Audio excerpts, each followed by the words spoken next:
prevent me from making an error, that's fine." But the smile began to fade from the judge's lips as Nesson went on to explain how he saw this case. "The Woburn families," he told the judge, "feel that they're suing on behalf of a broader constituency. They want this case to set an example, Your Honor. They want to send a message, to ring the alarm, if you will, in the corporate boardrooms across the United States." The judge didn't say anything then. It only became apparent some weeks later at the next hearing, in the midst of another discussion, just how much Nesson had irritated him. "I take umbrage at the entire tone of your presentation," the judge told Nesson, his voice rising in anger. "You were trumpeting away about sending messages to the boardrooms of America. Lawsuits are between parties, Professor. One side seeks compensation and the other side defends against it. If the boardrooms of America happen to notice what's going on, that's an incidental consequence of the process. It's not the purpose of it." "I apologize for my tone," Nesson said quietly. "You will not hear another trumpet from me." Still, the idea that the case might actually be worth a monstrous sum of money occurred to the judge himself shortly after Nesson's appearance in his courtroom. "This is really quite an interesting and important case," the judge mused at the end of a less acrimonious hearing. "The amounts of dollars potentially at stake here are astronomical, I suppose." Astronomical. The sound of that word rang in Schlickman's ears. "I have no idea what a jury might do with it," continued the judge. "Certainly there's the potential for a very substantial award. I wouldn't expect it to knock out the Texaco case as the champion high verdict of the century, but it is obviously an important case." In the privacy of Schlickman's office, Nesson had talked about hundreds of millions of dollars, and now the judge was comparing Woburn, or so it seemed to Schlickman, to Pennzoil v. Texaco, in which a jury had awarded the plaintiff, Pennzoil, $11 billion. Gordon happened to be sitting in the courtroom gallery that afternoon.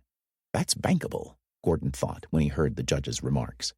Gordon planned to take a copy of the transcript to Uncle Pete at the Bank of Boston and try to use it as collateral for a bigger loan. 5. The pace of discovery grew more frantic as the trial date drew near. By December, all of the lawyers in the case were working 7 days a week. They lived on sandwiches and catered cold cuts and take-out Chinese food, eating meals at their desks or around conference tables. Those who had families saw them infrequently. Conway would arrive home in Wellesley after his wife and 2 children had gone to sleep, and he'd awake the next morning in the dark winter dawn before anyone else had arisen. Some nights, Schlickman never even got home. He'd fall asleep on the couch in his office and awake the next morning at first light. His grandmother died in early December. She was buried on a Sunday, and even then, Schlickman could spare no more than an hour to attend her funeral. It was a time of cold, gloomy weather, a time of fatigue and headaches and burning eyes and short tempers. One of Fasher's young associates at Hill and Dorr had made plans to get married that winter. Fasher told her to delay the wedding until after the trial, and she did. But she also began plotting a transfer out of litigation and into real estate. Over at Foley, Hoag, and Elliott, Cheeseman billed W.R. Grace for 115 hours of his time in a single week, an average of 16.5 hours a day for 7 straight days. He had never billed that many hours in 1 week before, not even as an associate anxious to impress the senior partners. He hoped never to do it again. Cheeseman knew nothing about Fasher's attempt after the Woodshed Conference to settle the Beatrice case for $1 million. To all appearances, their informal alliance against Schlickman remained intact. But Cheeseman worried about his ally's stamina. One day that winter, he watched Fasher stand before Judge Skinner to argue a motion that Cheeseman himself had an interest in. Fasher looked exhausted, small and old and gray. His voice drifted off into a mumble. It sounded almost as if he were muttering in his sleep.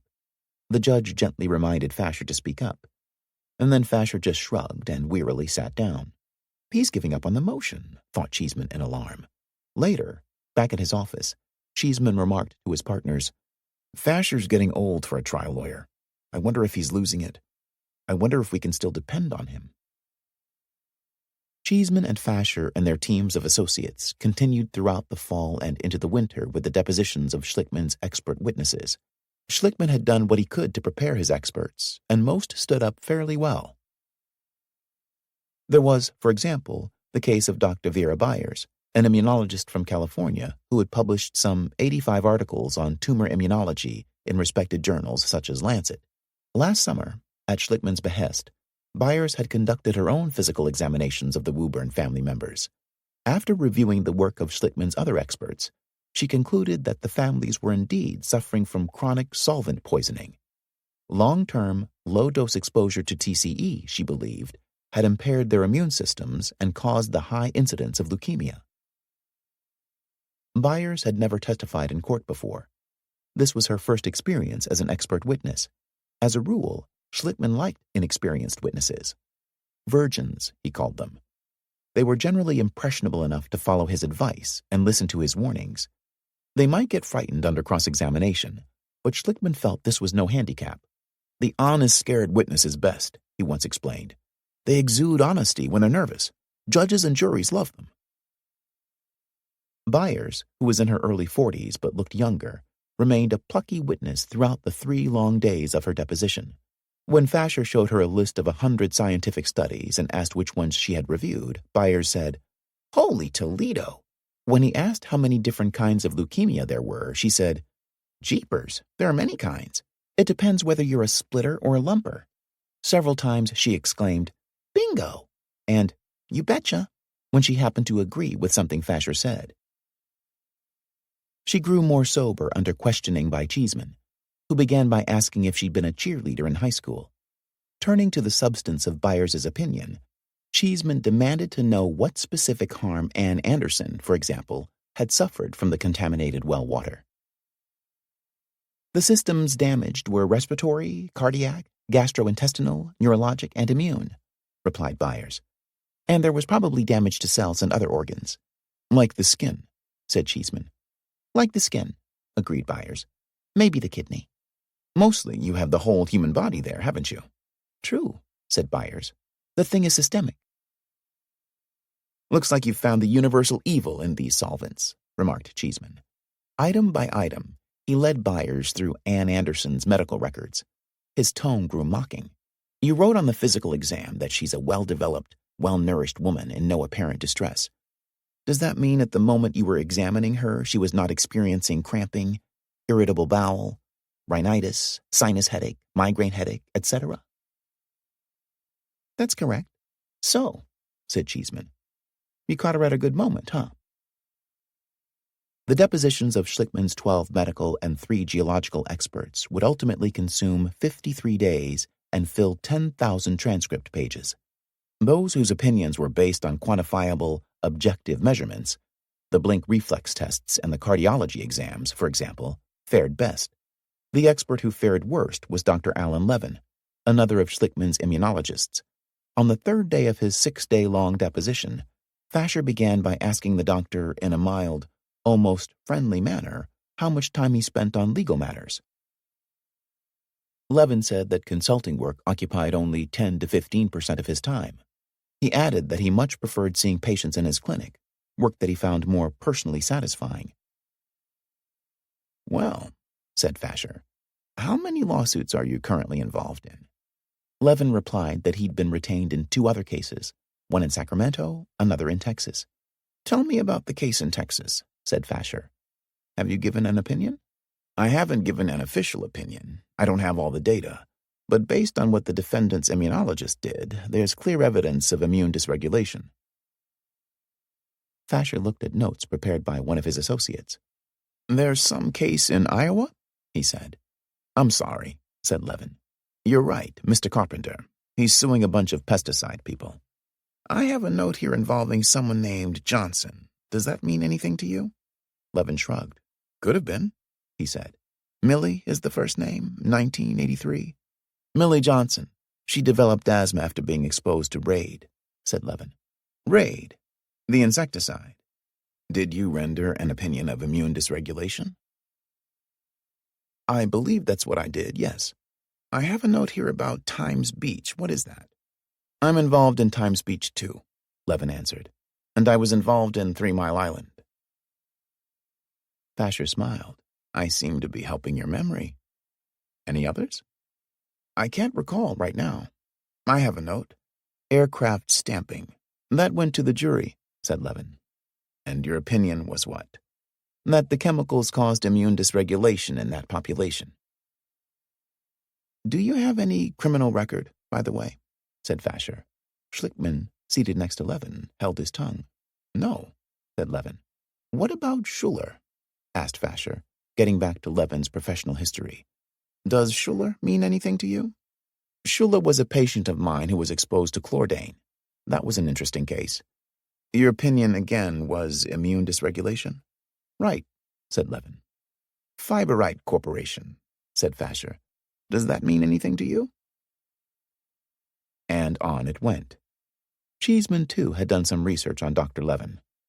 Cheeseman's medical experts had told him that clinical ecology, a branch of immunology championed by Levin, was a screwball science. Cheeseman thought Levin was a charlatan, and he finally said so on the 6th day of Levin's deposition, when the doctor asserted that the T-cell tests led him to believe that Ann Anderson was a sick lady, at risk of developing serious illness in the future.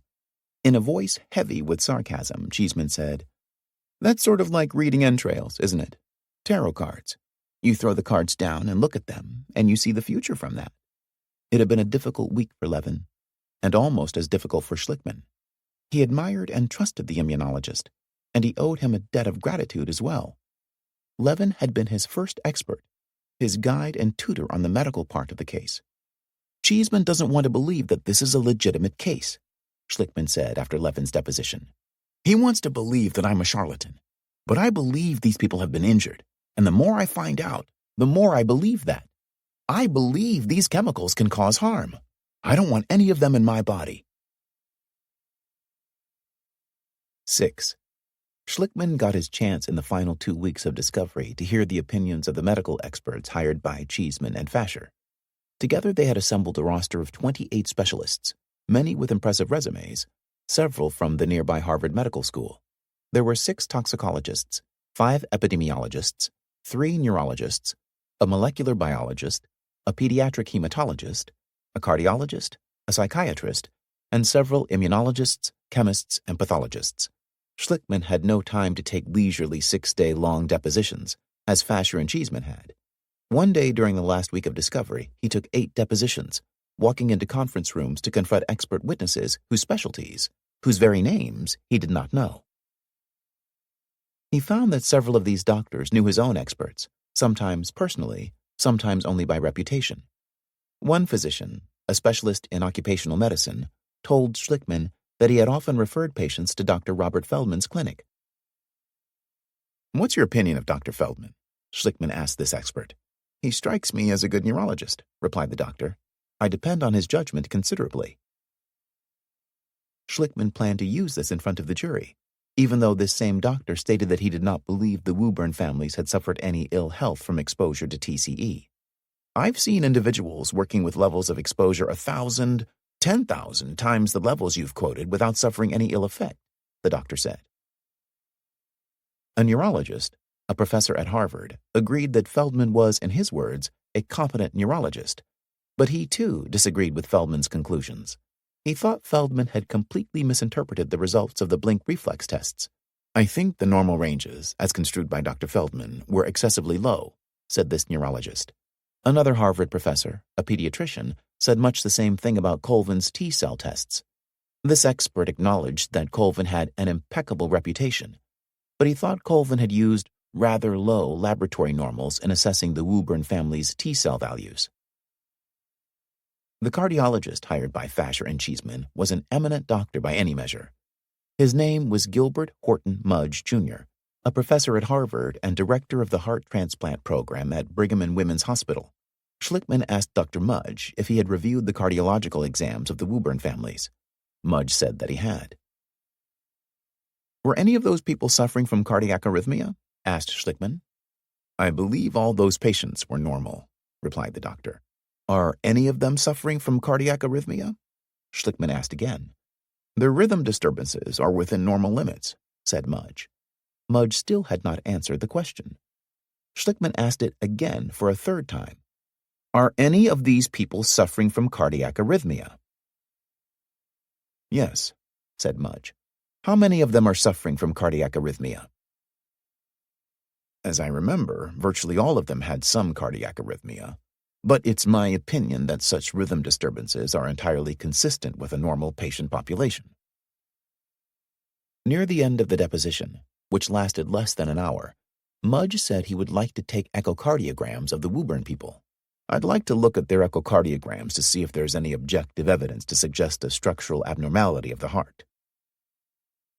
Why would that be important? Asked Schlickman. To make absolutely sure that there's no reason to be concerned about these extra heartbeats. Schlickman liked Dr. Mudge. He looked forward to seeing him again, in front of a jury. Schlickman smiled at him. We're all done, doctor. Go forth and heal. None of the 6 toxicologists hired by Cheeseman and Fasher believed that the small amounts of TCE found in Woburn wells could have affected the health of the plaintiffs. One of them, from the University of California at Berkeley, agreed that TCE could damage the heart, the central nervous system, and the immune system, but not at the infinitesimally small levels reported in Woburn. Schlickman asked how much TCE it would take to cause such damage, and the toxicologist said, very, very high levels. How high? I don't think people would drink the water at levels high enough to cause toxicity, said the toxicologist. Schlickman asked the toxicologist if he would consider the levels in the Woburn water to be safe. There is no such thing as complete safety, replied the toxicologist. Everything poses a risk. Walking down the street is not safe. Sitting here in this room being bombarded by cosmic rays is not safe. What I'm saying is, the risk is acceptable to the human population because it is so infinitesimally small. By way of illustration, continued this expert, the risk of getting cancer from the Woburn water would be roughly equivalent to spending 13 minutes in a canoe on a placid lake or to smoking 3 cigarettes. 3 cigarettes a day? Said Schlickman. 3 cigarettes in a lifetime, said the expert. Absolutely negligible risk. Insignificant. Schlickman deposed a pediatric hematologist from Chicago, a renowned specialist who had treated hundreds of children with leukemia. The hematologist agreed that there was indeed a high incidence of leukemia in Woburn, but he also stated that all previous clusters of childhood leukemia were related to statistical coincidence and not to any specific exposures. In his opinion, the Woburn water had nothing to do with the Woburn leukemias. Both animal and epidemiological studies, he said, indicated that TCE was not a carcinogen in man. If that was so, asked Schlickman, then what did cause the Woburn leukemias?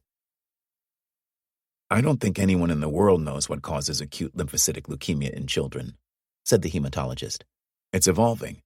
The molecular biologists are going to tell us the answers, but no one knows the answers yet. The molecular biologist, a professor at Tufts University School of Medicine named Dr. John Coffin, admitted at his deposition that he did not know the answers yet, but he had a theory. He had spent much of his professional life studying tumor viruses, and he believed that a virus was most likely responsible for many cases of acute lymphocytic leukemia in children. That was, at least, a plausible explanation, Coffin maintained, more plausible than the contaminated well water. My opinion, Coffin told Schlickman, is that the compounds in this case are not at all likely to be human carcinogens. Are you aware, asked Schlickman, that the EPA has determined that trichloroethylene is a probable human carcinogen? Is that their exact phrasing? Replied Coffin. My memory is that the EPA did not conclude that it was a probable human carcinogen. In this instance, Coffin's memory was wrong. If I told you they had, continued Schlickman, would that be news to you? It is a question of phrasing, said Coffin. I don't remember the phrasing. Schlickman sensed that he had Coffin in retreat. He decided to push him further. In your opinion, doctor, does trichloroethylene pose a health hazard in the domestic water supply? This was a tricky question to answer. If Coffin answered yes, the rational, sane reply, then Schlickman would turn this admission to his benefit. He would, in effect, turn Coffin into his own witness. And if Coffin answered no, he would make the doctor look biased and untrustworthy. Coffin considered the question for a moment. Then he said, I am not an expert in domestic water supplies, so I don't think I can answer that question. This was the rehearsed answer that Schlickman had expected. Well, continued Schlickman, Based on your study of the toxicological effects of trichloroethylene, do you consider that it poses a potential health hazard and should not be allowed in a community's domestic water supply? The question is very broad. I'm not an expert on water supplies. Are you an expert on trichloroethylene? I've reviewed the literature on trichloroethylene relative to its carcinogenesis. Based on your review, does trichloroethylene pose a potential health hazard? And for that reason, should it be not allowed in a community water supply? Coffin finally relented. I don't believe any foreign material of that sort should be allowed in a community's water supply. Schlickman had him now. Why? He asked. Prolonged silence. Schlickman looked intently at Coffin. At last, Coffin said, "You are now getting into an area which is my personal opinion rather than my expert opinion. My personal opinion is that foreign compounds do not belong in the domestic water." "Why?" asked Schlickman again. "Where does one draw the line?" said Coffin. "If one allows one foreign compound into a public water supply, they would be allowing others. But this is getting very far afield from areas of my expertise. I don't feel comfortable talking along these lines." Schlickman believed that most of the experts hired by the defense were able, even distinguished doctors, who simply happened to disagree with his own able, distinguished doctors. Most of their experts concede that TCE can cause cardiac, neurological, and immunological problems, said Schlickman late one evening, after taking 5 depositions in one day. The only difference between their experts and my experts is that theirs don't think there was enough TCE in the water to cause problems. Schlickman also found among the defense experts some whom he regarded as charlatans, much in the way that Cheeseman regarded Levin. One doctor told of a study he'd done with workers exposed to TCE. There was, in fact, less deaths from cancer than one would have expected, this doctor explained at his deposition. There were fewer deaths from heart disease. I would begin to entertain a serious hypothesis that trichloroethylene in these quantities, rather than being harmful, is quite beneficial with respect to heart disease. Conway had deposed this witness while Schlickman was busy at another deposition. The study, the doctor admitted under questioning from Conway, had been financed by the very same company that had exposed its workers to the solvent. That evening, Schlickman asked Conway how the deposition had gone. "He says TCE is good for you," said Conway. 7. Out in Woburn, the Environmental Protection Agency began its long-delayed test of the Aberjona Aquifer. Wells G and H were cleaned and oiled, and then started up for the first time in almost 7 years. The test was designed to recreate groundwater conditions during the 1960s and 1970s, when the wells had pumped water into the city mains. Although it was widely believed that W.R. Grace and Beatrice Foods were responsible for contaminating the aquifer, this belief was based largely on circumstantial evidence and unproven theory. The EPA felt it necessary to test that theory in the field before filing its own lawsuit demanding that Grace and Beatrice pay the cleanup costs. Schlickman had eagerly awaited the EPA test. He needed the results for his own case. He had no doubt that it would prove the two companies were responsible for contaminating the wells. On a frigid morning in early December, the day the wells were activated, he was out on the Aberjona Marsh along with an army of 100 geologists, engineers, hydrologists, well diggers, and lawyers from the EPA, the U.S. Geological Survey, and the environmental consulting firms hired by each of the 3 parties to the lawsuit. The test was scheduled to last an entire month, until January. The workers had to keep track of the fluctuations of the groundwater in more than 100 small monitoring wells that had been drilled into the aquifer. They set up shanties to shelter themselves from the snow and freezing rain during the cold winter days. Gordon organized a coffee brigade for these people and extended his magnanimity even to the Grace and Beatrice consultants. He drove out to the Aberjona in the gray winter dawns, carrying 100 cartons of coffee and 200 donuts in the trunk of his Mercedes.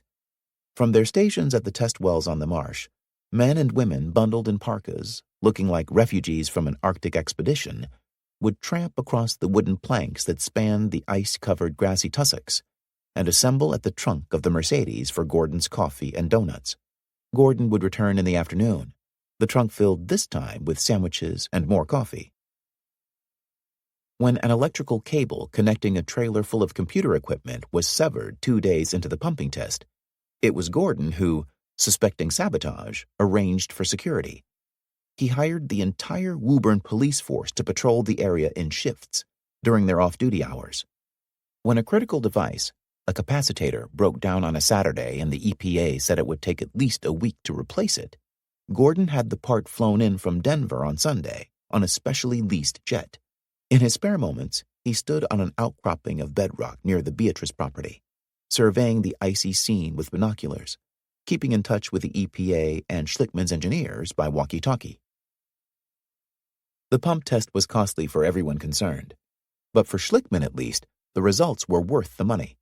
His specialist in groundwater, a Princeton hydrogeologist of great renown in his field, studied the data and reported that the pump test had confirmed Schlickman's fondest suspicion. Wells G and H were contaminated by groundwater coming from the Beatrice and Grace properties.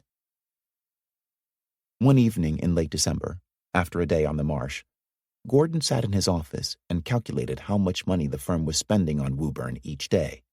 Only 3 months ago, he'd estimated that it would cost $250,000 for the pump test and the groundwater consultants. The actual costs were now more than twice that, and the work still was not done. Gordon spent the entire weekend in his office, adding up the bills.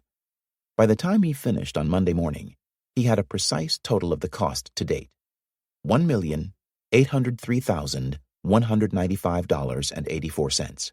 Interest alone on the debt to the Bank of Boston and other creditors amounted to several $100s a day.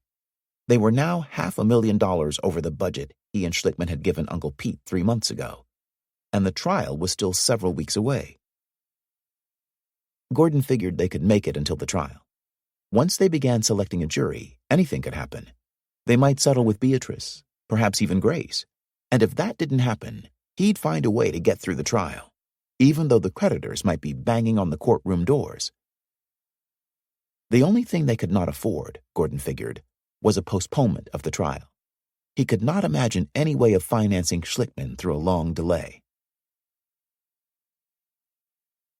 Fasher's plea. 1. Late at night, Fasher would sit in his war room, in the cavernous space on the 21st floor that Hale and Dorr used for storage. From his chair at the wooden table in the center of the room, in a pool of lamplight, he could look out the windows and into the darkened offices of the skyscraper across the street. He had just turned 60. One of his cats, his only and beloved companions at home, was dying of diabetes. "Life is so short," he said not long after his birthday. "It seems foolish to devote it to motions to dismiss, but that's what I've done."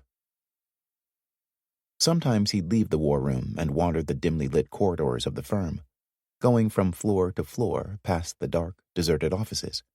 He'd stop in one of the kitchenettes and peer in the refrigerator, looking for something to eat. If he saw a pile of dirty dishes and coffee cups, he might roll up his sleeves, fill the sink with soapy water, and begin washing. "That's a good day's work," he'd say when he finished. One of Cheeseman's partners had called Fasher last fall and explained a plan to hire Litigation Sciences, a firm that specialized in jury research. Was Fasher interested in sharing the costs? Against his better judgment, Fasher had reluctantly agreed to contribute $25,000 for a telephone poll of 500 potential jurors in the Boston area. Fasher personally regarded scientific jury research with skepticism, although the field had become quite fashionable among many trial lawyers and his own partners at Hill and Dorr. A month later, Fasher went to a meeting at Cheeseman's firm, where he received several pie charts based on the telephone interviews. The pie charts told him that he could not hope to win the Woburn case. 82%, 409 of the 500 people interviewed, felt that large corporations should, as a general rule, be held responsible for damages in toxic waste cases.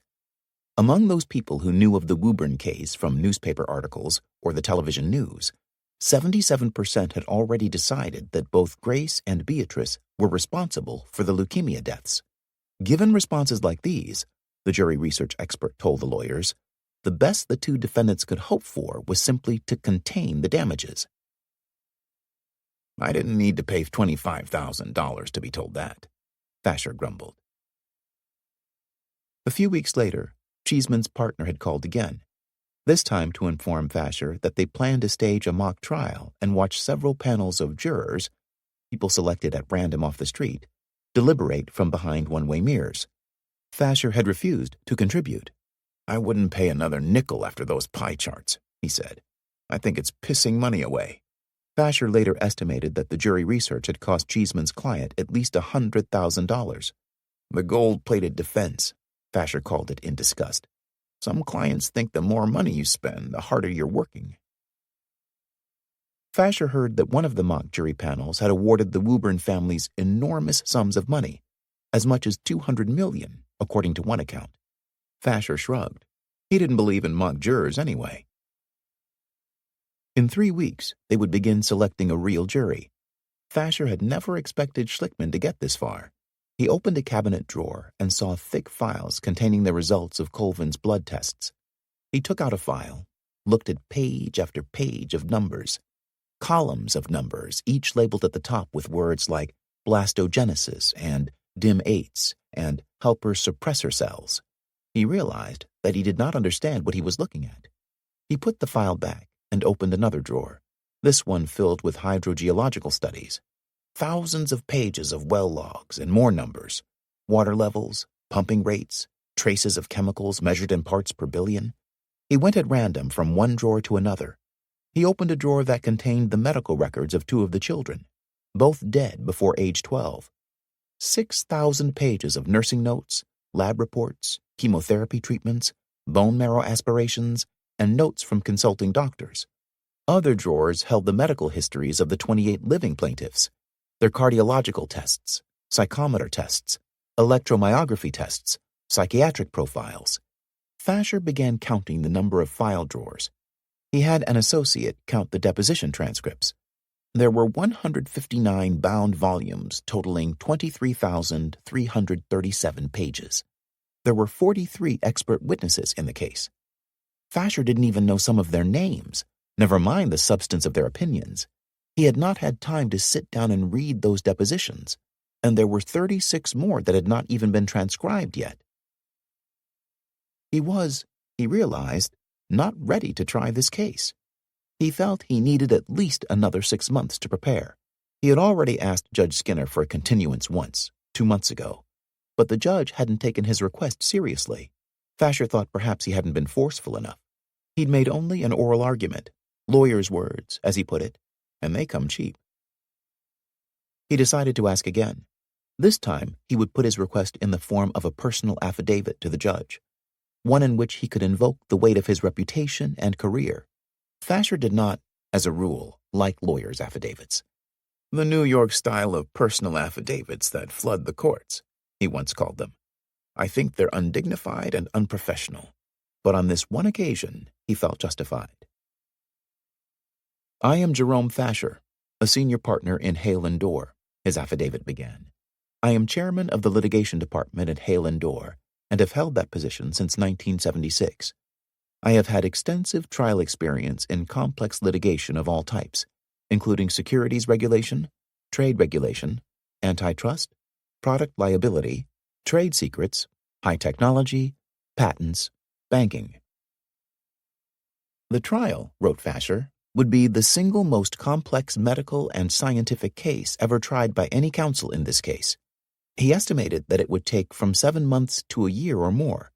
Fasher himself had measured the size of the file drawers and added the numbers together. A rough estimate of the magnitude of medical, technical, and legal materials amassed thus far, stacked vertically, would exceed 60 feet, or the equivalent of a 3-story building. He asked for a postponement of 7 months, until September, and he ended his 20-page affidavit by telling Judge Skinner that he had written it reluctantly after much thought and deliberation by trial counsel whose experience and tradition has been opposed to seeking trial continuances and who has been consistently ready for trial in state and federal courts. "This is the first occasion I have made an affidavit which supports a continuance of a trial date. I do not expect to make such an affidavit again." It had taken him a week, working off and on between depositions, to complete the affidavit. It was a personal plea, but he felt it was a dignified one. He felt proud of it. He finished it on Sunday night in late January, in plenty of time for the judge to read it before the pretrial conference on Wednesday afternoon.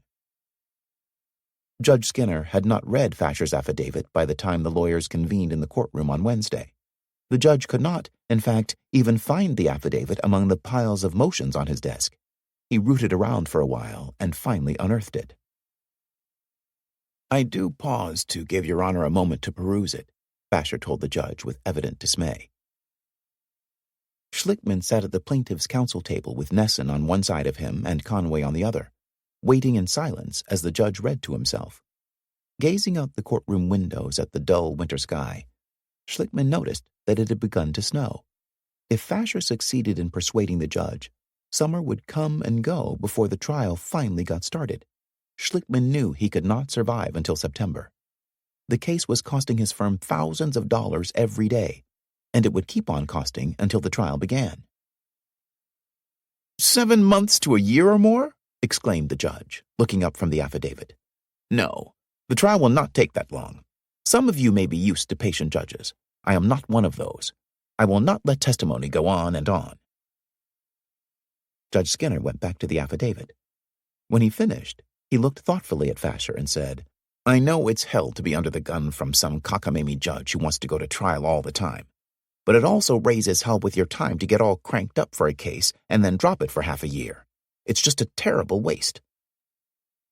Entering the judge's courtroom that afternoon, Fasher had felt almost certain that his affidavit would persuade the judge to delay the trial. Now he realized that he'd have to do more. "I'm asking you, practically begging you," Fasher said. "I'm not in the least cranked up. That's the God's truth. We've had a schedule that was just absolute insanity. We have to bring people in. We have to prepare them. We have a number of novel theories, and it ain't easy." Fasher's plea, the old lawyer actually begging the judge, amazed Schlickman. Nesson was busy taking notes on a yellow legal pad, and Schlickman glanced at them. Nesson had written, "It ain't easy. Jerry Fasher, January 29th, 1986. Schlickman picked up a pen and wrote on Nesson's pad, "Are we okay?" "So far," wrote Nesson back. Then he added, "Do not assume that we have a February trial date." "I'm working night and day, weekends," Fasher was telling the judge. "I've canceled all my other obligations. I thought maybe once in my career I would say to you that I'm not ready. This is not a case of some lawyer's grandmother dying for the third or fourth time. Nobody has slacked off." "I'm not suggesting anybody has," said the judge. Schlickman decided it was time he said something. "The plaintiffs are prepared to go forward, Your Honor. We've made good use of the time. Mr. Fasher says that he hasn't been able to read the material, but I have. I deposed 8 expert witnesses in one day." Fasher made a face. "Jan, the way you did them, you might as well not have done them. It's not the kind of careful point-by-point examination that I—" "Oh, I don't know," said Schlickman. "I got a lot out of them." "If you delay," the judge said to Fasher, smiling, "you may give Mr. Schlickman a chance to get better prepared." "Exactly," agreed Schlickman. "It's time to say enough is enough and try the case. I know the defendants are just as ready as I am. They are very excellent trial lawyers. You'll not see any better. I'm honored to go against them." Fasher ignored this shallow compliment. "I'm proud of the way I prepare cases," he told the judge. "I am not able to prepare this one. Is it right to force a party to trial if a lawyer says to you, 'I just can't do it. Don't make me do it'? As bad as it sounds on the record, that's what I'm saying. Believe me, it hurts to say that because I'm a proud lawyer." "What do you think about this?" the judge said. "We go ahead and impanel the jury as scheduled, and at least get them insulated to the extent we can. Then we'll commence trial in March instead of February. How does that sound?" "I have to say it doesn't help me," replied Fasher. "I am not a lawyer who tries to bargain with the court. I don't happen to be one of those lawyers who exaggerate." "I'm not suggesting I don't believe everything you're saying," said the judge. "If it was a matter of a week or two, I could deal with it. But I think we really have to get started. The only thing to do is to bite the bullet and go." The judge paused for a moment, and then added, speaking to no one in particular, I'm very sympathetic to Mr. Fasher's point of view. I'd hate to be in his position." Fasher said softly, "I'm more than a little disappointed." "I can tell that you are," said the judge, just as softly. "I'm sorry." Fasher had one last hope of stopping the trial. He said to the judge, "I would like to get Your Honor involved in a possible settlement of this case. That's a very important and neglected issue that needs the court's intervention. It really does. And I'm not a big one for judicial intervention." "If there's any possibility of settlement," said the judge. "I don't want to talk to people who don't want to settle." He looked at Schlickman. "Do you want to settle?" "Of course," replied Schlickman. "Plaintiffs always want to settle in a reasonable and fair manner." "Ask him how much he wants to settle for," said Fasher sarcastically. "See if you get an answer, because I haven't gotten one yet." "You do have to start with a figure," the judge said to Schlickman. "You can't expect the defendants to bid against themselves. Are you in a position to generate a realistic, not a pro forma, demand for the whole case?" "Certainly," replied Schlickman. "Why don't you do that tomorrow? Sometimes," continued the judge, musing, "if you examine what people really want, it's surprising how quickly a case will settle. The main fuel, I think, in lawsuits for the death of children is an overwhelming sense of personal guilt. Mostly, I don't think parents really want money. They may indeed be offended that money is an equivalent for life. What they do want is to have it said clearly that this wasn't their fault." 2. It was dark when Schlickman left the courthouse that evening. He walked with Conway, his Sancho Panza, and Nesson, his Harvard law professor, down Milk Street in the frosty January air, his coat open, feeling elated. He had survived Rule 11, summary judgment, the judge's wrath in the woodshed, and the magistrate's petty scorn. He had survived discovery and Fasher's plea for a continuance. He was going to get a jury at last.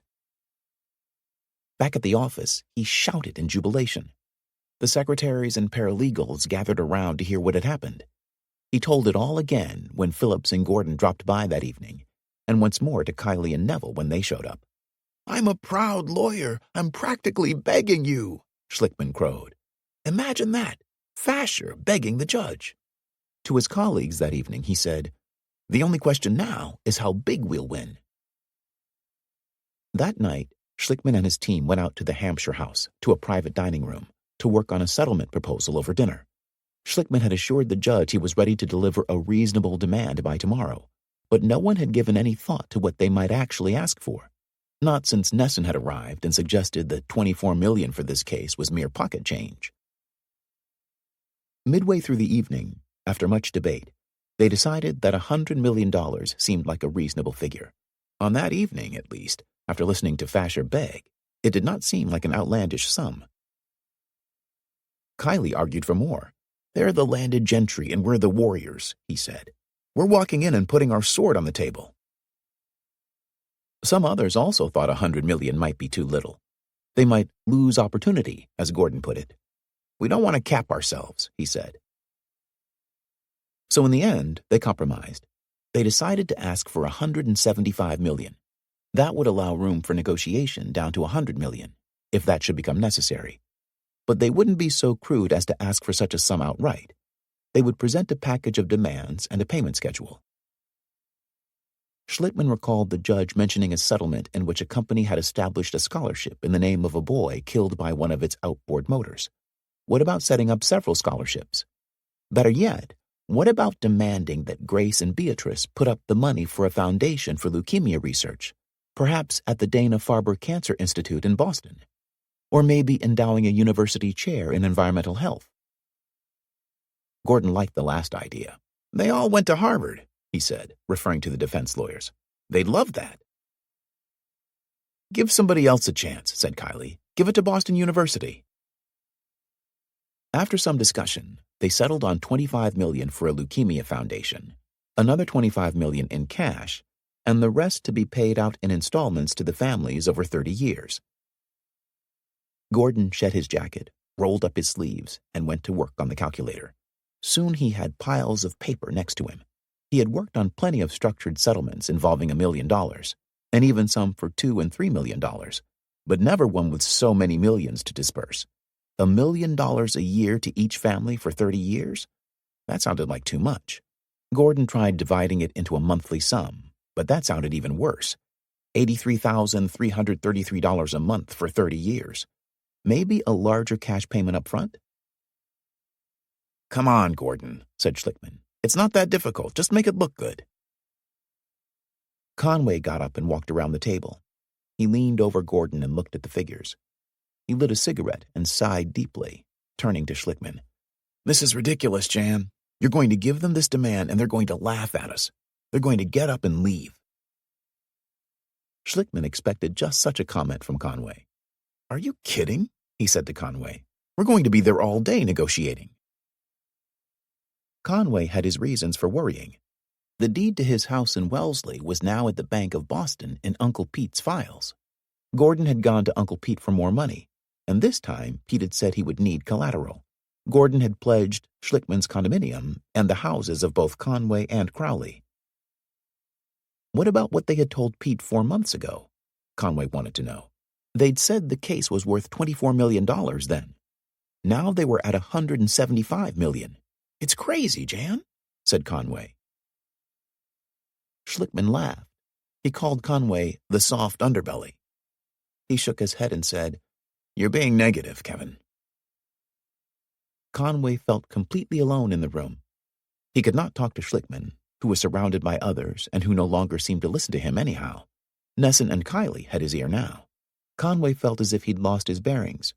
Even his friend from childhood, Tom Neville, the cynical defense attorney, seemed gripped by the frenzy of the evening.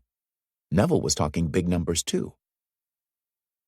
Conway wondered if he was the one who was crazy. Why didn't he feel the way everyone else did?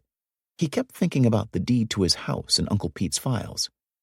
He got another cigarette from Gordon and sat at the end of the table, smoking, watching the group talk excitedly among themselves. Nesson sat next to Schlickman and Kiley, and Phillips hovered over Gordon, who was chain-smoking Marlboros while he worked on the calculator. After a moment, Phillips came to sit next to Conway. "Well," said Phillips, "I can't believe this is going on, this talk about numbers," Conway said bitterly. It'll pass," said Phillips in a soothing voice. Conway wasn't sure what Phillips meant. Phillips had seemed infected by the delirium of money too, talking about Grace's $250 million environmental insurance policy and the leveraged buyout of Beatrice, going on at that very moment for $7 billion. "This is insane, Mark," Conway insisted to Phillips. "You know it's crazy. They're never going to give us this kind of money. Fasher's going to say, 'Fuck you,' and walk out." But nobody was listening to Conway tonight. At the end of the evening, they discussed the seating assignments for the negotiation. Gordon had already reserved a private conference room, the Wendell Phillips room at the Four Seasons Hotel. The room, adorned with crystal chandeliers, overlooked the public garden adjacent to the Boston Common and a statue of Wendell Phillips, Mark Phillips's great-uncle. Schlickman and Conway, along with Gordon and Phillips, had once negotiated another settlement there, with the insurance adjusters for a Boston hospital. They'd sealed that settlement by sharing a $50 bottle of single malt Scotch whiskey with the adjusters. Afterward, they had walked out to the public garden, and Phillips had climbed the statue of his ancestor, frozen in heroic oratorical pose, and planted a kiss on the bronze cheek. Gordon instructed the Four Seasons to provide breakfast, freshly squeezed orange juice, melons, coffee, and croissants and other pastries, along with fresh flowers and sterling silver water pitchers. If it all went as expected, Gordon wouldn't have to worry about being able to pay for it. He wouldn't have to worry about paying for anything ever again. He also made arrangements for lunch, accompanied by an upgraded wine, as Gordon called it, and for dinner as well, if that should become necessary. Schlickman decided that they would all sit on the side of the long, oval table that faced out to the public garden. He didn't want Fasher and Cheeseman and their partners to feel uncomfortable with the glare of the sun in their eyes. Schlickman would sit in the middle, flanked by the two money men, Gordon and Phillips. Conway and Crowley would sit on one side, Nesson and Kiley on the other. These plans delighted Nesson, who'd never before attended a big money settlement. "This is scripted like a Hollywood production," Nesson said in amazement. According to the script, Schlickman would talk first about the process of settlement, about involving insurance companies and corporate decision-makers. He'd tell the defense lawyers that as a condition of settlement, their clients had to agree to clean up the Aberjona aquifer and admit their responsibility. Then Gordon would take over and explain the details of the $175 million deal. "What are you going to wear?" Gordon asked Schlickman. "Black suit and red tie," said Schlickman. "Red for passion." "Black is your trial suit," said Gordon. "This is a business meeting. Gray is for business. You going to wear your blue suit tomorrow, Mark?" he asked Phillips. "My blue's better than yours. What about you, Kevin?" Conway hated this talk about apparel. "I'll come up with something special," he said. "Not the wolf's head tie with the gravy stains," warned Schlickman. "Not the suit you got ice cream all over, the one your wife put through the wash." 3. Cheeseman and 2 of his partners arrived at the Four Seasons promptly at 10 o'clock. Schlickman greeted them as they came in and exchanged a handshake with Cheeseman. It seemed faintly ridiculous, since he and Cheeseman had seen each other almost every day for the past year and had never shaken hands on those occasions. They stood by the buffet table, near the silver coffee urn and the croissants and fruits, and made an effort to chat, but the conversation ended lamely. Conway gazed out the window at the snow-covered public garden and the statue of Wendell Phillips, and thought again about the deed to his house in Uncle Pete's filing cabinet. He really should have told his wife that he'd surrendered the deed, but he couldn't figure out how to say it. Fasher was 10 minutes late. He entered the room with Federico, smiled agreeably, and he, too, shook Schlickman's hand. Then Nesson's. They were late, Fasher explained, because they had walked all the way from the office. Fasher didn't like paying for taxicabs. As he took off his coat, he told Nesson that he had just been given a chair at Harvard. This news shook Nesson. Fasher with an endowed chair? Nesson had never imagined that Fasher was such a distinguished scholar. "Which chair?" asked Nesson. "A black chair, with arms," said Fasher. It had his name inscribed on a brass plate on the back. His law students had given it to him. Nesson laughed and congratulated Fasher. After a few minutes, the lawyers took their assigned seats at the table. Schlickman began talking about how he and his partners took only a few select cases and worked to the exclusion of all else on those. This was Schlickman's way of saying there was no stopping them. He said he wanted a settlement that would provide for the economic security of the families and for their medical bills in the future. The families, he continued, weren't in this case just for money. They wanted an acknowledgement of the company's wrongdoing, Schlickman said, a full disclosure of all the dumping activities. "Are you suggesting there hasn't been a full disclosure?" Fasher asked. "No," said Schlickman, who was suggesting exactly that, but now made an effort to avoid confrontation. "But as part of a settlement, we want a disclosure that the judge will bless. Another condition of settlement," he added, was an agreement that the companies clean their land of the toxic wastes and pay the costs for cleaning the aquifer. None of the defense lawyers had touched any of the food or drink. As Schlickman spoke, he saw Fasher reach for a bowl of mints on the table and slowly unwrap the foil from one. Fasher popped the mint into his mouth and sucked on it, watching Schlickman watch him. Schlickman talked for 15 minutes. Then Gordon laid out the financial terms of the settlement. An annual payment of $1.5 million to each of the 8 families for the next 30 years. $25 million to establish a research foundation that would investigate the links between hazardous wastes and illness, and another $25 million in cash. Cheeseman and his partners took notes on legal pads as Gordon spoke. Fasher examined the pen provided courtesy of the Four Seasons, but he did not write anything on his pad. Fasher studied the gilt inscription on the pen. It looked like a good quality pen. These figures, he thought, were preposterous. They meant that Schlickman did not want to settle the case, or else he was crazy. Maybe Schlickman simply wanted to go to trial. This opulent setting, and Schlickman sitting at the table flanked by his disciples like a Last Supper scene, annoyed Fasher. Where was Schlickman getting the money for all this? When Gordon finished, silence descended. Finally, Fasher stopped studying the pen. He looked up and said, "If I wasn't being polite, I'd tell you what you could do with this demand." Cheeseman had added up Gordon's figures. By Cheeseman's calculations, Schlickman was asking a total of $410 million over 30 years. How much is that at present value? Cheeseman asked Gordon. Gordon replied that he would rather not say. Your own structured settlement people can tell you that. Fasher took a croissant from the plate in front of him, wrapped it in a napkin, and put it into his pocket. That, and the mint he had consumed, were the only items the defense lawyers had taken from the sumptuous banquet that Gordon had ordered. Cheeseman and his partners asked a few more perfunctory questions about the terms of disclosure, which Schlickman answered. Fasher had gone back to studying the pen. Can I have this? He said abruptly, looking at Schlickman. Schlickman, appearing surprised, nodded.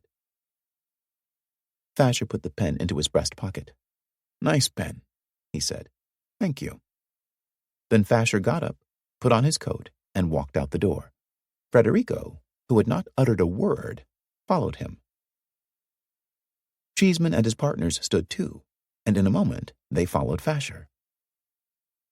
Schlickman and his colleagues sat alone on their side of the table. Gordon looked at his watch. The meeting had lasted exactly 37 minutes, he announced. I guess we're going to trial, Gordon added. Schlickman was surprised, but only for a moment. He looked at his colleagues and shrugged. We're going to get a jury in 2 weeks, he said. The pressure's on them. Conway got up and paced the room and smoked a cigarette. He didn't feel like talking. There was nothing to discuss. They'd gotten nothing out of this so-called settlement conference, not even information from the other side. He put on his coat and, along with Crowley, walked up Tremont Street back to the office. He kept wondering if Fasher had actually said, fuck you, or if he just imagined it. I thought I heard Fasher say, fuck you, Conway said to Crowley. Did he say that? He didn't, said Crowley, but he might as well have. Judge Skinner learned later that day that the meeting had not produced a settlement, but he didn't inquire about the specifics of Schlickman's demand, which was probably just as well for Schlickman. It's a very complex proposal, was all that Fasher told the judge. I won't go into the details, but I, personally, am not thrilled with it. No one brought up the subject of settlement again until 2 weeks later, on the first day of jury selection. That morning, on the bus coming into work, the judge read a Boston Globe article in which Ann Anderson was quoted as saying that money wasn't important to her. To me, it would be blood money in the strictest sense, the Globe quoted Ann as saying. I would just like them to say, yes, we made a mistake. In his chambers, the judge said to Schlickman, Mrs. Anderson is trumpeting in the newspapers. She says she doesn't care about money.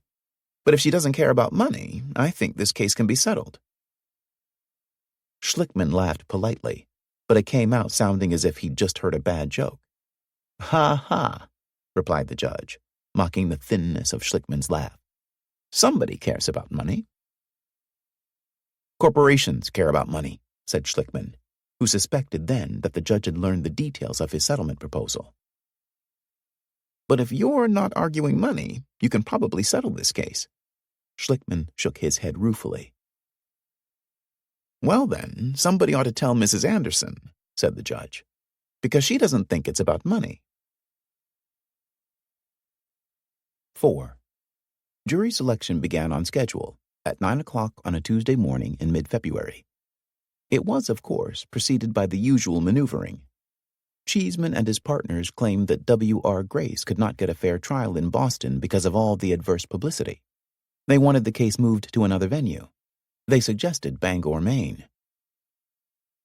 Are you serious? Muttered the judge. One of those big Superfund projects is up there. I think you're out of the frying pan and into the fire going to Bangor. Schlickman didn't even have to argue against this motion. But there had been a great deal of publicity about the case. The most widely watched show in America, 60 Minutes, was about to air its own pre-trial version within the next few weeks, a version based largely on what Schlickman had told the show's producer, David Gelber.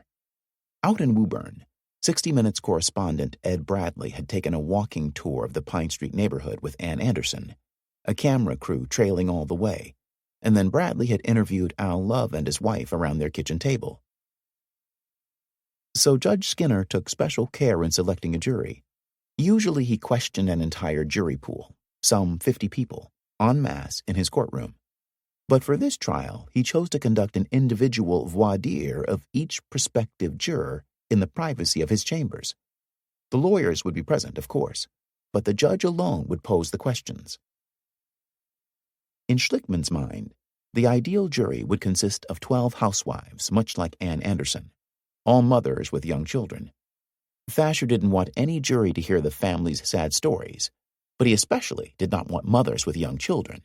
As it happened, one of the first prospective jurors to enter Judge Skinner's chambers was a comely, well-dressed young woman who had 2 children, ages 4 and 6. It took the judge 10 minutes to pose all his questions to the woman. Did she know anyone who lived in Woburn? Had she ever worked with chemicals? Had anyone in her family ever had leukemia? Had she ever lived in a town where the wells had been closed because of pollution? Had she read or heard anything about this case? The woman answered with a string of negatives. The judge told her that the case involved the death of several small children from leukemia, for which the plaintiffs blamed 2 large corporations. Was there anything about these circumstances that would make it difficult for her to view the evidence fairly and impartially? The woman looked thoughtful for a moment. No, I don't think so. You have small children of your own, said the judge. Would that be a problem? I don't think so. You think you could handle the evidence impartially? Yes.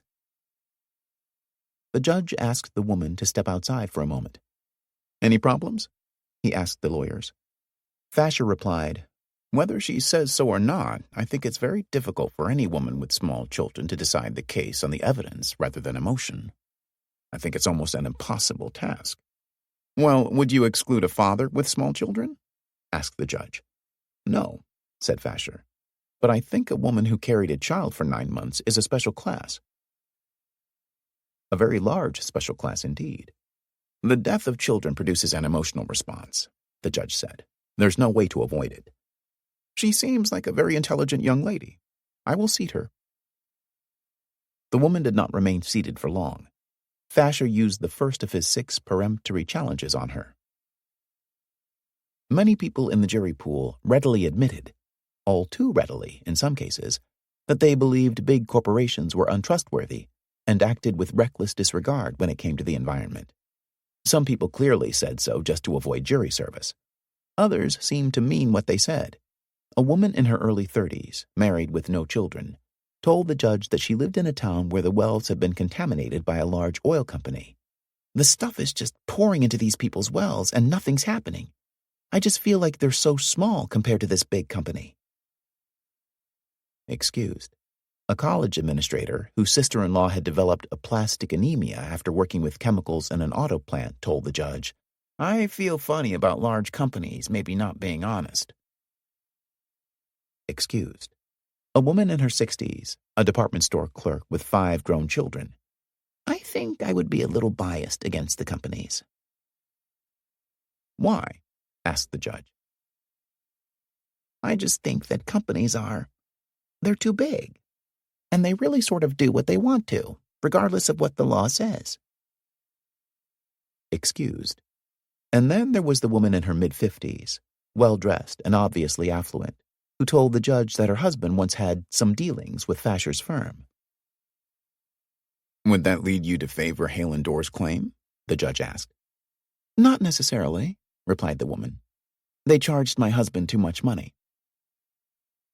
Excused. Schlickman regretted losing all these candidates, but the judge also excused those who obviously favored Grace and Beatrice. The retired Boston Transit worker, for example, who said of J. Peter Grace, chairman of W.R. Grace, Well, I admire him. I have the greatest respect for the man. I would never want to see any harm come to him. The judge and the lawyers greeted the statement with stunned looks and a moment's silence.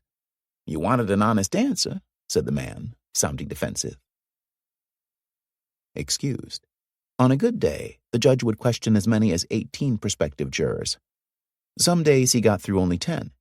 By the 5th day, Fasher and Cheeseman had used all of their peremptory challenges, all but one on women with children. Schlickman, too, had used all of his, all on men, on accountants, engineers, and bankers. Then, on the 6th day, Schlickman had a scare. Into the judge's chambers came a man who manufactured chemical reagents for medical labs. The chemist said he had followed reports of the Woburn case in professional journals with great interest. I don't think they'll be able to prove that the materials these two companies disposed caused leukemia. The judge thanked the man for speaking forthrightly and excused him. Then he looked at Schlickman and chuckled.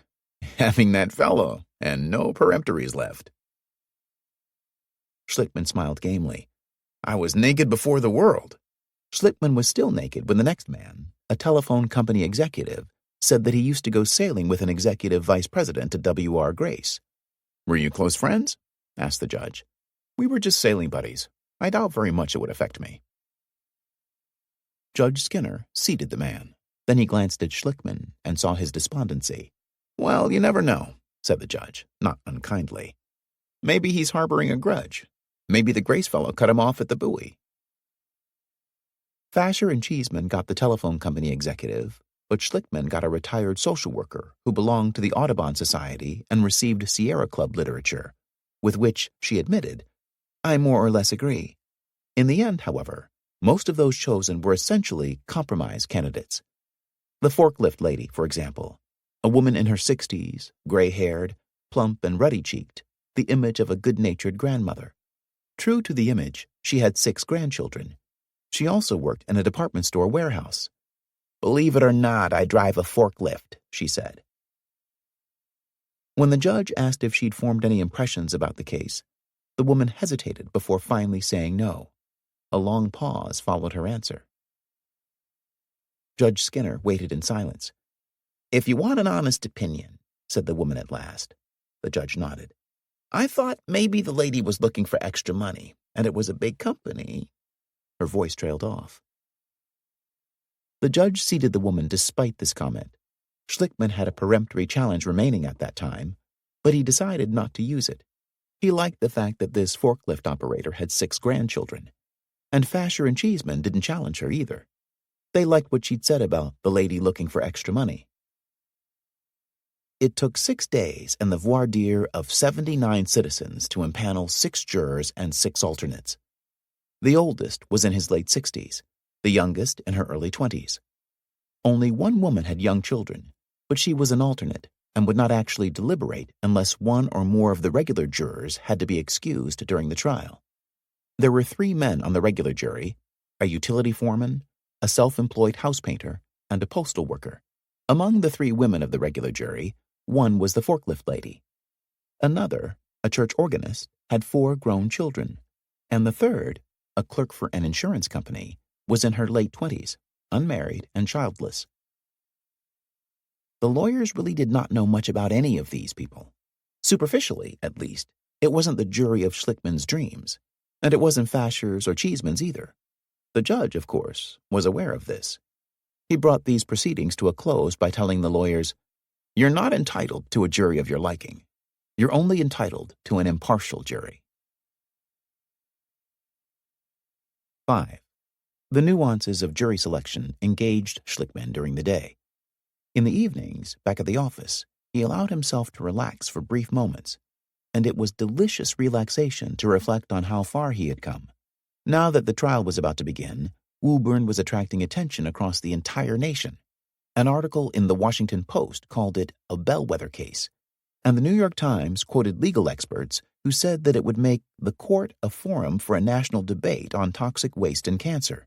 Articles appeared in Newsweek, Time, and the New Republic, nearly all of them citing Judge Skinner's comment about the potential for an astronomical verdict. According to Businessweek, Woburn promised to become a landmark case with major implications for companies. But the case, of course, was not a landmark yet. The trial was still to come. And just before it began, Judge Skinner made an important decision about the way Schlickman would have to present his evidence. It occurred when the judge mentioned that he'd been pondering the question of a trial plan. I've been trying to picture what this trial is going to look like, the judge told the lawyers. You've got 33 plaintiffs, and to submit all 33 of these causation and damage issues in one trial may be unbelievably cumbersome. It's very complicated. The judge asked the lawyers to submit briefs with their suggestions for a trial plan. Schlickman had assumed all along that he would be allowed to present witnesses in the order and manner in which he saw fit. That had always been the plaintiff's prerogative. but the judge clearly had doubts about the traditional way. Schlickman and Nesson talked it over. Nesson proposed the idea of a test case involving only one family. The trial could begin, Nesson suggested, with Ann Anderson's telling the jury about the onset of Jimmy's illness, about her trips to Dr. Truman's clinic at Mass General, where she'd seen other mothers from Woburn, and about her growing suspicion that something in the environment was causing an epidemic of leukemia. After Ann, they would present evidence that Grace and Beatrice had contaminated the city wells, and then the medical experts would explain how the toxic solvents had caused leukemia and other illnesses. Schlickman liked this approach. Nesson thought it would appeal to the judge for several reasons. It answered the judge's concern about the jury keeping straight all the family members. Moreover, Nesson recalled that Skinner, ruminating aloud on the subject, had first mentioned trying the plaintiff's seriatim, an idea very similar to a test case. Nesson's plan incorporated Fasher's greatest fear. Ever since hearing Richard Alfiero tell the story of his son's death, more than a year ago now, Fasher had been vowing, to himself and even once aloud to Schlickman, that no jury would ever hear the family's stories. He had tried several times to make good on this vow. He had offered Schlickman $1 million to drop Beatrice from the case. He'd gotten the judge to take Schlickman out to the woodshed, and then he'd tried to postpone the trial in the hopes that a long postponement would leave Schlickman too much in debt to proceed. Now, on the eve of trial, Fasher saw another chance to keep the families off the witness stand and away from a jury's sympathetic eyes. He suggested to the judge that the trial should deal first with the question of whether any poisons, if Jan likes that term, I'll use it, Fasher said, had gotten from the Beatrice property to the city wells. If a jury were to decide that Beatrice had not contaminated the wells, that would end the case for Beatrice. You wouldn't need 33 plaintiffs telling us how they lost their children and how they've suffered, Fasher told the judge. As for Cheeseman, he didn't want the families on the witness stand either. He and his partners had several different ideas, the first of which involved a trial just on the issue of whether TCE could cause leukemia, the issue he believed would be the weakest part of Schlickman's case. Judge Skinner took a week to consider these various suggestions. He finally decided on a plan virtually identical with Fasher's. The first stage of the trial, the judge announced to the lawyers, would deal with the question of whether Beatrice and Grace were responsible for contaminating the city wells. The waterworks phase of the case, the judge called it. Unless you get the product being dumped on the property and getting into the water, there's no case. There's no point in going any further. If, however, the jury did find Beatrice and Grace liable, continued the judge, the second stage of the trial would address the medical question. Had the chemicals in fact made the surviving family members sick and killed the children? If the jury decides that favorably, continued the judge, then you have to ask, how much is that worth? How much compensation do you give somebody for the loss of a child? The judge paused, and then he said in a low voice, What a question. Fasher was happy to let Judge Skinner take credit for this plan. Fasher suspected the judge was trying to make amends for denying his plea for a 6-month delay, and the judge, in fact, as much as acknowledged so. Announcing the waterworks plan to the lawyers, Skinner said, with an eye to Fasher, You won't have to master everything at once. You can take a breather between phases. On the face of it, it did make sense to divide up the trial in this way. Nesson saw the logic of it, but he also saw the danger. The jurors would come into the courtroom expecting to hear a human drama about the poisoning of the Woburn families. Instead, they'd first have to sit through a case about geology and groundwater movement. Nesson tried to change the judge's mind. This is the defendant's plan, he began, but the judge quickly interrupted him. No, it's my plan, the judge insisted. It's your plan, conceded Nesson. But when you start the trial with essentially a bloodless issue, where you don't have the families, that's very advantageous to the defendants. But the judge was adamant. I've given this a lot of thought, Mr. Nesson. I appreciate your problem. I didn't come here directly from law school, you know, and I'm perfectly aware of the necessity for getting a little pizzazz into it. If it's as you say, all these dreadful people are wickedly and heartlessly dumping known poisons into the water system, holy moly, what more of a hair-raising opening do you need?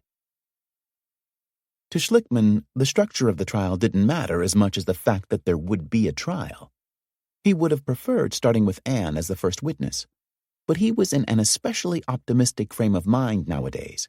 He could even see an advantage in this plan devised by Fasher and adopted by the judge. After all, both the Grace and Beatrice properties were contaminated with TCE. Wasn't it obvious that they had contaminated the wells, too? A jury would surely see that.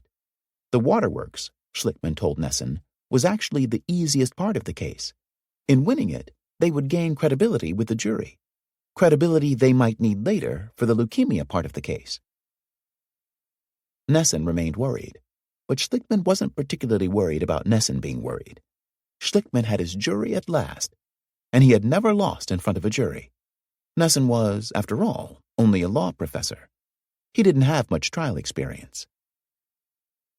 Then again, compared with Fasher, Schlickman didn't have much either. 6.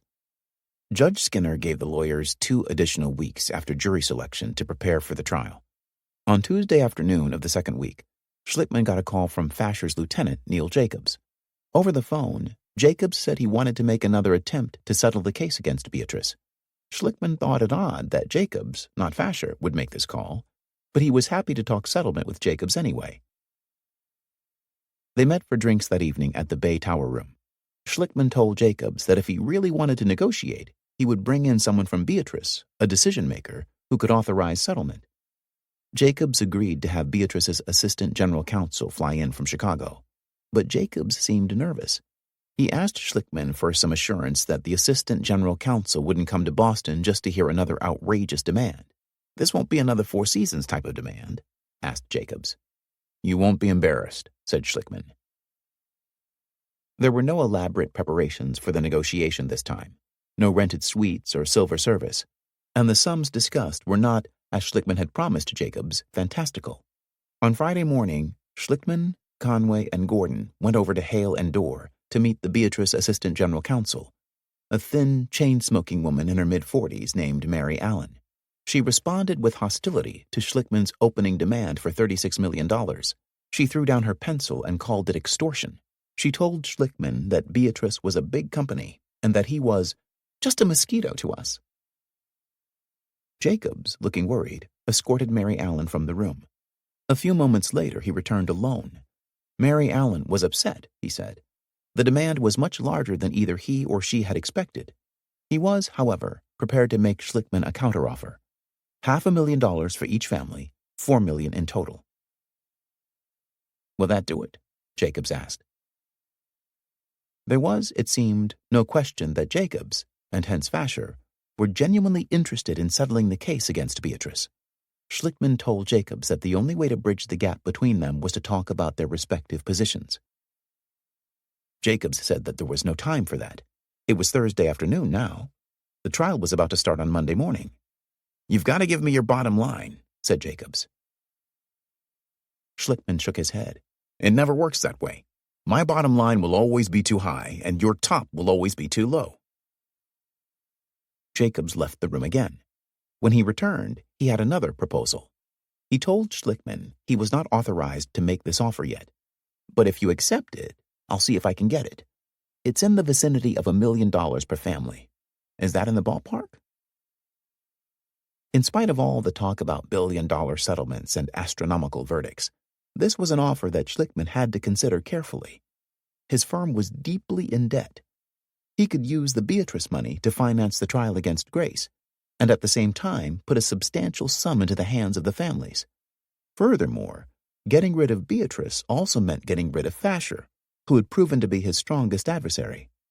Without Fasher to complicate matters, the trial against Grace would no doubt be simpler, and probably clearer and more compelling for a jury of ordinary citizens. Then again, thought Schlickman, it wasn't as if he had no case against Beatrice. The land was contaminated with TCE, and he could prove it.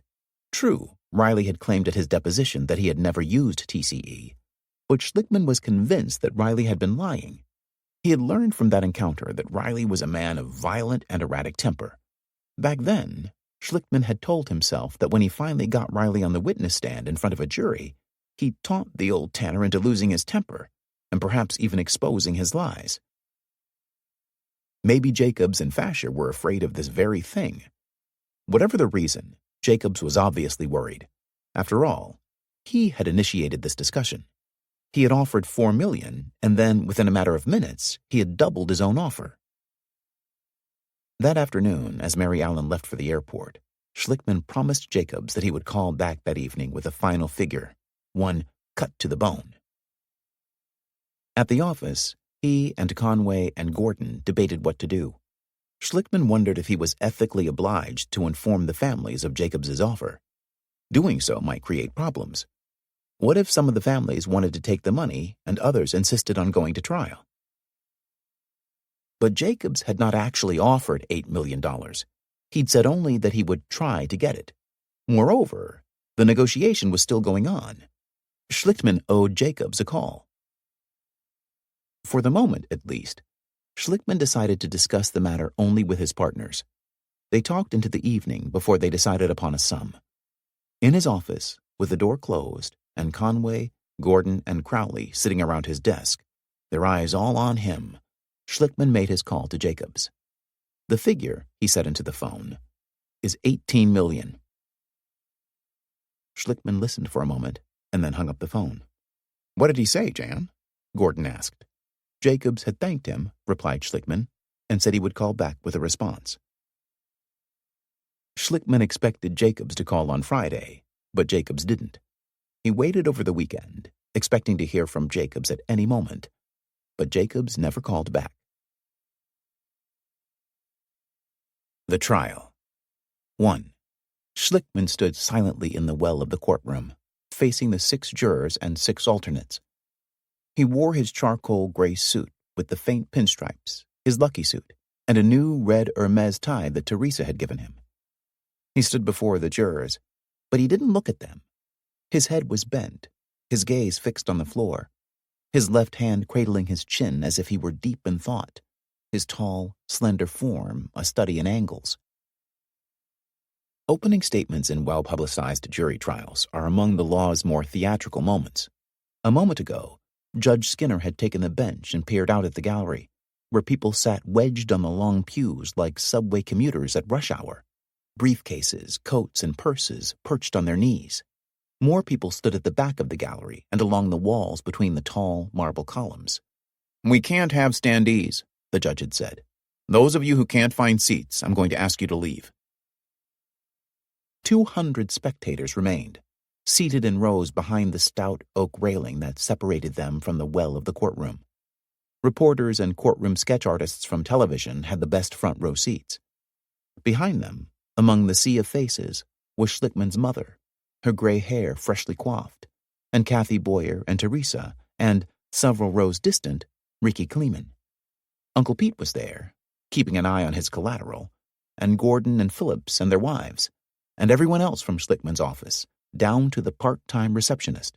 And so, too, was Reverend Bruce Young, in a worn black suit and white cleric's collar. An entourage of dark-suited W.R. Grace executives from corporate headquarters in New York claimed several excellent seats near the front of the gallery. Among them was the Grace General Counsel, a trim, handsome man in his mid-60s with a full head of white hair. Across the aisle from him sat his counterpart at Beatrice Foods, Mary Allen, just in from Chicago. Even one of Fasher's daughters had come to hear her father in the biggest case of his long career. The only faces missing from this crowd were those who arguably had the greatest interest in the progress of the case. Schlickman had prevailed upon his clients, the Woburn families, not to attend the trial. This had been a tactical consideration. The entire trial, both phases, would surely last several months, and if, sitting in the gallery, they should laugh or smile at the wrong time, or look bored, or come only sporadically, well, he'd ask them, think what impressions the jurors might form. The night before, Schlickman had not slept at all. Teresa had stayed with him, and when she fell asleep at midnight, Schlickman had been making notes in the margins of his speech. At 4 a.m., she had awakened to find his reading light still on, his voice a low murmur as he rehearsed. In the courtroom, the old steam radiators hissed and emitted a prodigious heat. The audience seemed to hum with anticipation, a susurrus of excited voices. The sound quickly faded away when Schlickman rose from the council table. But still, Schlickman waited, looking at the floor. He waited for such a long moment that his friends in the gallery began to worry. At last, he took a deep breath and looked up at the rain-streaked windows above the jury box. "Ladies and gentlemen of the jury," he began in a low voice, "there's a city north of Boston. The name of that city is Woburn. Woburn is like many other cities. It has homes, schools, churches, industry. But Woburn has something else. It has more than its share of sickness and death." He spoke to the jurors as if he were alone with them, the way two people can be alone in a crowded public park. His notes were at the council table, a few paces to his right, where Nesson, Conway, Crowley, and Kiley sat, but he never paused to look at them. He told the jury about the tragedies the Woburn families had endured, and then, the tone of his voice growing harsher, about W.R. Grace and Beatrice Foods. He would prove, he said, that these two companies had dumped toxic solvents on the ground, and that these solvents had been drawn into the city wells and then pumped into the homes of East Woburn. Industrial waste has been dumped by corporations that didn't care, by corporations that knew what they were doing could hurt people. But these corporations chose to do it anyway. When Schlickman was done, the crowd in the gallery remained quiet for a long moment. Judge Skinner broke the spell by calling a brief recess. The crowd, elbow to elbow in their seats, seemed to let out a collective breath and began talking among themselves as they shuffled out to the corridor. Schlickman sat at the council table, his back to the gallery, his face flushed. His partners gathered around him, touching him on the shoulders and smiling. The council tables, there were 3, one for each party, were arranged in such a way that the lawyers for the 2 defendants sat behind and to either side of Schlickman. Counsel for Beatrice on his left shoulder, Grace on his right. Next to Fasher at the Beatrice table, Jacobs paused to watch Schlickman receive congratulations. Then Jacobs followed the crowd out into the corridor in search of Mary Allen. He found her smoking a cigarette by the payphone. "My God," Mary Allen said to Jacobs. "He accused us of murdering children. What the hell are we going to say to that?" Schlickman's speech had unnerved Jacobs too. He would recall later that he could almost hear the jurors' minds snapping shut. But he did not say this to Mary Allen. "Just wait," he reassured her. This was Schlickman's finest moment. From here on, it's all downhill for him. It is in the nature of disputes that a forceful accusation by an injured party often has more rhetorical power than a denial. Partly for that reason, the opening statements, the denials, as it were, made on behalf of W.R. Grace and Beatrice Foods, struck many observers in the gallery as anticlimactic. A lawyer named Michael Keating, one of Cheeseman's partners, gave the opening statement for Grace. Cheeseman sat at the Grace counsel table, but he was no longer in charge of the conduct of the case. The firm had turned that job over to Keating. Cheeseman didn't mind. Quite the contrary. He had welcomed Keating, a friend and fellow Harvard Law graduate who was also the firm's most experienced trial lawyer. Keating had a wonderful courtroom voice. It was strong and clear and resonant, a forthright, honest voice of the sort that seemed incapable of whispering secrets or bearing falsehoods. Standing before the jury, Keating frankly admitted that yes, some Grace employees had spread small amounts of TCE on the ground to evaporate, but it was just small amounts, and it had never gotten to wells G and H, and he, Keating, promised he would prove that to them. And even if it had gotten there, it could not possibly have caused anyone any harm, and he would prove that, too. There wasn't much more that Keating could say, except to reply to Schlickman's accusation that Grace did, too, care. For those in the cramped seats of the gallery, Keating's opening statement was mercifully brief. Fasher's was not. Fasher stood before the jury and patted the pockets of his suit coat as if he'd just discovered that he'd lost his keys. He fixed his gaze on the high, vaulted ceiling of the courtroom and turned his head slowly as if he were following the flight of an insect. He often looked squarely at the judge as he spoke, but rarely at the jury. When he tried to erect a large map of Woburn on an easel, he almost toppled it back onto Jacobs and Federico. And when he finally got the map in place, Judge Skinner interrupted him. "Turn it so the jury can see it," the judge ordered. "You're talking to them, not me." It wasn't that Fasher had no points to make. Schlickman had no proof, Fasher told the jury, that the Beatrice Tannery had ever used TCE, or had ever dumped toxic waste of any kind on its 15 acres. It was true, he acknowledged, that the land was contaminated today, but there was not one single piece of scientific evidence that it had been contaminated in the 1960s and 1970s, when the wells G and H were pumping water into the homes of East Woburn. Moreover, no doctor had ever suggested that the chemicals in the well water could cause leukemia. Not until Mr. Schlickman found an expert to say so, a California doctor, a professional expert who had testified dozens of times. It appeared that Fasher had said everything he intended to say. He had spoken for an hour and a half, but he seemed reluctant to sit. He had worked hard to prepare his opening. He had rehearsed on the way to work for the past week, bundling himself in a heavy winter coat and a snap-brimmed cap with the ear flaps pulled down, walking from his apartment in Arlington to Harvard Square, a distance of 3 miles, a small, gray, undistinguished-looking figure with a lugubrious face talking to himself. It wasn't a bad speech, but now, in the courtroom, as he said for the 3rd time that the tannery had never even used TCE, the crowd in the gallery shifted in their seats. Fasher knew he was not a skilled orator. He did not even like the sound of his own voice, which he knew became more nasal and mumbly the louder he tried to speak. But he had won most of his cases, more than 60 in all, in spite of his voice. He knew that some trial lawyers claimed a strong opening statement like Schlickman's could win a case outright. In Fasher's experience, this was sometimes true, but only in short, uncomplicated cases. In the lengthy cases he'd known, openings didn't matter that much. They were soon forgotten. Fasher didn't know how long Schlickman expected this first phase, the waterworks, to last. But he, Fasher, had no intention of letting it be brief. 2. Schlickman figured it would take him 4 or 5 weeks to complete the waterworks phase of the trial. In broad outline, his task was quite simple. He had to prove that the Grace and Beatrice properties were contaminated with TCE and other toxic solvents, and that these solvents had seeped into the groundwater and migrated to the city wells by the late 1960s. He would call as many as 30 witnesses, but he intended to rely chiefly on the testimony of 2 expert witnesses. The first, a geologist, would describe to the jury the extent of the TCE contamination in the soil of the Grace and Beatrice properties and the time at which, in his opinion, it had occurred.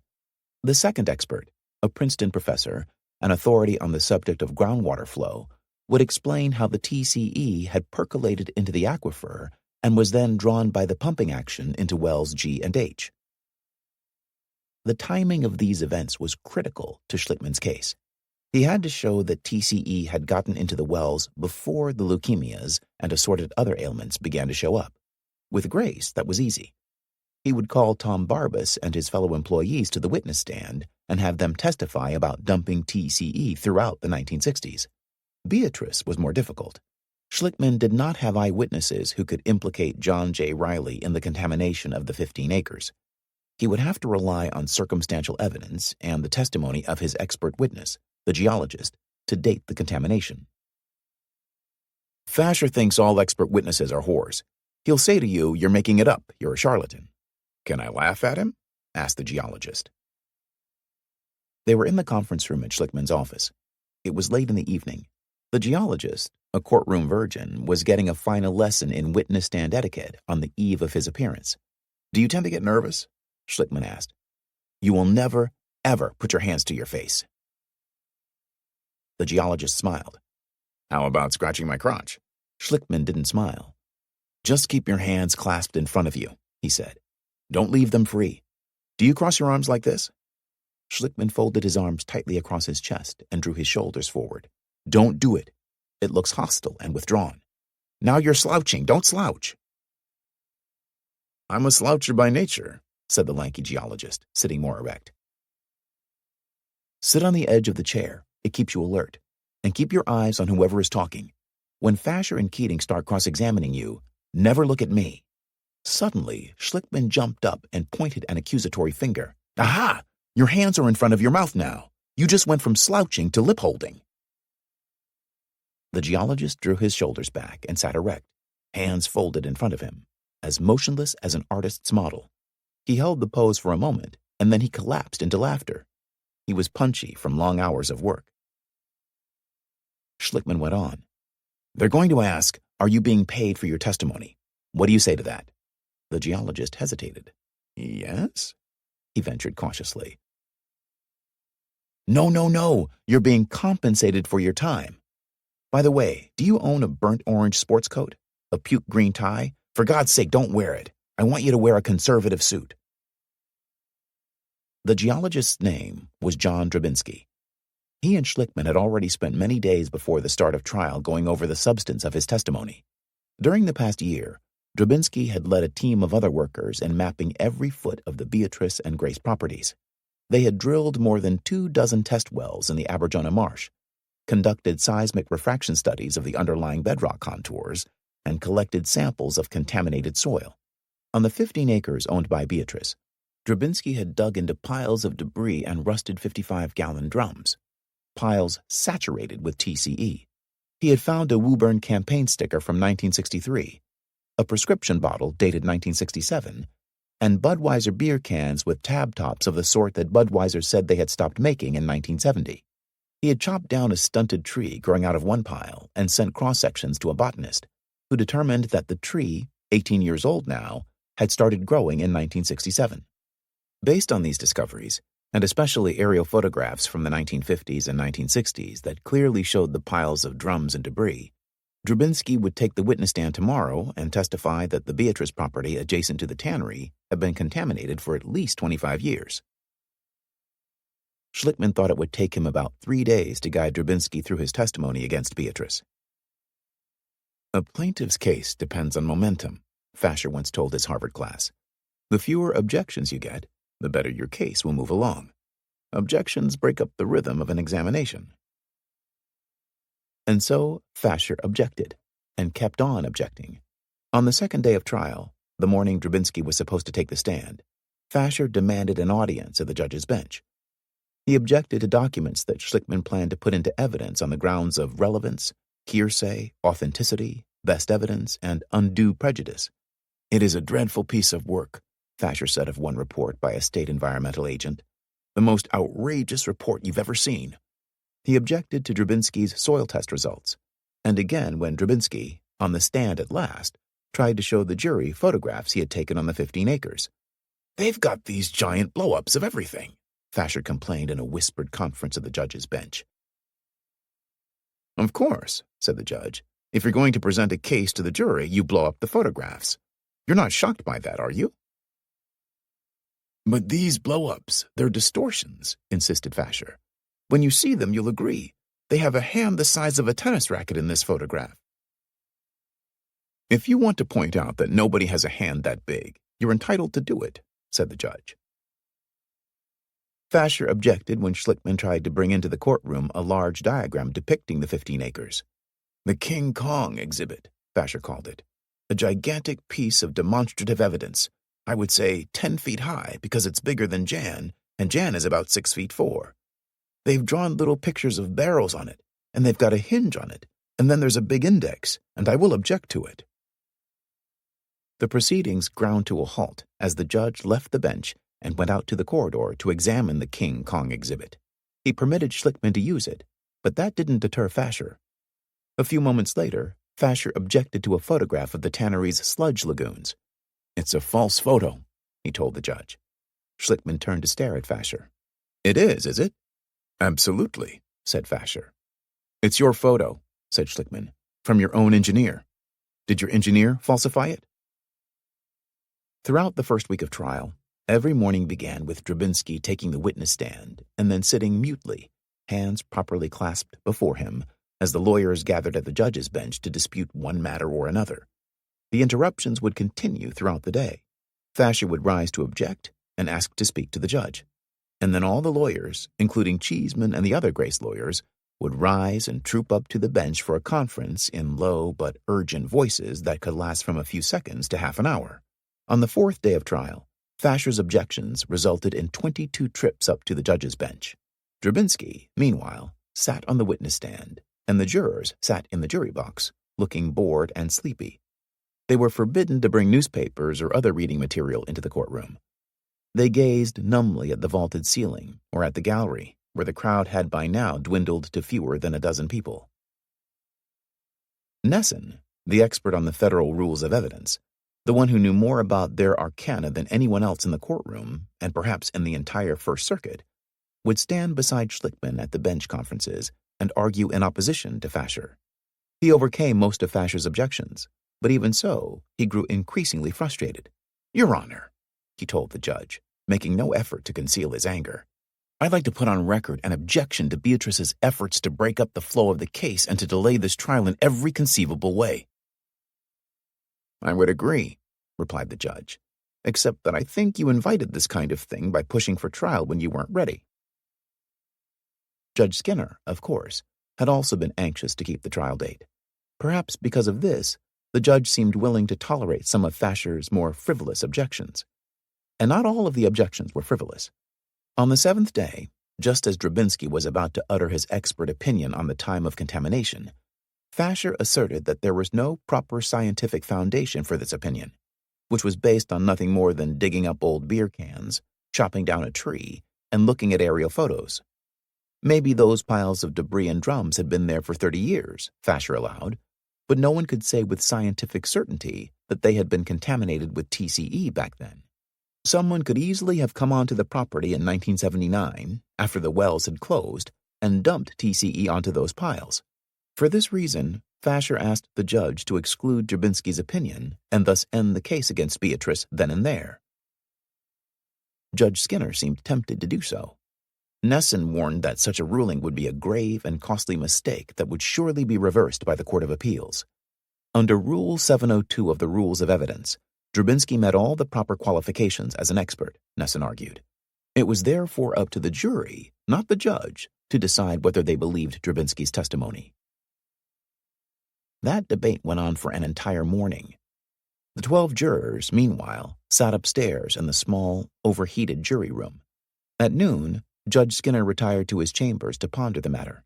Upon his return, he told the lawyers that his decision was a very close one.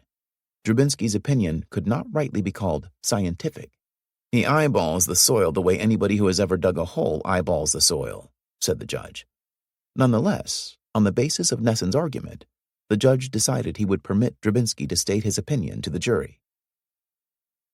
Nesson had just earned his keep. He had single-handedly saved the case against Beatrice.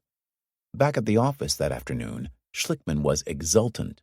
"Charlie, you got inside the judge's perimeter," Schlickman crowed gleefully, splaying his fingers out like a mystical masseur. "You were touching the old bastard's brain."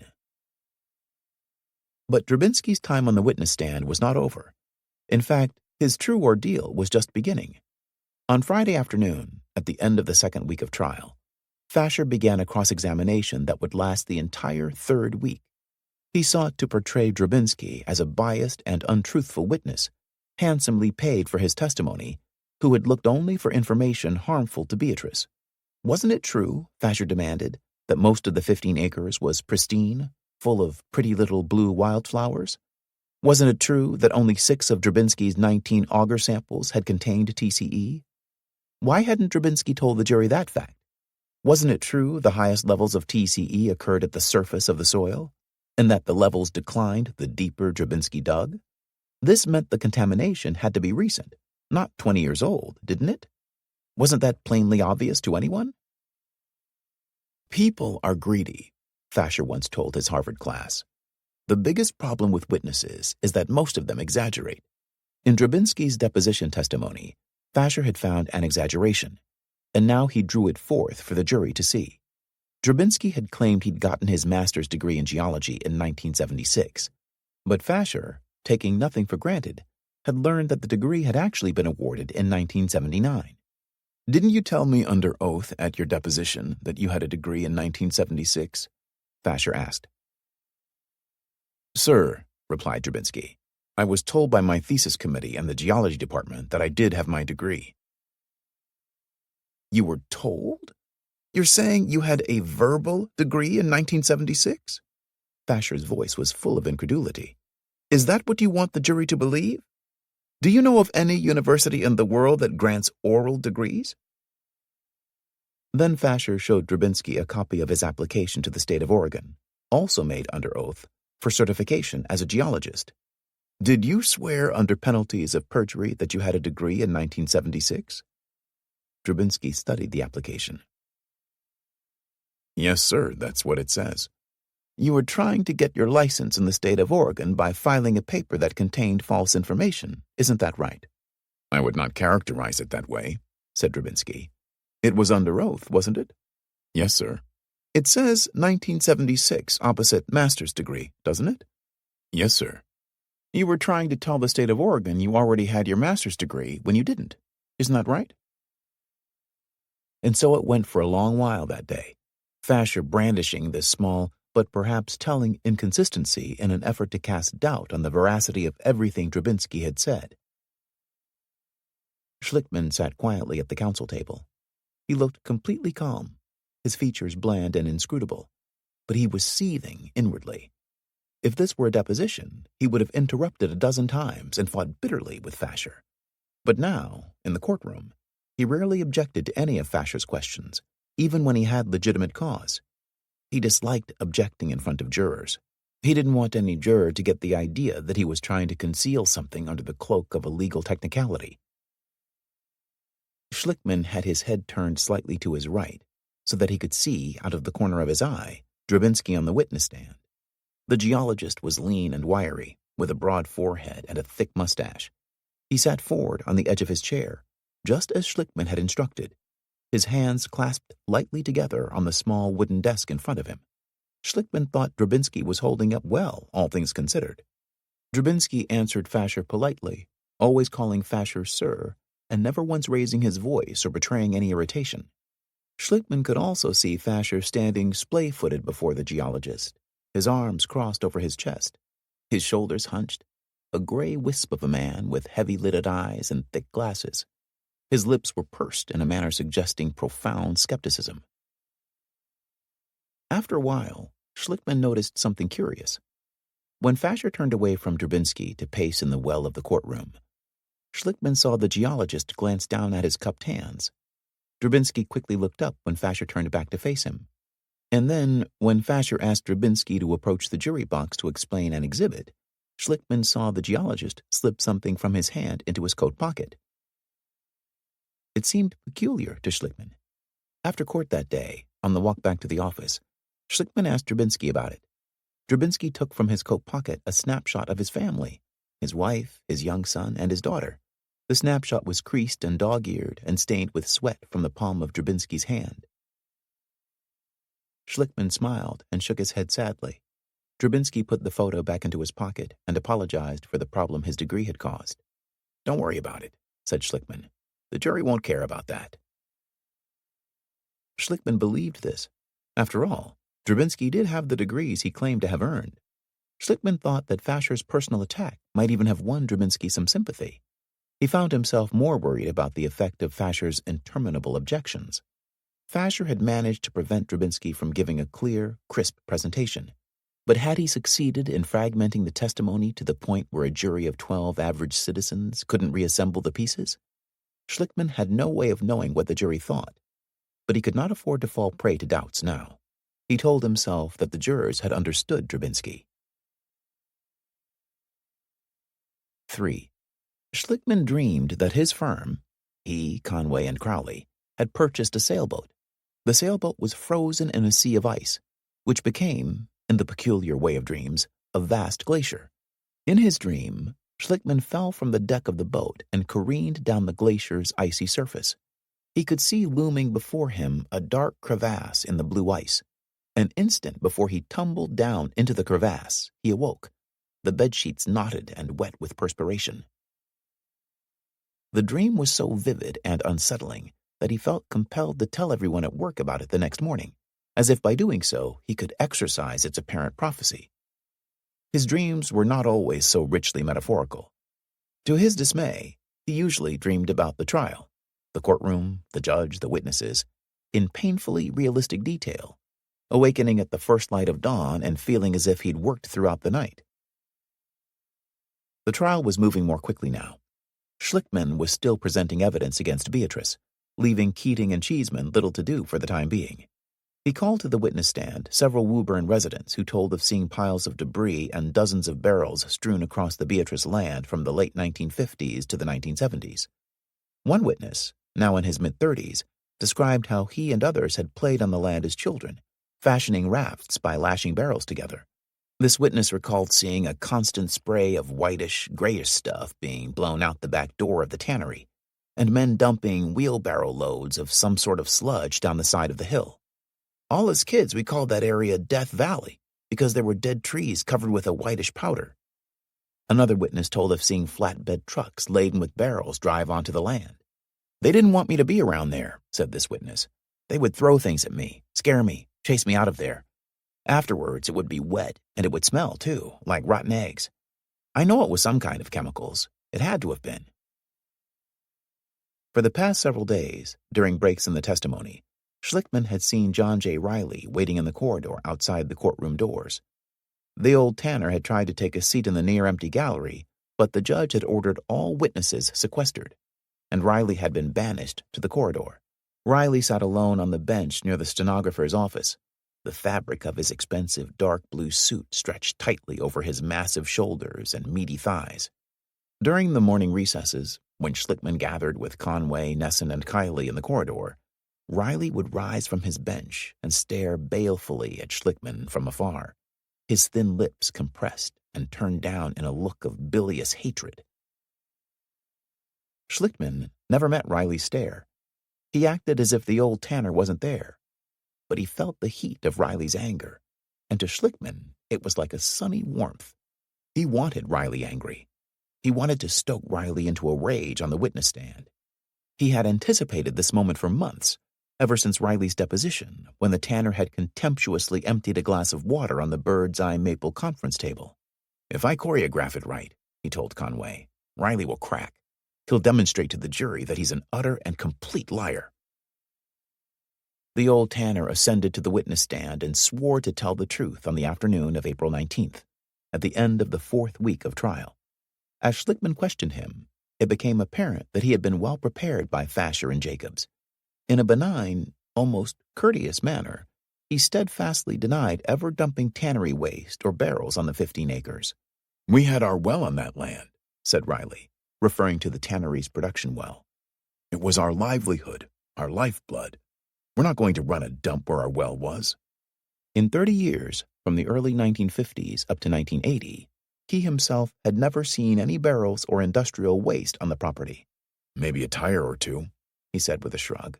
"Some old timbers from a shack that was there." These denials didn't surprise Schlickman.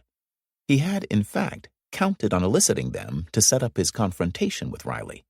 He produced what he liked to call his killer document, the 1956 report by State Health Agent A.C. Bold, in which Bold had ordered Riley to remove 600 feet of tannery sludge from the edge of the Aberjona Marsh. That report told, in black and white, how Riley had refused, claiming that he owned the land and could do what he wanted on it. Now, as Schlickman placed this document in front of Riley, he had high hopes. He didn't really expect Riley to confess, but he did expect the tanner to falter, and even better, to lose his temper.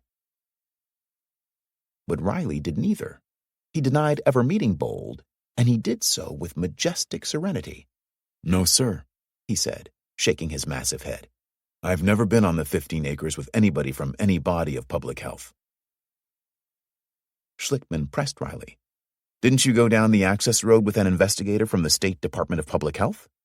"No, sir, I did not," replied Riley calmly. Direct examination of a hostile witness is the most difficult of all the trial lawyer's skills. Schlickman's examination proceeded fitfully, interrupted by Fasher's objections and the inevitable bench conferences.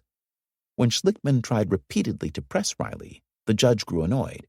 "You've asked that question twice, and he's answered it," the judge told Schlickman in front of the jury. "Let's move on." At times that day, Schlickman seemed to lose the mechanics of his craft. He phrased questions in ways that violated the rules of evidence and standard courtroom procedure. Time and again, Fasher rose to object, and when the judge sustained these objections, a small smile crept over Riley's face. At one point, the judge said, "This is an awkward way to do this, Mr. Schlickman." Nesson tried to rescue Schlickman. "If I could be heard on this point?" But the judge curtly silenced Nesson. "You're not entitled to be heard on every nitpicking point. Let's get on with it." Schlickman stood facing Riley, but he was staring down at his notes, trying to figure out how to phrase a question in a way that would overcome Fasher's certain objection. The courtroom was silent, and the silence grew longer and longer, broken only by the distant wail of an ambulance from the streets below. At the far end of the plaintiff's counsel table, seated next to Conway in the shadow of the judge's bench, Tom Kiley grimly watched this scene. He longed to jump up and question Riley himself. 6 months ago in Patton's bar, when he had offered to help Schlickman with the case, Kiley had imagined that he and Schlickman would sit side by side, sharing the duties of direct and cross-examination. But now it was Nesson who sat by Schlickman's side. "I keep thinking to myself, I can't fucking believe I'm just sitting here," Kiley would say later. In the first weeks of the trial, he had written out questions for Schlickman, lines of examination he thought might prove fruitful. But Schlickman had his own way of doing things. Kiley found himself watching his friend and thinking, "I'd do that differently." Sometimes, Kiley thought, I could do that better. He'd steal glances at the big gold Rolex on his wrist and try to stifle yawns. For a time, he had considered no longer coming to the trial. He had a big case of his own, an accidental electrocution, to work on, and he was losing money sitting here. But he had offered to help, and even though the situation hadn't turned out the way he'd expected, he felt obliged to stand by his offer. Besides, if something were to happen to Schlickman, he'd have to take over. Nesson and Conway weren't trial lawyers, and Crowley lacked the experience for a case of this complexity. Kiley had decided he would stay, but he wouldn't try to compete with Nesson for Schlickman's attention. There's enough going on without my ego getting in the way, Kiley thought. If Jan wants my advice, he can ask.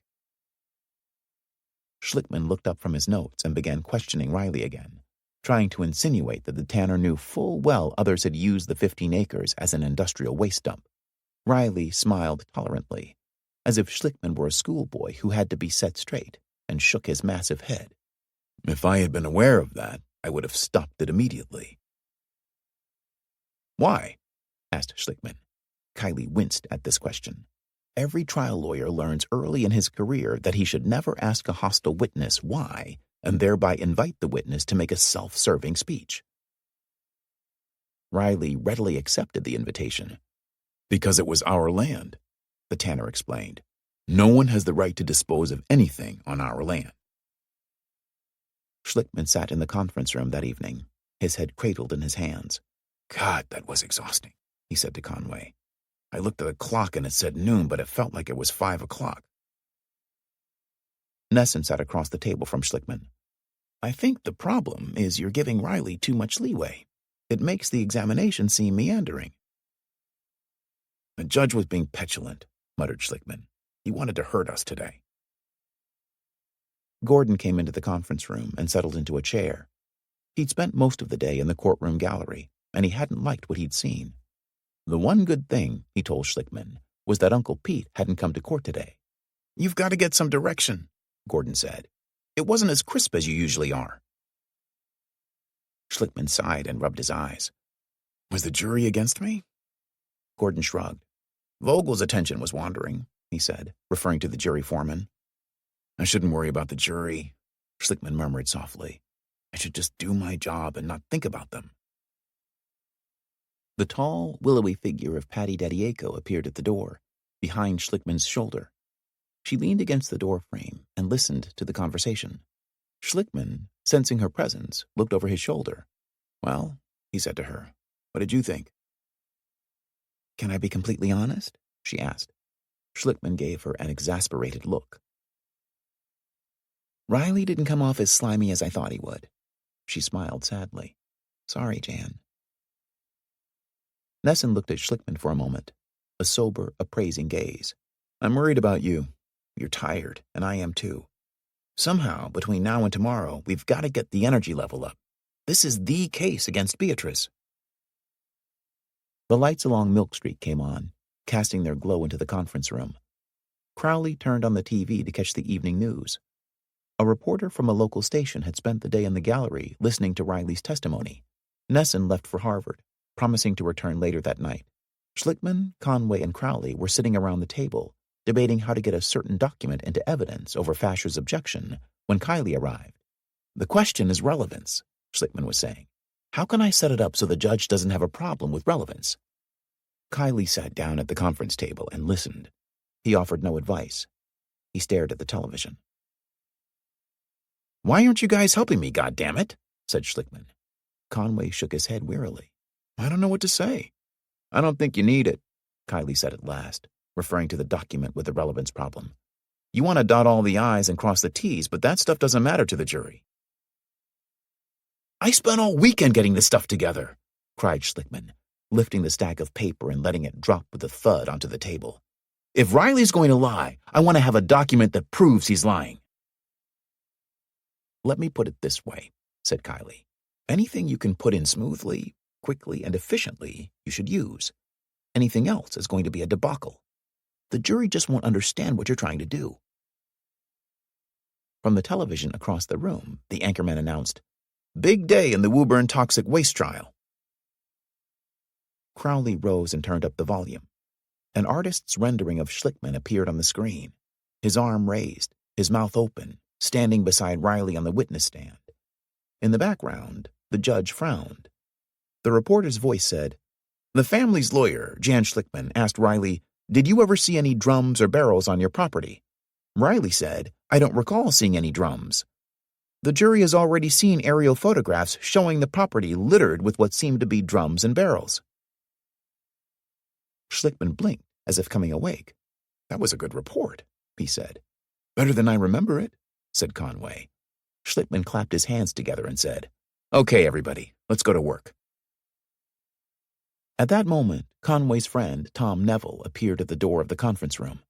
Neville made his living as a defense attorney for insurance companies, but he came by the office most evenings to play the devil's advocate for Schlickman. In his line of lawyering, Neville took few personal risks.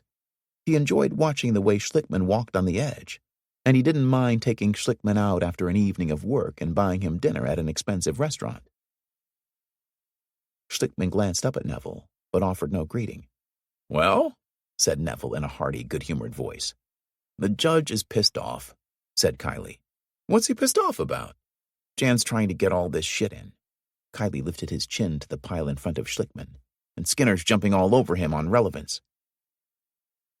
"Did you use that 1956 report about the tannery waste?" Neville asked. "I did," said Schlickman. "And that didn't crack Riley?" "He just denied it." "The jury wants you to kick the shit out of this guy," said Neville. Schlickman looked around the room. "Where's Charlie? We need him now, damn it!" This was too much for Kylie to endure in silence. He stood and planted his hands on the table, the thick muscles of his shoulders and arms bunching under his white shirt. He thrust his face toward Schlickman, who drew back in his chair. "You take Riley through a logical sequence," Kylie said with exaggerated patience. "You state the facts in simple, declarative sentences. You get him up in front of the photographs and you say, 'Mr. Riley, you saw all those barrels on your land. Isn't it true that there was a pile here and one here and here? That pile was there in 1964, wasn't it, Mr. Riley? You never once threw any of your barrels on that land? Never once?'" By now, Kylie was shouting. "You get him to say no, no, no, and then if he says yes just once, he'll crack." Neville jumped up too and hovered over Schlickman from the other side. "You gotta manhandle him," said Neville. "Yeah, great," said Schlickman, his head bowed, his voice soft. "That's good showmanship, but I've got to get evidence in." "My God, this is the guy who killed your kids," yelled Neville. "You should be attacking him with a fucking baseball bat. You shouldn't be asking him—" Neville adopted a mincing tone. "And then what did you do next, Mr. Riley?" Schlickman slouched deeper in his chair until he was almost supine. He stared vacantly past Kelly and Neville to the television, which still droned on. Kylie grabbed one of the documents and brandished it in front of Schlickman's face. "Did you ever receive a letter in 1980 from the city about barrels all over your property, Mr. Riley?" "He says no, and you dropped this in front of him." Kylie flung the letter down in front of Schlickman. "And you say, 'What's this, Mr. Riley?'" "Yeah, you're better off making your point and not getting the document in," said Neville. "What's he going to say?" repeated Kylie, his lips curled in a sneer. "It doesn't matter what he says. He's fucked." Then Kylie took a deep breath and sat down. He gave Schlickman a puzzled look. "In my 11 years of trial experience, you've got more shit to use on this guy than I've ever seen before. You can fucking destroy him. What does it take to get you mad?" Schlickman and Conway were the last to leave the office that evening. It was near midnight. "What do you think, Kevin?" Schlickman asked as they walked out the door together. "Should I have been more haranguing?" Conway looked thoughtful, but he didn't answer directly. "Riley surprised me today," he said. "He came off looking better than he should have. He was so arrogant and combative in his deposition." "He's a liar, but he's not stupid," said Schlickman. Conway nodded as he put on his coat. "I think you've got to get angry, Jan." Schlickman got angry the next day. Some thought it went better than the day before. Schlickman himself announced after court that he felt pleased, and when he asked Kathy Boyer her opinion, she said, "I thought it was stronger today." But Tom Kiley had seen no great improvement. If anything, thought Kiley, the old tanner had looked even more at ease on the witness stand. When Schlickman, trying to manhandle the witness, had interrupted Riley with a brusque, "Is that correct, sir? Yes or no?" the judge had intervened. "Wait a minute, let him answer." Riley had smiled confidently and embarked on a long monologue, telling the jury again that the tannery had never used TCE and had never dumped its waste on the 15 acres. When Schlickman stood Riley up in front of the jury and took him on a tour of the 15 acres, showing him a map of the land and the photographs taken in 1985 of old rusted barrels, Riley said time and again, in a placid and serene manner, "No, it did not look that way to my eyes in 1980. No, I don't remember any debris pile there. That, to me, doesn't look like the site." And Fasher had repeatedly objected to Schlickman's questions as repetitious and argumentative. The judge had agreed. "Yes, you're simply arguing with the witness," the judge had told Schlickman in front of the jury. These rebukes were just the sort Fasher liked to hear the judge utter, especially in front of the jury. At the morning break, downstairs on the 3rd floor in the federal cafeteria, Fasher was in high spirits. "A case depends on momentum, and Schlickman doesn't have any," Fasher told the young associates who gathered around him, coffee cups in hand. "He doesn't know how to ask a proper question. Just from a craftsman's point of view, I feel bad for him." Fasher's young associates all smiled. Fasher had worried about Riley. He knew the tanner to be a temperamental man, the sort of witness who was dangerous to himself. But Fasher thought Riley had acquitted himself well, and that the danger had passed. Fasher was wrong. The next morning, the first small crack in Riley's composure appeared. It happened, oddly, when Fasher began what was supposed to be a friendly cross-examination. Fasher asked the tanner if there had ever been, to his knowledge, sludge of any kind dumped on the 15 acres. Riley seemed resentful at being asked this question again. He seemed even to forget that Fasher was his lawyer. "I have told you," Riley replied sullenly. "Just tell us again," Fasher gently prompted. "No," said Riley, his jowls flushing. "Never, never in my knowledge. Absolutely never." "Even assuming that sludge was deposited at any time on the 15 acres, would that sludge contain any of the chemicals in this case?" "No," said Riley, his voice growing louder. "Absolutely not, without question, and I will go to my grave with that story." The vehemence in the tanner's voice startled Fasher. His sleepy eyes came fully open, and he looked at Riley curiously for a second. Then he laughed a soft, deprecating laugh. "I don't want you to do that, sir," he said. "I want you to stay well and happy." At the Grace Council table, Keating had not uttered a word in the courtroom for many days, but he had the right to cross-examine all witnesses, even if they were testifying only about Beatrice. He chose to exercise that right with Riley, embarking on a little friendly cross-examination of his own. "Isn't it true," Keating said to Riley, "that the tannery has been a good citizen of Woburn, a supporter of civic activities, supporter of a local baseball team, and the like?" The question appeared to have a soothing effect on Riley. "We took a lot of pride in Woburn," said the old tanner. "We loved Woburn, and still do." "You were born and brought up in Woburn, and your children were born and raised there?" "Yes," said Riley. "You consider Woburn your home, don't you?" "Yes, I do."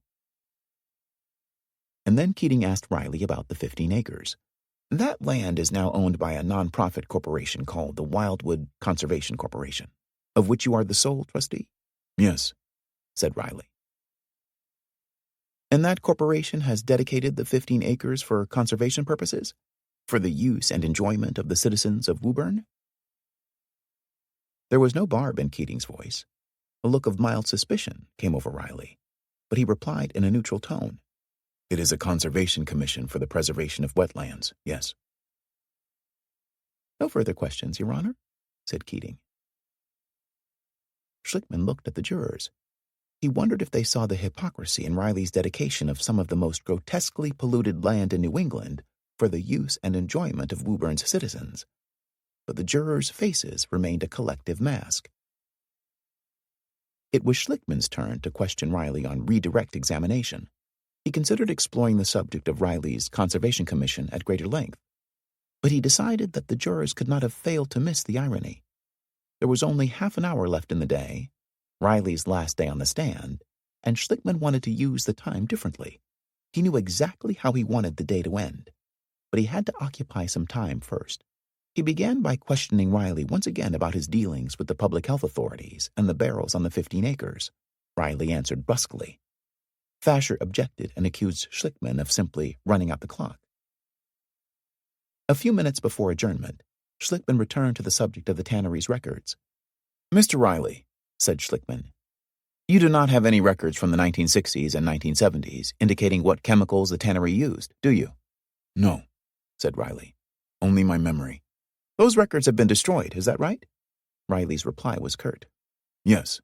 "Your records go only to 1979, the year the wells G&H were closed." "Yes." "Mr. Riley, when did you destroy those records?" The tanner was instantly enraged. This question worked just as Schlickman had hoped. In a loud, angry voice, Riley said, "I don't know when those records were destroyed, but I will repeat to you, sir, again and again, we never used trichloroethylene." No, interrupted the judge. "You're not being asked that. You're being asked when the records were destroyed. You say you don't know. Next question, Mr. Schlickman." "That's all," said Schlickman, smiling. Walking down Milk Street with Nesson and Conway, Schlickman laughed out loud. "It was great, wasn't it, Charlie? Why would Riley immediately make the connection between TCE and destroying records? Because he was covering up. The jury understood that, didn't they? Did you see Fasher? How totally crumpled he was? He was walking out and Federico said something to buck him up, and Fasher said, 'I don't want to feel better.' God, it was just great.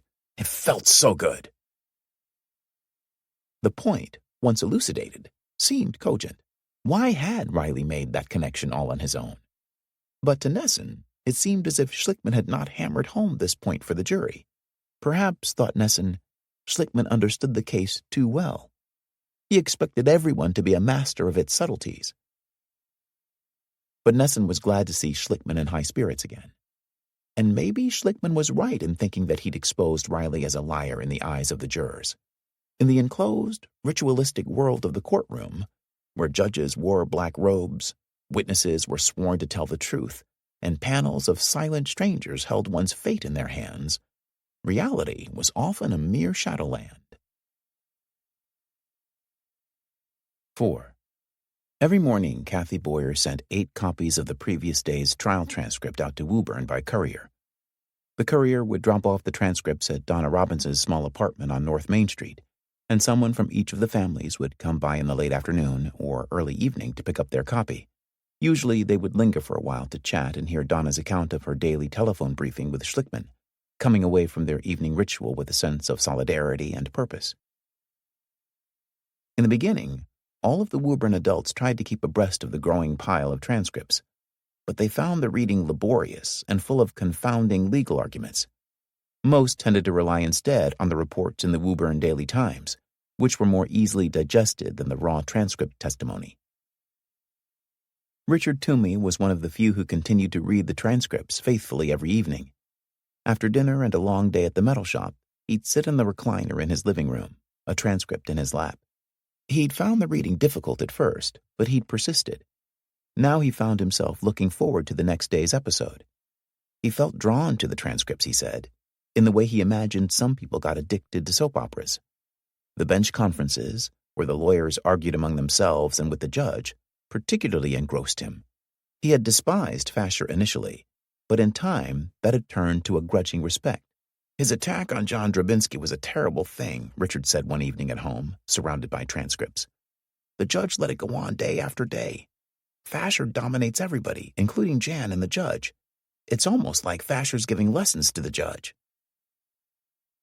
One of the 8 families, the Gamashes, paid almost no attention at all to the details of the trial. 6 months earlier, Roland Gamache had entered the fulminant end stage of leukemia, what his doctors called a lymphoid blast crisis. He was treated with an aggressive round of chemotherapy, but that failed to induce a remission. His only hope for survival lay in a bone marrow transplant from a compatible donor. None of his immediate family, however, proved compatible. On the advice of his doctors, Roland elected to have a transplant from a non-related donor. He and his wife, Catherine, flew to Iowa City for the operation. There, Roland suffered multiple complications from the bone marrow transplant, and his hospitalization was, according to the records, stormy. He died on April 17th, in the 6th week of trial. His body was flown home for burial. A gathering of mourners that included several of the families attended a private service at St. Joseph's Church in Woburn. All the families had felt the flurry of excitement and high expectations at the start of trial, but now, as the weeks dragged on and the daily transcripts mounted into a towering pile, their lives settled back into the normal daily routine of work and school. The trial, their trial, became a distant echo. In the courtroom, Schlickman had begun his case against W.R. Grace. Nesson couldn't understand why he had bothered to call a former Grace worker named Frank McCain to the witness stand. McCain admitted using TCE to clean fingerprints and grease off conveyor belts, but he insisted that he'd never dumped any waste solvent behind the plant, nor had he ever seen anyone else doing so. Nesson shook his head in consternation over McCain. "I thought he was a net loss. I don't understand why you called him." Charlie, exclaimed Schlickman, his eyes wide in astonishment. "Don't you see what I did? This guy said he used a half-gallon of TCE a day. Half a gallon. He said the conveyor belt bubbled if he left it on too long. If the jury hears that often enough, they'll damn well remember it." Nesson had to agree this was true. But if he had missed that point, he wondered how Schlickman could expect the jury to get it. Nonetheless, the case against W.R. Grace was moving swiftly, and despite some misgivings, Nesson told Schlickman one afternoon, "I think it's going fabulously well against Grace." Schlickman managed to get 6 witnesses, all former Grace employees, on and off the stand in one day, a record for this trial. In large part, this happened because Fasher was, for the time being, just a spectator. Schlickman's examination of Tom Barbas took a day and a half, but it went smoothly. At first, Barbas sat erect in the witness stand, in a blue blazer and red tie. But as the hours passed, his shoulders sagged, and the judge had to urge him repeatedly to keep his voice up. "Shout as if you are outdoors, Mr. Barbas," urged the judge.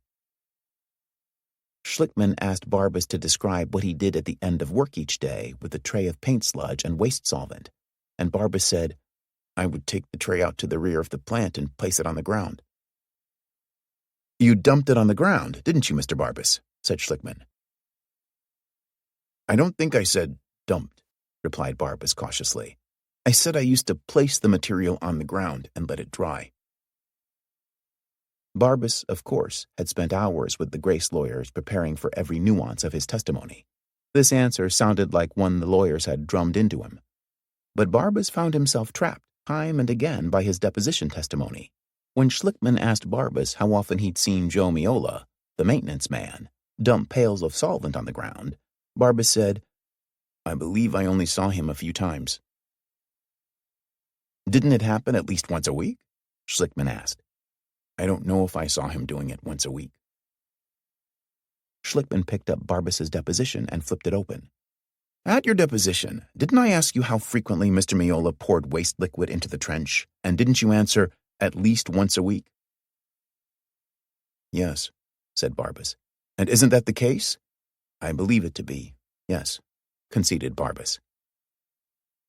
After a while, when Barbas balked, Schlickman would simply pick up the deposition and start toward the witness stand, and Barbas, seeing this, would turn docile and give the answer Schlickman sought.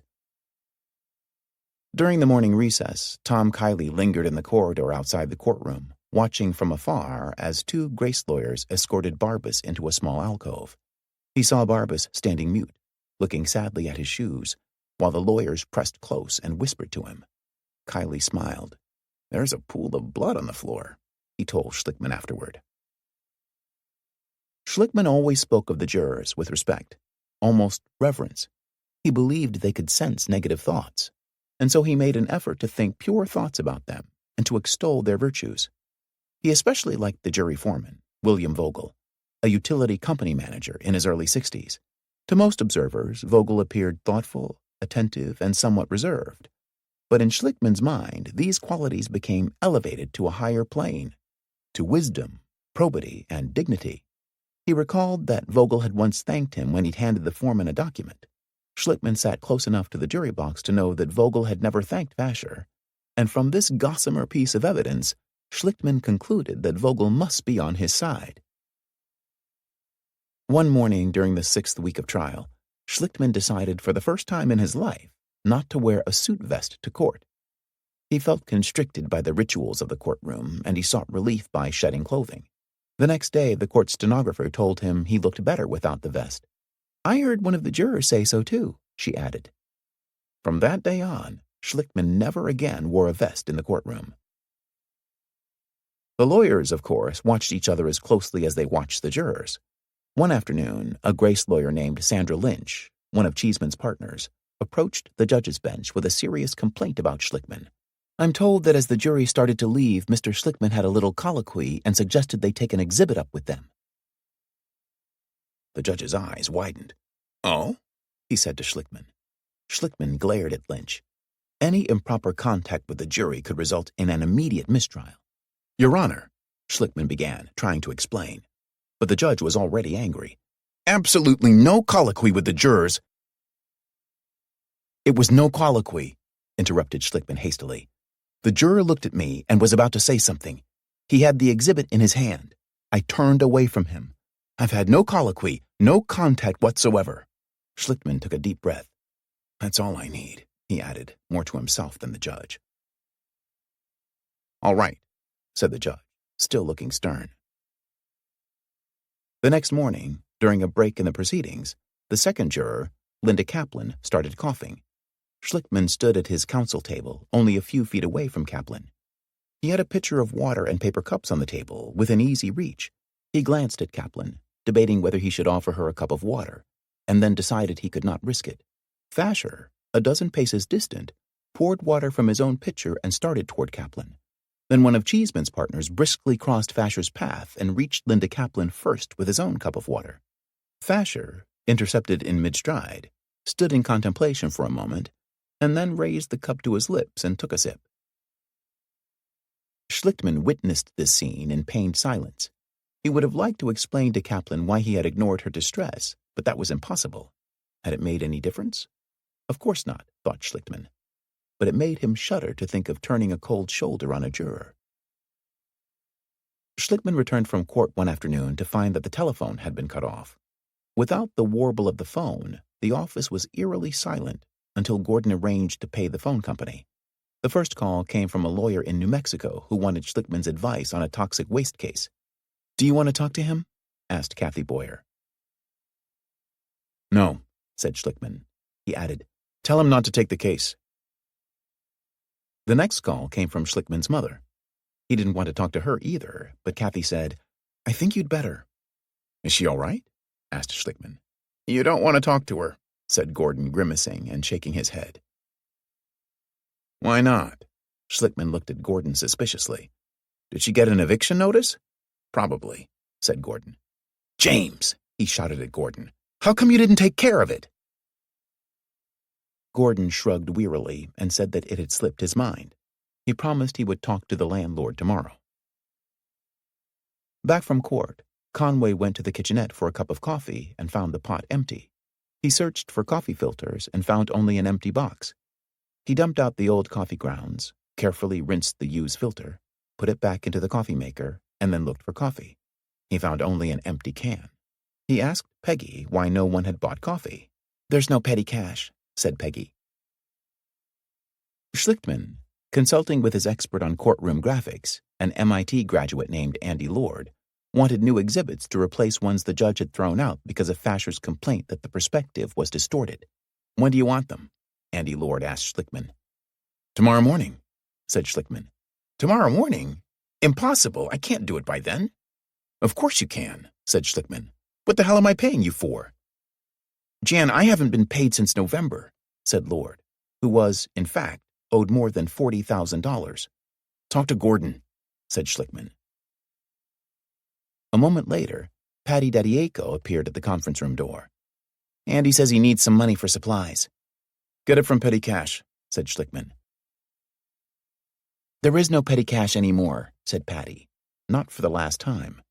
Schlickman would gather in the office kitchenette for lunch at 1 o'clock every afternoon with Conway and Crowley, Nesson and Kiley, and often Gordon and Phillips.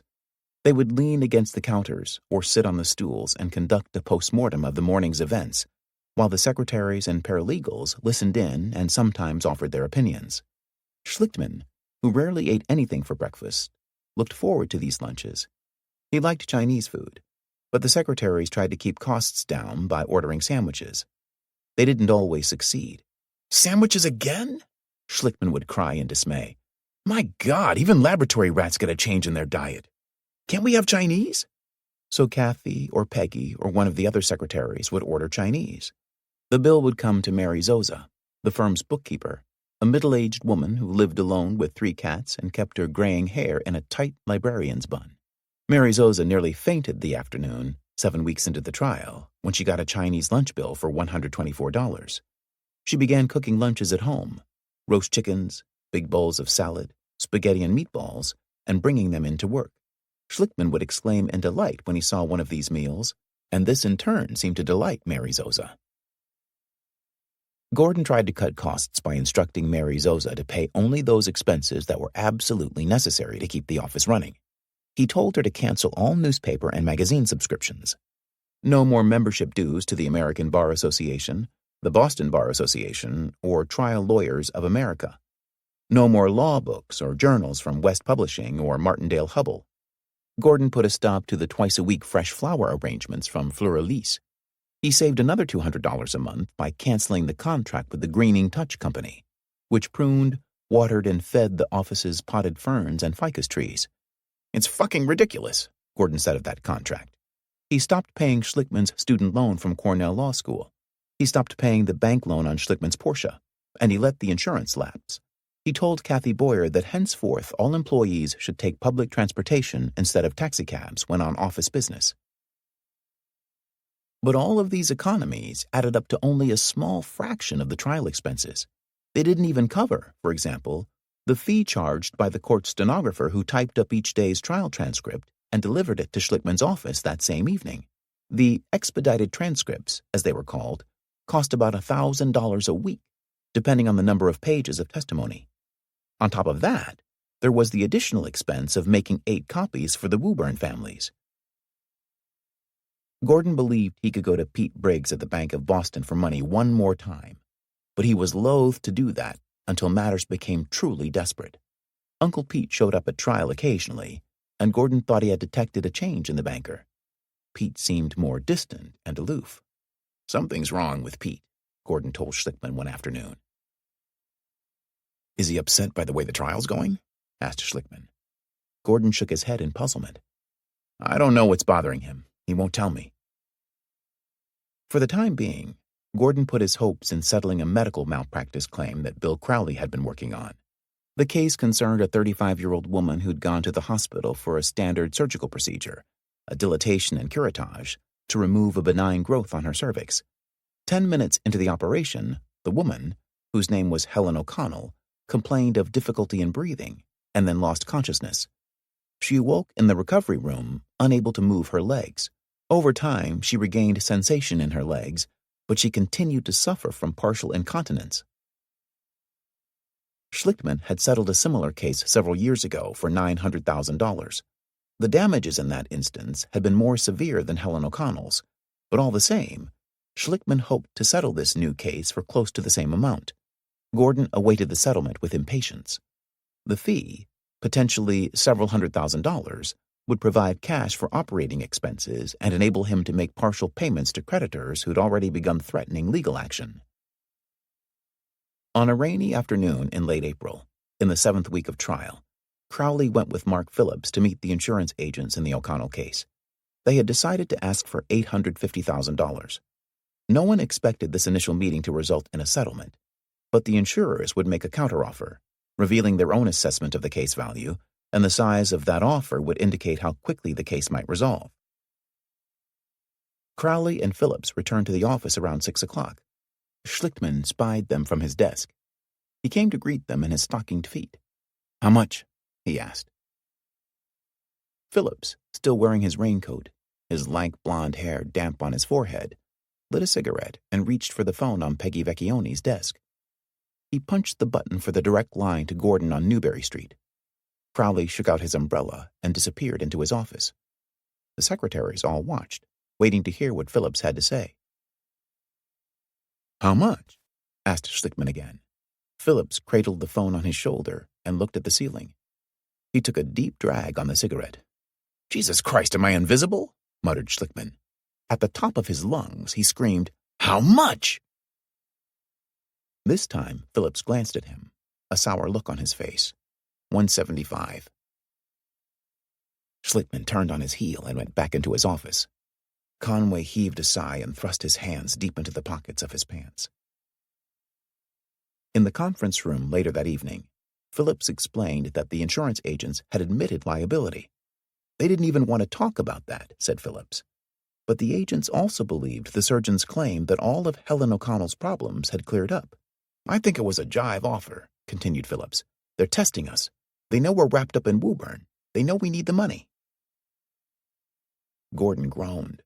They would have to send Helen O'Connell to a second urologist, continued Phillips, and perhaps even another neurologist for a new round of complete workups. "If that doesn't convince them," Phillips told Schlichtmann, "we'll have to put the case on the trial calendar for next fall and hope you're finished with Woburn by then. We can't sell out. We've got to settle for fair value or we won't settle." Gordon groaned again. After 8 weeks of trial, the days in the courtroom had begun to blur into one another, like the countryside seen from a train window. A shaft of spring sunlight would find its way into the court and strike the brass lamp on the judge's bench, a flash of brilliant yellow in the cavernous, gray, dismal room. The fluorescent lights overhead made everyone appear pale and sickly.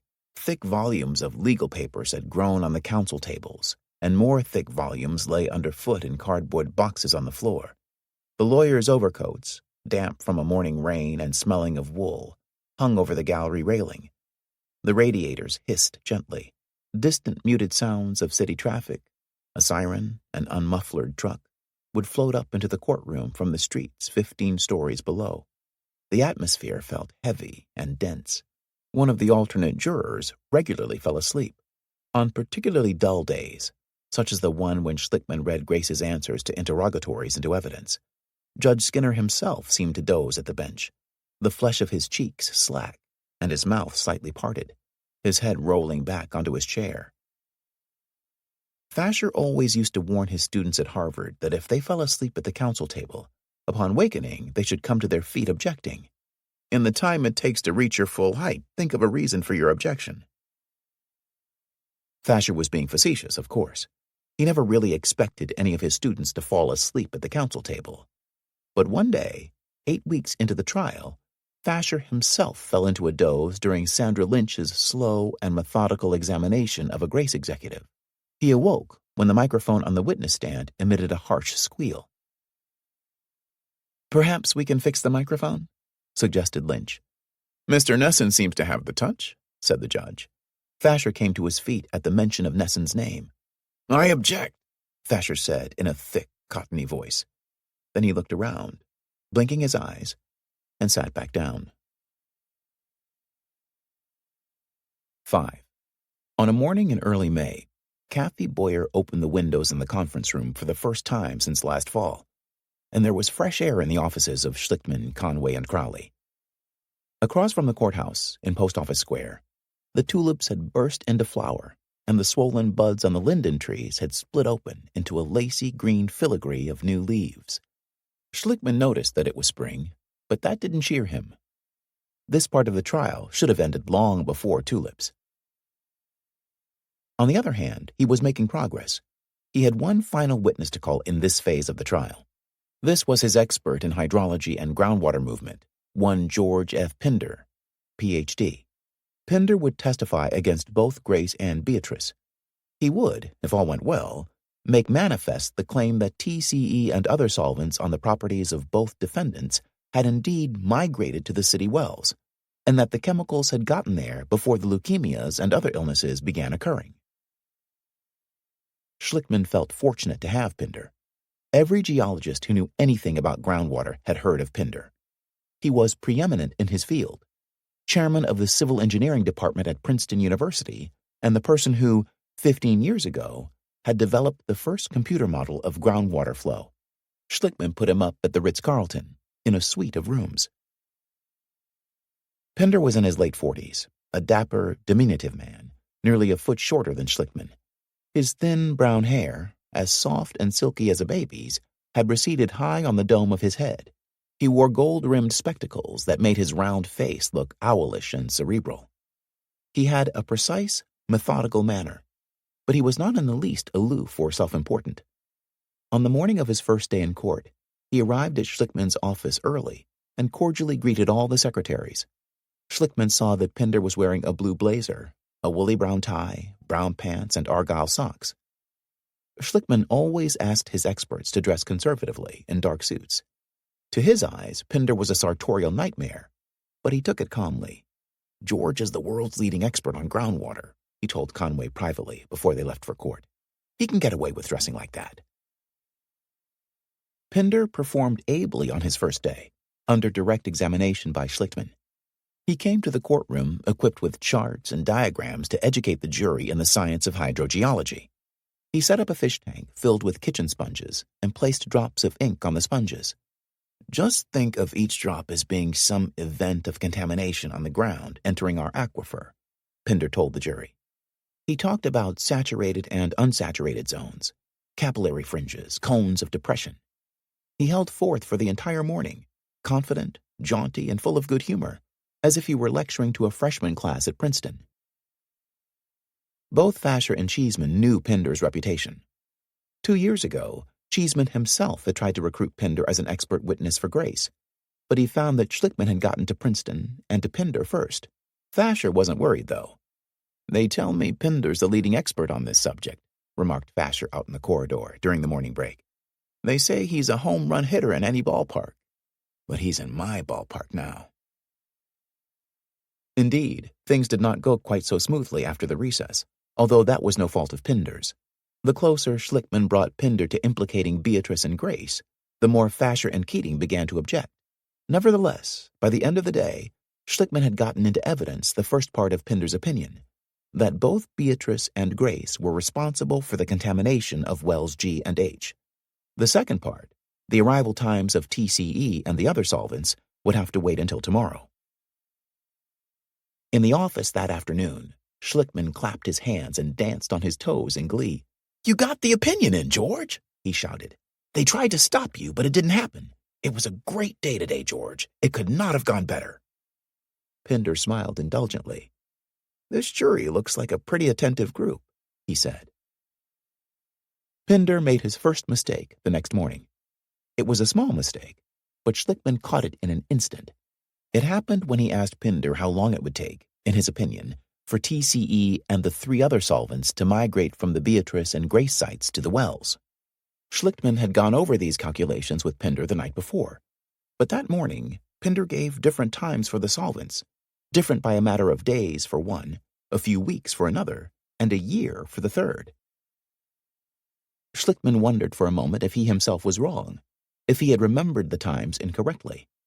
He felt confused, but he had no chance to find out at that moment why Pinder had changed the times, and when the recess finally came, Schlichtmann decided not to broach the subject. He did not want to shake Pinder's confidence in the middle of the day. That evening, in Pinder's room at the Ritz-Carlton, Schlichtmann found out what had gone wrong. Pinder, feeling overly confident, redid the calculations in his head and forgot to factor in the porosity of the soil. The mistake made no difference to the substance of Pinder's opinion. The solvents had still reached wells G and H long before the leukemias began occurring. But Schlichtmann knew that Fasher and Keating would not miss this mistake, and that they would use it on cross-examination to attack Pinder's credibility. Schlichtmann decided to wait until the closing minutes of the next day, a Friday, to have Pinder correct the mistake. He'd make it appear as almost an afterthought, of small consequence but requiring mention nonetheless. That would give the jurors the entire weekend to digest the substance of Pinder's opinion before cross-examination could begin on Monday morning. The next day, all went as planned, for a while. When only 20 minutes remained before court adjourned for the weekend, Schlichtmann brought up the travel times, and Pinder explained that yesterday, on the witness stand, he had done the calculations in his head. "I was just contemplating my testimony," continued Pinder in a pleasant, untroubled voice, "and it suddenly occurred to me that I'd made a mistake. I'd be very pleased to try and correct that mistake."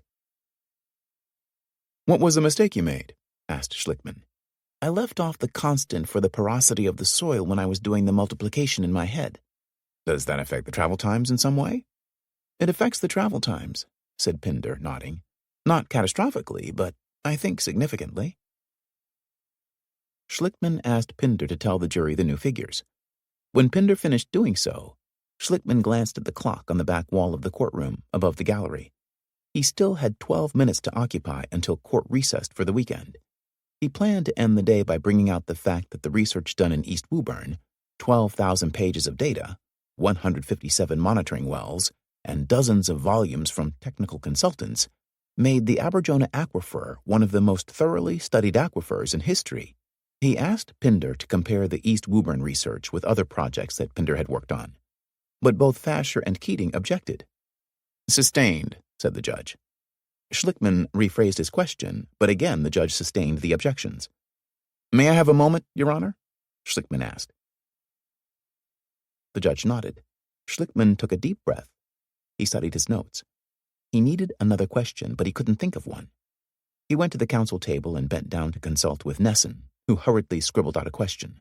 Schlichtmann turned and asked the question, but Fasher objected. The judge sustained the objection, and Schlichtmann gave up. There were only 7 minutes remaining. He said, "No more questions, Your Honor." The judge peered at the clock. "This is probably a good place to stop, since we will begin cross-examination on Monday morning." The little skirmishes of lawyers are sometimes consequential. Schlichtmann's strategy was obvious enough, and Fasher had no intention of letting him get away with it. Fasher stood and said to the judge, "Would you give me the 7 minutes?" "You want to start your cross-examination now?" said the judge, looking surprised and not particularly happy. "Yes," said Fasher, his eyes on Pinder as he walked across the well of the courtroom. Pinder flew home to Princeton that Friday evening. After his 7 minutes with Fasher, he didn't relish the prospect of returning to Boston on Monday. Fasher had treated him in a most contemptible manner, addressing him in an insulting and scornful tone that Pinder, for one, had never before experienced in his adult life.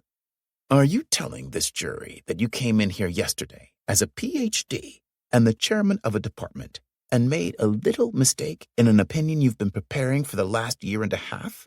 Fasher had said. "You're telling us, as a professor of geology, that you forgot to take into account porosity? Didn't you lecture in front of this jury for an hour about making these calculations? Today is true and yesterday was not? That is what you want this jury to believe?"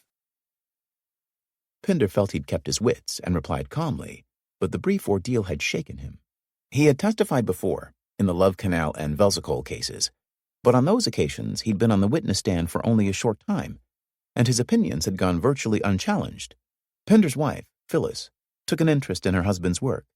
She knew about Fasher from reading the trial transcripts of Drabinski's testimony, which Schlickman had sent down for Pinder to peruse. "Watch out for Fasher," she warned her husband before he returned to Boston. "You should read your deposition so you won't contradict yourself." Pinder didn't take his wife's advice. His deposition had gone on for 5 days and amounted to almost 1,000 pages. He didn't bother to read it, but Fasher did. Fasher read every page. On Monday morning, Fasher asked Pinder if he recalled saying at his deposition that the contaminants from Beatrice would have reached the wells within 18 months. Pinder replied that he didn't remember exactly what he'd said. "But I think that is reasonable, and what I was likely to have said. When you testified here in court last week, you said the contaminants had reached the well field within a year. Do you remember that?" "I don't remember the details," said Pinder. "But if you say that's what I said, I'll accept that." "You don't consider that a change from 18 months? Pinder replied slowly, choosing his words with care. "It depends on what context I was thinking of the word contaminants when you were using it. That is why it's a little difficult for me to try to be more precise." Fasher suggested that Pinder had formed his opinion before even seeing any data from the pump test. Pinder denied this. "But you had a hypothesis as to the source of the contamination, right?" asked Fasher. Pinder, thinking that he might have said something like that at his deposition, replied, "I think that is not an unreasonable statement. I think I probably would be prepared to say that I may have said that." "You may be prepared to say that you may have said that?" repeated Fasher in an incredulous voice. "Well, I'm a cautious man," said Pinder. "Very cautious," said Fasher. "You use words carefully, right?" "I try to be as precise and accurate as I can," said Pinder. Pinder's attempt to be precise and accurate led to dense thickets of confusion and imprecision. Pinder was wary of Fasher. He looked for a trap in every question Fasher asked. To avoid being trapped, he refused to answer even the simplest questions in a simple way. When Fasher asked him about Drabinski's work on the 15 acres, Pinder said, "I'm not really familiar with what he did in detail. I think in spirit he went back and found some additional things." "In spirit he went back," said Fasher in a mocking voice. "In the spirit of your question, he went back," replied Pinder. "I have no particular precise knowledge of the whole matter." "You didn't even know who Mr. Drabinski was back in December of 1985, did you?" "Oh, yes, I knew who he was," said Pinder with certitude. "We had talked together many times." Fasher picked up Pinder's deposition. He opened it and flipped through the pages until he found what he was looking for. "At your deposition on December 10th, I asked if you had worked directly with any Weston geologist, and you said yes. I asked, can you identify them by name?" Fasher, standing near the witness stand, now placed the deposition in front of Pinder. "What was your answer?" Fasher asked, pointing to the line he wanted Pinder to read. Pinder leaned over his deposition and adjusted his spectacles. Fasher gazed at the ceiling. It took Pinder a long time to answer. He was reading, it seemed, the entire page. "No," Pinder read aloud at last. "You wouldn't have known Mr. Drabinski unless he stood in front of you with one of those little 'Hello, I'm Mr. Drabinski' tags on him?" "At that time I didn't know who he was," said Pinder. "I'd spoken to him. There were several people, and I couldn't distinguish one from the other. That is the spirit of my answer." "That's the spirit and the fact of your answer?" Pinder soon abandoned the spirit and adopted new phrases. Everything became, "in the context of what you're talking about," or "in the sense of what you're asking me." Fasher didn't let these slip by. "I didn't put any sense in the question," he told Pinder. "I just asked a simple question." The judge called the lawyers up to his bench. He said to Schlickman, "I'm beginning to get the impression that this fellow has either got a very loose grasp of the language, or he will say anything that comes into his head." "I don't think that's a fair characterization of his testimony," said Schlickman, who knew perfectly well that it was going very badly. After court that day, Conway saw Schlichtmann alone in his office, sprawled on the couch.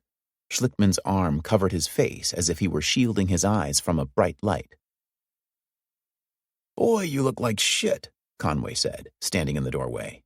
Schlichtmann lifted his arm from his eyes and glanced up at Conway. "This is going to be the worst fucking week of my life." Conway nodded. "What the judge said about Pinder was very disturbing." "That arthritic old bastard," murmured Schlichtmann. "There's nothing worse than watching your witness being raped," said Conway. "It's awful to sit there and not be able to do anything." "Are we going to survive the week?" asked Schlichtmann. "4 more days of this?" He gave a weak, dispirited laugh. "We'll survive, Jan," Conway said, playing his part once again. He hitched up his pants. "George is the guru, the world's main expert. He knows more about that aquifer than anyone else in the world." Conway paused, and then he added, "Besides, I don't think anything could be worse than today." At this, Schlichtmann sat up. He looked soberly at Conway. "Do you think it was really that bad?" Schlichtmann laughed again, the same weak laugh. "George actually told me he felt good today. Can you believe it?" It's not George's fault. He's a brilliant guy, but he's not the sort of person who can move others. It's just not the way he is." Gordon and Phillips walked into Schlichtmann's office. Gordon settled his heavy frame in the chair behind Schlichtmann's desk, put his feet up, and lit a cigarette. Phillips sat in the armchair next to the couch and tried his hand at cheering up Schlichtmann. "Fasher's little clinic today was great for lawyers, but it doesn't mean shit with the jury." Phillips hummed nervously. "Just remember, Jan, the biggest victories are won by the slimmest margins." There was a moment of silence. Everyone seemed to ponder this bit of wisdom. Finally, Gordon said, "What exactly does that mean, Mark?"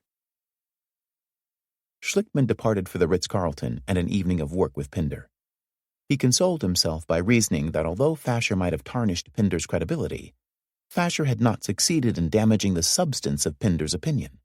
Schlichtmann felt he could make Pinder shine again on redirect. Meanwhile, Schlichtmann had other concerns. He knew that Fasher would try to use the Aberjona River, which flowed between the Beatrice property and the city wells, as a defense.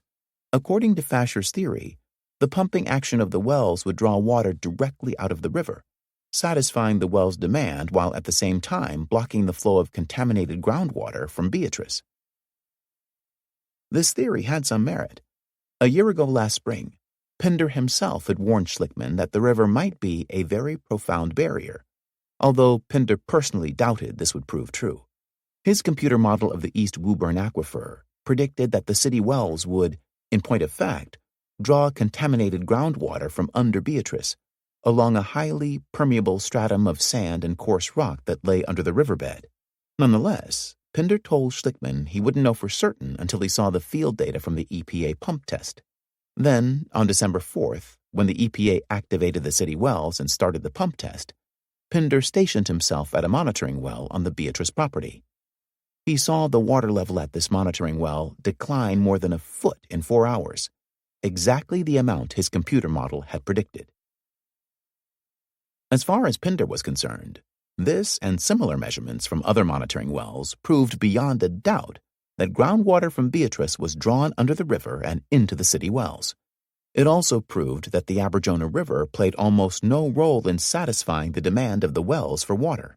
Pinder reasoned that the thick layer of peat that formed the riverbed, 20 or more feet of decomposed leaves, roots, and branches, acted as a nearly impermeable lining.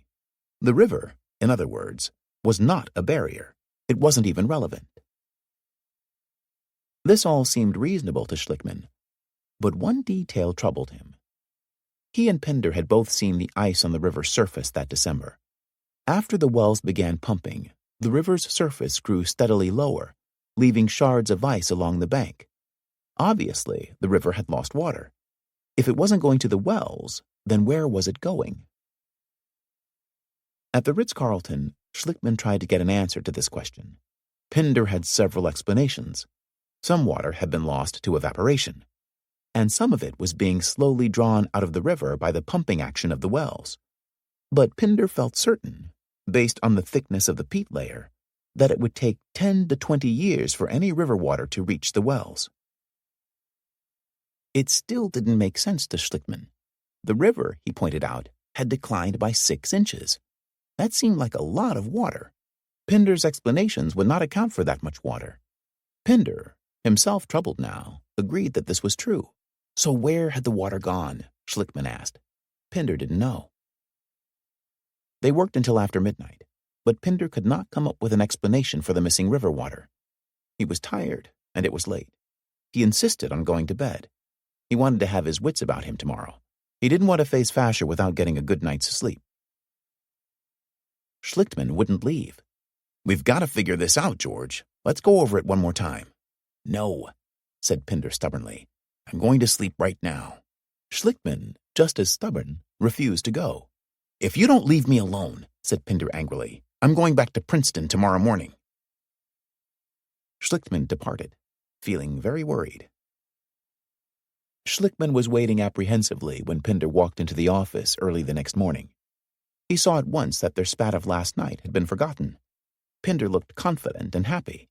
"In a moment of brilliance this morning, Jan, I figured out the river," Pinder said. "I don't know why it didn't occur to me before. It's really very obvious." Schlickman listened carefully as his star expert explained the obvious. "Under normal conditions," said Pinder, "groundwater in an aquifer discharges into a river, thereby increasing the river's volume. Nearly all rivers, except those in deserts and on mountains, function in this way. Indeed, groundwater discharge is what creates most rivers, and this was the case with the Aberjona in East Woburn. But when wells G and H began pumping, the aquifer was forced to satisfy the demand created by the wells and could no longer discharge into the river." "You see, Jan?" exclaimed Pinder. "The river's not losing water to the wells. It's just not gaining what it normally would from the aquifer." "Are you sure about this, George?" Schlickman asked. Pinder beamed. "I figured it out when I was taking a shower this morning." "George, don't say that on the witness stand." "Well, that's what happened."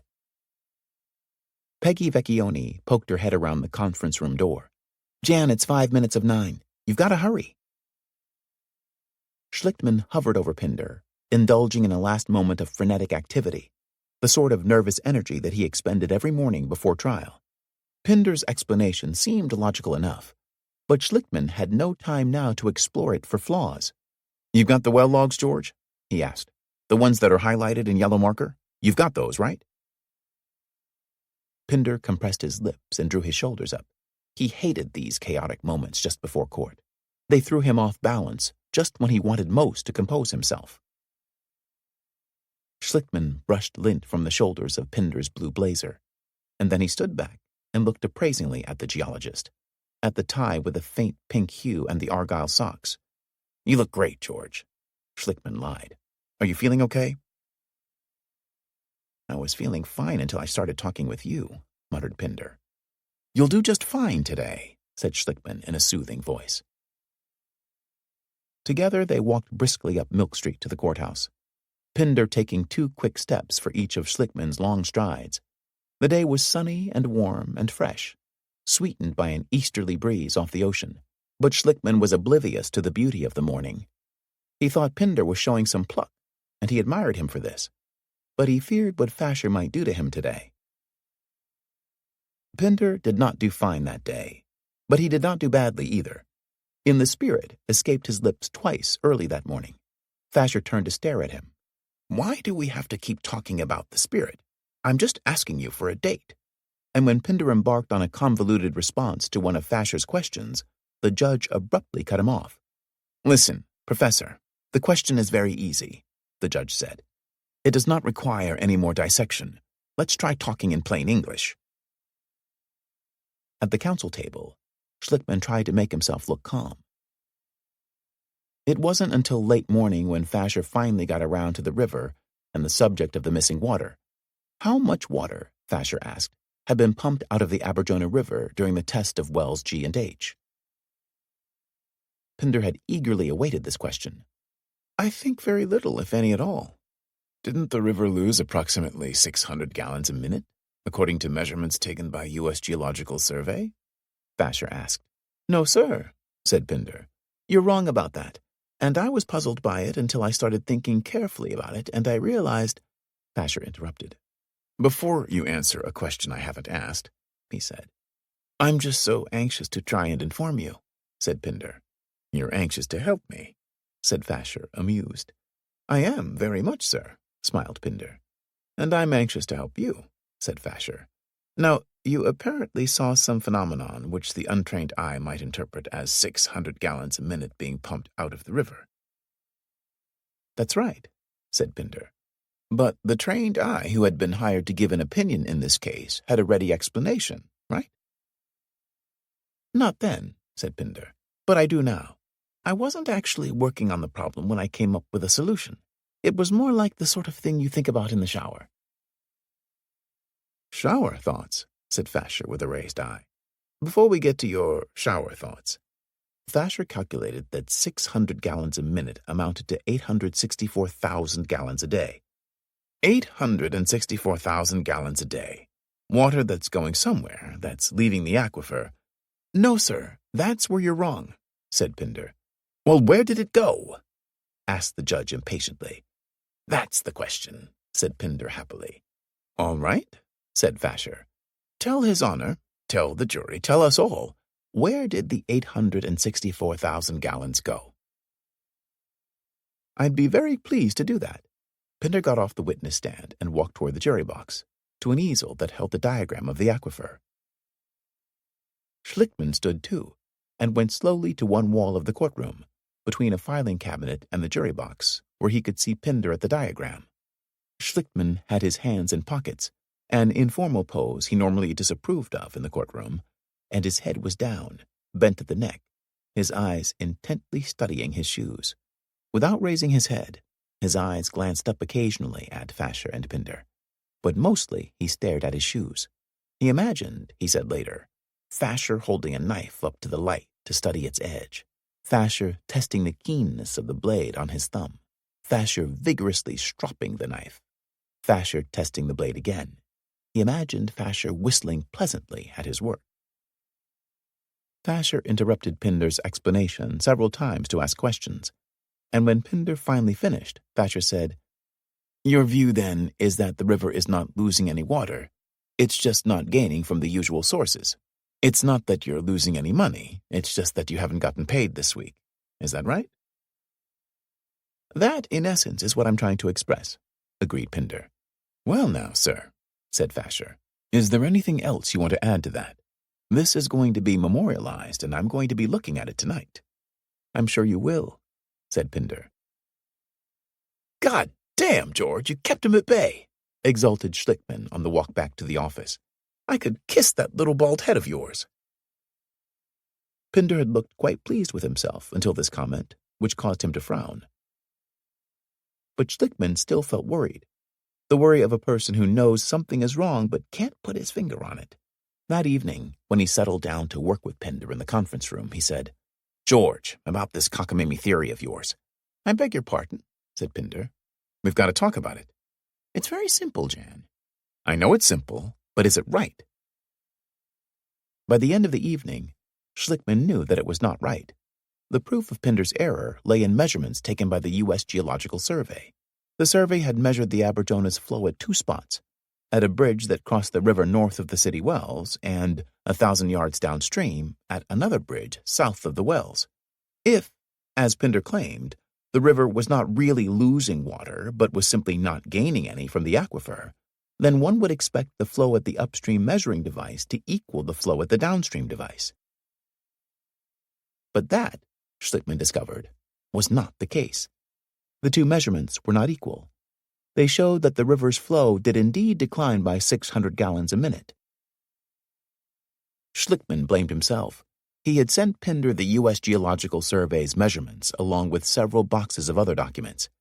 He'd been too busy with the medical part of the case to pay close attention to Pinder's work, and Pinder had simply overlooked the measurements. Pinder was trapped. He could not admit to Fasher that he'd been wrong on such a fundamental point without calling into question his entire opinion, and he still believed that his opinion was basically sound. The wells did draw contaminated groundwater from Beatrice. Nothing else could account for the 1-foot drop in the water table that he had seen with his own eyes. All Pinder could do was bob and weave, and hope for the best. The next morning, when Fasher asked if he recalled saying that no water left the river, Pinder replied, "No, sir, I don't believe I said that, sir." Fasher picked up a copy of the trial transcript. "You said yesterday, water that would normally go into the river is not going into the river anymore. It doesn't mean it's leaving the river. It just means it's not going in. Do you remember that?" "Yes, sir, I think that's a fair statement. There's going to be a signal to the water molecule that says, 'Stop. Don't go into the river. Think about going back to the well.' And that was the spirit in which I answered that." "Well, the spirit and the words in which you answered it were, 'Water that would normally go into the river is not going into the river anymore.' Could anything be clearer than that? Is that plain English?"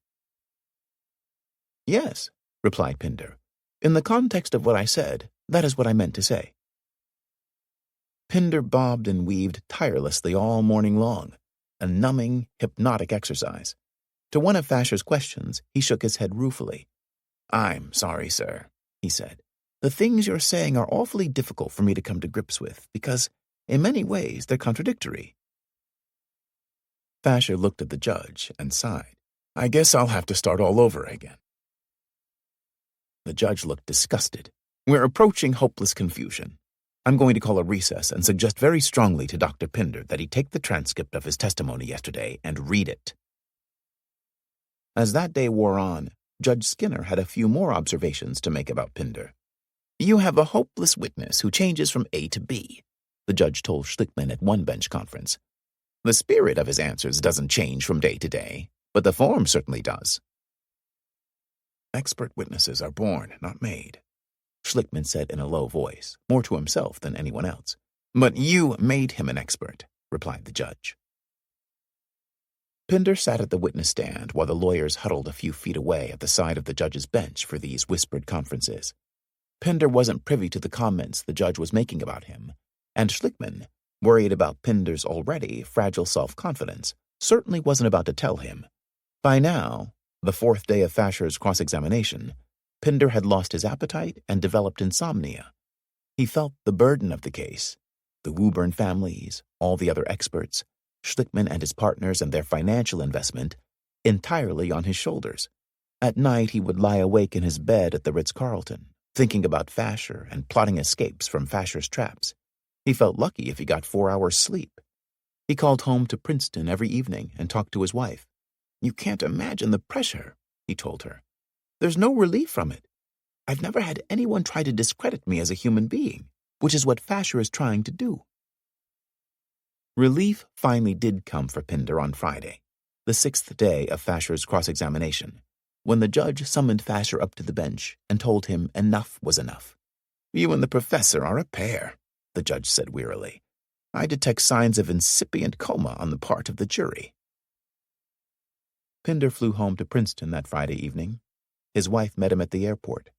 She was shocked by his appearance, by his pallor and the dark circles under his eyes. Pinder returned to Boston the following Monday, but the worst had ended with Fasher's cross-examination. Keating spent 2 days interrogating Pinder, but Keating did not have much to work with. The Grace plant was situated on a promontory northeast of the wells, and no river intervened to complicate matters. Contaminated groundwater from Grace clearly flowed down the bedrock contour the way a marble would roll down a slope, directly to the well field. Schlickman believed that Pinder's opinion was basically right, even if his shower epiphany was not. "The defendants are trying to find salvation in river water, as people have for centuries," Schlickman told the judge near the end of Pinder's testimony. "It has very little to do with this case." He tried to rehabilitate Pinder on redirect examination, but he could not erase the damage that Fasher had caused. Under questioning from the judge, Pinder conceded that the wells would draw water from the river after a few months of pumping. But Pinder stuck to his opinion that the wells also drew large quantities of contaminated groundwater from the Beatrice land. As it later turned out, Pinder was generally right. In its final report, released 2 years after the trial, the EPA concluded that the Beatrice property contains the most extensive area of contaminated soil and represents the area of highest groundwater contamination at the well's G&H site. The report may have vindicated Pinder, but it came out too late to do Schlickman any good. The great legal scholar John Wigmore wrote in his treatise on evidence that cross-examination is beyond any doubt the greatest legal engine ever invented for the discovery of truth. A lawyer can do anything with a cross-examination. He may, it is true, do more than he ought to do.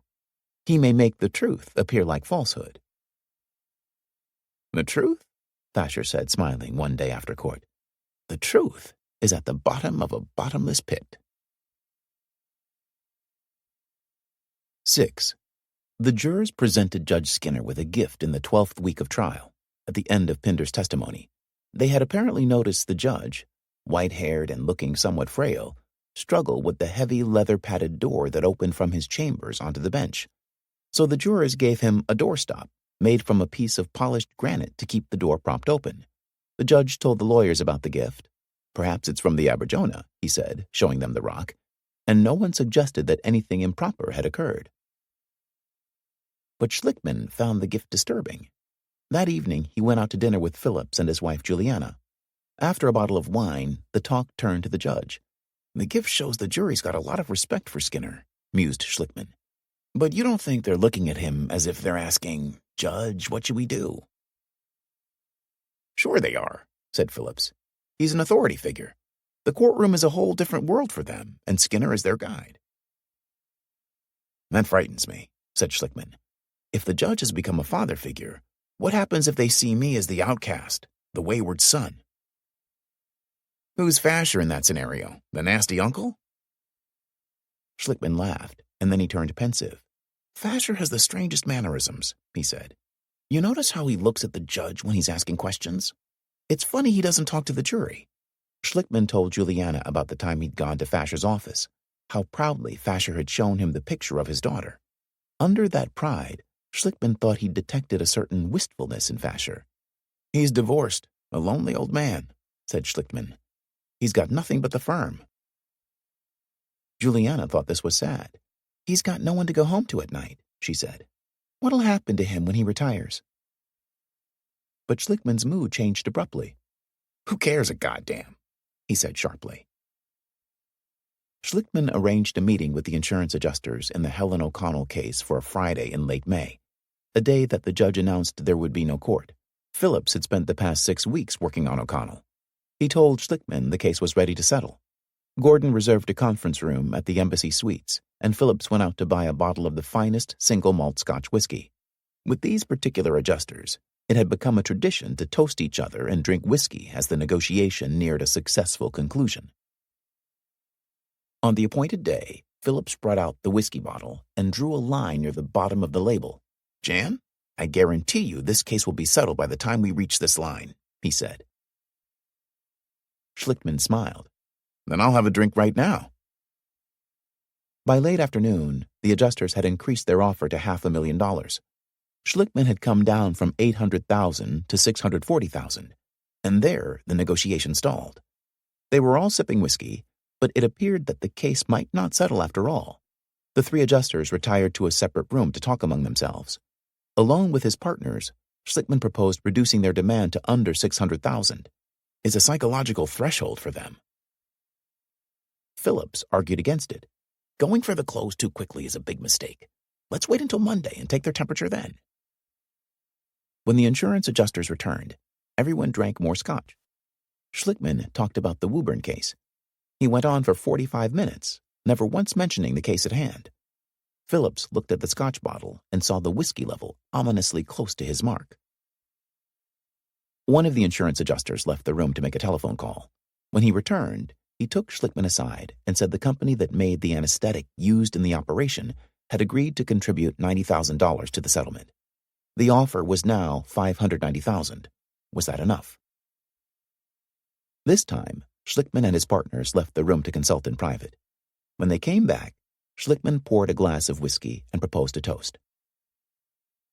Schlickman's firm received 40% of the settlement. In the past, a payday of this sort would have been cause for celebration. Dinner out for the entire staff at an expensive restaurant, bonuses all around, and a night of drinking and revelry. But there was no party that night. The entire fee would have to go directly to Gordon, who would use it to pay Woburn bills, The money would disappear as soon as it arrived. 7. Fasher began presenting his case in defense of Beatrice on Wednesday morning, June 4th, the 54th day of trial. He called only 3 witnesses. One of them was Thomas Mernon, the Woburn city engineer. Mernon had lived for 13 years on Wood Street in East Woburn, right next door to Richard Toomey and his family. It had been Mernon who, many years ago, had insisted that the well water was perfectly safe when Toomey had complained about its odor and taste. As city engineer, Mernon could have done something about the water. He could have ordered the wells shut down. Fasher called Mernon as a witness for the defense precisely because he had not shut the wells. In his capacity as city engineer, Mernon had inspected the entire well field many times in the past 15 years. He had walked on the Beatrice land. There were barrels standing around throughout the whole area, Mernon told the court, but it didn't look any different than any other low area I'd visited. In my mind, it wasn't a problem. I didn't see anything wrong there. "Did you see anything that looked like contaminated chemicals or chemical residues?" asked Fasher. "No, I didn't see anything like that. There was nothing out of the ordinary to me." Under Fasher's questioning, Mernon told the jury that he had even recommended installing a third well to be named Well I, between wells G and H. That was the obvious location, explained Mernon. The state approved Well I in 1978, and Mernon advised the mayor to begin construction immediately so the well could be put online the following year. This never happened, of course, because of the discovery of TCE and other contaminants in wells G and H. Fasher's intent in calling Mernon was clear to Schlickman. If a professional engineer like Mernon had seen no threat to the city wells or danger to the public when he'd walked on Beatrice's land, how then could Riley, a simple tanner, have possibly known or foreseen any danger? But it came off all wrong for Fasher. Even before Schlickman began his cross-examination, it came off looking as if Mernon had betrayed the public trust by his sheer incompetence.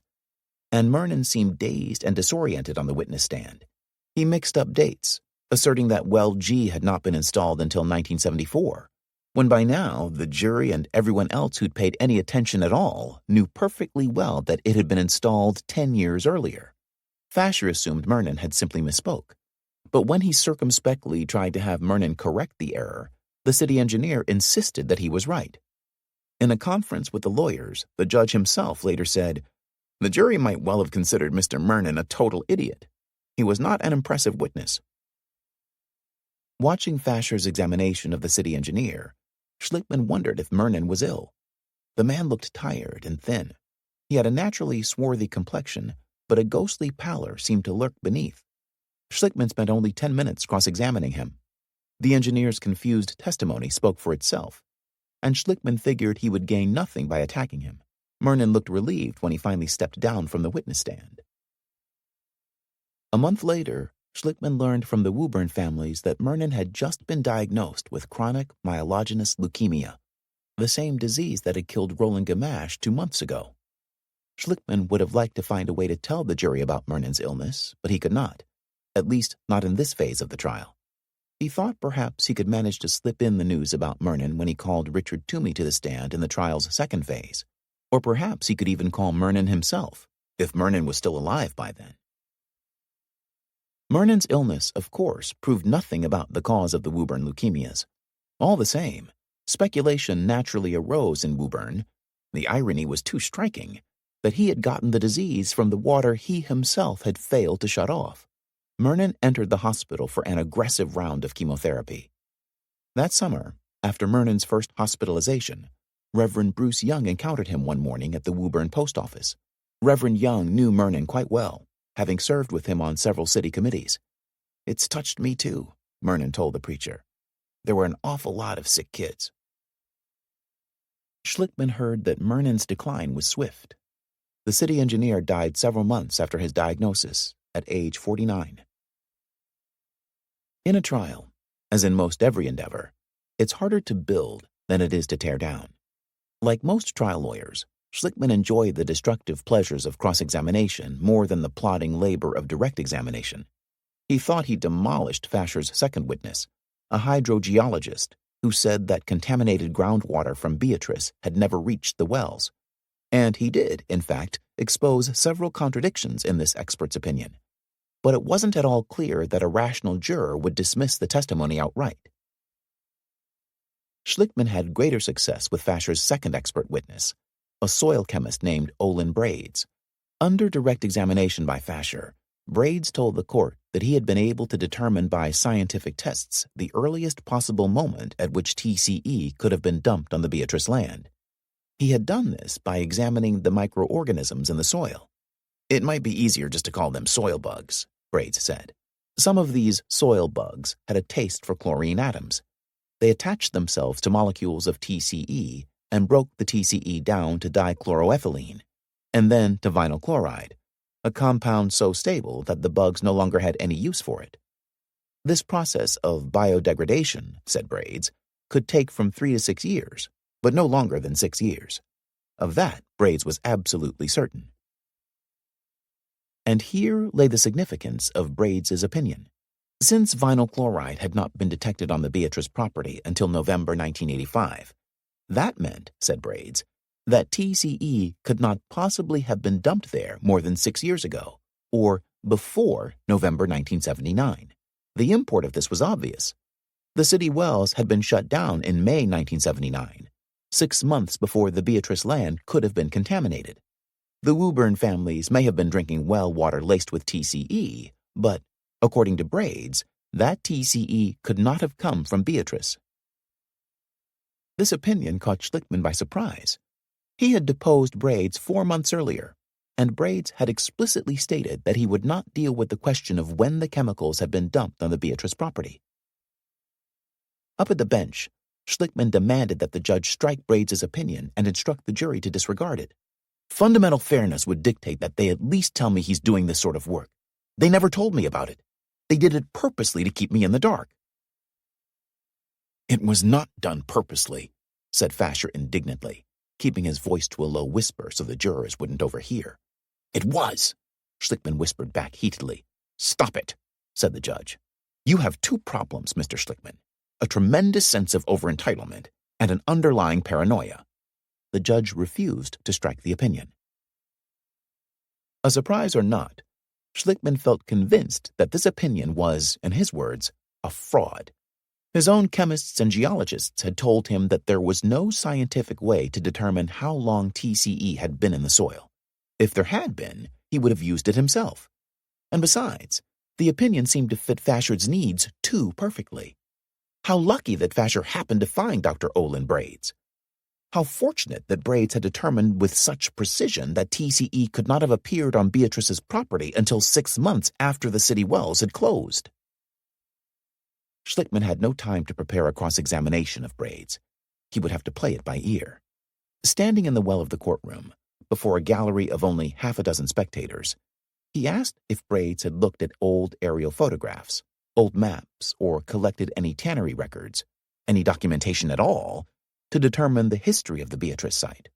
No, admitted Brades. Had Brades ever done this sort of work before, with microbiology and the degradation of chemicals? No, he had not, but he had read a few articles in professional journals about the subject. Did these articles say how long it would take for microorganisms to break down TCE? No, said Brades, they didn't. Could Brades describe the exact mechanism by which these soil bugs broke down TCE? Brades wasn't sure of the mechanism. It's not in my field. I'm only acquainted with it to the extent that I've read papers about it. Well, then, said Schlickman, did Brades know of anyone who had ever used this method of dating contamination before? No, Brades wasn't aware of anyone's having done it. In some ways, said Brades, I'm doing work at what is called state-of-the-art in science. It may be the first time, but I have confidence in what I've done. Was this method accepted by other scientists in the field? Since it's newly developing and has not been widely published, I guess I'd have to say it isn't widely accepted. I'm not sure a lot of people know about it. Schlickman halted his examination. Again, the lawyers gathered at the judge's bench. Again, Schlickman asked the judge to strike Brades's opinion. This time, because it was without any scientific foundation and failed to meet the minimum standards for an expert opinion under the rules of evidence. Judge Skinner considered this motion seriously. I think you're making a strong point in terms of his credibility. he told Schlickman. "I don't know whether I believe him." Fasher grew agitated. Braids' opinion was the heart of Beatrice's defense. "He's used scientific principles. It's a lot more acceptable than Drabinski's methodology," insisted Fasher. Schlickman said, "Certainly Drabinski had a better foundation than this witness." "I don't think so," replied the judge slowly. "Braids has a much more scientific approach than Drabinski, who said, 'I eyeballed this stuff and it looked pretty old to me.' Maybe the jury will find it's a toss-up between Drabinski and soil bugs. I'm not going to strike it." So Braids' opinion survived on the record. Schlickman didn't really mind. The jurors might decide that if this was the best defense Fasher could muster, then the case for Beatrice must be weak indeed. Besides, now that he and Fasher had reversed their roles, Schlickman was having fun. 8. By June, Gordon had dispersed the last of the money from the O'Connell settlement. He had spread the money thin, giving small sums to most of the creditors and paying off in full only those who had begun legal action. By Gordon's reckoning, the cost of the Woburn case amounted to $2.4 million to date. Gordon saw no more income on the horizon. He had no choice now but to rely on a variety of stratagems he had used only sparingly before. Gordon made it a point never to lie to Uncle Pete, or to any creditor for that matter. When a creditor called him, he never said he had sent a check when he had not. But he was not above sending checks in envelopes with the wrong zip codes, or writing checks and attaching incorrect invoice numbers. When he received a bill from Citicorp MasterCard, he sent a check directly to Citicorp instead of the bank's processing center in South Dakota. "I think this will take them about a month to straighten out," he said hopefully. "Xerox, they're such a huge corporation, I can tie them up for months with paperwork. Wang Computer, we owe them $30,000 for service and maintenance. They're a typical bureaucracy. I can tie them up too." Gordon kept in his desk drawer a large collection of credit cards bound with a rubber band. These cards were all charged to the hilt and useless. He'd used them to get cash advances to pay operating expenses and salaries. Woburn had turned him into a prodigious consumer of credit, and he often received invitations to apply for new credit cards. These came from banks he had never heard of, in Nevada, Arizona, North Dakota, and California. Gordon called them shyster cards. The banks would charge 22.9% interest, but Gordon didn't mind that. He liked the cards because they required him to pay only 1 or 2% of the principal each month. He'd fill out the application forms and send them back by Federal Express. Within a month, each new credit card would be laden with several $1,000s of debt. Gordon imagined the Woburn debt as an immense pyramid.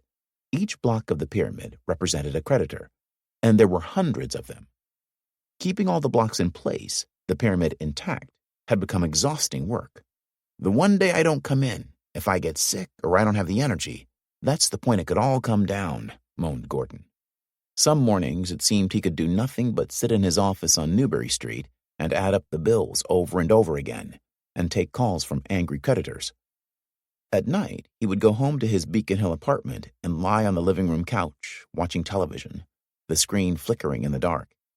He tried to find old movies with happy endings that would distract him from his worries. One night, on the local Boston news, he came upon a lottery announcement. Someone had just won millions of dollars.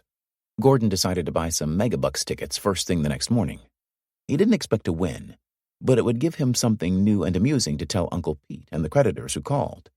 He stopped his channel surfing at the Christian Broadcast Network, which was raising money for transponders to beam the word of the Lord behind the Iron Curtain. On the screen, the telephones rang and the pledges poured in, tens of thousands of dollars. The preacher said, "Give, and you shall receive." Gordon was impressed. He decided to give so that he might receive. He called in and pledged 2 memberships in the 700 Club, one for himself and one for Schlickman, the 2 Russian Jews. This is something I can tell Uncle Pete tomorrow morning, Gordon thought. Pete Briggs was no longer in a mood to be amused by Gordon's stories. The Bank of Boston had $1 million in loans out to Schlickman and his partners. Pete had enough collateral to cover most of those loans, the deeds to Conway's and Crowley's houses, and liens on 2 large structured settlement payments due Schlickman from previous cases. But Pete was worried all the same. Gordon had under his control 6 Bank of Boston accounts, among them an office expense account, a client expense account, a first-rate account, and Schlickman's personal account. Pete knew that Gordon had been writing checks from one overdrawn account and depositing the money in another overdrawn account in order to cover overdrafts. At first, Pete had been willing to give Gordon the benefit of the doubt. Perhaps Gordon had made a genuine mistake. But by now, Pete was convinced that Gordon had gotten too cute for his own good. Pete knew what was going on, and he didn't like it one bit. At the Bank of Boston, a list of overdrafts emerged every morning promptly at 11 o'clock from a computer on the third floor.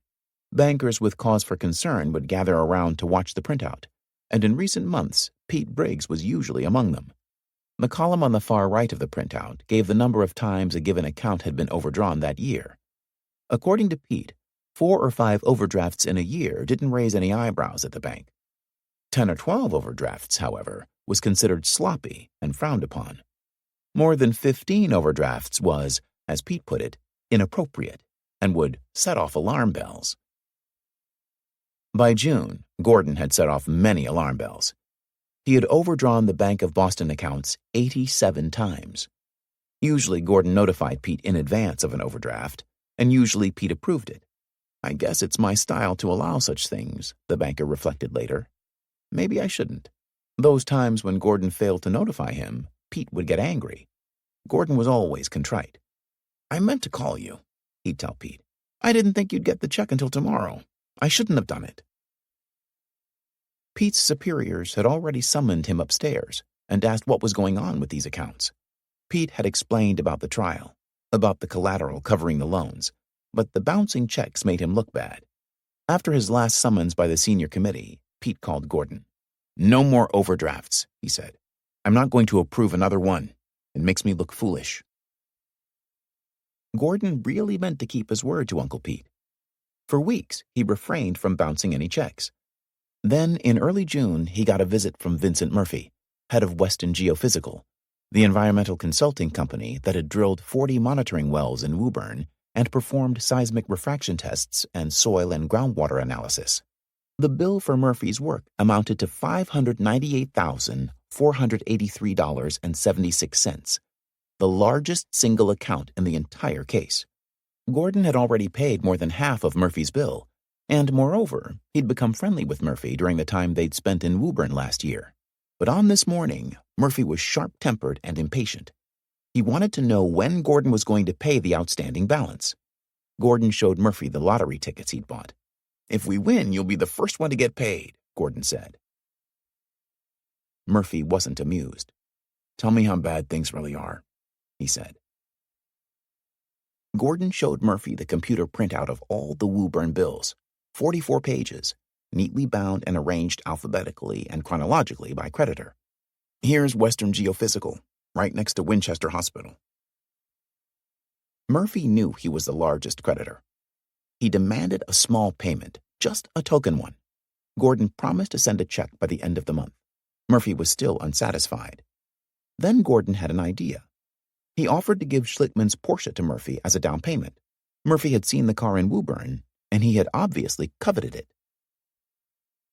Murphy seemed momentarily tempted by this offer, but then he smiled and shook his head. "You don't have to do that," he said.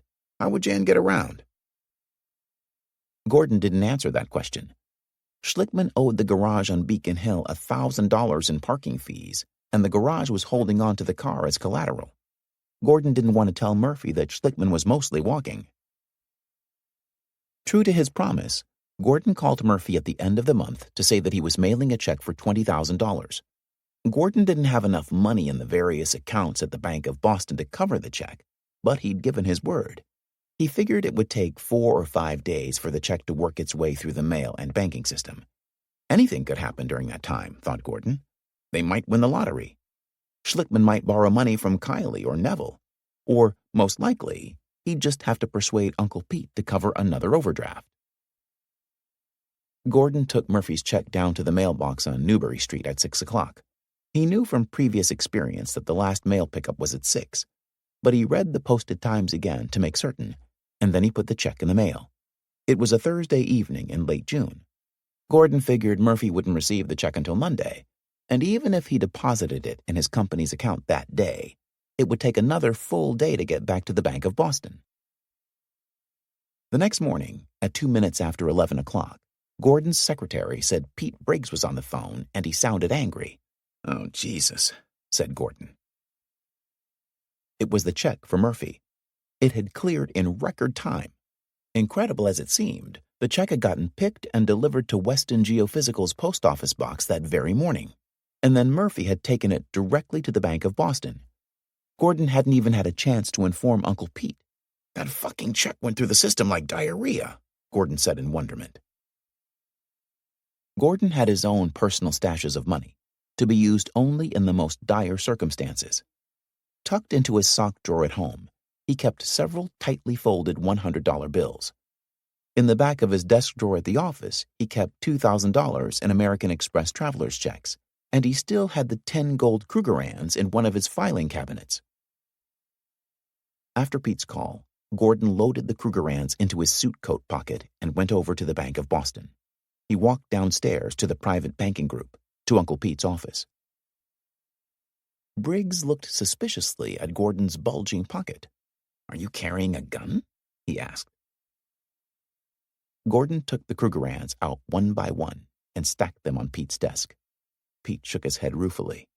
"Things are very bad," said Gordon. This was Gordon's act of contrition. He felt the need to repent, and the Krugerrands, so dear to him, seemed like a good way to start.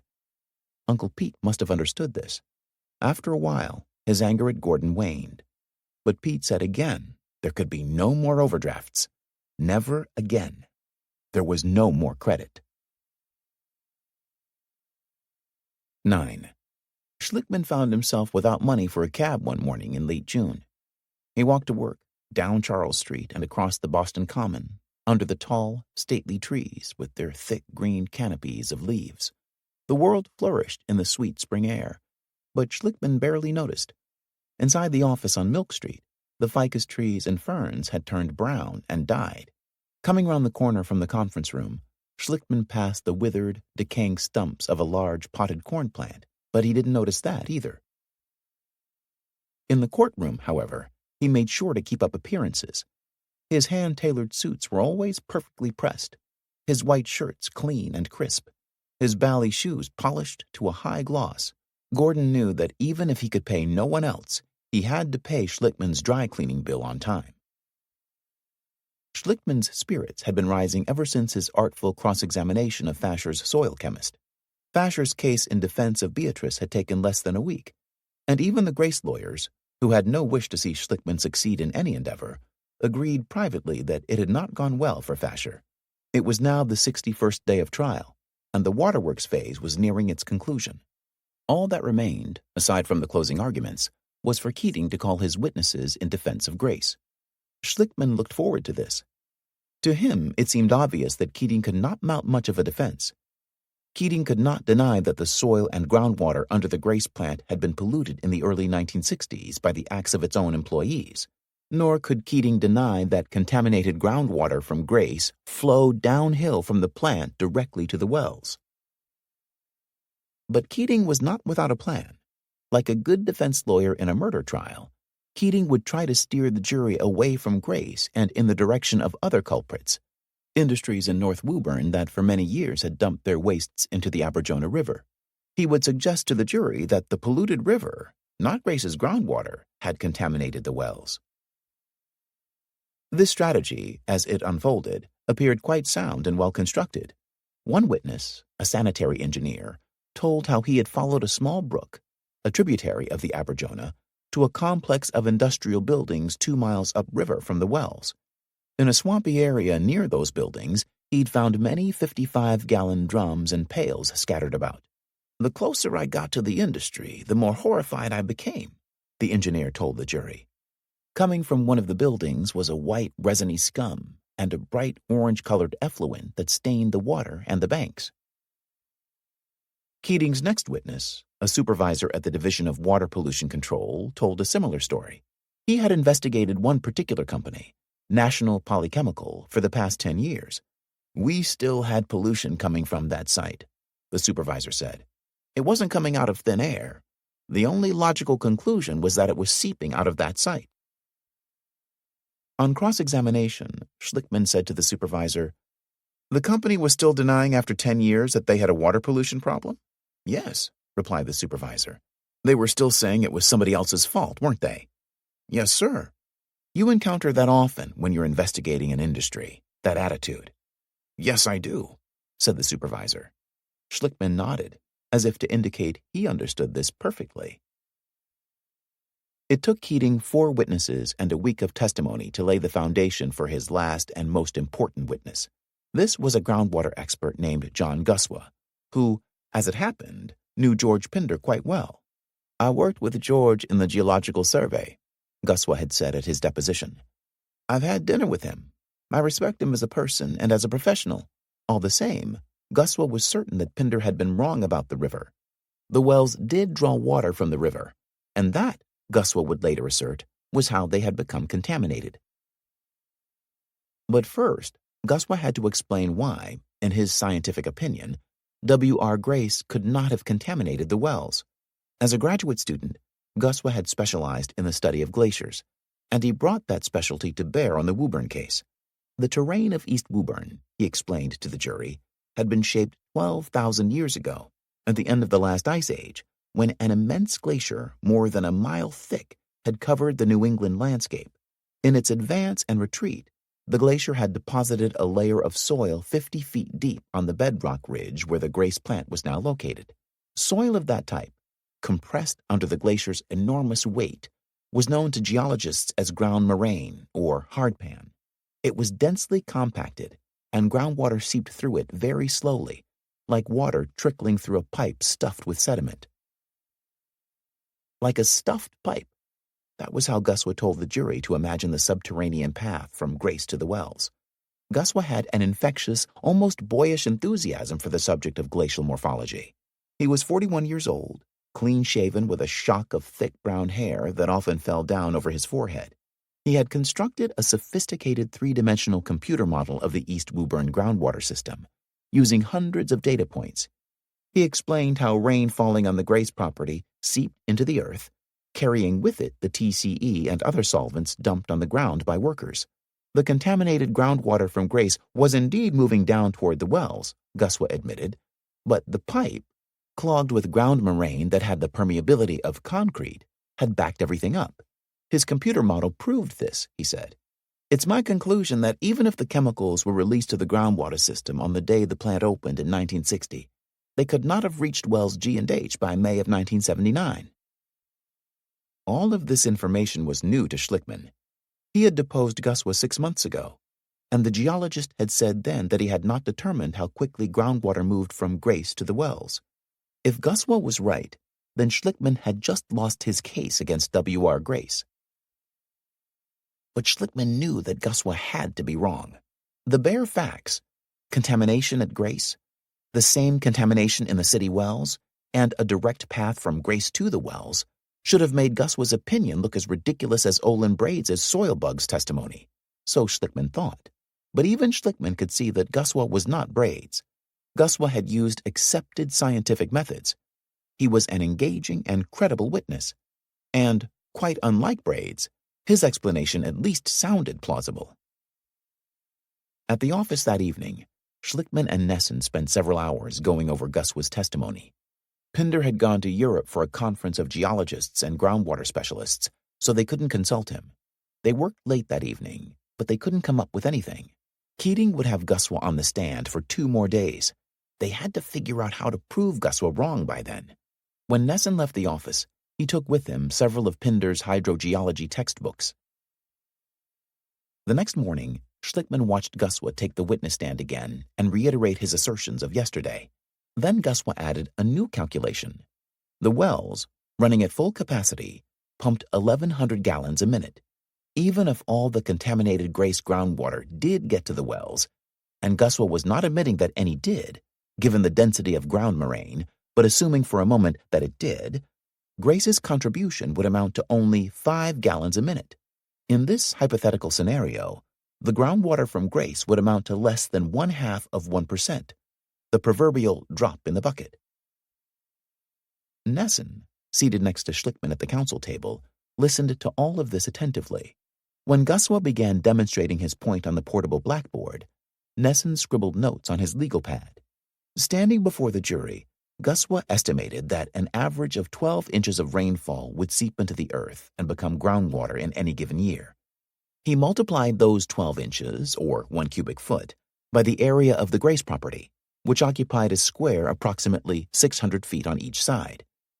This gave him an annual total of 2.7 million gallons of water entering the ground.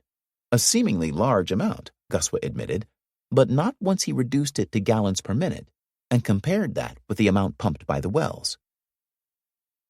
When Guswa finished presenting this calculation, Nesson stuffed his notes into his briefcase and hurriedly left the courtroom, pushing his way out the heavy, swinging doors. Schlickman hardly noticed Nesson's sudden departure. Nesson, alone among the lawyers, came and went from the courtroom as he pleased. Besides, Schlickman was pondering Guswa's new calculation. Each element of it made sense. But why had Keating thought it necessary? After all, Guswa had made a convincing argument yesterday that nothing had ever gotten from Grace to the wells. Schlickman wondered if Guswa had come up with this calculation last night, brainstorming with the lawyers. He could imagine Keating and Cheeseman saying to each other, "Hey, that's great, let's put it in." Schlickman felt there was something peculiar about it all, but he couldn't put his finger on the problem. He'd talk it over with Nesson as soon as Nesson returned. Nesson didn't return to the courtroom that day, nor did he show up at the office later that afternoon. Schlickman called Nesson's office at Harvard, but his secretary hadn't seen him. Then, in rising consternation, he called Nesson's home in Cambridge, but there was no answer. Time was running out. Schlickman would have to begin cross-examining Guswa tomorrow. "Where the hell is Charlie?" Schlickman yelled from the conference room. Nesson was still missing the next morning. When Keating finished his direct examination of Guswa, Fasher got up to ask the Grace expert a few questions. As co-defendants, Fasher and Keating had agreed not to help Schlickman by pointing fingers at each other during the trial. Fasher knew that Guswa would not deliberately hurt Beatrice. In reply to Fasher, Guswa told the jury there wasn't enough information for him or any groundwater expert to determine whether TCE from Beatrice had reached the wells. The groundwater flowed into an area that Guswa called the zone of uncertainty. This opinion seemed to satisfy Fasher. It was Schlickman's turn to cross-examine. He and Nesson had already devised a line of questioning that had to do with Beatrice, not Grace. It didn't deal with the real threat Guswa posed, but it looked promising, and Schlickman knew it would get him through the rest of the day. He hoped he could use Guswa to prove that Pinder had been right, that TCE from Beatrice would flow under the river to the wells. Schlickman read aloud to Guswa the water level measurements that had been taken during the pump test. Then he had Guswa calculate the direction of groundwater flow based on these measurements, using the simple method of triangulation. Guswa did so, and by the time he finished, he had groundwater from Beatrice flowing in the direction of the wells. The judge listened intently to Schlickman's examination. Then he interrupted Schlickman and began interrogating Guswa himself. "Would the river form a barrier between the wells and the Beatrice property?" the judge asked. Guswa said, "There's no barrier or wall of water under the river." "No barrier?" the judge said. "No," replied Guswa. "So water could flow from the Beatrice site under the river to the area of the wells, as far as you're concerned. That's one of the possibilities." "It's one of the possibilities, yes, sir," Guswa admitted. At the Beatrice counsel table, Fasher grew visibly agitated. He objected to the judge's questions, but the judge paid him no mind. When Schlickman resumed questioning Guswa, Fasher stood and lurched forward to the witness stand, toward Guswa, interrupting Schlickman's cross-examination, a loss of poise that was most unusual in Fasher. Wait a minute, the judge said to Fasher, holding up his hand. Fasher looked up at the judge. "The measurements. He's asking for all the measurements." "The witness seems able to understand the question," said the judge. "I don't think he needs any help." Guswa had not meant to implicate Beatrice, and he had not done so willingly. In the end, he said to Schlickman, in apparent frustration, "I have to direct our efforts at our problem. Beatrice has to take care of their problem. You have to take care of your problem." Schlickman had gotten what he'd wanted. he turned Guswa into a witness against Beatrice, and doing so had taken him to the end of the day. But he still hadn't figured out how, in Guswa's words, to take care of his problem with Grace. He had no plan for tomorrow, and Nesson was still missing. Kathy Boyer had called around all day looking for Nesson, to no avail. Nesson had gone to the only place he knew he could work without interruption, the Harvard Law School faculty library, on the top floor of the Griswold building. Like Schlickman, he had the sense that there was a simple and obvious way, just beyond his immediate grasp, to prove Guswa wrong. It was a riddle, and riddles of this sort had always appealed to Nesson.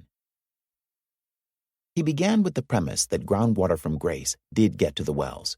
He accepted that as a physical truth. Guswa's ground moraine theory, therefore, had to be flawed.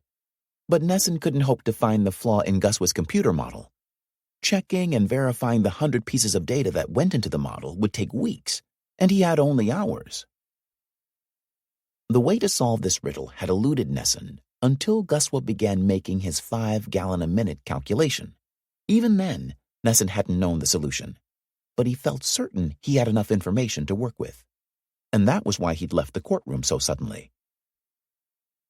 By this time, Nesson was familiar with the basic principles of hydrogeology. From Pinder, he'd learned about Darcy's law, the basis for virtually every calculation in hydrogeology. It was a simple mathematical formula, devised by a 19th-century Frenchman, to compute the flow of water through porous media.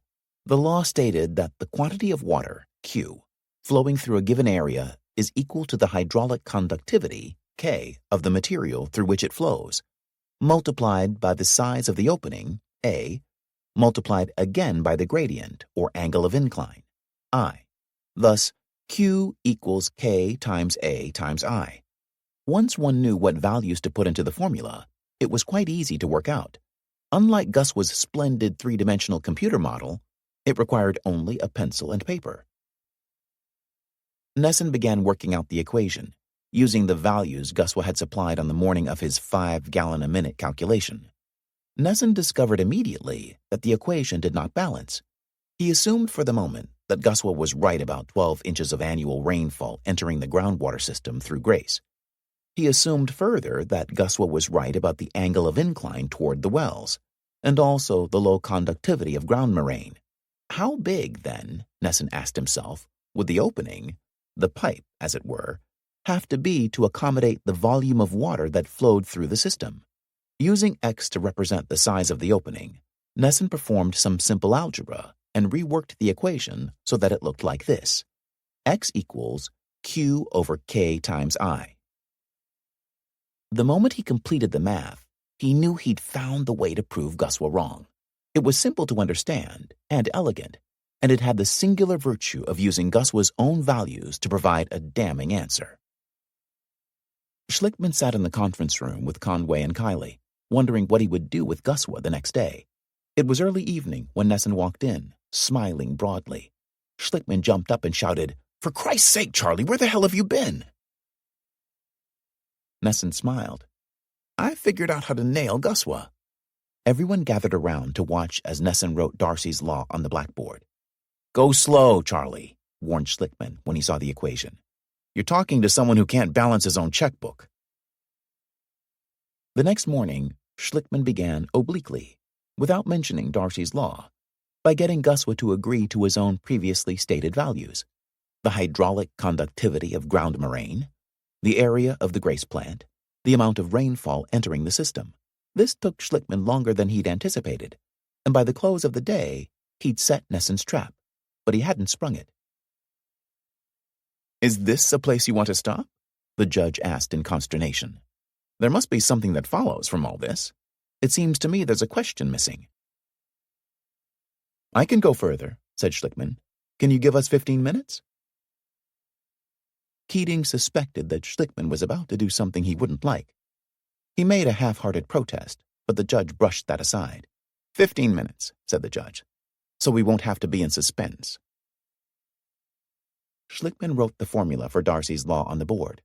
Darcy's law states that what goes in has to come out, or is left behind, is that right? He asked Guswa. Yes, said Guswa.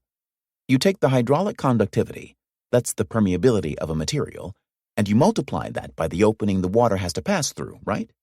And then you multiply that by the incline down which the water travels. Guswa agreed with all this. Schlickman had Guswa come up to the chalkboard in front of the jury box and write out the formula using the values for the Grace property. Now, continued Schlickman, if we didn't know how big the opening was, if we were to call that X, we could rearrange the equation to find that out.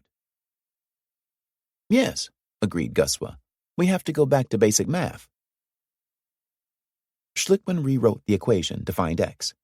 Then he asked Guswa to do the math and calculate the height of the opening. Guswa worked in silence, punching numbers into his calculator. 59 feet, he said at last. 59 feet, repeated Schlickman. He asked Guswa to measure off that height, beginning at the bedrock, which Guswa himself had said would carry away only a small amount of water. Guswa, looking grim, did so. It's about 10 feet above the land surface, he said. This had been Nesson's discovery. Assuming that Guswa's figures, which formed the basis for his opinion, were correct, then Darcy's law dictated that the Grace plant would be submerged under a lake of water 10 feet deep. Back at the office late that afternoon, Schlickman heard the distant sound of a jackhammer from up the street, from the direction of the courthouse. The faint noise drifted in the open windows of the conference room. Schlickman cupped his ear to the sound. Listen, he cried. You hear that? It's Guswa trying to get water through the bedrock. Last night there was a wall of water 10 feet high sweeping down the Aberjona Valley, Judge Skinner said the next morning, after the jurors had taken their seats. Schlickman abandoned the traditional form of cross-examination that morning. He did what every seasoned trial lawyer and every handbook on trial practice preached against. He gave control of the courtroom to Guswa, confident that Guswa could not have devised any escape. Why don't you just explain your position to the jury now? Schlickman said in an agreeable tone of voice. Would you like to do it on the board? This offer seemed to surprise Keating. Do you want Dr. Guswa to say what he's doing? Sure, said Schlickman cheerfully. Guswa labored at the chalkboard that morning. True to Schlickman's prediction, Guswa had groundwater flowing deep into the bedrock, 100 feet down, 300 feet, 1,000 feet, in all directions along cracks and fissures that existed only in hypothesis. He culled dozens of numbers, changing gradients and permeability, multiplying and dividing numbers in an effort to salvage his theory. He stood at the board in front of the jury box and muttered numbers to himself, punching them into his calculator. Now, how am I going to do this here? He said under his breath at one point. Schlickman let Guswa go on for a while, watching silently from a spot near the jury box. After a time, the judge asked Guswa, The bedrock, I take it, has a saturation point? It'll only hold so much water? That's correct, said Guswa. So, continued the judge, if water is coming into the bedrock on a daily basis, the same amount is leaving. That's correct, said Guswa again. It's going down and picking up a lateral component in some direction, but you don't know where it's going, said the judge. No, sir, admitted Guswa. Guswa looked drawn and very tired, his boyish enthusiasm gone now. Schlickman turned to the one remaining element of Keating's defense, the theory that the river had transported TCE and other contaminants from industries in North Woburn down to the wells. He invited Guswa up to the chalkboard again. Guswa took a deep breath and sighed. Schlickman asked him if TCE had been detected in the river water or in the river's banks, adjacent to the wells. No, replied Guswa, it had not. If the TCE in the wells had in fact been drawn from out of the river, continued Schlickman, wouldn't you expect to find traces of TCE in the riverbed? And in the sandy soil directly under the river? Yes, said Guswa, you would expect to find traces. But when we look directly under the river, we don't find anything, right? Asked Schlickman. Guswa agreed that was true. When we look deeper under the river, we still don't find anything. We keep looking deeper, and then we find TCE in the hundreds of parts per billion, don't we? That's the pattern we see, replied Guswa. That pattern is consistent with the fact that no contamination came from the Aberjona River, isn't it? It is not the only explanation, said Guswa, but it is consistent, yes. Let me ask you this, continued Schlickman. Is it possible that the contamination could have come from an area to the northeast and to the west of the wells? Is that at least possible? This question had enormous import. The Grace plant lay to the northeast and Beatrice to the west. The EPA, in its preliminary report, had identified those areas as likely sources of the contamination, although it had not named either Grace or Beatrice. The judge had refused to let Schlickman show this report to the jury, but Guswa, of course, had read it. Guswa considered Schlickman's question for a long moment, perhaps thinking about the EPA report. At last, he said slowly, "That's possible." Schlickman seemed satisfied with this admission, but Judge Skinner was not. "Well," said the judge, "that type of question has to be followed up. Is it probable? Yes or no?" "Probable?" said Guswa, looking up at the judge. "I think it's a probable possibility." No, said the judge. "I'm asking you flat out. Is the explanation Mr. Schlickman presented to you a probable explanation?" "Flat out?" repeated Guswa. "Yes," nodded the judge. "Yes, that's a probable source." Schlickman had broken Guswa, in large part thanks to Nesson's ingenuity and dormant gift for mathematics. It could not have happened at a more telling moment, during the cross-examination of the last witness at the end of a long trial. That evening, everyone in the office, secretaries, paralegals, and receptionists included, went downstairs to celebrate at Patton's Bar and Grill, where 9 months ago Ricky Kleeman had first mentioned Nesson's name. Schlickman had a long-standing tab at the bar, and the owner, who knew all about the Woburn case, didn't press for payment. Schlickman drank martinis and toasted Nesson. Spirits were high all around. Schlickman was too happy with his victory to be gracious. "Guswa gave up his soul today," he said. What little was left of it. 10. On the first day of July, a sunny, cloudless morning, the lawyers, the judge, and the jurors boarded a yellow school bus in Post Office Square and set out for Woburn. The jurors had asked the judge some months ago, near the start of trial, if they would be allowed to see the Woburn City Wells and the Aberjona River. Now, all the witnesses having come and gone, the judge decided that they should see the places they'd heard so much about. The 6 jurors and 6 alternates sat together in the first several rows of the bus. The lawyers and the judge sat towards the back, separated from the jurors by 4 empty rows. The judge had told the jurors to wear casual clothes and old, sturdy shoes. "I'll wear something like a bush outfit myself," he'd said. So Schlickman had gone shopping for an outfit suitable for a safari. Phillips had accompanied Schlickman on the shopping trip and treated him to a pair of new pleated khakis, a green twill shirt, a belt, and hiking shoes. Schlickman had wanted a safari jacket and a wide-brimmed desert hat, too, but Phillips had refused him those. Only Fasher came wearing his regular courtroom apparel. "You're ready to sacrifice a suit," the judge said to Fasher. "It's like walking through your own backyard," said Fasher. "I'll take my tie off. I'll make that concession." The expedition visited most of the pertinent spots. At the W.R. Grace plant, 2 flagpoles, one flying an American flag and the other a Grace flag, flanked the glass entryway. The plain red brick facade of the plant was clean and neatly landscaped. On this clear blue day, with the Grace logo gleaming silver in the sun, and the flags fluttering in the summer breeze, the scene could have served as a photograph in W.R. Grace's annual report. The jurors and the lawyers began a tour of the plant, Cheeseman leading the way. They walked through the production and assembly areas, which were clean swept and immaculate, the machinery shining as if it had just been polished. No one seemed to be working that day. The employees stood apart from the group of visitors, eyeing them warily. The entourage was about to go out the back door, past the paint shop where Barbas had worked, when a juror, Jean Coulsey, the forklift lady, halted abruptly and said, No, Mr. Schlickman, I want to see the paint booth." Schlickman had felt uncertain about Coulsey, but suddenly he thought better of her. Schlickman had heard from the families that the Grace plant had been recently landscaped, with new picnic tables and newly planted vegetable gardens, in preparation for the jury's visit. He asked the judge to let him inform the jury of this, but the judge denied his request.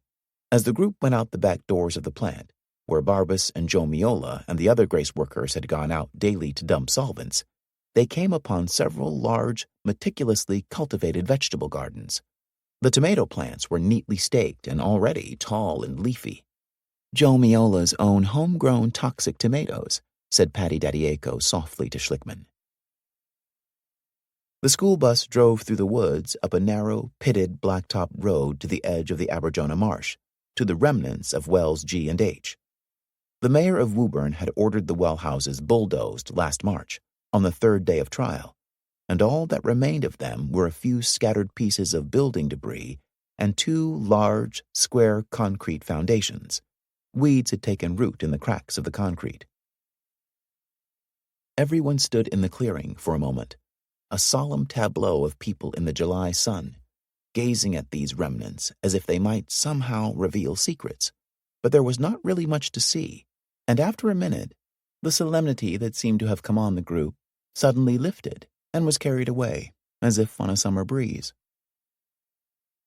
Talking gaily and laughing among themselves, like schoolchildren on a field trip, the jurors filed out to the eastern bank of the Aberjona River.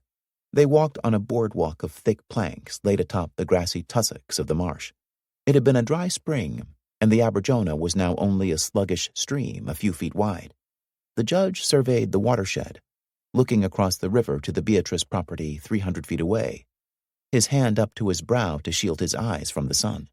The metal and plastic casings from the monitoring wells, more than 150 of them in this area, protruded like pegs 3 feet above the marsh surface, glinting in the sunlight. I wonder who'll be liable if the whole crust of the earth caves in because it's been pierced so many times, mused the judge. Fasher overheard this. I'll tell you who the defendant will be, whatever large company that owns the land. The jurors and the lawyers walked up the dirt road to Beatrice's 15 acres, past the Whitney Barrel Company, now out of business, and through the gate of the chain-link fence that the EPA had ordered Beatrice to erect. The land was heavily wooded, lush and green in the early New England summer. Tall thistles grew alongside the road. Fasher bent down and picked a daisy, which he presented to Patty Daddiaco. She smiled and thanked him. He said he'd buy her an ice cream cone after lunch, but he never did. The EPA had warned the judge that no one should stray off the dirt road because of dangerously high levels of contaminants. The shoulders of the road, cluttered with barrels and building debris not so long ago, had been recently cleared. Nesson spied some newly sown grass seed and pointed it out to Schlickman. Someone had obviously been out to spruce up the area for the jury's view. Schlickman watched as one of the jurors, Robert Fox, stood near the edge of the marsh and gazed over at the remains of the city wells, a few hundred feet away. My God, he heard Fox say. I didn't realize it was so close. As the group walked up the road, Patty sidled up to Schlickman. She did not trust Fox. I don't think he's with you, Jan, she told Schlickman. You're wrong, insisted Schlickman. He's an environmentalist. He said at the voir dire he gave to the Public Interest Research Group. 11. Gordon's precariously balanced pyramid of debt was crumbling around him. Helpless to do anything about it, he began consulting horoscopes to see what the future would bring. He purchased a copy of Town and Country, which he believed had the most reliable horoscopes, but it only made his mood worse. The planetary alignment in Pisces, Schlickman's sign, was ominous. Very bad time for you, Gordon told Schlickman the morning after the Woburn trip. Something comes in that's not supposed to be there and fucks everything up. The only good thing is it goes away. Why do you have to tell me these things? Schlickman said irritably. Let's hope it goes away before the jury starts deliberating. The jurors wouldn't start deliberating for several days yet. The judge had given them the rest of the week off, with the familiar admonition not to read about or discuss the case with anyone. In the courtroom, the judge and the lawyers had important business to attend to before the final arguments.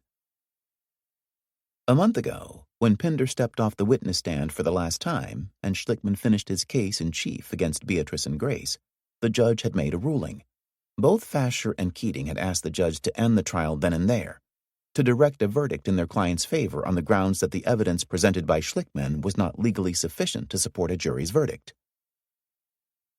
Motions for directed verdicts are customary at the close of the plaintiff's case, although judges rarely grant them. The rules of civil procedure require a judge to consider the evidence in a light most favorable to the plaintiff, and even a mere scintilla of evidence usually suffices to send a case to the jury. Judge Skinner had made it clear he wouldn't direct a verdict for Grace. "There's no question you funneled it out there and splat into a ditch," he'd told Keating. But Schlickman's evidence against Beatrice had clearly troubled him. The judge had invited Fasher to make a serious pitch for a directed verdict. With the jurors excused for the morning, the judge had heard oral arguments and told the lawyers he would notify them of his rulings that afternoon. For Schlickman, it had been a typical day. He'd returned to the office feeling confident. By mid-afternoon, that feeling had begun to wane. At 4 o'clock, he told Conway he had a miserable, queasy feeling. At 5 o'clock, he'd muttered a prayer under his breath. At 6 o'clock, standing at the window, looking down onto Milk Street, he'd said, "The judge is going to fuck me, I just know it." The judge finally did call at 6:45. As expected, Schlickman's case against Grace remained intact. But in the matter of Beatrice, the judge had seriously undermined Schlickman's case. To begin with, the judge would not allow the jury to hold Beatrice liable for any acts or omissions before 1968, the year Riley had learned from his own well digger that the water table under the 15 acres had declined because of pumping by the city wells. Prior to this notice, said the judge, Beatrice, in the person of Riley, could not have known that toxic wastes on its land would contaminate wells G&H. Furthermore, the judge continued, Beatrice had no special relationship with the plaintiffs and other consumers of water, and thus owed no duty to warn the public or city officials about conditions on its land, even after receiving the 1968 notice. Schlickman and his partners had debated the effect of these rulings until late in the night. The judge's actions had seemed bizarre to all of them. Riley had known as early as the 1950s that tannery waste on the 15 acres could pollute the Aberjona Marsh. Trying to follow the judge's logic, Schlickman had said, "It's like someone slipping a cyanide capsule into a bottle of Tylenol and putting it on a drugstore shelf late one night. Nothing wrong with that. It only becomes a crime when the drugstore opens the next morning." Nesson had been convinced that the judge had made a serious legal mistake. Skinner had overlooked the well-established principle that land ownership per se creates a duty to warn any persons who could be injured by dangerous conditions on that land. The next morning, Nesson had asked the judge to reconsider his ruling. The judge had replied testily, "I very frankly busted my butt the first time, and I won't do it again.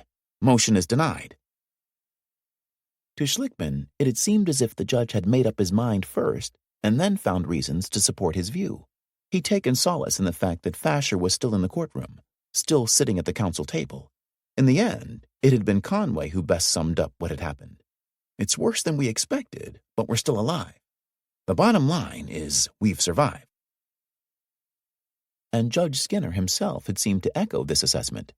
He had greeted the jurors after their absence and told them he'd made some rulings. "But I needn't plague you with all the details at this time. The basic aspects of the case are still before you." In a trial, the events of a month ago can seem like ancient history. The judge's directed verdict rulings did not have an immediate impact, and for that reason they quickly faded into the background. Schlickman had been too busy to worry about them. But now, just before final arguments, as the lawyers met again with the judge, the rulings became important. The judge said he would instruct the jury not to consider any exhibits or evidence against Beatrice prior to 1968. The testimony of witnesses such as Walter Day, who had played on the Beatrice land as a boy and described it as Death Valley, was stricken from the case. "I don't see how it's relevant," the judge said. "Not relevant?" cried Schlickman in disbelief. "The most important part of his testimony is the drums." "You've got more drums in your testimony than you know what to do with," replied the judge, who went on to exclude Schlickman's killer document, the 1956 report by State Agent A.C. Bold, who had ordered Riley to remove 500 feet of tannery sludge deposited along the edge of the marsh. The report, said the judge, was remote in time and subject matter. Schlickman felt a rising sense of panic. That evidence, he argued, went to the heart of Riley's state of knowledge and his awareness of the risks of pollution near the Aberjona River. But the judge was unmoved. and when Nesson tried once again to point out to the judge his error of law, he succeeded only in angering him. "One of the ways you prompt me to think about correcting this is by directing a verdict for Beatrice," the judge told Nesson. "You really know how to hurt a guy," said Nesson. "I'm serious about this," replied the judge. "The best case against Beatrice is a mighty thin case. It was really a very close call on the motion for a directed verdict." The discussion moved on to the questions the jury would have to answer in reaching its verdict. Juries are usually asked simply whether they find for the plaintiff or for the defendant. But Judge Skinner pointed out that the date TCE and the other solvents arrived at the wells would be critically important in the second phase, the medical phase of trial, presuming the case got that far. Simply to say that the chemicals got there sometime before May 1979 is not going to do the trick, the judge told the lawyers. He asked the lawyers to prepare a draft of the questions they thought the jury should answer. Schlickman would have liked one simple question for each defendant. Were Beatrice and Grace responsible for contaminating the wells before May 1979? But nothing in this case had been that simple. Both Fasher and Keating submitted long lists of complicated questions, all of which the jurors would have to answer in the affirmative to proceed to the next phase. The lawyers and the judge argued for 2 days about the questions, endless arguments about phrases, words, prepositions, and commas, like rabbinical scholars arguing fine points of the Talmud. Schlickman kept trying to simplify. Fasher and Keating kept trying to put elements back in. The judge seemed to recognize the need for simplicity. "My God," he said at one point, "to ask them a question like that.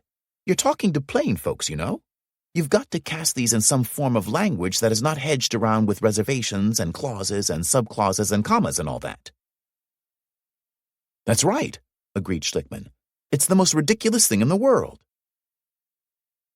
In the end, however, the questions were the work of a committee whose members had already demonstrated their inability to agree on just about anything. The judge finally decided on 4 questions for each defendant, all of which contained plenty of clauses, subclauses, and commas. First, had the plaintiffs established by a preponderance of the evidence that any of the following chemicals, TCE, perc, and 1,2-transdichloroethylene, were disposed on the Beatrice land after August 27, 1968, in the case of W.R. Grace after October 1, 1964, the date Well G had opened, and had these chemicals substantially contributed to the contamination of the wells before May 22, 1979. If the answer should be yes for one or more of the chemicals, then the second question, what, according to a preponderance of the evidence, was the earliest date, both the month and year, at which each of these chemicals had substantially contributed to the contamination of the wells? And then, had this happened because of the defendant's failure to fulfill any duty of care due to the plaintiffs? Finally, if the jurors answered yes to that question, then this puzzler. What, according to a preponderance of the evidence, was the earliest time, again, both the month and year, at which the substantial contribution referred to in question 3 was caused by the negligent conduct of this defendant?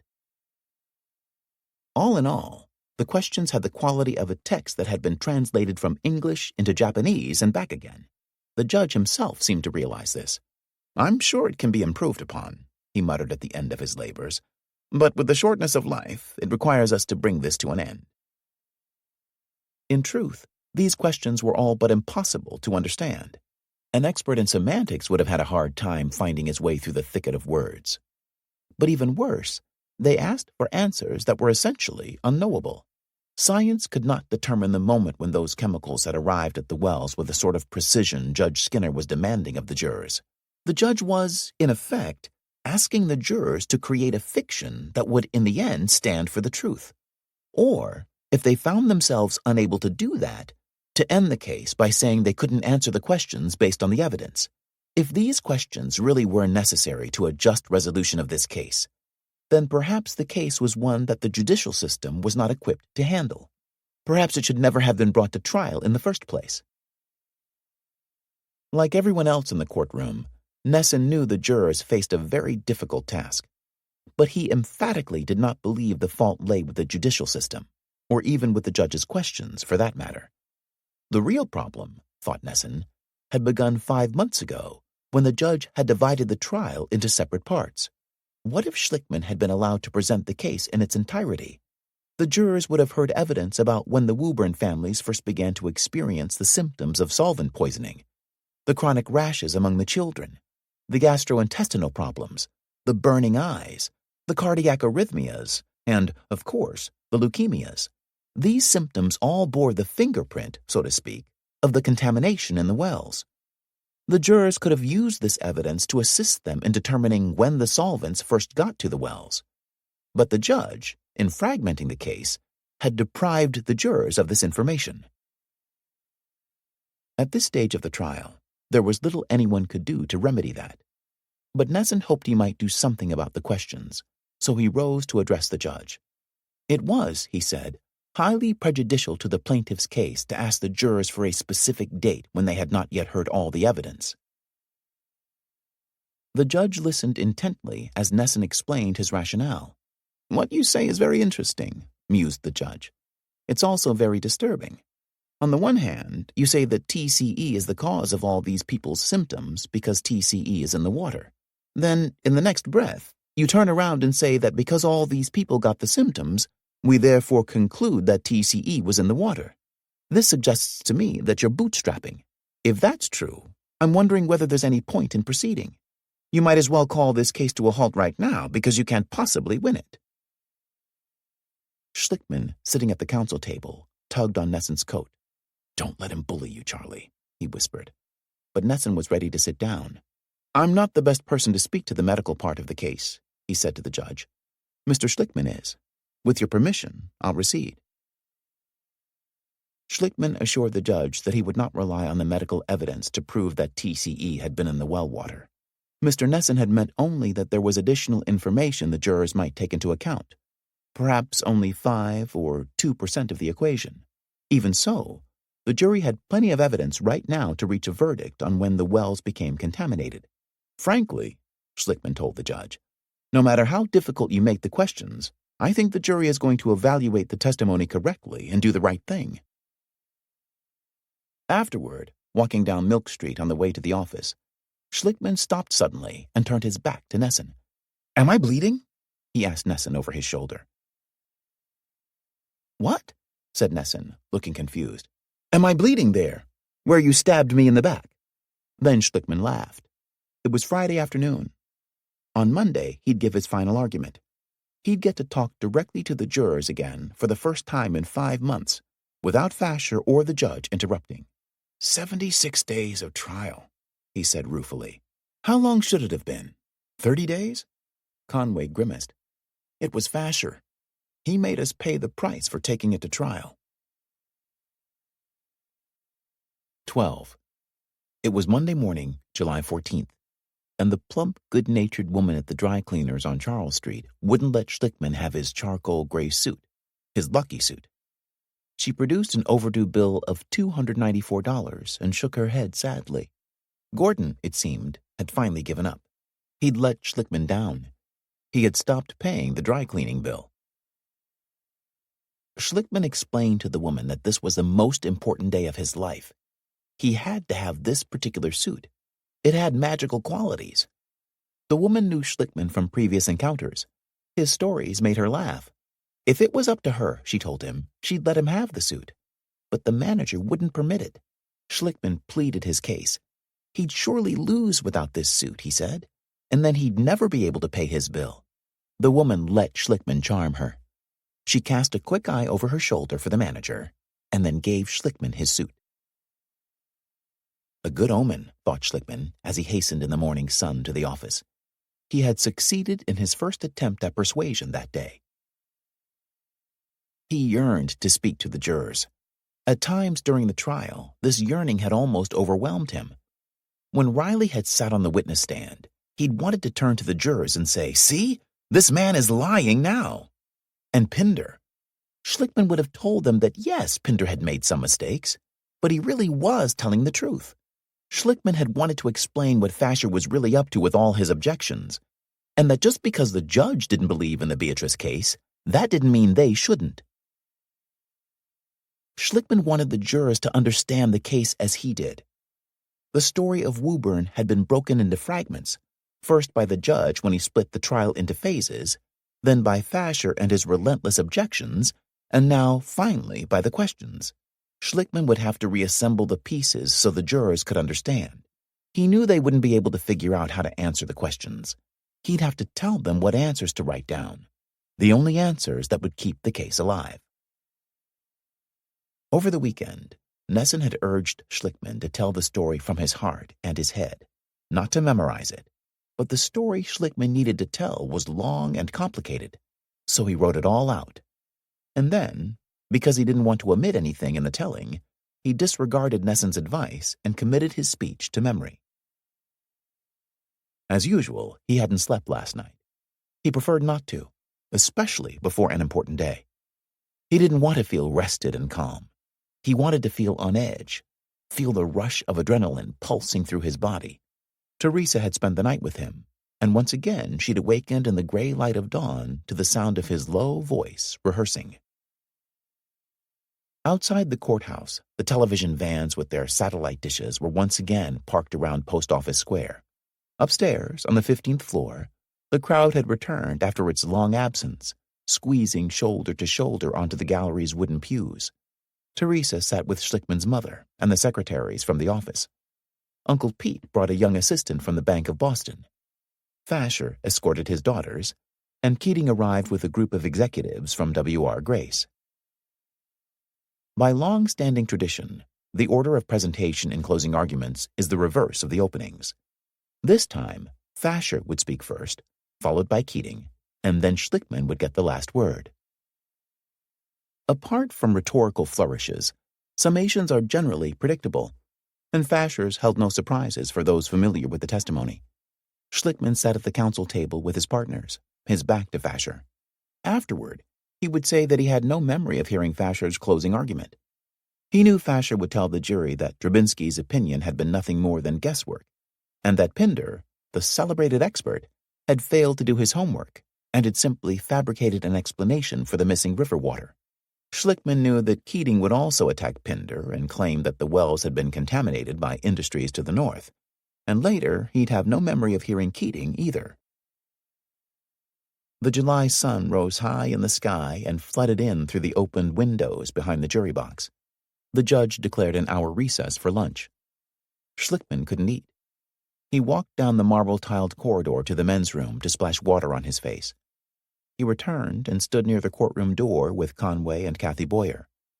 Conway spoke softly to him, asking how he felt, but Schlickman just nodded and rubbed his hands together. He looked as if he were in a trance, his eyes focused inward, his face pale. Conway had never seen him quite so nervous, not even before the Rule 11 hearing. But Conway could understand why. Everything depended on this closing argument, Conway thought. All the years of work, the huge debt, their careers and families, Conway's house. He'll be fine once he starts speaking, Conway told himself. The crowd filed back into the courtroom. The lawyers gathered at the judge's bench for a conference. Schlickman had gotten his courtroom graphics man, Andy Lord, to make up poster-sized enlargements of the questions the jury would have to answer. He showed the posters to the judge. Fasher and Keating both objected. Fasher told the judge it was inappropriate to give the questions to the jury ahead of time. "I offered everyone the chance to do that," the judge said to Fasher. "You declined it. It's Mr. Schlickman's choice." Jacobs studied the posters. "Question 3 is not typed correctly," he told the judge. "We added prior to May 22nd, 1979 to the question, and that's not in Mr. Schlickman's version." "Yes," said the judge. "It is incorrect." "Can we write it in?" asked Schlickman.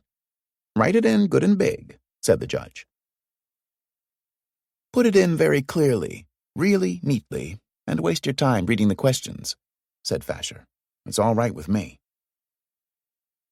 Schlickman didn't trust himself to write legibly. He feared his hand would shake. "Here, Mr. Nesson, you write it," he said. The lawyers returned to their seats, and the judge called the court to order. Schlickman rose from the counsel table and turned to face the jurors. He paused for a moment, just as he had during his opening statement, his head bent down, the fingers of his left hand to his chin. Finally, he drew an audible breath, looked up at the jurors, and began speaking. At the counsel table, Nesson turned in his chair so he could watch Schlickman, who stood to his left and behind him. But after a few minutes, Nesson turned away. He picked up his pen and began writing quickly in his trial notebook. Jan is a bit shaky, trying to remember. Pauses that are not for effect, but rather to remember what to say next. A memorized speech. Why can't I look at him? Why does his argument embarrass me instead of engage me? A few moments into his speech, Schlickman heard a small commotion at the Beatrice counsel table. Out of the corner of his eye, he saw Jacobs lean over and whisper urgently to Fasher. Schlickman was telling the jurors that the corporate community could take pride in its achievements, but it cannot be proud of W.R. Grace and Beatrice Foods, of their failure to admit to government agencies, to the families, and to you, the true role they played in the pollution of wells G&H. As Schlickman spoke these words, Fasher stood and interrupted him in mid-sentence. I object, Your Honor. I don't think that is part of this case. Schlickman wheeled around and looked in amazement at Fasher, who stared balefully back. Objections during opening and closing statements are not prohibited, but they are rare, largely for reasons of common courtesy. Judge Skinner looked a little unsettled by Fasher's objection, but he sustained it anyway. To Schlickman, the judge said, I think you really are required to relate your argument to the allegations in evidence. Yes, Your Honor, said Schlickman, but I believe there is evidence on that. The judge nodded. Schlickman began again. The corporate community cannot be proud of Beatrice Foods' failure. Objection, said Fasher, rising to his feet again. Overruled, said the judge quickly. But Fasher was not to be deterred. He waited only a few moments before objecting again. This time when Schlickman used the word poisons to describe the contamination on the Beatrice land. Overruled, said the judge. As a characterization by an advocate, it is not improper. I will let it stand. Fasher's objections had thrown Schlickman further off stride. He was having trouble remembering his speech. It was long and detailed, and for a moment he had the terrible, nauseating fear that he had lost the jury's attention. He tried to shut that thought out of his mind and concentrate on what he wanted to say next. He felt an overwhelming fatigue. He paused for a long moment to gather himself, to order his thoughts, and all the many things he wanted to say came to him in a jumbled, disorderly rush. He began speaking about Grace and Keating's allegation that the wells had been contaminated by industries in North Woburn. After a few moments, he felt on firmer ground and no longer quite so tired. He was coming to a phrase that he had looked forward to delivering, about how Grace and Beatrice were quick to blame other companies but unwilling to take responsibility for their own acts. W.R. Grace and Beatrice Foods do not have the right to point outside this courtroom, he said with fervor, his own finger jabbing the air. Not until they point across these two tables at each other. Fasher jumped to his feet. I object. That is not proper argument, he said angrily. The judge said to Fasher, in obvious disapproval, I see no grounds for objecting at the present time. It is argument. Schlickman went on. To his left, at the Beatrice counsel table, he could hear Fasher and Jacobs whispering. He could hear Jacobs, despite the judge's warning, urging Fasher to object. And when Fasher did so, Schlickman quickly turned on him in fury. I object, he shouted back at Fasher, although he was speaking to the judge. He's interfering with my argument. Go ahead, Mr. Schlickman, said the judge calmly. Nesson sat with his head bowed, writing quickly in his notebook. Jan keeps using the word must. When he gets to the blow-ups of the questions, he tells them how to find, but does not give them detailed arguments in support. Standing in the well of the courtroom before the jurors, Schlickman could hear himself talking, but he felt dislocated, as if he were a spectator watching someone else perform. He saw himself standing beside an easel that held the large poster with the questions for Beatrice. He was writing in the dates, based on Pinder's calculations, that he wanted the jurors to give for Beatrice. The judge gently interrupted him. I think you may be reading the Grace figures, Mr. Schlickman. Schlickman looked up, confused. He glanced down at the papers in his hand, and then at the large poster board. He seemed stricken by a moment of panic. I'm sorry, excuse me. See how difficult it is? he said to the jurors with a desperate laugh. And then, speaking to himself, he said in a low voice, "All right now, I can't make a mistake." But the stenographer heard him and duly recorded his statement, and so had the jurors and everyone in the gallery. He was nearing the end of his oration. He had spoken for more than an hour and a half. "The evidence is complicated," he told the jury. "It is difficult, and there is a lot of it. And maybe it would be easy to get distracted and go down the wrong path, to take a wrong turn." He paused and looked for a long moment at the jurors. "Please don't," he said in a voice that sounded like a plea. Please don't? Is this weakness? Ladies and gentlemen, you must have courage and strength. You must have it for the families. Must. Telling them what they must do. Jan doesn't trust them? Nobody wants to be told they must. Schlickman looked spent by the time he finished. His eyes were hollow and his face flushed. He sat wearily at the counsel table next to Nesson. "How was it, Charlie?" he whispered. "Did I lose them?" Nesson said, "Ask Kevin." The Vigil. 1. On Tuesday morning, the day after the final arguments, Judge Skinner instructed the jurors on the rules of law that would govern their efforts to reach a verdict. It was a long, complicated legal benediction, and it took up most of the morning. Then he excused the alternate jurors for the time being, reminding them that they were still jurors in the case and should not discuss their views of it. And he sent the 6 regular jurors off to begin their deliberations. Once again, a large crowd of spectators had attended court. Many of them lingered in the corridor for a while, but soon they began drifting away. Almost no one expected the jury to render a quick verdict in a trial of this length and complexity. By 3 o'clock, the corridor was nearly vacant.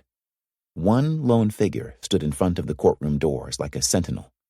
It was Schlickman, dressed impeccably in a dark suit and one of his lucky ties. Just off the main corridor, a few paces away from Schlickman, a federal marshal sat at a table reading a newspaper and guarding the entry to a narrow flight of metal stairs that led up to a mezzanine and the closed door of the jury room. Schlickman and the marshal exchanged no words. Schlickman was busy with his own thoughts. He'd kept courthouse vigils of this sort in every case he'd taken to trial, and he was not about to change his ritual now. He intended to wait in the corridor for as long as it took the jury to return its verdict. The court stenographer emerged from a doorway down the corridor and walked toward Schlickman, her heels clicking on the terrazzo floor. She expressed surprise at seeing him. "You're waiting here for the jury?" she asked. "It's the best place to agonize," replied Schlickman, smiling. "I'm trying to give them positive energy." The stenographer shook her head and smiled back. "I don't think they'll be back until Friday." She opened a door in the corridor and went in, and Schlickman went back to waiting. Schlickman remained faithfully at his post throughout that first week. He arrived in the corridor every morning shortly before 8 o'clock, when the jurors came into work, and departed only after they left, at around 4 o'clock each afternoon.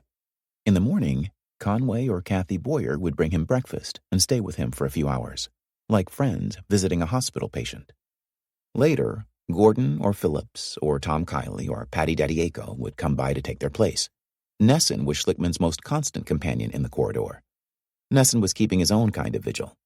He'd begun fasting after the final arguments, and he didn't intend to eat until the jury returned its verdict. By the 3rd day of his fast, Nesson was experiencing an occasional transcendental moment. "It's an amazing system, isn't it?" he said to Schlickman after sitting quietly for a while. "These 6 jurors hold the fate of 2 of the biggest corporations in America in their hands. 6 ordinary people. There's nowhere else in the world it could happen but here. Law is the religion of America."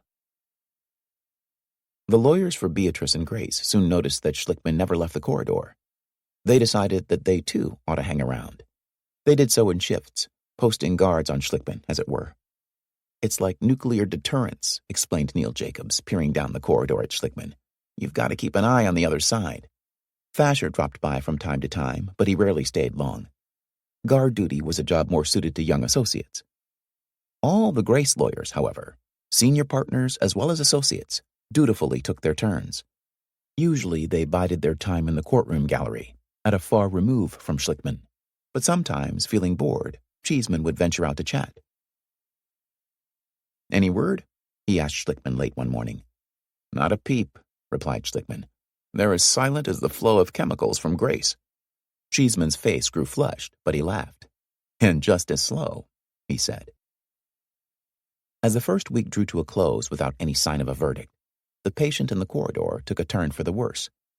He revived on Friday morning when he saw William Vogel, the jury foreman, a man in his early 60s, come to work for the first time that week wearing a coat and tie. "He's got a new shirt and a nice gray tie," Schlickman informed Conway after Vogel had ascended the stairs. "That tells me it's going to be a big day. He's not going to be up in that stuffy room all day." But the jurors didn't come back with a verdict that Friday, and by then, Schlickman felt certain there was trouble among them. He left the courthouse with Conway after the jurors had gone home for the weekend. The late afternoon sun slanted between the tall buildings on Milk Street. The sidewalks were crowded with people in summer apparel, office workers who had shed their jackets, women in light, colorful dresses, tourists with cameras slung around their necks. Schlickman, in his dark suit, walked with his hands in his pockets, his eyes on the pavement. The crowds parted and gave him a wide berth. "I keep thinking of all the things I didn't say," he told Conway. "I wonder what I didn't explain carefully enough." On Monday, Schlickman no longer had the spirit or the strength to stand up all day. He sat on the bench for long periods, although he always made sure to rise around the times the jurors customarily came and went. During those moments, he studied them closely but guardedly, with his eyes partially averted, trying to divine their thoughts and figure out who was for him and who was against.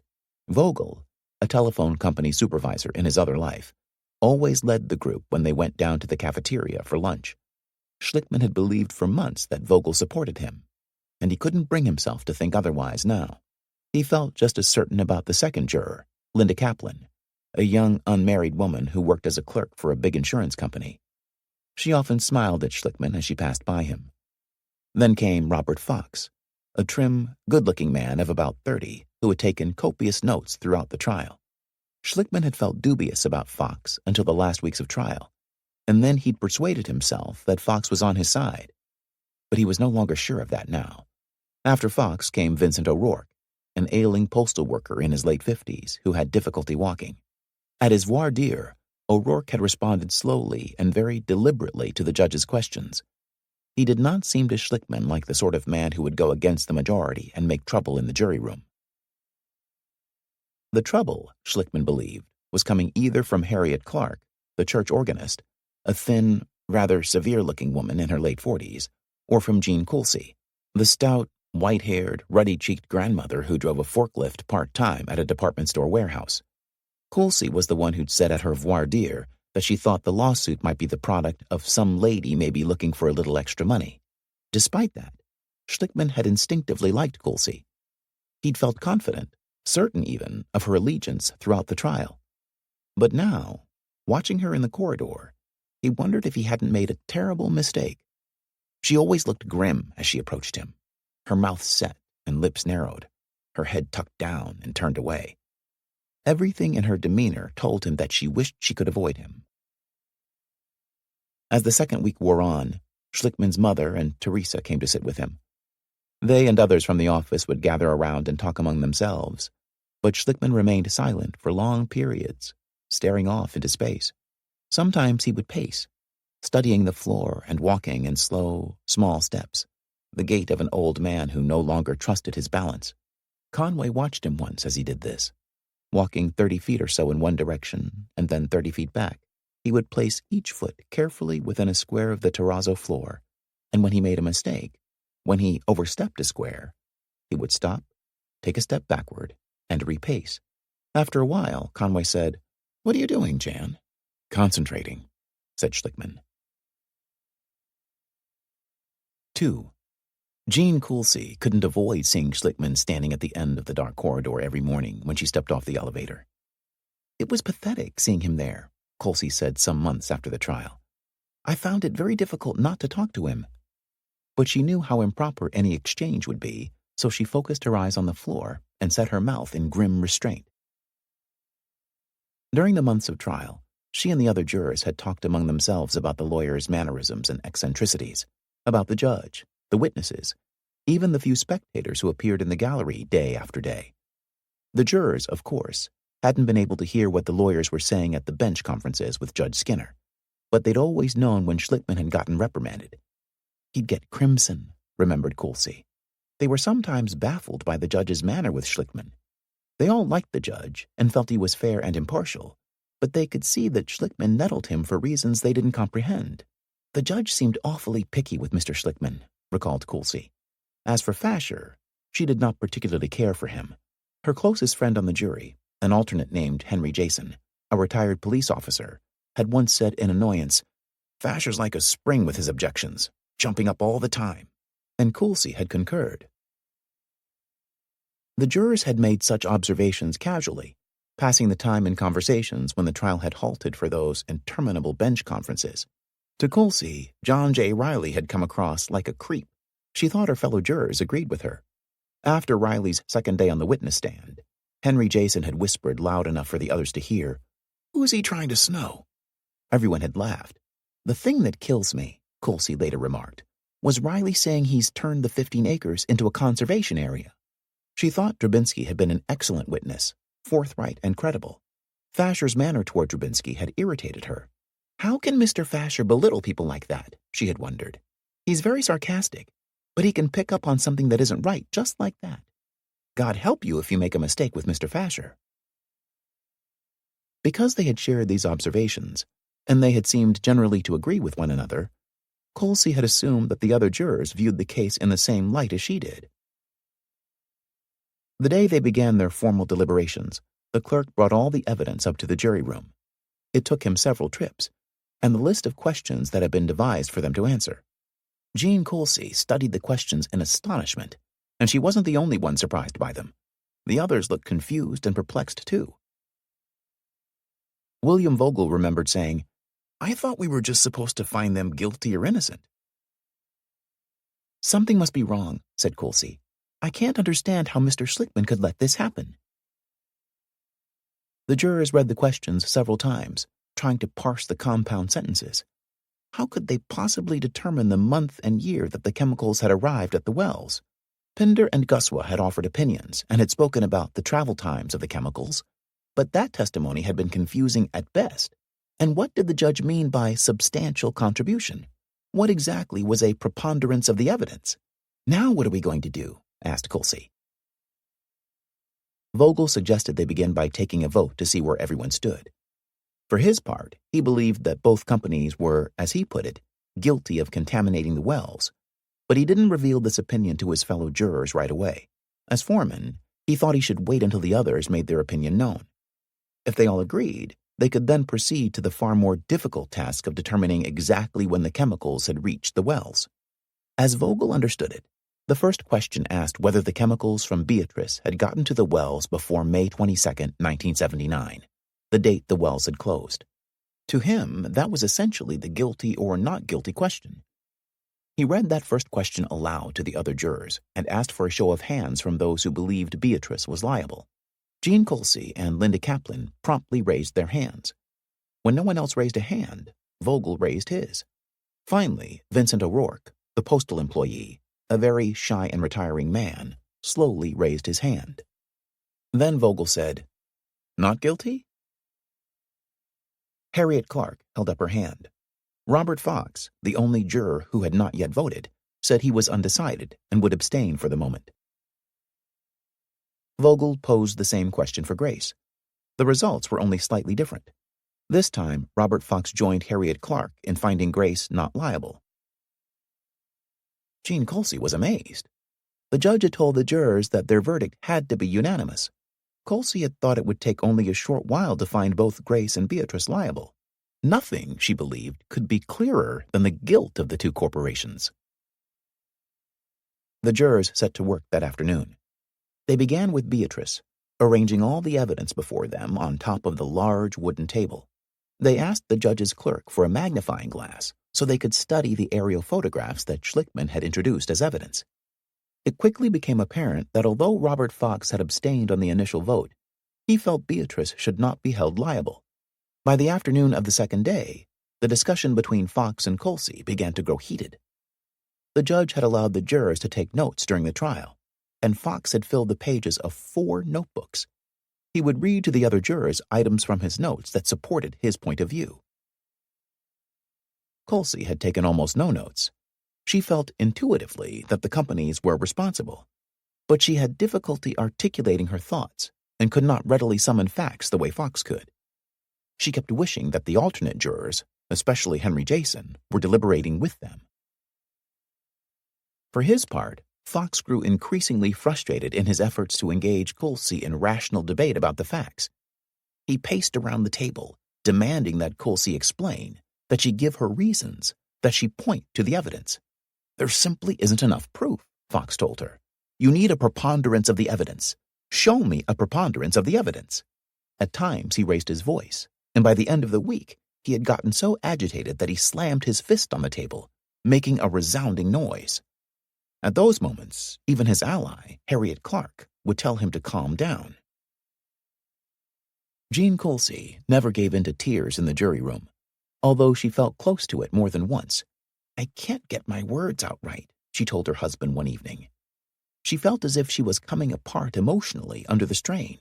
One morning, speaking with the maintenance man at the elderly housing complex where she lived, she burst into tears for no apparent reason.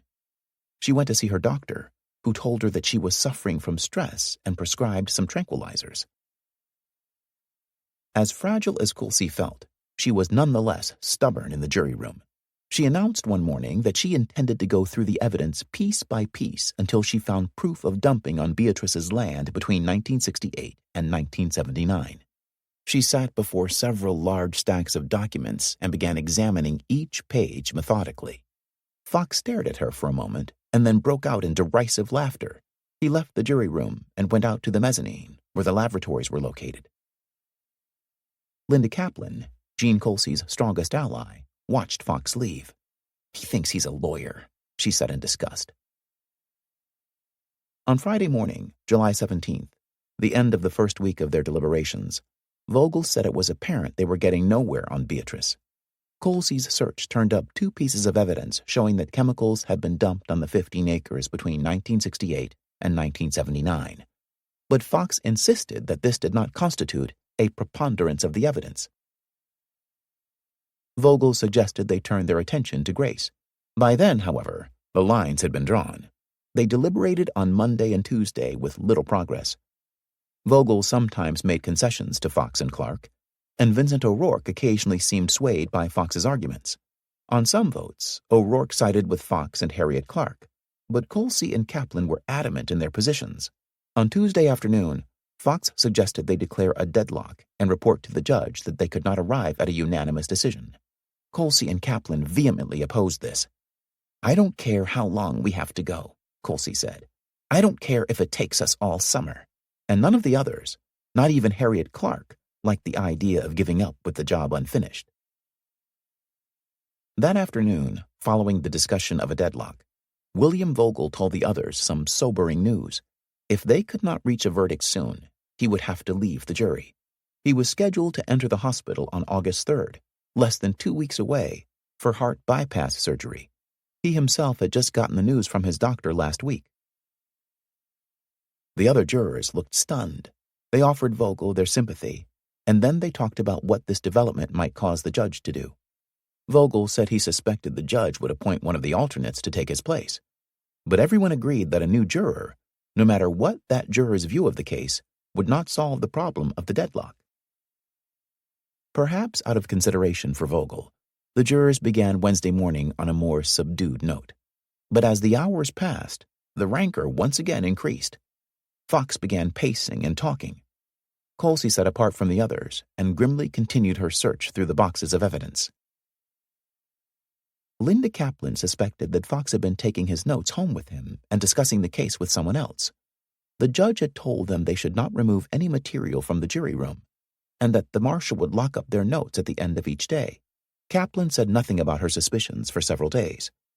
Then, on Wednesday afternoon, after a particularly vehement argument with Fox, she abruptly rose from her chair, left the jury room, and asked the marshal to summon Judge Skinner's clerk. Her face was flushed, and she was breathing hard with anger. She informed the clerk that one of the jurors was taking work home in violation of the judge's order. The clerk promised he would report her allegation to the judge. By then, Vogel had to admit to himself that they were hopelessly deadlocked. "We're not getting anywhere," he said to the others. He looked at Jean Colsey and said, "Do you want to let both companies off?" Colsey adamantly shook her head no. "Then we have to tell the judge the situation," said Vogel. On a piece of notepaper, Vogel wrote, "After 6.5 days of deliberation and examination of the evidence made available to the jury, we cannot reach a unanimous decision on question 1 for either Grace or Beatrice." Vogel wrote the note with great reluctance.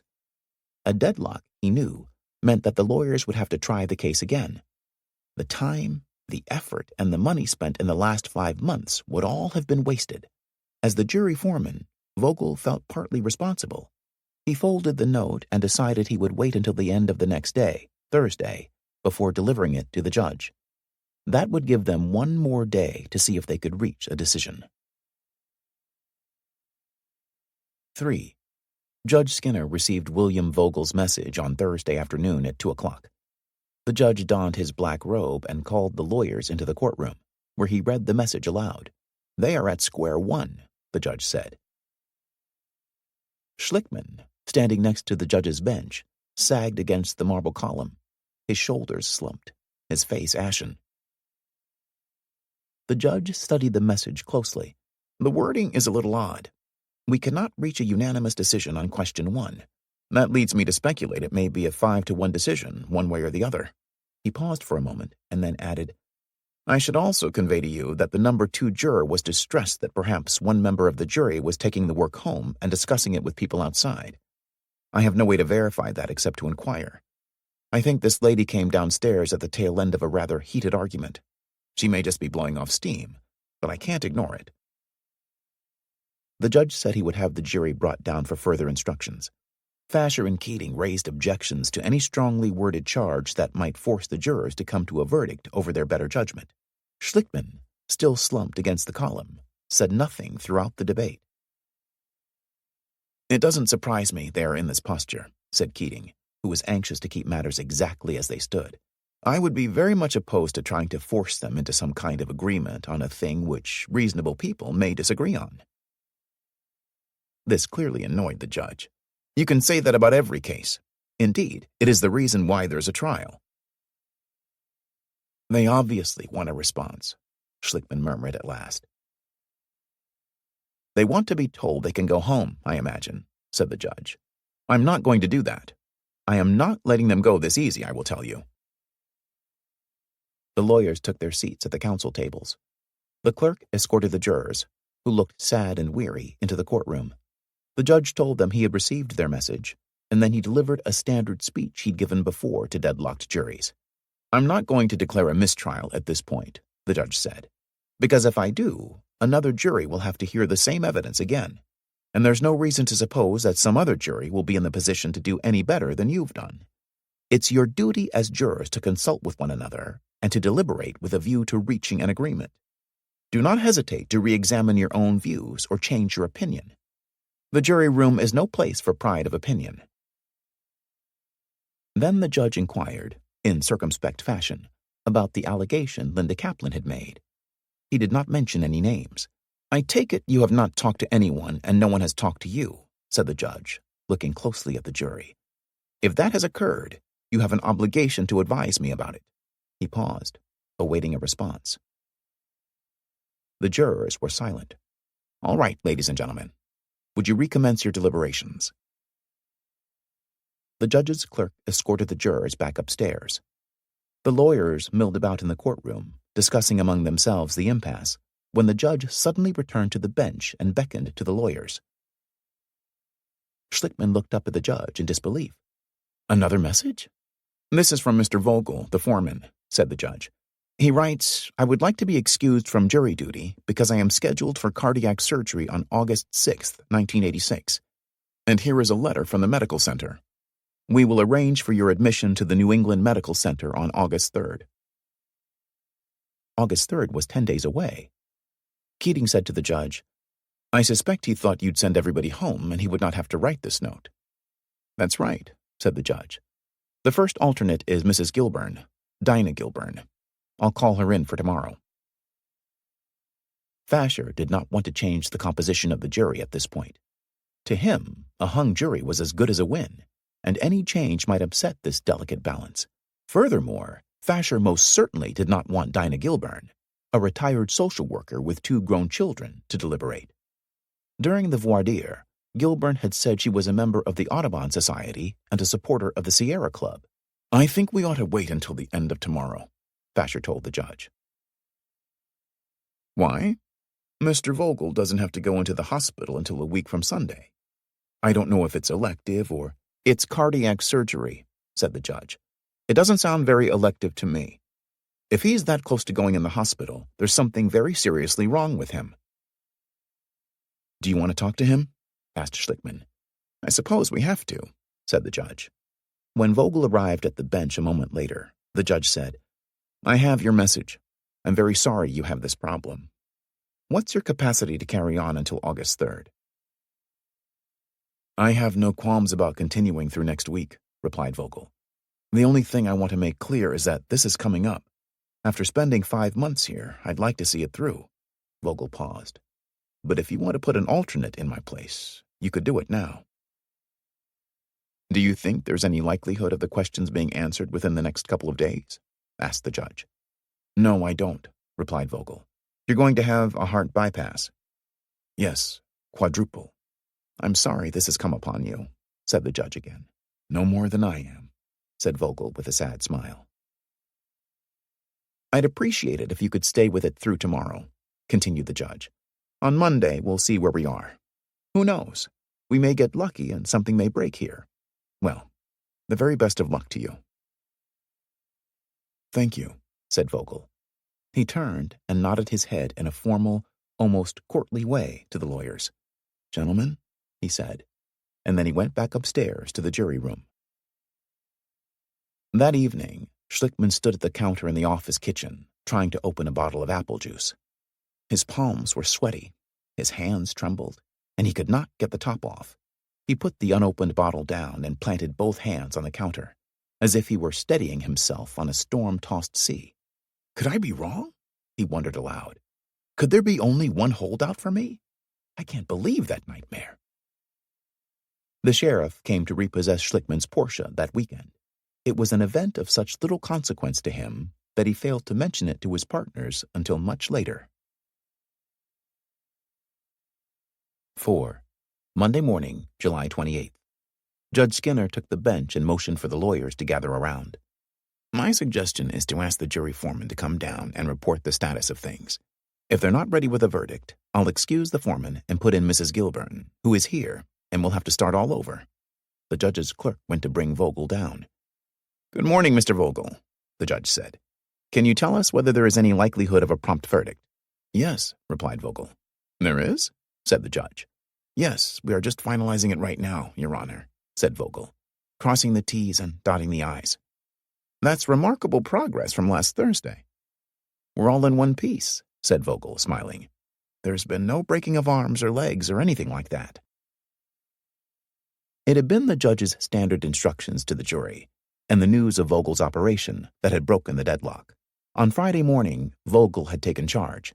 He'd drawn up 2 charts, one for Grace and one for Beatrice. With the help of the others, he had listed all the evidence for and against each company. The judge had said, don't hesitate to change your views. And Vogel had asked his fellow jurors to change their views, if only for the moment, and try to see the opposite side. It had worked. Robert Fox and Harriet Clark agreed that the Grace chart clearly showed a preponderance of the evidence against the company. And Colsey, in turn, had to concede that Beatrice, with only 2 items against the company after the judge's 1968 cutoff date, could not be held liable by the preponderance standard. Beatrice was out of the case now. The jurors had to deal with only the remaining questions for Grace. The second question, once they unraveled the language, seemed to ask for the month and year that the chemicals from Grace had arrived at the wells in substantial amounts. They agreed that they didn't know the answer to that. They put in ND for not determined. The third question read like the first one, the only difference being that it asked if Grace had failed to fulfill any duty of due care to the plaintiffs. To this, they answered yes. The fourth question stumped them for a while. Like the second question, it asked them for a date, but what date they couldn't begin to fathom. They were about to put in "not determined" again when they decided to adjourn for the weekend and consider the matter again on Monday before reporting to the judge. On Monday morning, Fox came up with a date, September 1973. That, Fox told the others, was when Grace had closed a storm drain at the plant into which workers had poured waste solvents. Everyone quickly accepted this date, even though they had no idea what relation it bore to the question. They had finished their job. Each of them had some misgivings, but on balance, they felt they had done the best they could. Word that the jury had reached a verdict traveled quickly. A crowd of spectators and journalists began to assemble in the corridor. Schlickman stood with his head bowed, his hands tightly clasped under his chin in an attitude of prayer. Kathy Boyer hovered close by, separating him from the crowd. He chanted over and over again in a low voice, as if the words were a mantra. "Come on, come on, come on, come on." When the jurors filed down and took their seats in the courtroom, Judge Skinner's clerk asked the foreman to rise. "Mr. Foreman, members of the jury, have you agreed on a verdict?" "Yes, we have," replied Vogel, who handed the jury slip to the clerk. The judge unfolded the slip and read in silence. Then, in a formal voice, he announced, "With respect to the special interrogatories as to Beatrice Foods, they have answered all parts of question 1 in the negative. That is determinative of the case with regard to Beatrice." Schlickman buried his face in his hands. His body seemed to go limp. Next to him, Nesson put his arms on the counsel table and laid his head down. The judge continued reading. "As to W.R. Grace, with respect to the same question, the jury has answered yes as to trichloroethylene." When the judge finished reading the jury's answers, he said, "With respect to Grace, the answers to these questions require that we proceed further. I will seek counsel at the bench to determine the date for commencing the second stage of this trial." Fasher, smiling, rose to come up to the bench too. The judge saw him and said, "I will not need your assistance, Mr. Fasher. You are excused." Fasher stopped in his tracks, in the middle of the courtroom, and watched Schlickman and his partners and Keating and his partners gather at the judge's bench. Fasher's smile turned to a frown. He appeared unhappy at being excluded, unhappy at the way the judge had ended his role in this long trial without any ceremony. He stood there for a moment. Then he sighed and went back to the counsel table and began packing his battered litigation bag. The jurors remained in their seats. Up at the bench, Judge Skinner leaned forward toward Schlickman. He'd seen Schlickman's gesture of despair. "Well, half a loaf is better than none at all, isn't it?" he said in a low voice. "Yes," replied Schlickman with no conviction. "So we will go forward." The jury's answers, continued the judge, were puzzling and raised some problems, especially the September 1973 date. "I think you'll probably want to file some motions," the judge said to Keating. "We ought to consider those before we start the second stage." The judge told the lawyers that he intended to spend the month of August on vacation in Maine. "I'd like to look at your briefs when I come back after Labor Day, on September 5th. If there's going to be further trial of the case, which I rather think there will be, I suggest September 15th is an appropriate day to start." The judge turned to the jurors. He thanked them for their service and reminded them that they should not talk to anyone about their deliberations. "The case is still going on," he said. "We are just going to take a breather. With that admonition, I now excuse you until September 15th, and hope you have a very pleasant remainder of the summer." Schlickman called Donna Robbins from the payphone in the corridor, holding his hand to his ear so that he could hear above the noise of the crowd. He told her about the verdict and asked her to notify the other families. He wanted to meet with the families at 1 o'clock that afternoon at Trinity Episcopal Church, after which they would all talk to the press together. Downstairs in the lobby of the Federal Building, a group of reporters and 4 television cameras waited in front of the elevators. Fasher was the first to arrive. He stepped off the elevator and the bright lights of the minicams came on. immediately attracting a swarm of curious spectators. In front of a jury, Fasher always felt completely at ease, but in front of the cameras, he became wooden and glassy-eyed. He drew his neck stiffly back and shifted his litigation bag from one hand to the other, finally setting it down. Yes, he was very pleased with the verdict. "The jury system itself is vindicated," he said, and then he managed to smile. "I'll be following the second phase of the trial from a seat in Fenway Park." A few minutes later, Keating stepped out to face the cameras. He, too, looked ill at ease. "They decided it the way they decided it," he told the reporters. "The process will go on. We're looking forward to the second phase." Then Schlickman arrived. Of all the parties in this case, he had always used the media to his best advantage, but now he made no effort to conceal his despair. "I am bitterly disappointed," he said, looking down at the floor and shaking his head. "We needed a clear message and we didn't get one. It makes our job much harder, but we will go on." Schlickman knew that going on would be very hard indeed. Losing Beatrice was bad enough. What made the verdict even worse, however, was the September 1973 date the jurors had given for Grace. 3 of the Woburn children, Jimmy Anderson, Michael Zona, and Kevin Kane Jr., had gotten leukemia before that date. Were they out of the case now? Schlickman expected Keating to make a strong argument in September to exclude them. If Keating was successful, nearly half the case would have turned to dust. How would that affect the remaining claims? And how would it affect the families? Would they start fighting among themselves? Schlickman didn't have the time or presence of mind to think through these questions right now. He had to get out to Woburn and meet with his clients. At the office, a small caravan assembled to make the trip. Schlickman went with Kylie in Kylie's Mercedes. On the drive out, he sat in the passenger seat, staring rigidly ahead and saying nothing. Kylie gave him a worried glance. "This bitterly disappointed shit has got to stop, Jan," said Kylie. Schlickman managed a wan smile. "No self-pity, huh?" "You don't think Keating is celebrating, do you?" Kylie continued. "W.R. Grace is damn sorry they ever ran into you. They've just been found guilty of polluting the water in a town where there's a fucking cancer cluster. You've got to turn the screw, Jan. You can't let up now." Schlickman drew a breath that sounded like a sob. "I'm sorry," he said, his voice hoarse. "I'm filled with pain. Month after month, nothing has ever been clear. I needed those jurors. I needed those 6 people. They kicked me in the fucking belly. They think I'm wrong." Kylie looked grim.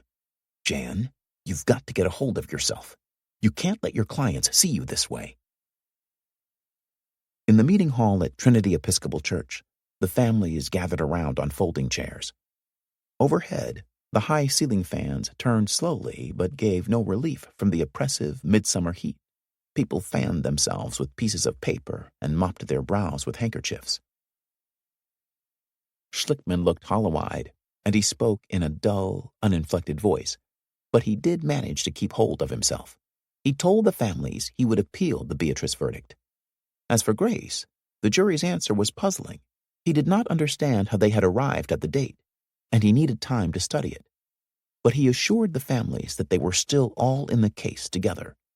He would try to find a way around the date, and if that failed, he could still prove that exposure to the solvent had aggravated the illnesses of Jimmy Anderson and the others and hastened their deaths. These words of assurance relieved those families whose claims were in jeopardy. But even so, they all knew that this argument looked weak compared with what they had started with. Back at the office, the secretaries brought out the bottles of champagne that they had been saving in anticipation of a victory celebration. Schlickman popped open a bottle as soon as he walked in the door and took a deep swallow. In the conference room, the television was tuned to the early news. Telephones rang constantly with calls of congratulations and queries from reporters. "No, we're not disappointed at all," Kylie explained to a Washington Post reporter who had seen Schlickman's interview in the courthouse lobby.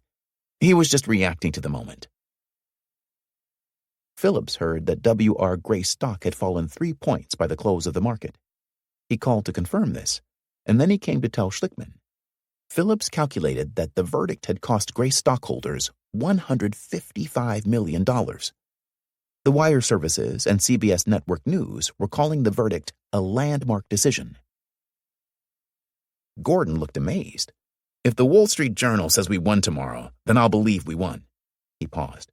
"It doesn't feel like it, though." In the kitchen, Conway waited for the coffee machine to percolate. Phillips came in and sat astride a stool. He lit a cigarette and took deep drags. The kitchen was cluttered with half-empty glasses of champagne, half-empty cans of soda, and ashtrays full of cigarette butts. "We're in worse shape than we ever thought with this jury," said Phillips, clearing his throat and humming nervously. "We're lucky we got today." "I think we've sent a message," said Conway, buoyed by the press reports. "Grace has still got punitive damages hanging over them."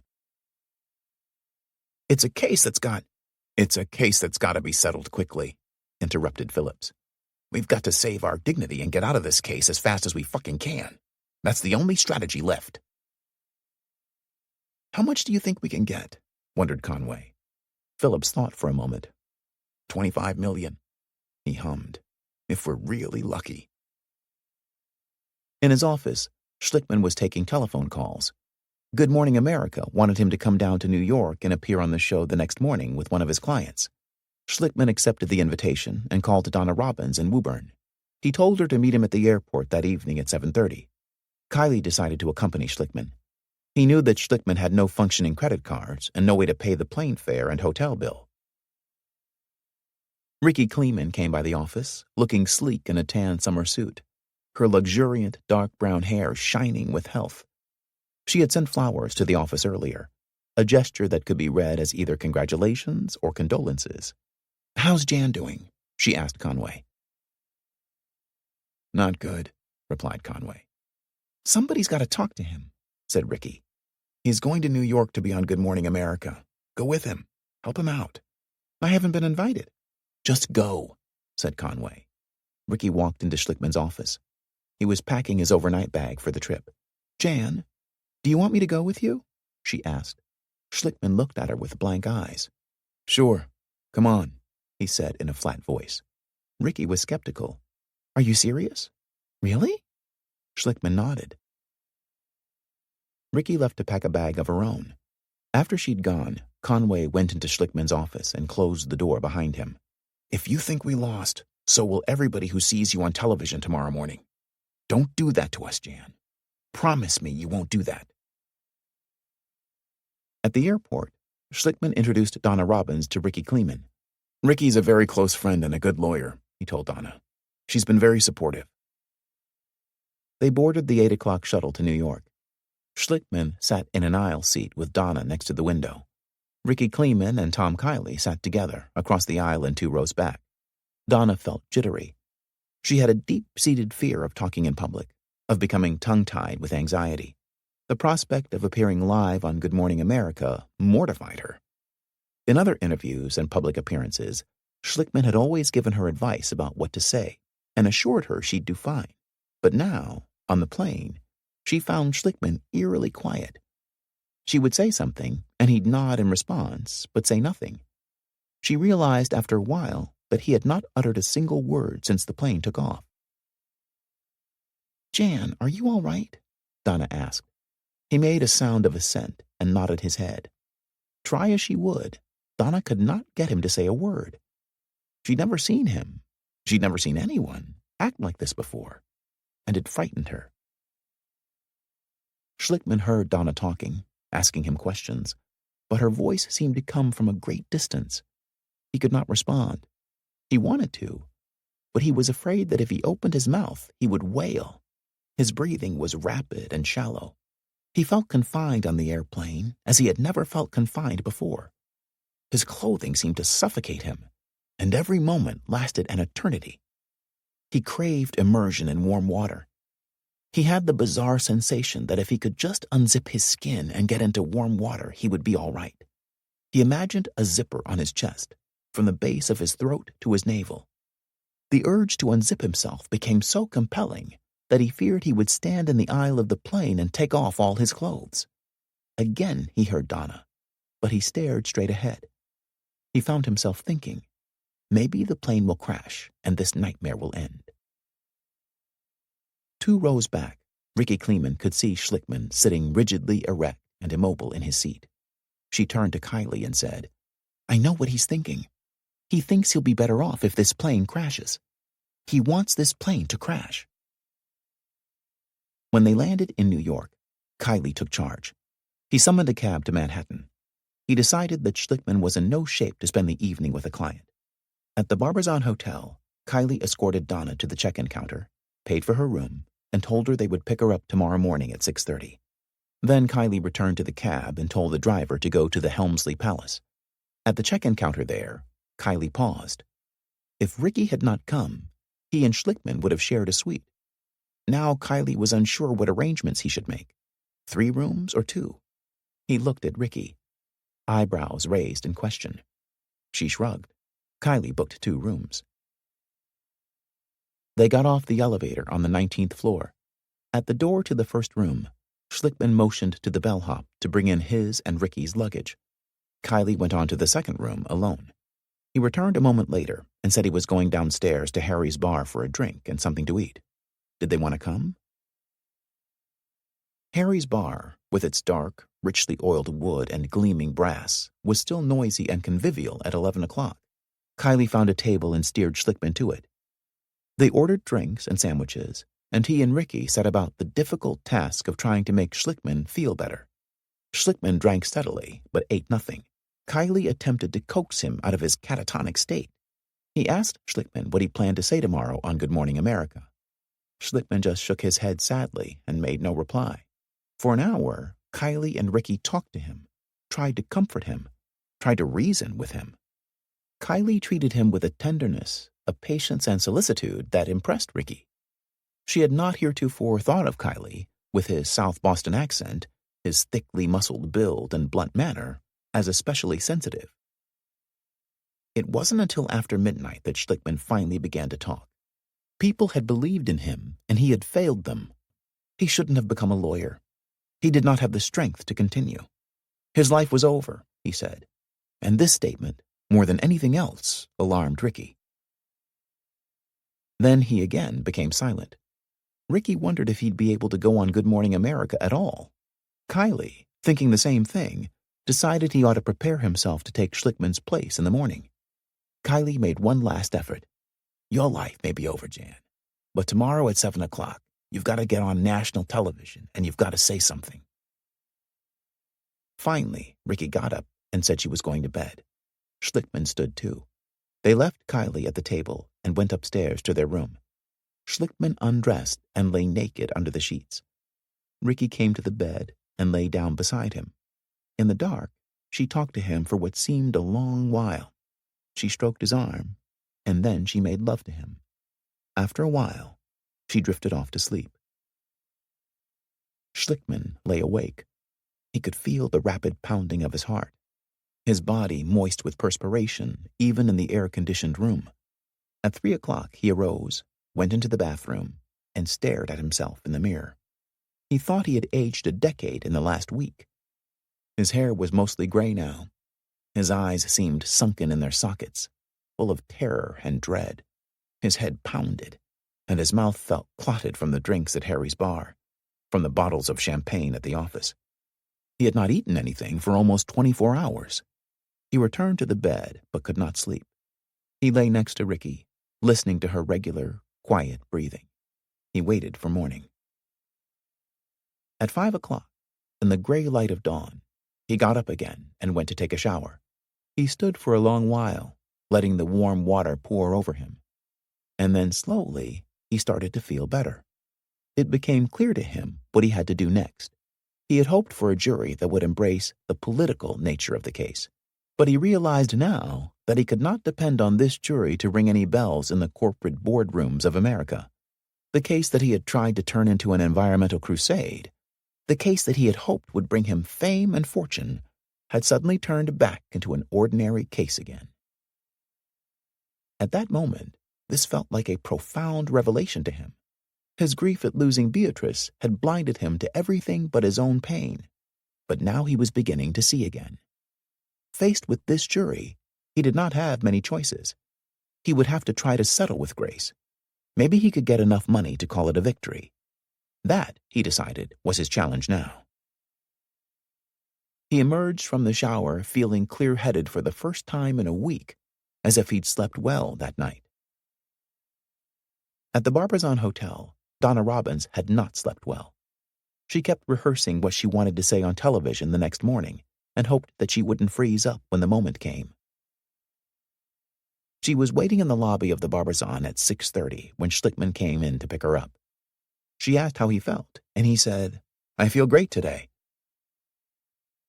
Donna could see the change in him. He did look better, and he was acting much more like his old self.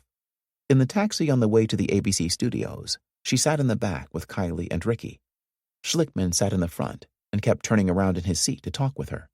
When she told him how nervous she felt, he tried to quell her fears. Then, a block away from their destination, he became quiet again. But it wasn't the same sort of eerie quiet as on the airplane. Donna later remembered her brief appearance on Good Morning America as an embarrassment, the sort of memory that makes you catch your breath in shame when it sneaks into your thoughts. In truth, she did fine. She was dressed in a light summer skirt and a sleeveless white blouse, and she appeared calm and dignified, almost serenely beautiful, as she sat on a studio couch next to Schlickman. The first few minutes of the interview, when she talked about Robbie and his illness, went smoothly, and she started feeling more at ease. The show's host, David Hartman, asked her what she hoped to gain from the lawsuit, and this was a question for which she had carefully prepared. "I think there's 3 things," she began. She got through the first: that corporations would be more responsible with toxic waste as a result of the lawsuit, and then she lost her train of thought. She glanced quickly at Schlickman. She looked down at her lap and bit her lip. "I'm sorry," she said. "I've just drawn a mental blank."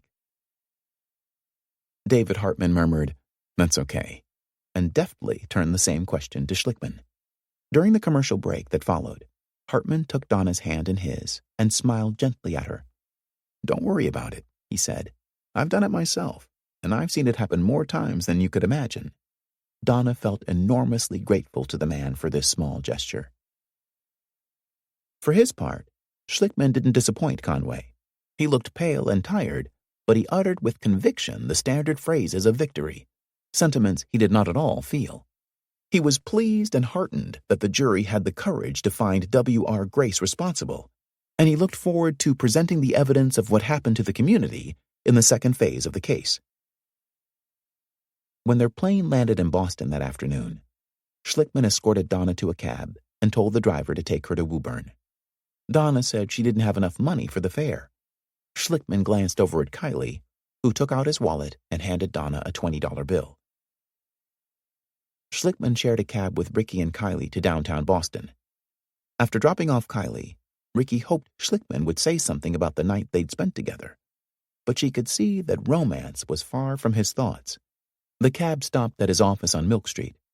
Schlickman got out, and then he leaned back into the taxi and thanked her for coming with him. He turned and ran in loping strides up the stairs to his office. Ricky would recall some months later exactly what passed through her mind at that moment. "My only thought as Jan got out of the cab was, that was a great night for me, and he'll never remember a minute of it." The negotiation. 1. Schlickman and his partners sat around the conference room table. They kept the doors to the room closed and the Venetian blinds on the windows lowered. For 3 days, they took no phone calls, returned no messages, and answered none of the registered letters that arrived every morning from creditors. They had sandwiches and trays of cold cuts brought in for lunch. The air conditioning unit in the window chattered away, but still it grew warm in the room. The 7 men shed their suit coats and rolled up their shirt sleeves. Nesson, the only member of the team missing, was on vacation with his family. They took stock of their situation. They could go forward and begin the medical phase of trial, but the judge would probably dismiss 3 of the leukemia death cases because of the date the jury had given. And the jury was clearly divided.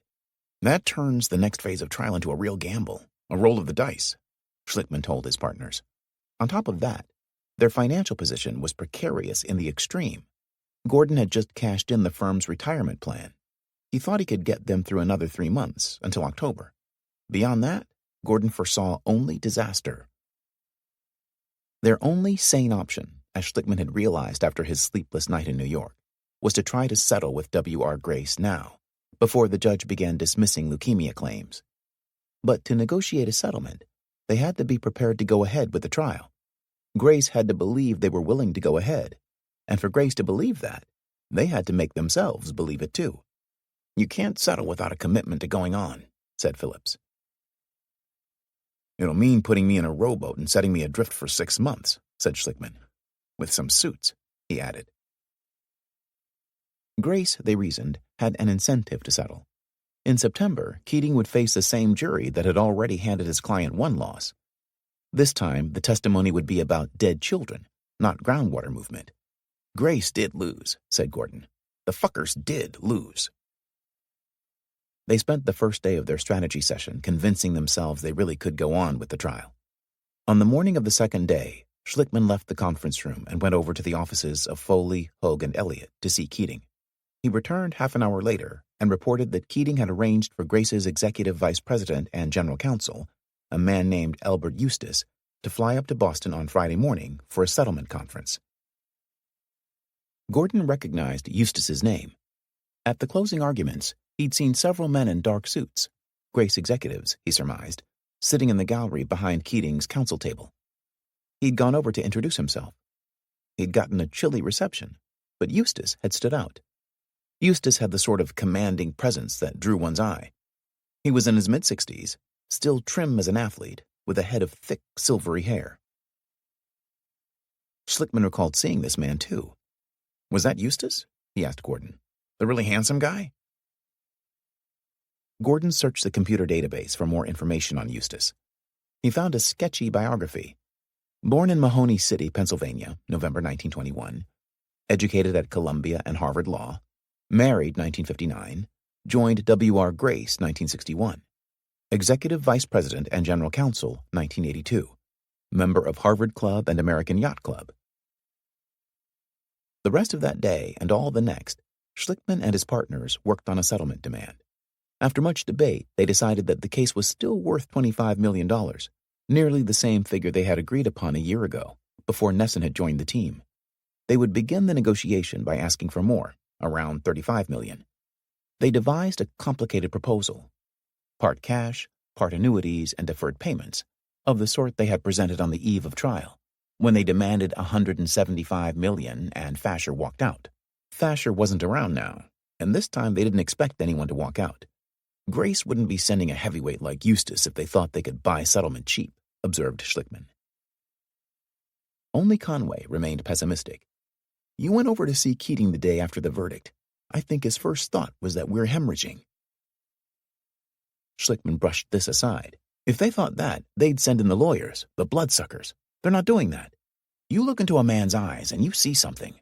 Keating was not licking his chops.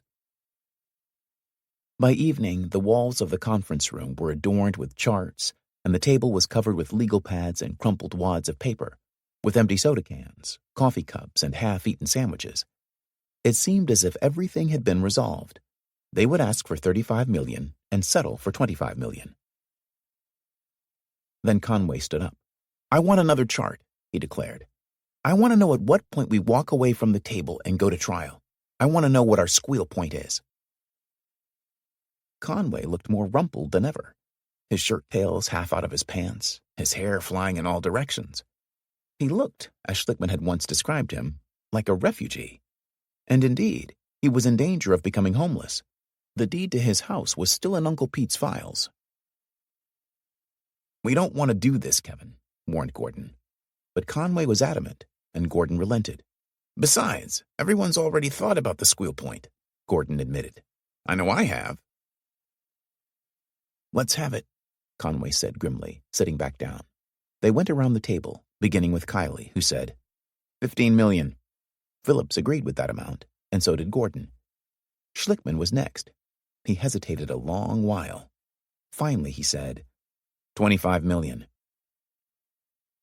Phillips drew back. $25 million? Don't give us that bullshit. That's not your bottom line. "It's not bullshit," Schlickman said calmly. "Our bottom line cannot be less than our honest valuation of the case." And then it was Conway's turn. 10 million, he said. Schlickman leapt up from his chair. That's crazy, he shouted, his hands balled into fists. He stood over Conway. Those are panic numbers. That's what you're doing, goddammit. You're panicking. Conway leaned forward in his chair, his head bowed, his elbows on the table. Schlickman was bending over him, his face crimson, spittle coming from his lips. You're saying we fucked up on Beatrice because we got greedy. I'll know we fucked up on Beatrice if this is the number we take from Grace. It's fucking insane.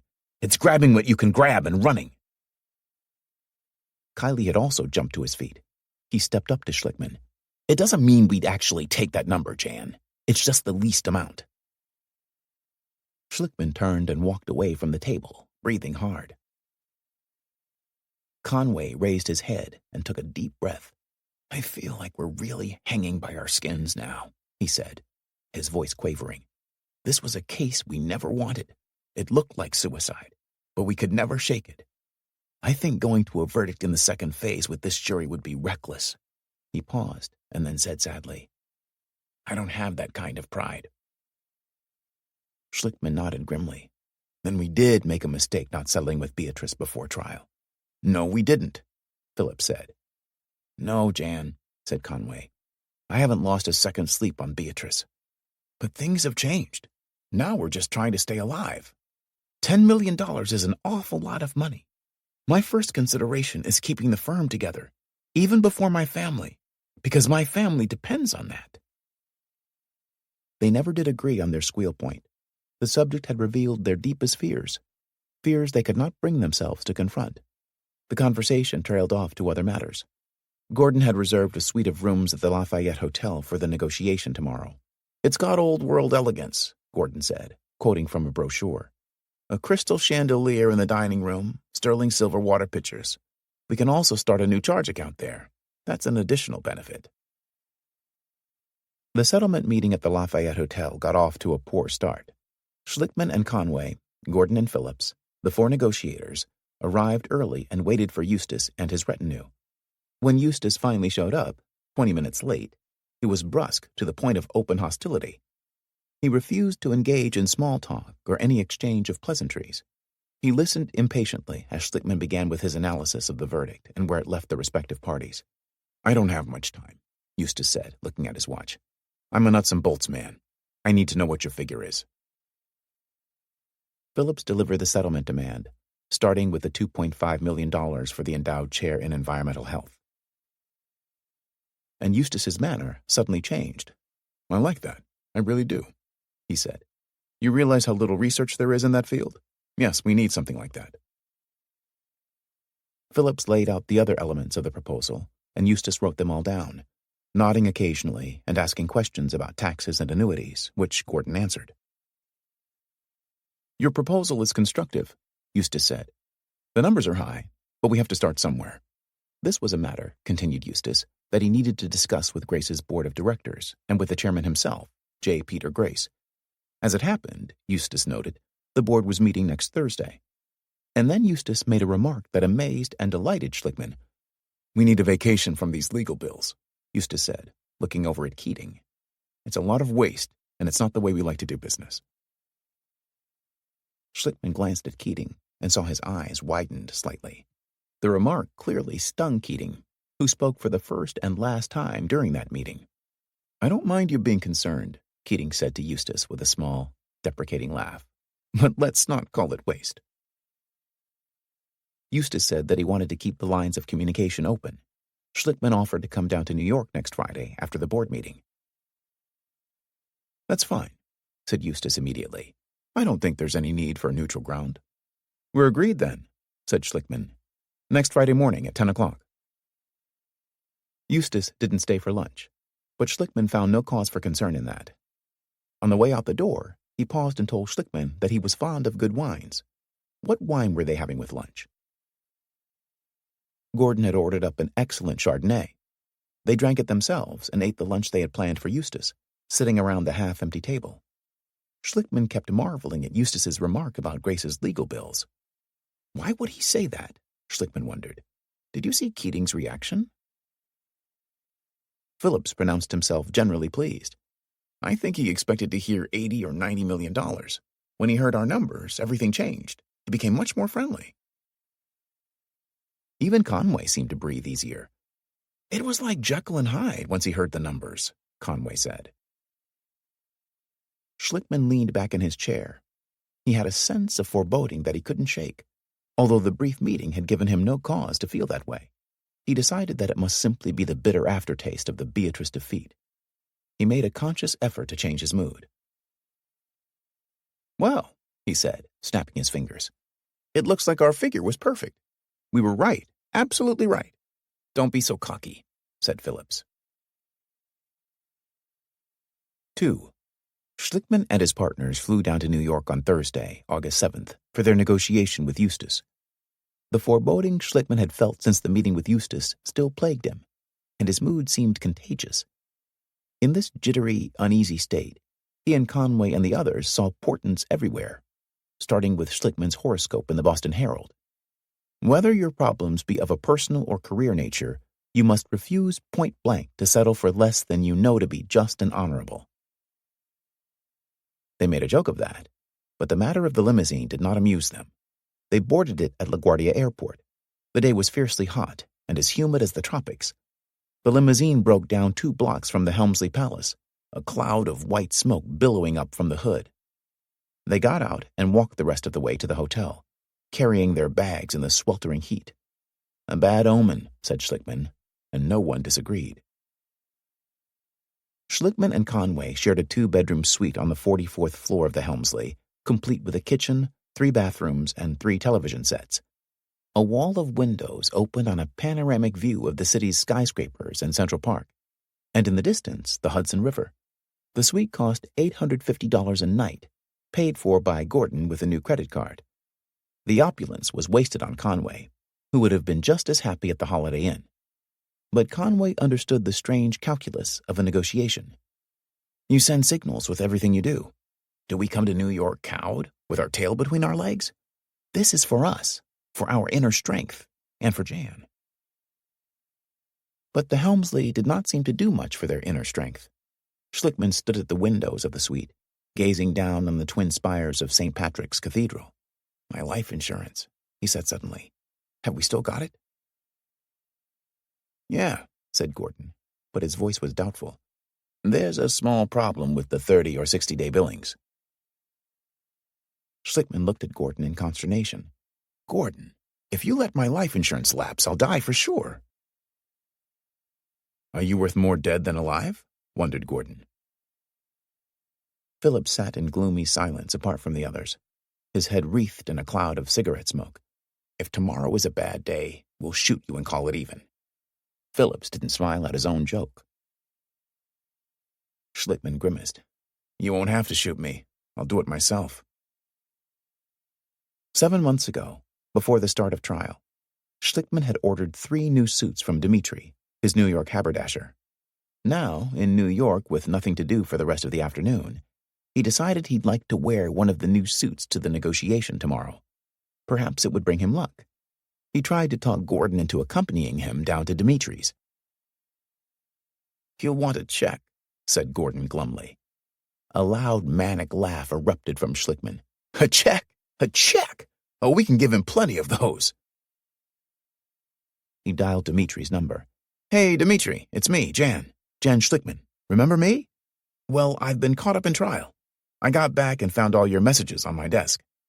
Schlickman's voice became tight and constrained with shame. Gordon held out the credit card. 1 suit, he said to Schlickman. Schlickman reached for the card, and Gordon snatched it back. Just 1, Gordon warned. Schlickman hung up the phone and nervously cleared his throat. Dmitri had given him a tongue lashing. He couldn't pay for just 1 suit when all 3 had been ready for months. He tried again to persuade Gordon to come with him to Dimitri's, but Gordon just shook his head. Later that afternoon, Gordon took pity on Schlickman. They went to Saks Fifth Avenue, where Schlickman selected a lucky new tie. It was red and made of silk and cost $65, which Gordon put on the credit card. Of all the many omens, the most telling occurred at dinner that night. They took a cab uptown to a fine new Italian restaurant named Elio's. Schlickman had the maitre d' select their meals. Their waiter, a young Italian who spoke English with the thick accent of a newly arrived immigrant, was eager to please. At the end of the meal, pondering the matter of a tip, Gordon called the waiter over. "Are you lucky?" he asked the waiter. The waiter grinned affably and said yes. "How lucky?" The waiter weighed this question. He said he'd bought stock in an electronics company 3 months ago and sold it yesterday at a $1,500 profit. This amazed Gordon. The waiter, it seemed, barely spoke English. "No kidding. You play the stock market? Have you ever heard of W.R. Grace?" W.R. Grace. The waiter looked at the ceiling, mouth pursed in concentration. Yes, they got some kind of problem in Massachusetts." The waiter had difficulty twisting his tongue around Massachusetts. "They made the water polluted and killed some kids. 6 kids, I think." At this, Schlickman leaped up with a cry, knocking his chair over. Gordon jumped up too and hugged the waiter around the shoulders like a lost friend. In an instant, Conway and Crowley and Phillips and Kiley were all standing, shaking hands and congratulating the waiter, who looked pleased but puzzled. The other patrons, engaged in noisy and convivial conversation, suddenly grew hushed and turned to look at the group of men causing a commotion. Gordon decided the waiter must be a harbinger of great success. Luck traveled in strange and mysterious circuits. Gordon left an exceedingly generous tip, hoping that it would enable them to tap into the waiter's circuit of luck. The next morning, at 9:45, Schlickman and Conway, Gordon and Phillips, the negotiating team, departed for W.R. Grace's corporate headquarters, leaving Kiley and Crowley at the Helmsley. They walked out of the dark, air-conditioned lobby of the Helmsley into the bright summer sunshine. They crossed Fifth Avenue, and it was then that Schlickman realized he did not know the address of the Grace building. Gordon said he thought it was on 6th Avenue and 48th Street, 3 blocks away. They walked briskly. At the corner of 48th Street, Gordon peered at the tall buildings, looking for the Grace corporate logo. They stood on the corner, perplexed. Schlickman asked a passerby for directions to W.R. Grace, but the pedestrian shrugged helplessly. Conway laughed, a bitter, mirthless laugh. They expected Grace to give them $25 million, and they couldn't even find the building. As omens went, it was a very bad one indeed. Gordon finally went into the lobby of an office building and checked the address in a phone book. 43rd Street and 6th Avenue. 5 long blocks away, and they were already late. Back on the street, they tried without success to hail a cab. They started walking again. It was only mid-morning, but in their dark suits and the furnace heat and humidity of New York in August, they began to perspire. Sweat ran in rivulets down Schlickman's neck and stained the front of his shirt. Gordon took out his handkerchief and wiped his plump face. "God, I hate to sweat," he said. At the Helmsley Palace, Kiley and Crowley paced and looked at their watches, announcing the time to each other. The television droned in the background, the muted sounds of one morning talk show following another. 1:15, intoned Kiley. The negotiators had been gone almost 3 hours, and Kiley began to hope that the settlement was at hand. "What are you going to do with all the dough to keep it away from Jan?" he asked Crowley.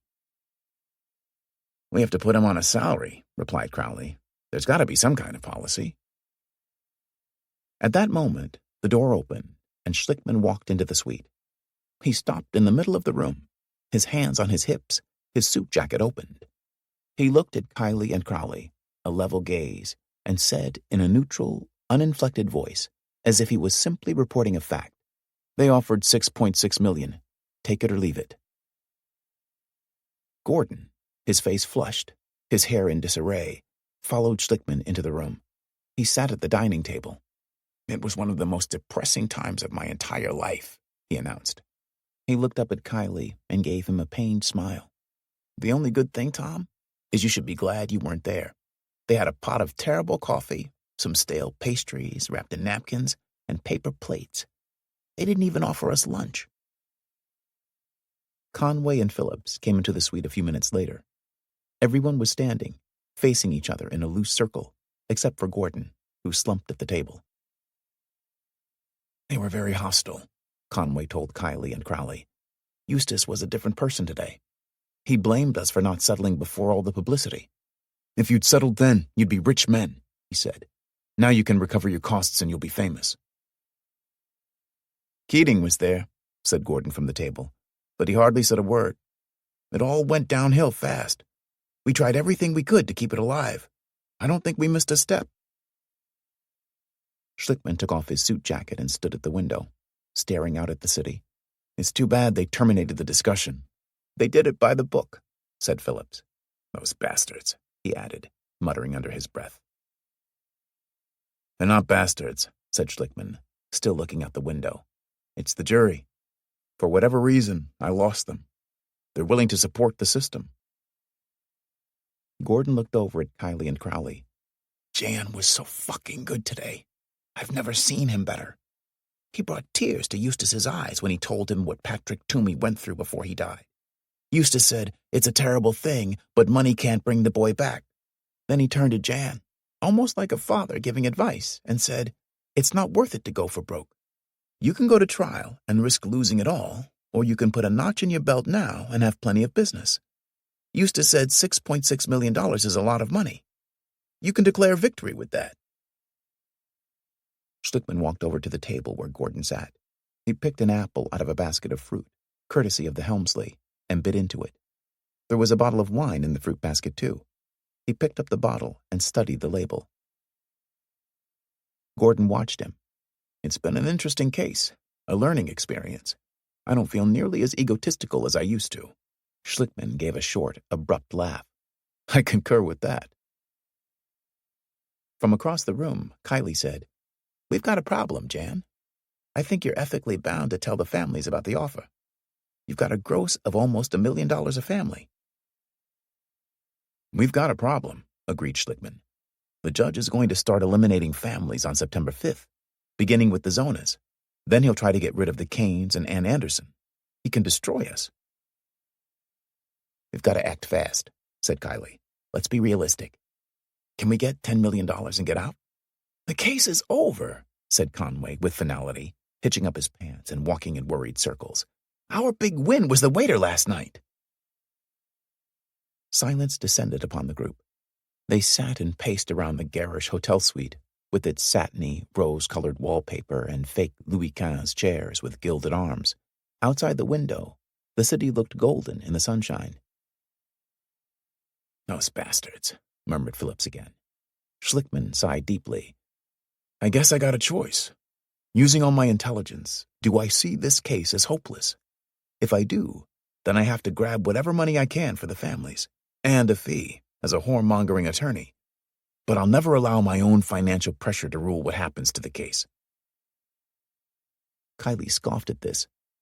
Do you have an obligation to lose your house, ruin your health, your career, your mental outlook for this case? It boils down to dollars and cents, Jan. That's what this is all about. You can get $500,000 for these families, and they can send their kids to college. You've got nothing to be ashamed of. To get $500,000 in the hands of these people, that's significant. Schlickman opened the bottle of wine in the fruit basket and took a sip. He wet his lips and took another sip.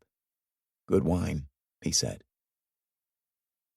Conway said, Jan, win or lose, we've got to get this case behind us. We've gone as far as we can go. It's over. It's done. Schlickman stood at the window and gazed out over the city. He seemed to have left the discussion and gone somewhere else in his mind. Kiley spoke to his back. He reminded Schlickman that when they flew back from New York a week ago, the day of the Good Morning America show, Donna Robbins could not even pay for the cab to Woburn. This is a lot of money to these people. You think they'll look at this as a loss? $500,000? It's hopeless. Absolutely hopeless, said Conway, his tie askew, his mouth set in a deep crease. We cannot go to a verdict with this jury. You know that as well as I do, Jan. We can't even go until September 5th because of the potential for the judge to destroy it all. It's over, Jan. Schlickman, still at the window, didn't respond. Gordon looked at Phillips. Is it over, Mark?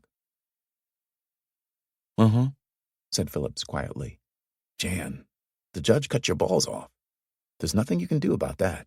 We're surrounded. It's Pork Chop Hill. "What happened at Pork Chop Hill?" asked Gordon. "They got wiped out." "Yeah," said Schlickman, turning back to the group. "But they held the hill." Gordon sighed. "What the fuck are we going to do? Do we have a medical causation case or not?" "They proved medical causation in Velsicol," said Schlickman, referring to a recent decision in a Tennessee case involving residents who lived near a toxic waste dump and claimed a variety of health problems. Kylie laughed harshly. "They had 300,000 barrels of shit. The stuff was oozing out of their pores in Velsicol." "We had 6 barrels at Grace," said Gordon sadly, "and 2 of them were empty." Schlickman laughed so hard that the wine he'd just sipped spewed from his lips. Conway looked at him, startled, and then Conway laughed too.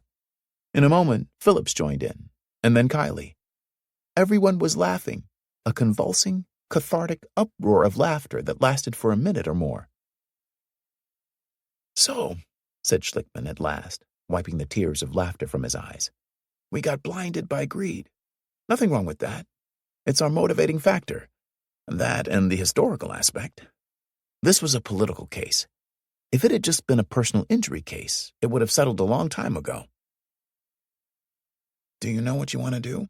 asked Conway, hoping Schlickman would agree that it was over, hoping he would settle the case and get it out of their lives. Schlickman considered this for a moment. "Nobody is in more pain than me," he said at last. "Nobody wants to end it more than I do. But I'm not going to let it end just because I'm in pain." Phillips said, "Would you take $15 million right now?" "Sure," replied Schlickman. "What bullshit!" cried Kylie. "We almost had a fist fight over these numbers. At $15 million, it's a political cause, and at $8 million, it's a personal injury case?" "So what do we do between now and September 5th? Conway asked. "I don't mean paying the bills. I mean the work, the experts. Do we go ahead with that?" "We've got problems," said Gordon. "There's the office staff. People's lives are at stake. We got to prepare for phase 2. We can't negotiate without being prepared. Things are not black and white." Phillips grimaced at Gordon. "Don't get philosophical on me now. It's out of character." But Gordon hadn't finished his litany. "The fucking computers are going to be repossessed on Monday." Schlickman looked at Gordon with genuine surprise. "Really?" he said. Gordon nodded. "Does unemployment insurance cover people who've been laid off?" "Have we been paying it?" asked Conway. Gordon shook his head. "I don't think so." Conway said, "Even eliminating the office staff doesn't solve our problems. We'll still have to pay for transcripts." "Are we in fucking fantasy land or not?" said Gordon. "No payroll taxes have been paid at all." Schlickman said quietly, "It would have been better if they hadn't made us any offer." Conway went into the bedroom to pack. After a few moments, Schlickman followed him into the room, still carrying the glass of wine. Conway hefted his suitcase on the bed and took off his suit jacket and folded it. Schlickman, his arms crossed, leaned against the door and watched him, saying nothing. "It's over, Jan," said Conway as he packed. "If we go on, it will destroy us all. We've got to stop it now." Schlickman still didn't say anything. He shrugged and then turned and left. Conway watched him go. He knew the case wasn't over until Schlickman said it was. When Schlickman was out of earshot, Conway said, "He's willing to take everything a step further than anybody else. God knows he loves the edges. If he decides to go to trial, I'll be there. But I hope he doesn't.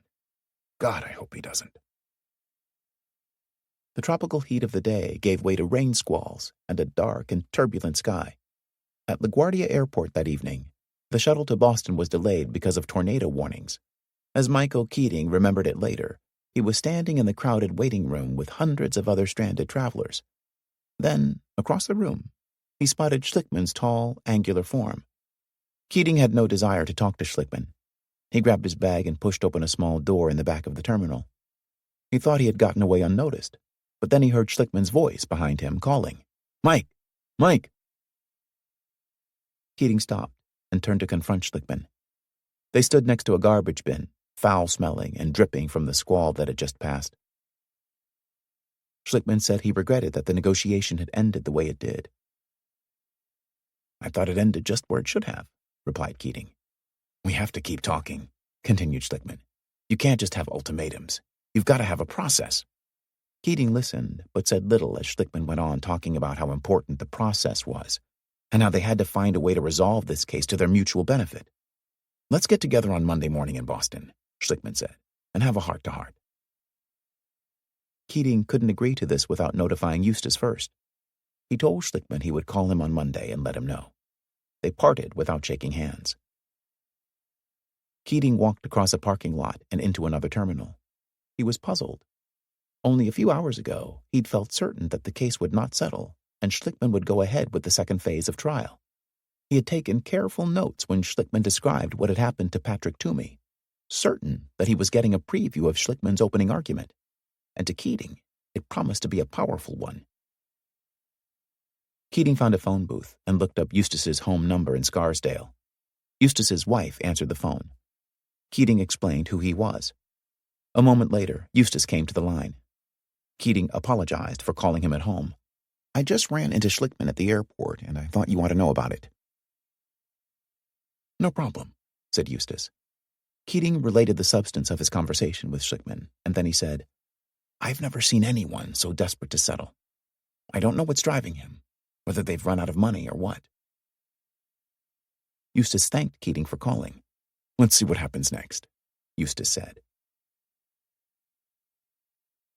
3. Back in Boston, the chasm of the weekend loomed before Schlickman. On Saturday evening, as the sun set over the Charles River and small boats sailed in the back bay, he lay on the bed in Teresa's apartment. His mind churned. He knew he had to start preparing for the second phase of trial. Details crunched through his brain as he examined the possibilities and pitfalls, a chess game of enormous complexity.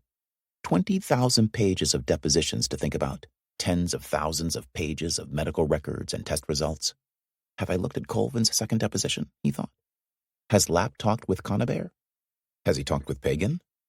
The T-cell assays, the Harvard Health Study, Cohen's electrocardiograms, Feldman's blink reflex studies, an endless, treacherous swamp of detail and evidentiary problems. How many expert witnesses? 20, perhaps more. It made the first 5 months of trial look like a law school exercise in comparison. Teresa came to the door and asked if he wanted dinner. He said he wasn't hungry. She made a light meal of omelets anyway. He ate it like a man famished and asked what else she had. In the freezer, she found a frozen pizza. "I don't want that. It's poison," he said. She heated up the pizza anyhow, and he consumed it all, along with half a bottle of beer. He lay on the bed, holding the remote control for the television in his hand, flicking endlessly through the channels, never pausing for more than a few seconds. Teresa was in the kitchen when she heard him calling. His voice was urgent, and he sounded frightened. She ran to the bedroom. He lay with his legs spread apart, his feet dangling off the end of the bed, one hand on his chest. "I think I'm having a heart attack. I have this intense pressure in my chest. I can barely breathe."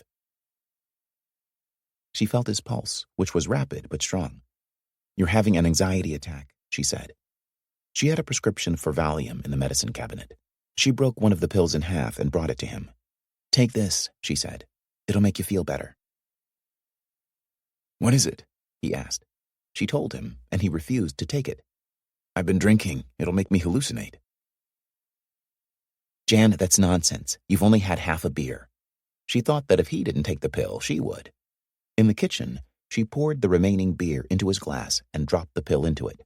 She used a spoon to crush it. He drank the beer without suspicion. Within half an hour, his pace on the television remote control began to slow, and soon he fell into a heavy sleep. On Monday morning, August 11th, Schlickman went to the coffee shop at the Meridian Hotel, across from the federal courthouse, to meet Keating.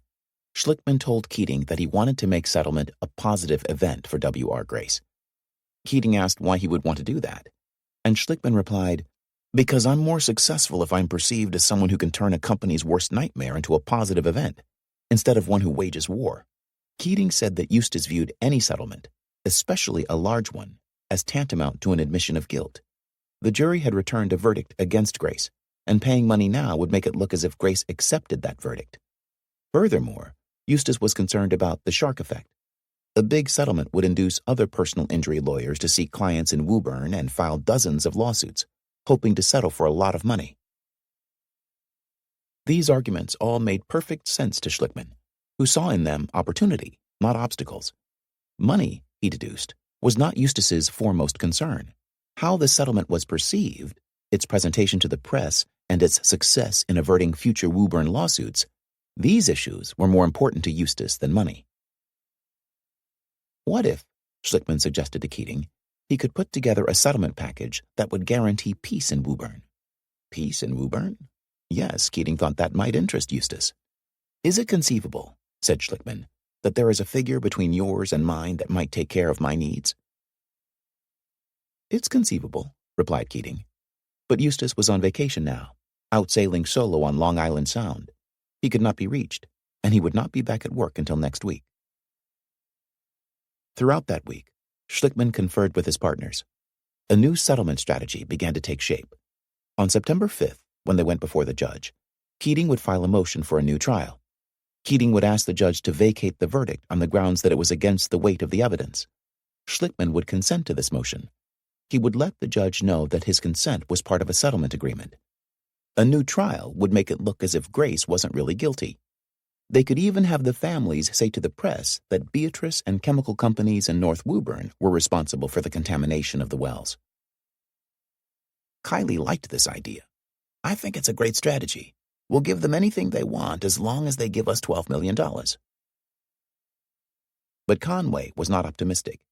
He believed that all Eustace cared about was the money. It's very clear. Eustace is afraid that if the number is too high, it's going to create a shark effect. All these other things are just red herrings. Either they care about them or they don't, and I don't think they care. Yes, they do, insisted Schlickman. Conway was unconvinced.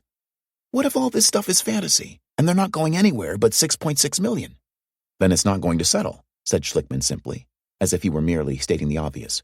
We'll go to trial. A moment of silence followed this statement. At last, Gordon said, We're in a bit of a pickle. I think we're in real trouble, said Conway slowly. Schlickman looked at his partners. The money cannot be taken, not $6.6 million, he said in a level voice. I cannot take fees and expenses out of that and go to the families empty-handed and say, thanks for the privilege of representing you. They talked off and on all week, adopting and discarding strategies.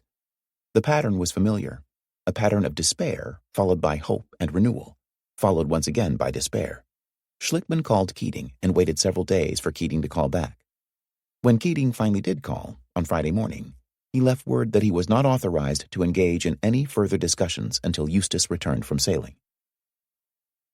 That afternoon, Conway was in his own office talking with one of the associates, and the secretaries were gathered in the kitchen for a coffee break, when the sounds of loud banging and the thud of heavy articles hitting the floor came from Schlickman's office. These sounds were followed by screams. Save me! Save me! I'm self-destructive. I always knew that. Conway and the secretaries came running from every corner of the office. Conway gingerly opened Schlickman's door. Everyone stood in the doorway, looking over each other's shoulders at Schlickman, who was on his knees behind his desk. He clasped his head and slid to the floor. Oh, God, help me, he shouted. The staff gaped wide-eyed at him. For a moment, no one moved. Then Schlickman, supine under his desk, peered up at them. Slowly, he clambered to his knees and rested his head on the desk. Am I at the bottom? He asked Conway. Conway nodded solemnly. What is today? August 15th, said Kathy Boyer. So we still got 15 days left in August, said Schlickman. Good. That's a whole lifetime. He looked at the two associates. How are you two doing? Great, said one of them without conviction. You need direction? Asked Schlickman. Then he laughed weakly. Conway laughed too, at the thought of Schlickman providing direction to anyone in his state. Schlickman rose from his knees and walked unsteadily out of his office. Okay, I feel better now, he announced. I feel much better. Peggy Vecchione peeked into Schlickman's office.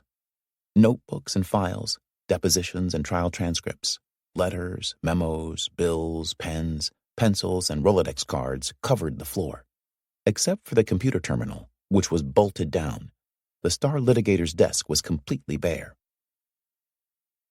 "At least your desk is clean, Jan," said Peggy as Schlickman walked past her. 4. Schlickman stood for a moment in the bright morning sun. He gazed up at the Grace Building, its curved, marble-clad columns slanting upward, like the sinews of a giant tree, forming a small plaza on 6th Avenue and 43rd Street. The architecture seemed intended to convey an imposing, implacable power. Schlickman felt dwarfed. On the phone the day before, Eustace had said, "You can come down any time." Schlickman had brought Gordon along with him. They had walked from the Helmsley to the Grace Building together. At the door, Gordon wished Schlickman luck and shook his hand. He noticed that Schlickman's palms were sweaty. Gordon turned and walked across the plaza, and then, on 6th Avenue, he paused and looked back. Schlickman was still standing at the door, gazing up at the building. Gordon waited until he saw him go in, and then he began trudging back to the Helmsley. Schlickman boarded an elevator that was paneled in rich, dark wood. It whisked him up 50 floors to the executive suites. A security guard buzzed him through a set of enormous glass doors, politely asked him to fill out a form, and gave him an identification badge to wear. Schlickman took a seat on a couch in the softly lit room. He surveyed the objects of art on the walls, gleaming like treasures under spotlights. He could hear no office sounds, no secretaries chattering, no telephones burbling. Nothing but the soft whisper of the building's ventilation system. He felt hyper-vigilant. Everything in this building seemed freighted with menace. Yesterday afternoon, before leaving for New York, he'd gone to Woburn to visit Ann Anderson. He'd sat with her in the small, dark kitchen of her ranch house on Orange Street, 2 of her many cats entwining themselves around his legs. Over the kitchen table, he had talked with her about going on to the next phase of the trial. A settlement with Grace, he'd told her, did not look possible. They might still win something in trial, he'd said, but they faced an equal possibility of defeat. The long journey wasn't over yet, but it was nearing an end. Anne began to cry softly, tears rolling down her cheeks. She wiped them away with a Kleenex. The prospect of taking the witness stand to testify frightened her. She feared, she told Schlickman, that she would lose control, break down, cry uncontrollably. Schlickman attempted to reassure her, but he felt, to his surprise, tears welling up in his own eyes. They'd sat together for a while in the dark kitchen, at the battered formica table, both weeping. Now, waiting for Eustace, it struck Schlickman as bizarre, almost dreamlike, the way he had traveled between the 2 extremes of American society, from the kitchen of a dilapidated ranch house in East Woburn to this quiet, muted foyer at the heart of one of the nation's largest and most powerful corporations. In a moment, a woman appeared to escort him down carpeted corridors to Eustace's office. Eustace, in his shirt sleeves, rose from his desk and came forward, smiling, to greet Schlickman. He looked handsome, lean, and vigorous, a little sunburned from his week out on Long Island Sound aboard his sailboat. He looked much younger than his years. Looked, in fact, as if he were in his prime rather than nearing his retirement. He occupied a large corner office, windows extending from floor to ceiling, with a view of the skyscrapers of southern Manhattan, the Hudson River, and the Palisades. To Schlickman, the great size of the office made it appear sparely furnished, almost empty. Against a far wall, a long distance away, as if, thought Schlickman, he were looking through the wrong end of a telescope, was a couch and 2 wing chairs on either side of a coffee table. Eustace's desk, a delicate 18th century antique that Schlickman imagined was French in origin and probably had cost a fortune, was bare, except for a telephone and a single piece of paper. Eustace gestured to a chair in front of the desk, and Schlickman sat there, feeling uncomfortable, his hands on his knees. Eustace made small talk, asking some polite questions about how Schlickman had been, addressing Schlickman by his first name. Eustace said he had spent the last week on his boat, alone, sailing Long Island Sound. The solitude, he said, had been wonderful. Schlickman imagined Keating calling Eustace on his sailboat, on a two-way radio saying, "Yes, Mr. Eustace. Yes, Mr. Eustace." Schlickman recalled that Keating had always addressed Eustace in a formal manner. Schlickman decided that he would not do so. "Well," said Eustace after a bit, "let's get to it."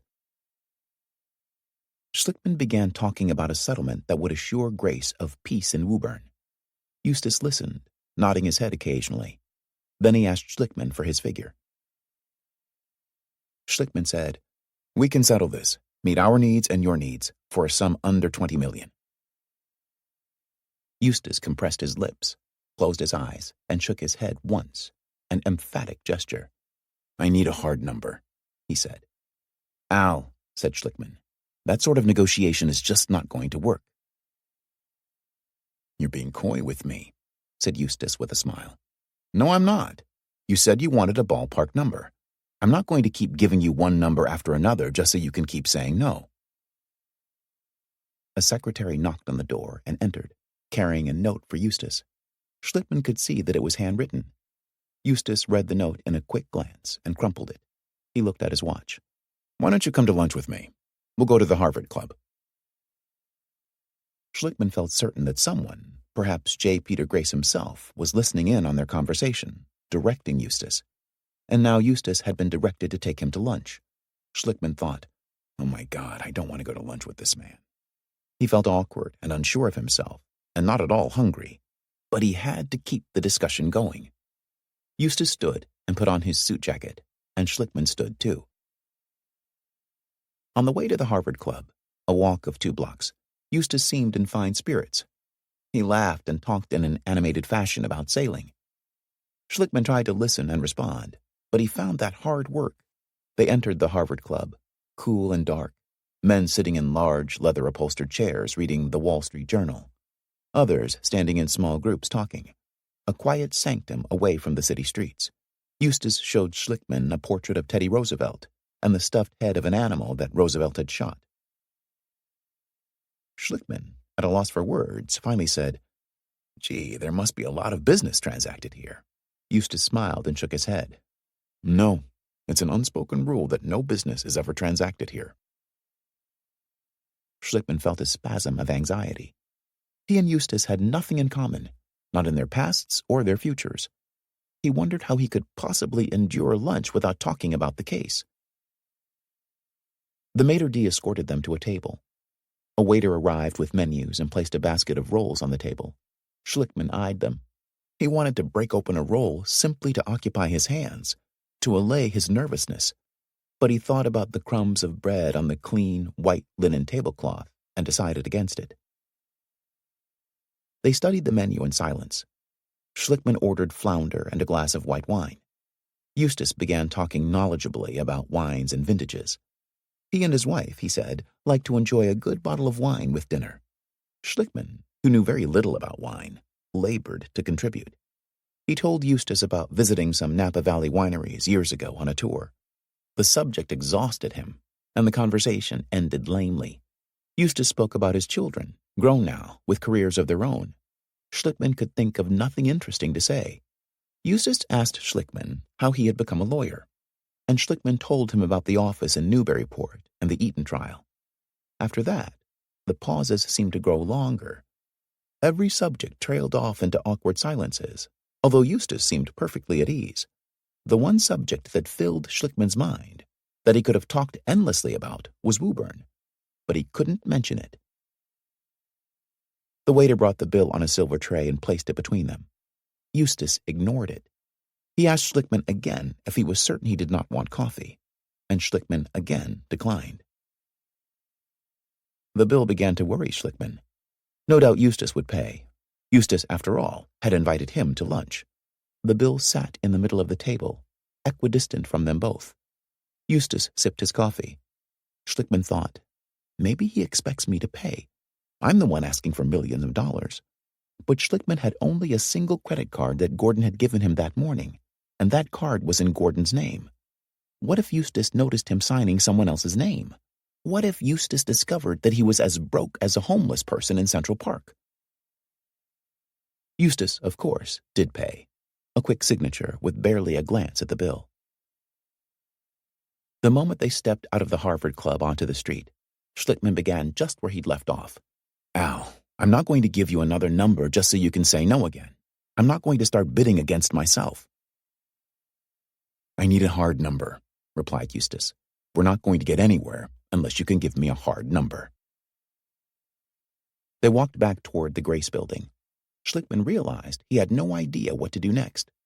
Eustace had flatly refused to engage in the sort of negotiation that Schlickman was familiar with, the process of give and take that he'd gone through a dozen times with insurance company agents. Conway had been right. All the talk about peace in Woburn had meant nothing. Eustace cared only about the bottom line. Schlickman looked down at the pavement. Okay, he said finally. What if I get back to you this afternoon with our bottom line?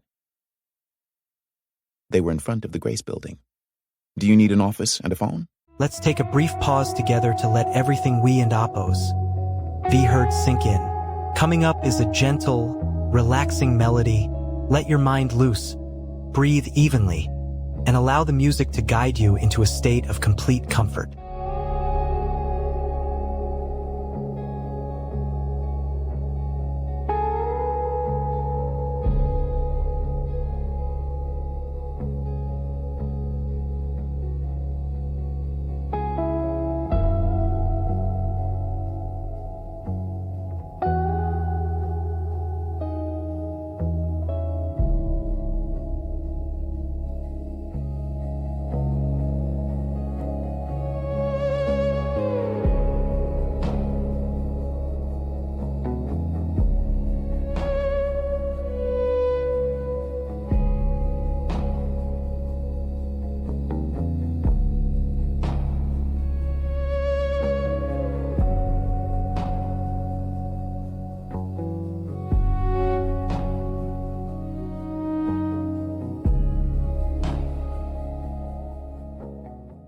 Asked Eustace.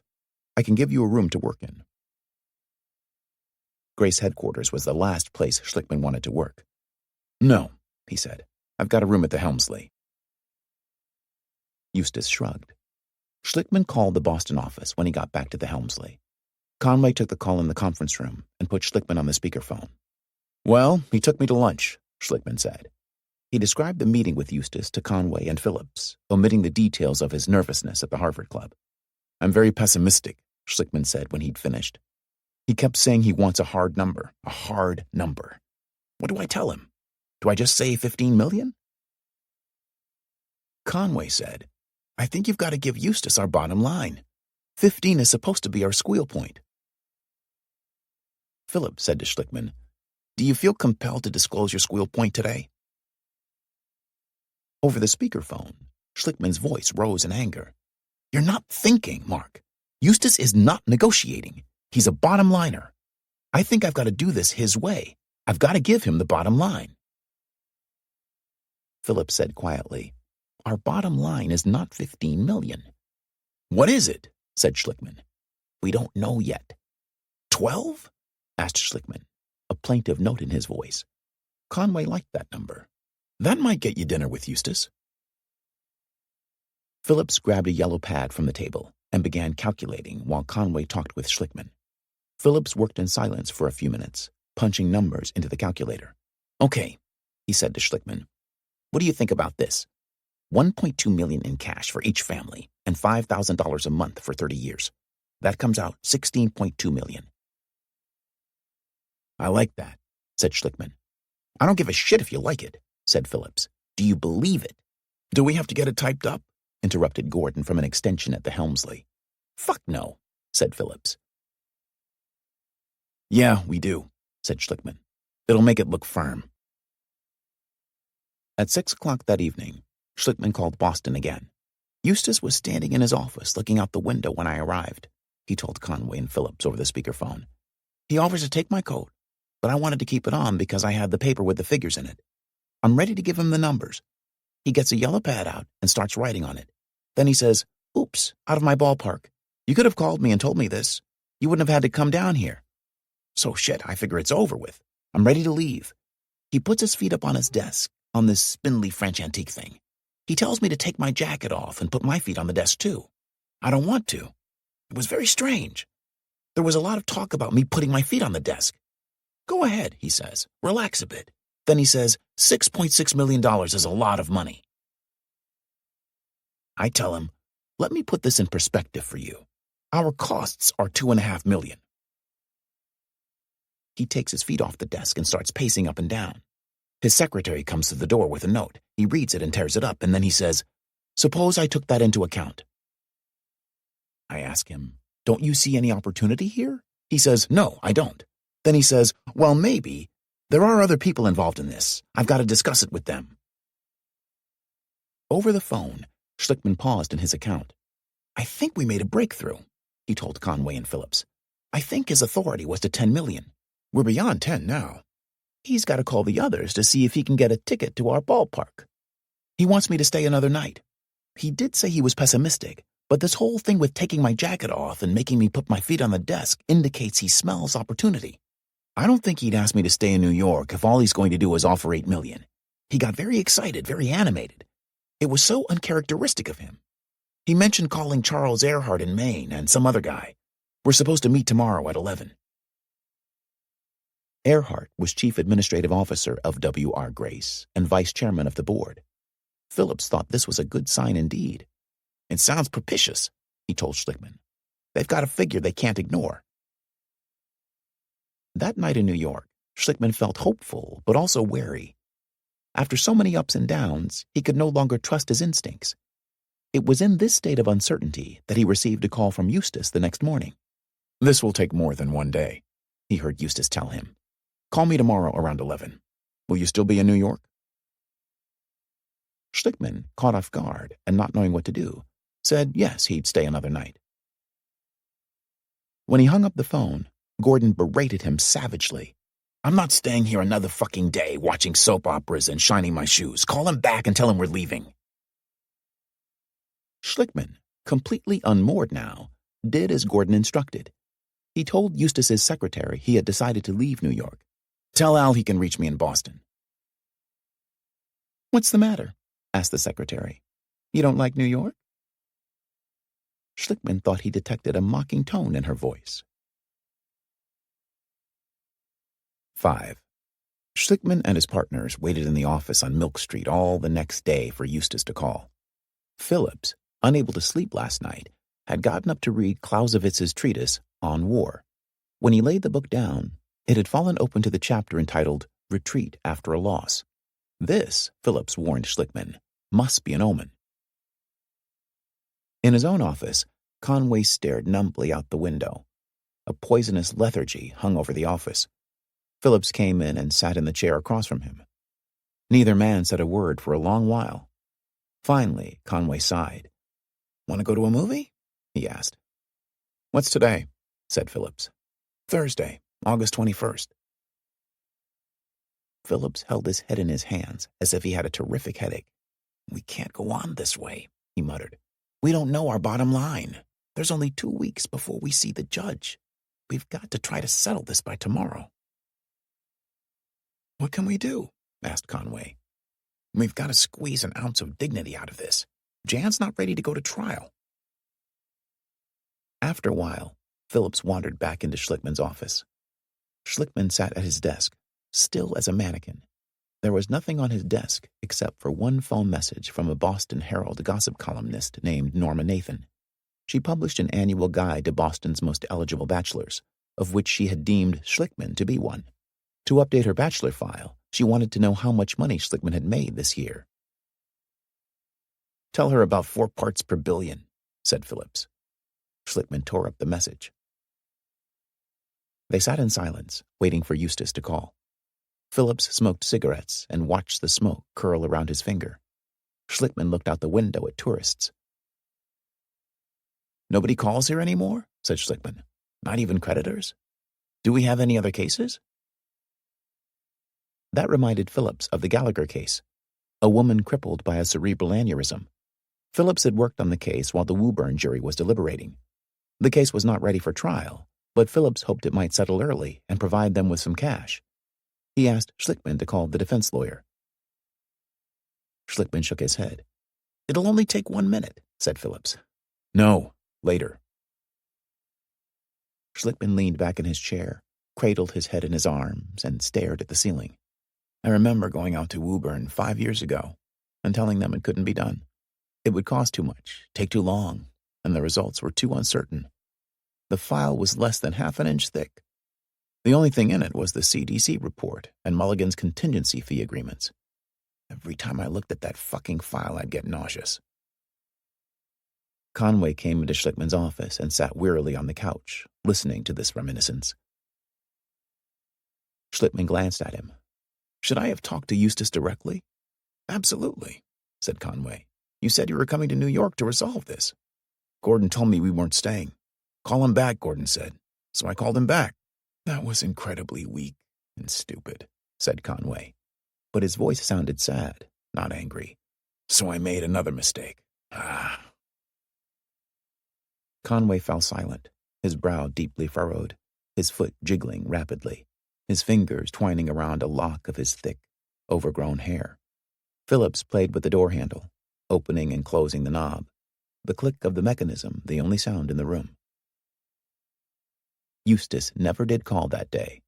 The next morning, Schlickman arrived at the office with a new resolve. This is war, he said to Phillips. I'm not going to grovel at Eustace's feet for a few more bucks. I won't survive that humiliation any better than going ahead with the trial. It'll probably destroy us, but there is such a thing as honor. It comes with a big price. I'll go to the families and make them understand there is no settlement to accept. I'll tell the experts we can't pay them anymore. I'll call Eustace and reject his offer. On September 5th, we'll go see the judge. He'll either force a settlement or we'll lose some plaintiffs and go to trial. Philip listened to this declaration, nodding his head as Schlickman spoke. I want you to know, I'm proud of you, Philip said. The hardest decision you've ever made. Phillips began humming as he talked. Also absolutely insane. As insane as taking this case in the first place. Drag that bastard Eustace off his pedestal. Schlickman imagined how he'd begin the trial. He would pack the courtroom with Woburn families, their neighbors and friends, and members of the Woburn Environmental Group, FACE. If the judge won't let them testify, we'll have them in the corridor talking to the press. We'll have a press conference with all the leukemics just before the trial begins. The only horror is capitulation, murmured Phillips. Waiting for Eustace to call yesterday was the absolute pits. The most awful, degrading day. The last 2 weeks have been terrible, but yesterday was the worst. The office can survive on $50,000 a month, said Schlickman. Phillips looked sardonically at him. We can survive on $35,000. There's fat upon fat upon fat in 50. You'd be amazed at how well you can survive on the basics, which, incidentally, is how most law firms work. I just need my laundry, my suits. Get them real clean in September and see how long you can go, said Phillips. Fasher had a spot on his tie every day. Maybe you should try it. Schlickman, his mind made up now, dialed Eustace's number. Phillips and Conway and Crowley sat across the desk from him, listening to his end of the conversation.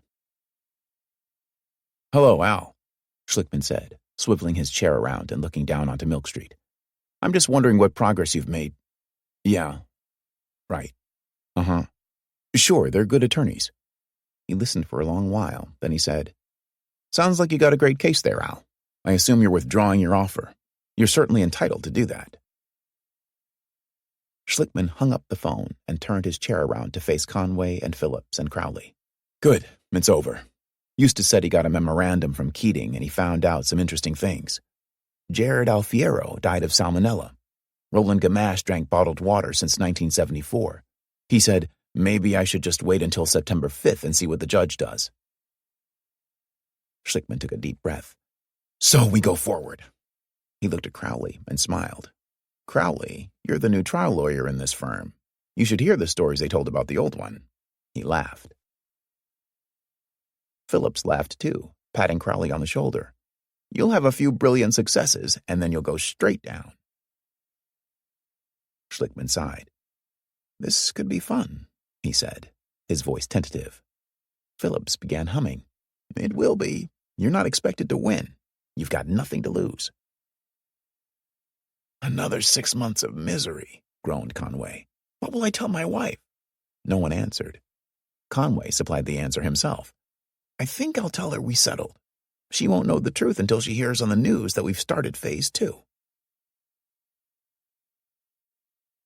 6.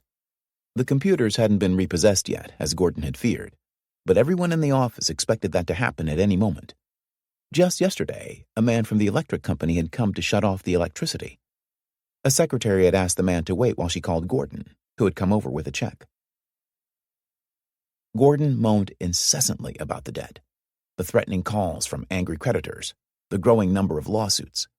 Phillips listened to him with barely concealed irritation. We're going to lose the computer system, Gordon was saying. We can't stop that. We haven't paid since last November. We've been operating in a fool's fantasy world, said Phillips. It serves us right. Gordon complained about not being able to pay the excise tax on his Mercedes, his beloved Mercedes. Nor could he pay the parking garage, which was about to evict the Mercedes from its space. Then the city would tow the car for unpaid back taxes, if the bank did not repossess it first.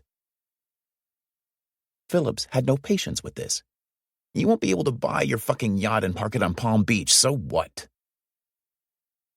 Gordon proclaimed that doom was just around the corner. Shut up, Gordon, said Phillips. You and Schlickman are the ones who got us into this trouble in the first place. We have a star quarterback. Why worry about the overweight center? That's the attitude that caused this trouble. Mark, said Gordon, attempting to placate his partner. It makes no difference whether the expenses are $2 million or $2.5 million. Either way, we're in deep shit. Of course it does. It makes all the difference. Conway left his home in Wellesley for work on Thursday morning, August 28th, a rainy, gray morning with the barest hint of autumn in the air. He had $1.75 in his pocket, exactly enough money to pay for the commuter train ticket to Boston. He had given up driving into the city because he could no longer afford to park in the lot on Milk Street. He and his wife had argued about money. Conway had told her the truth. The case wasn't going to settle. They were going to trial. She was furious, mostly at Schlickman, whom she held responsible for their penurious state, but also at her husband for having risked their home. Conway left for work beset by images of crushing debt, the law firm in collapse, his house repossessed by the bank, his wife and children on the street. All of that could be averted by settling for what Eustace had offered. They could get rid of the case and start life anew. They'd made millions in the last 5 years from other cases, and they could do it again. But Conway knew that it wouldn't be that easy. To Schlickman, the idea of accepting Eustace's offer was humiliating. He'd rather go ahead and risk losing everything. It was easy for Schlickman to take that risk, Conway thought. He didn't have a family depending on him. And what about the Woburn families? They were the ones who should really be making this decision, not Schlickman. These thoughts preoccupied Conway while he waited for the train. Out of habit, he bought a newspaper, which left him with $1.40. Not until he boarded the train and saw the conductor coming down the aisle collecting money did he realize his mistake in buying the paper. Embarrassed, apologizing profusely, he offered the conductor what money he had. The conductor regarded him with pity, and then, to Conway's chagrin, offered to loan him a few dollars. Conway felt grateful for the conductor's solicitude, and at the same time, a sense of horror at the state to which he had sunk. He declined the conductor's offer and assured him that he would pay his debt tomorrow. On that same morning, Gordon searched the drawers of his desk and filing cabinet for any Krugerrands or stray $100 bills that he might have overlooked in earlier forays. In the back of one drawer, he found a tattered blue savings account book from Brookline Savings. The last entry, a deposit, had been made in May 1962, when Gordon was 8 years old. The account balance read $39.42. Immediately, Gordon called the bank to withdraw the balance, which he discovered now amounted, with accrued interest, to $177. Gordon's spirits began to rise. The mail, along with the usual pile of overdue bills and threats of legal action, brought good tidings, too. Another new credit card. Gordon quickly arranged to convert the $3,000 credit line into cash so that he could pay some bills, among them the bank loan for his Mercedes. Then he called the bank that held the car loan. "Ron," It's your favorite delinquent, he said jovially. He spent the next hour calling creditors, attempting to forestall legal actions. He started with the small accounts and would work his way up to the larger ones as the morning progressed. He no longer bothered calling the hopeless cases, American Express, which had already led a lawsuit, and Heller Financial, the Chicago-based company from which the firm leased its computer system and other office equipment. We're having a serious cash flow problem, Gordon explained to a clerk at West Publishing in St. Paul, Minnesota, where the bill, 7 months overdue, came to $3,049.66. What sort of deal can we work out? Well, how much can you send us? Asked the clerk. Nothing right now. This seemed to give the clerk pause. When will you be able to? Gordon said he hoped to know more by mid-September. The clerk agreed to forestall legal action until then. Gordon was feeling better. When his secretary told him that Conway was on the telephone, Gordon switched on his speakerphone and answered with boisterous good humor. His fine mood disappeared the instant he heard Conway's voice. I'm really scared, said Conway in a hesitant and tremulous voice. I came in scared this morning. We're working on this motion for the conference with the judge next week, and I just don't know if we have any direction. Hearing Conway, the realist, always level-headed, in such a state of alarm, frightened Gordon. He tried to calm Conway. Why don't we sit down and get some direction, he said. When's Charlie coming back? Nesson had gone to Montana with his family and was due back late in the week. Finally, Gordon told Conway, I'll be right over. He spent some of his newfound wealth on a taxi to Milk Street instead of taking the subway. The source of Conway's anxiety was the September 5th hearing with Judge Skinner. Now that the settlement talks had failed, everything depended on the judge. He would probably dismiss the 3 leukemia death claims, but he could do even more. Conway had just finished reading Keating's brief, in which Keating asked the judge to declare a mistrial and order a new trial. The case could not go forward, Keating argued, because the jurors had failed to determine when Grace's chemicals had first contaminated the wells. For Grace to be held liable for causing injury in Woburn, Schlickman had to prove that his clients had been exposed to Grace's chemicals before those injuries had occurred, and he could not do so with this verdict. The only solution, asserted Keating, was to have the judge order a new trial. Conway thought that Keating's brief might well persuade Judge Skinner to order a new trial. Schlickman thought this was unlikely. If Skinner did so, he would, in effect, be admitting that his own questions had been hopelessly confusing and that they had just wasted 5 months of trial. Besides, Skinner would automatically preside over a new trial, and this case had already tied up his courtroom for a very long time. But the verdict, like the questions themselves, had perplexed everyone. The judge had told the lawyers that he did not see how he could begin the second phase of the trial without knowing the date of contamination. That left open the possibility that Skinner would ask the jurors to clarify their answers. The jury, after all, was still impaneled. Schlickman felt uneasy about these jurors. If the judge began asking them questions, there was no telling what they might do. Once back in the courtroom, where the jurors had already spent half a year, they might decide just to end it all. It could be the end of the world on Friday, said Schlickman grimly as he prepared for the hearing. Phillips read aloud an account in the Wall Street Journal about a lawsuit concerning a woman who had died of toxic shock syndrome. The jury had returned a verdict of $10 million, which the trial judge reduced to $1.3 million. On appeal, the verdict was overturned. The woman's survivors had gotten nothing. Jesus, exclaimed Schlickman. 6.6 million sounds better every day. 7. Schlickman saw Al Eustace sitting in the front row of the courtroom gallery on Friday, reading the New York Times. Eustace glanced up as Schlickman walked past, but didn't offer any greeting. Schlickman put his trial bag on the counsel table, then he turned and went toward the gallery. Again, Eustace glanced up, but he remained seated when Schlickman offered his hand, and neither of them spoke or smiled. Judge Skinner shuffled out onto the bench. He looked at the lawyers and said, "Welcome back. I hope you had a pleasant vacation." If the judge intended this as irony, no one seemed to appreciate it. The hearing went on for more than 3 hours that afternoon. At one point, the judge interrupted Keating and suggested asking the jurors to clarify their answers. It became apparent to Schlickman that Keating was just as frightened of this as he was. "I think that's dangerous," Keating told the judge. "There's been a lot of publicity. The press conference Mr. Schlickman had in Woburn after the verdict was totally inappropriate. Any juror may have heard it. Goodness knows how they could have avoided it if they kept their ears opened. The jury may think, gee whiz, we did those people in, and we hadn't intended to do that." "If they didn't intend to do it, they should straighten it out, shouldn't they?" asked the judge. Keating's argument for a new trial appeared to displease the judge, who took off his glasses and held his head in his hands. He seemed slightly more disposed to Schlickman's analysis, which held that the Woburn families had been exposed to the Grace chemicals since at least September 1973, one of the dates the jury had given, and possibly even before then. "Good job," the judge said after Schlickman's rebuttal of Keating. "You may not be right, but good job." All the same, Skinner still wasn't completely satisfied. "I don't see how we can begin the second part of this case leaving those answers just as they are," he told the lawyers. "I would be very unhappy with that." By then, it was clear that the judge would follow one of two courses.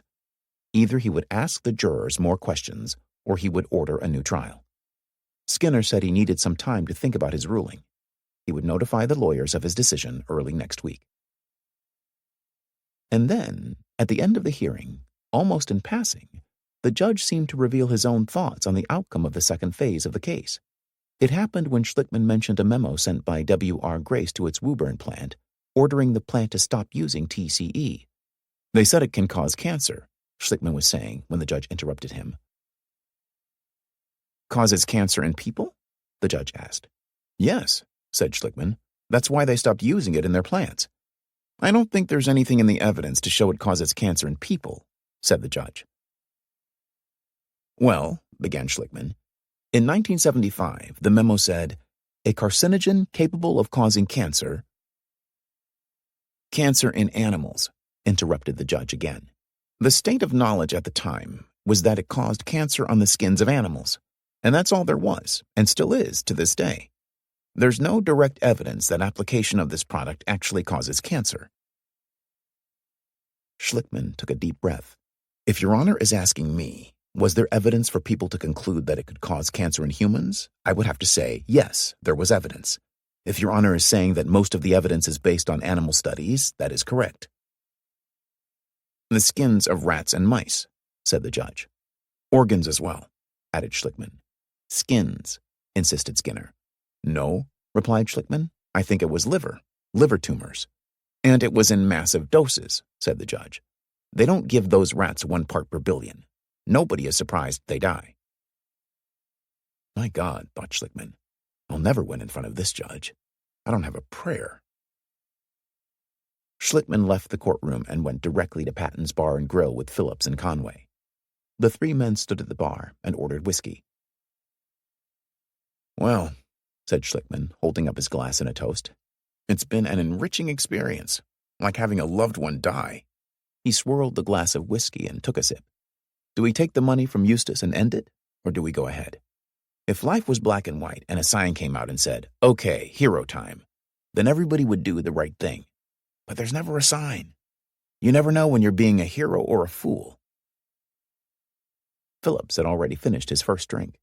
"I'd much prefer to go to phase 2 and spend every penny I've got." Conway groaned. "Self-immolation," Schlickman laughed. Phillips nodded. "The hardest thing to do is capitulate. It's easier to spend every damn cent. I've learned more about myself in the last 3 weeks than I have in my entire life." Schlickman laughed again, a hearty laugh. "And they were things you never wanted to know." "So much cowardice," said Phillips, beginning to hum. Schlickman talked about the imaginary speeches he found himself making to the judge. "I've got 10,000 speeches. Every one of them I'll never deliver. Instead, I'll go to the courtroom and the judge will say, 'Bend down a little more, Mr. Schlickman,' and I'll bend down right there in the courtroom while he gets out the broomstick and greases it. The trial will go 6 months and the jury will come back with no causation. The judge will call me over to the bench and say, 'You didn't win, kid, but you did a good job trying.' And I'll say to the judge, 'Fuck you.' And then I'll turn to the jury and say, 'Fuck you too.' And then I'll say to Kevin, come on, let's get out of here. You'll be living out of plastic garbage bags on the Boston Common, said Conway. Rich and famous and doing good, mused Schlickman. Rich isn't so difficult. Famous isn't so difficult. Rich and famous together aren't so difficult. Rich, famous, and doing good? Now, that's very difficult. Schlickman had asked the families to come into his office for a meeting the next morning, a Saturday. He had to inform them about Eustace's offer and the status of the trial. Kathy Boyer arrived early that morning and began clearing piles of documents from the conference room table. She washed the dishes and coffee cups in the kitchen sink, made 2 pots of fresh coffee, and when she finished those tasks, she went out to buy a box of breakfast pastries. By then, Donna Robbins, Catherine Gamache, and Kevin and Patricia Kane had arrived. Donna went back to the kitchen and offered to help Kathy. The Alfieros, the Toomeys, Ann Anderson, and the Zonas gathered in the conference room, sipping coffee and chatting with Conway. None of the families had seen the office since last February, on the eve of trial. Only a year ago, it had seemed to sparkle with luxury and order. Now some of Schlickman's clients noticed that it looked shabby. The potted plants had died, and their bare stems gave the place a forlorn look.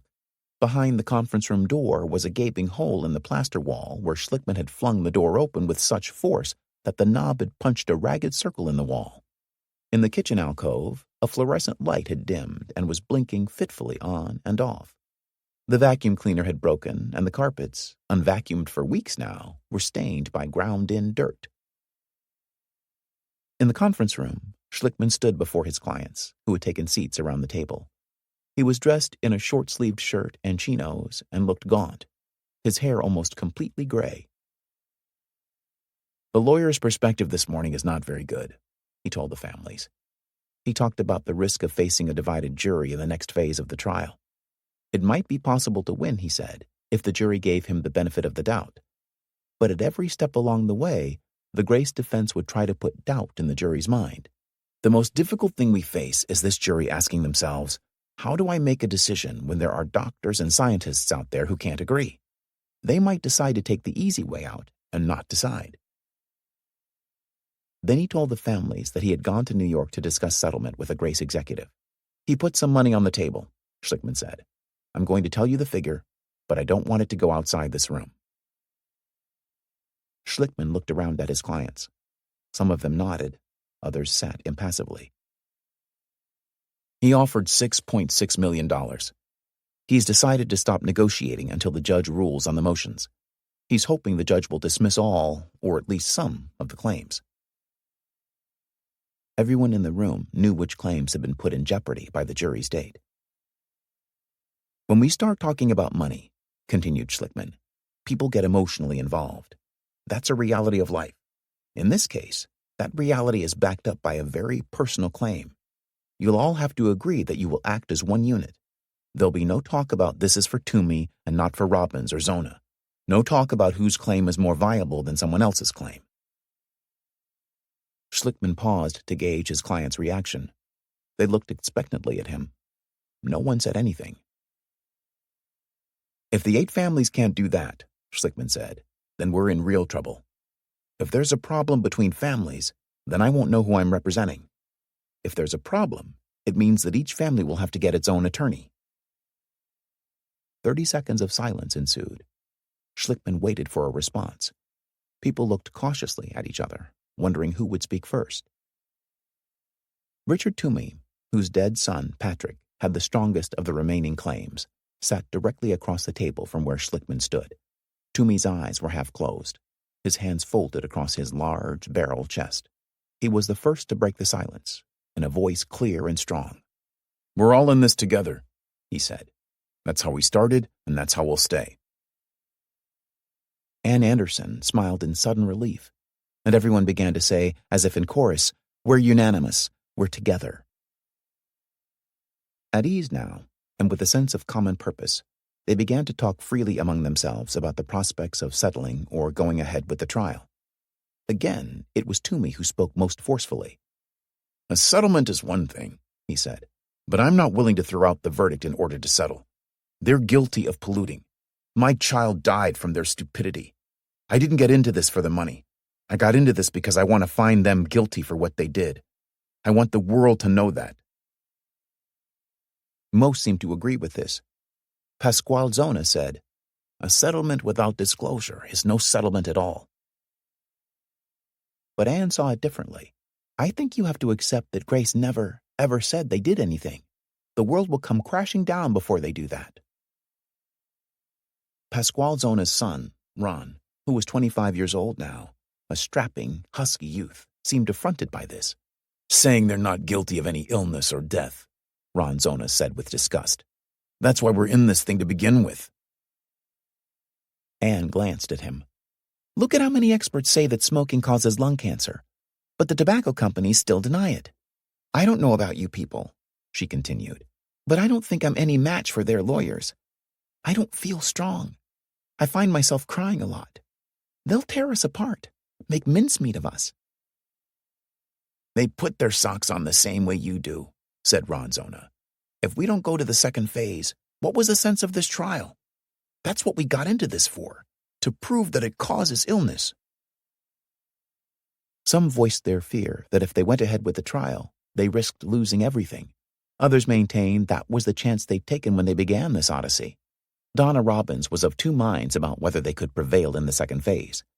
"But 6.6 million, she said. "I don't think that hurts them enough." Schlickman listened to his clients for a while, and then he intervened.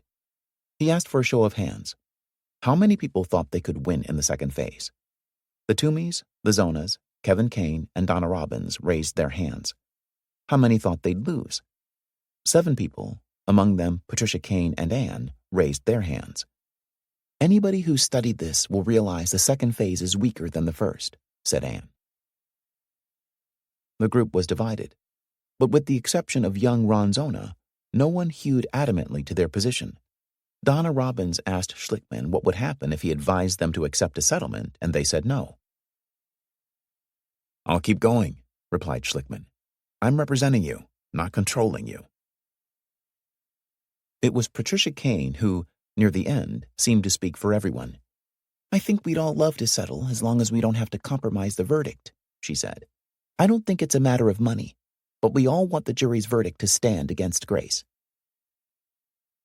The families, in a somber mood, left the office shortly before 1 o'clock. Schlickman said goodbye to them in the conference room, and he remained there after they had gone, deep in thought, his long legs up on the table. Conway came in and sat across from him. "Well, what do you think?" Schlickman cocked his head and gave Conway a wry look. "I think I'd have trouble winning this case in front of my own clients." "They're a reflection of you," said Conway. "They're good people. If you have to die, they're good people to die for." Schlickman paused. "God damn it. I wished it had turned out differently." "You've got to start with Anne," said Conway. "You can't begin this phase with another expert. She's a powerful individual, no doubt about it. She'll be devastated by the cross-examination, but her power will come through." Schlickman went out to dinner with Teresa that evening. Afterward, they saw a movie, a science fiction thriller called Aliens. On Sunday morning, Schlickman sat out on the rooftop deck of his condominium and basked in the sun. Aliens raced through his mind. He felt as if he were in the movie, as if he'd gone out to destroy the alien, and instead the alien had come after him. He felt trapped. He had no more doors to lock, no more room to run. On Monday morning, he awoke in a spasm of fear. He felt certain beyond all doubt that the judge would rule that morning, and that he would not like the ruling. The judge would declare a new trial. Schlickman would lose the verdict, and he would have to start all over again, penniless and bankrupt. He arose, dressed hurriedly, and sprinted across the Boston Common. At the courthouse, he went upstairs to see Judge Skinner's court clerk. He told the clerk he wanted the judge to meet with him and Keating to discuss settlement. They had been negotiating all summer, Schlickman explained, and any ruling by the judge now could upset the negotiation. The clerk said he would convey this message to the judge. He would also call Keating and ask him if he, too, wanted the judge involved in a settlement discussion. The clerk added that Judge Skinner had come into his office yesterday, on Sunday, a rare event, to work on his ruling. Back at the office, Schlickman stood in the middle of the floor. He exhaled deeply, walked to the window, and looked down on Milk Street. Skinner had come to work on a Sunday. What did that mean? He's not coming in to help me, thought Schlickman. He went over to his desk, picked up the summary of Patrick Toomey's leukemia treatments, folded it thoughtfully, and pressed it to his lips. Then he tossed it in the air. It landed at his feet, the pages fluttering open. He walked out of his office and went to the war room. He looked around, as if in a daze, at the computer terminals, the dozen filing cabinets, the volumes of trial transcripts, the maps rolled and tucked overhead between the oak beams of the ceiling. Then he turned around and walked out. In the library, he opened a file of a new case, a baby boy with brain damage, referred to him by a neurologist. He sat down and began to read the file. Conway found Schlickman in the library reading the new file. A good sign, thought Conway to himself. The first interest he's taken in another case in years. Schlickman, hearing Conway behind him, turned to look at his partner. You know Skinner could enter judgment for Grace, don't you? So Schlickman wasn't thinking about the new case after all. Conway said, I think Eustace wants to hear the judge's ruling. They're willing to take their chances. Early that afternoon, Schlickman got a call from Keating. Keating said that he also wanted the judge to hold off on his ruling until they could talk again about settling. Keating added that he'd already called the judge's clerk to ask the judge to delay ruling for a few days. He'd have Eustace call Schlickman by the end of the day. When Schlickman hung up the phone, he looked thoughtful. That's very interesting, he told Conway. Keating's scared, too. He thinks he can get a better deal from me without the judge getting in the way. He sees waiting for the judge's ruling like a roll of the dice, just as we do. Uncertainty works for both of us. Conway nodded. Everything points to the middle ground. Schlickman looked pleased. A small, thoughtful smile creased his lips. It's just possible that I may have taken control of this again. Oh, God, groaned Conway. I'm not saying that's happened. I'm just saying it may be. If history is any guide, Eustace won't call today, said Conway. No, said Schlickman. This is a different scenario. The phone rang. Kathy Boyer poked her head into the office. Somebody named Grendon. Who the fuck is he? Said Schlickman. Bill collector, muttered Gordon, who was spread flat on his back on the couch in Schlickman's office. They waited for 3 hours, until 5 o'clock, when Eustace finally called. Conway and Gordon sat in Schlickman's office, listening to his side of the conversation. Schlickman sat at his desk, his back turned to them. He listened to Eustace for what seemed like a long time, and then he said, Al, let me tell you the problem I've got. We're not outside the realm of the possible, but I've got some other concerns. No, I'm not saying it's unacceptable. My feeling is that if we sat down face to face and talked about it, we could resolve it to the satisfaction of both of us. Schlickman closed his eyes and pinched the bridge of his nose. Conway took a deep breath. It's just not possible for you to come up here? Schlickman was saying to Eustace. I don't like to do this over the phone. Maybe we can come down. Okay, let me call you back within the hour. Schlickman hung up the telephone and looked at Conway and Gordon. He's up to $8 million. He said the cash register's empty at $8 million. Conway snorted. Accepted. It's over. Now, wait just a minute. Schlickman narrowed his eyes and looked up at the ceiling, a speculative gaze. If he's at 8, don't you think if I go down there I can get him to 9, 9.25? I don't think so, said Gordon. Look, Jan, let's not get greedy. We've tried to push this, and we haven't been real successful. Let's not get greedy, Jan, repeated Conway. It's over. But Schlickman wasn't convinced. It's a question of how much further he's willing to go. How did he sound over the phone? Asked Gordon. Schlickman thought about this for a moment. He sounded like, don't goose me. Gordon shook his head. I'm not in the mood for this, Jan. Just go for the close. Part of the deal is that the judge vacates the verdict and orders a new trial, said Schlickman. The families are going to have a problem with that. No, they won't, said Conway. How does $1 million a family look in the press? Does it look like we won this case? I think it does. Conway punched out his cigarette in the ashtray and turned to look at Schlickman. "Close it, Jan. Close it," he said slowly, firmly. He hiked up his pants and walked out of the office. "It's actually about $450,000 per family, after expenses and fees," said Gordon. "$500,000 per family," murmured Schlickman. "Net, no taxes," added Gordon. Conway reappeared at the door. "Now, Jan. Do it now." "Yeah," sighed Schlickman at last. "If I go down to New York, he'll just make me grovel." Gordon laughed, a light, airy laugh. "Oh, I wouldn't worry about groveling. We've already groveled plenty. Let's do something new in life." It had been 5 weeks since the verdict. During that time, when he feared the worst, Schlickman had often spoken of death, as if for him losing the case was tantamount to dying. By his lights, the settlement was a loss. But it wasn't the end of the case, he thought at that moment. He would appeal the verdict for Beatrice, and maybe he'd win a new trial against Fasher. The Woburn case wasn't really over. He didn't have to die yet.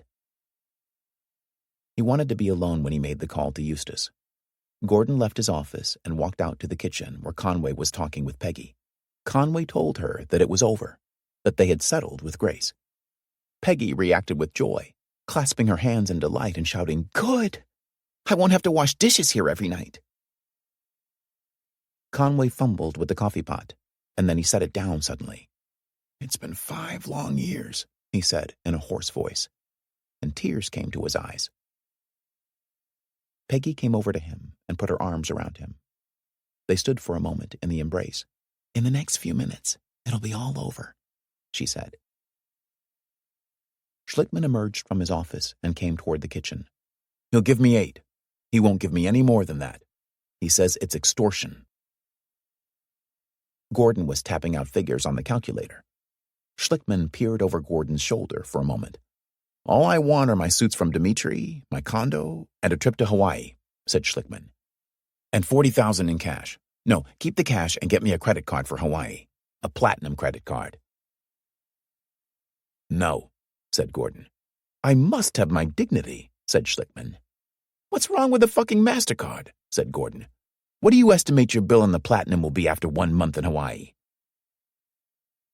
"Just put me back to where I was 2 years ago," said Schlickman. "Make me whole again." "How do you plan on paying the credit cards when they come due?" "I'll be settling cases again," said Schlickman. Blind Man's Buff. 1. Judge Skinner gave his blessing to the $8 million settlement on Monday morning, September 22nd. The Woburn jurors, summoned that morning by the judge's clerk, waited upstairs in the jury room, expecting to begin the second phase of the trial. In his chambers, the judge said to Schlickman, "We're talking about many hundreds of thousands of dollars for each one of these families?" "Yes," replied Schlickman. "I think this is quite a successful settlement," said the judge, "certainly from the plaintiff's point of view. There was a good likelihood they would have ended up with nothing at all, given the extremely difficult nature of the evidence."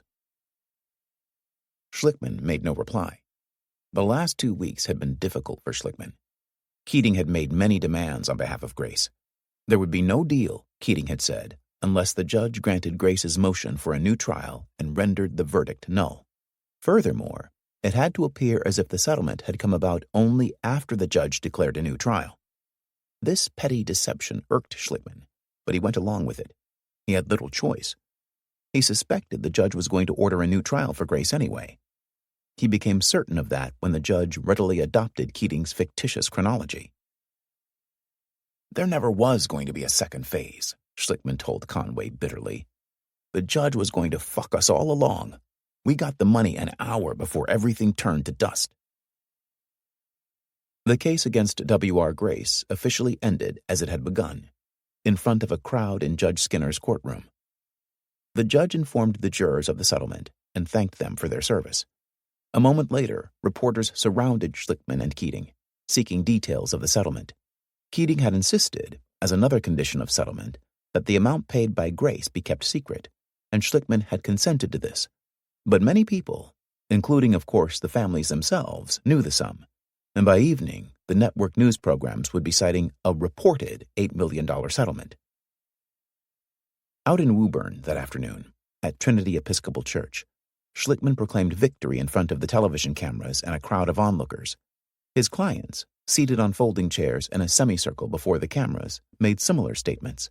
Several expressed their conviction that, in Donna Robbins's words, they had set out to teach corporate America a lesson, and they had succeeded. Not everyone at Trinity Episcopal believed that, not even some of those most favorably disposed to the family's cause. From the back of the church hall, Reverend Bruce Young watched the proceedings and said bitterly, "I'll bet they're having a wonderful party at Grace headquarters today." He'd been furious, bullshit mad, as he later put it, when he heard that morning about the settlement. He felt he'd invested a lot of himself in this matter, and to him taking Grace's money without a full disclosure by the company, or any expressions of atonement, cheapened everything. The way he saw it, the case had started out as a matter of principle. He recalled Ann Anderson saying once that she wasn't after money, that what she wanted was for J. Peter Grace to come to her front door and apologize. As far as Reverend Young was concerned, Schlickman had botched the first part of the trial, the easy part, and then he'd sold out when things began to look risky. Even worse, thought Young, was the way Schlickman was now using his lawyerly powers of persuasion to convince the families that they'd actually won something. The entire affair disgusted the minister. "This was a case I thought would have some real importance," he said. "It never happened." Among the families themselves, there was trouble. Schlickman always said that once money was put on the table, things would turn ugly. And now the ugliness began, although not in ways he had anticipated. A few days after the press conference at Trinity Episcopal, the families met in Schlickman's office to discuss the division of money. Schlickman informed them that each family would receive $375,000 in cash and, 5 years later, another payment of $80,000. The case expenses amounted to $2.6 million, and the legal fees came to $2.2 million.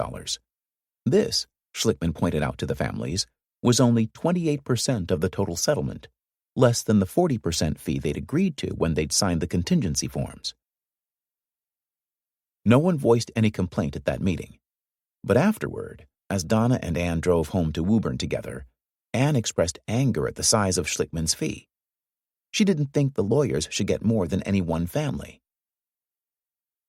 Donna said, "I think Jan deserves it. He did all the work. All we had to do was go to meetings." "He hasn't lost a child," replied Ann. "I hope he never has to go through that," said Donna.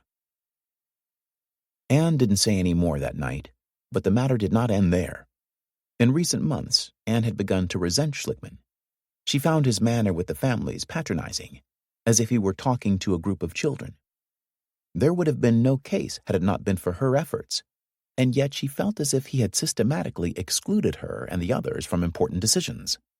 Whenever she ventured an opinion that differed from his, he would always say, "Trust me, trust me."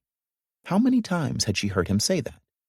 It galled Ann, but what bothered her most was a growing conviction, now that the trial was over, that he didn't really care at all about her or the others. She came to believe that he'd been using them simply as a vehicle for his own ambition, for his own fame and fortune. "I was doing this for my baby, for Jimmy," she explained later. "It started out in a pure manner. We didn't want what happened to us to happen to anyone else. But by the time I got through dealing with Jan, I felt violated. The lawsuit made me feel dirty." She insisted that she didn't really care about the money, but Schlickman, she believed, cared a lot about it. And if money was important to him, she decided that she would make it important to her. She found a receptive audience with the Zona family, whom she'd known for 15 years now. Ann and the Zonas could not challenge Schlickman on the matter of his fee, since they had signed a contract entitling him to 40% of the recovery. But they could dispute some of the $2.6 million that Schlickman had claimed in expenses. When they raised this issue, Schlickman suggested they hire an accountant to go through the thousands of invoices. They took him up on the invitation. The accountant questioned copying fees, interest charges, overtime expenses, and sundry other matters. Ann and the Zonas hired a lawyer to represent them. Ronald Zona called Donna Robbins one night to enlist her support. He told Donna that Schlickman had stolen $500,000 from them. "How did he steal it from us?" asked Donna. "Where did it come from?" Ron Zona said, "It came out of expenses we never should have paid for." "Jan never asked us for any money," replied Donna. "None of us ever put up anything. I don't feel you're right." Schlickman told the families that he would not dispute the accountant's findings. He agreed to remit whatever sum the accountant deemed appropriate. The accountant submitted a list that came to $80,000. Schlickman was prepared to divide this sum equally among the families, but none except Anne and the Zonas would accept any of the money. Schlickman had indeed been lavish with the expenses. That had always been his way. He'd never spared any cost in preparing a case, and in Woburn there had always been another well that could be drilled, another medical test that could be performed. Yet he had not come close to matching the $7 million in legal fees and costs that Grace had paid for its defense, not to mention the additional millions paid by Beatrice. As it turned out, the expenses, as billed, didn't begin to cover the true costs of the case to Schlickman's firm. The salaries and benefits paid to the secretaries, associates, and paralegals, the overhead and day-to-day costs of running an office. In normal times, these would have been paid for out of the proceeds of half a dozen major cases every year. But Woburn had occupied everyone in the firm virtually full-time for the past 2 years. Among the lawyers, the largest single beneficiary was Joe Mulligan, the one who had first gone out to Woburn and signed up the families. For the price of a drink at the littlest bar and some blandishments 5 years earlier, Mulligan had gotten Schlickman to take over the case.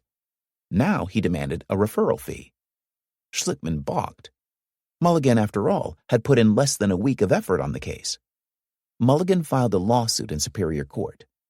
To settle the lawsuit, Schlickman agreed to pay Mulligan $350,000.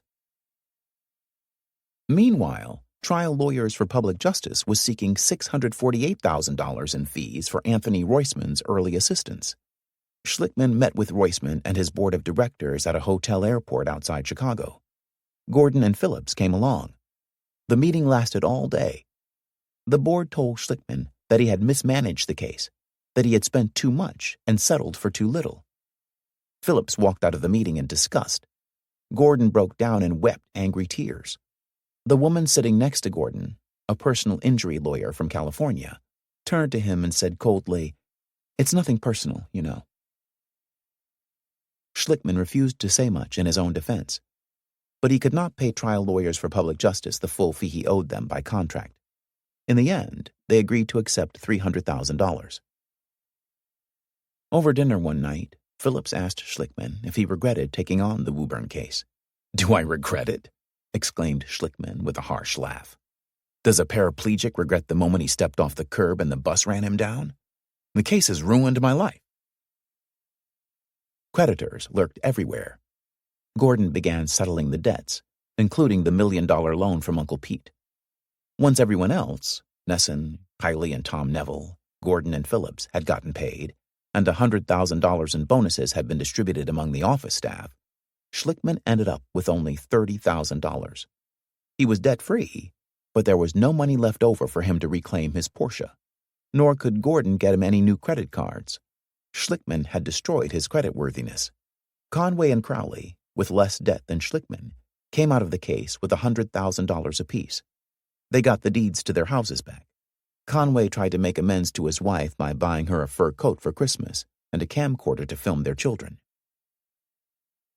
Conway would not learn the full scope of the disaster that was about to befall them until the new year. Gordon had not paid all the debts. Gordon had not set aside any money to pay taxes. 2. Schlickman departed in December for a month-long vacation in Hawaii. While he was gone, the EPA issued a report on the pump test of wells G and H that it had conducted 1 year ago, before the start of trial. The agency's experts concluded that both Grace and Beatrice were responsible for contaminating the Aberjona aquifer and the city wells. At a public hearing in Woburn, the EPA administrator in charge of the project stated that the Beatrice land was the most grossly contaminated area in the aquifer, and by far the largest contributor to the pollution of the wells. By these lights, the Woburn jury had made a mistake. Groundwater from Beatrice's 15 acres had gotten under the river and had contaminated the wells, as Schlickman's expert had claimed. Given the proximity of the 15 acres to the wells, a mere 300 feet, this should have been obvious even without the EPA report.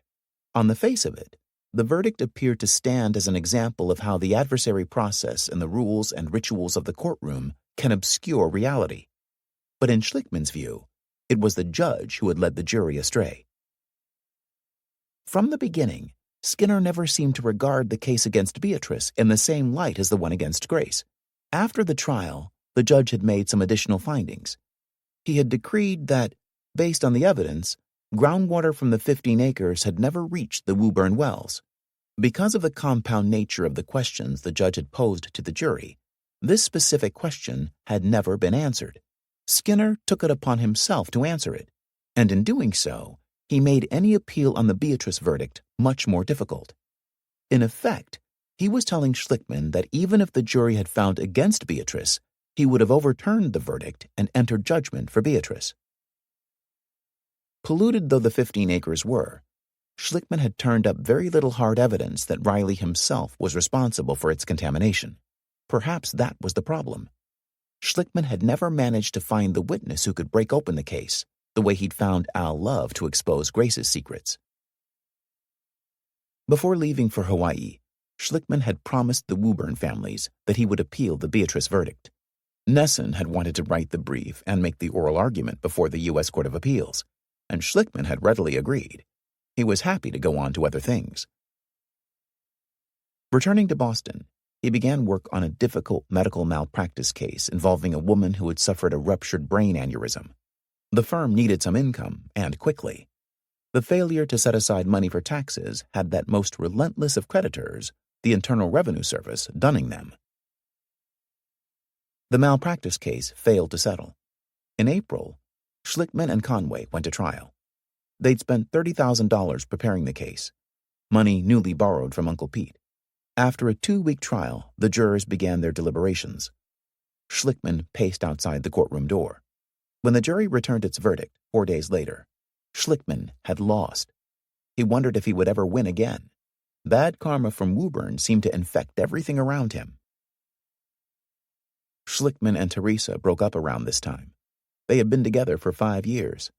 If Schlickman felt sorry about the parting, he did not show it. "They can smell when the money's gone," he said, referring to women in general, and the long-suffering Teresa in particular. It seemed then that he might let Woburn strip him even of his self-respect. With no income to pay the bills, the firm's debts once again began to mount. The deed to Conway's house went back into Uncle Pete's file drawer at the Bank of Boston. That spring, the telephone at Schlickman's condominium was cut off. To make calls, he had to go down to Charles Street, to the payphone in front of the fire station.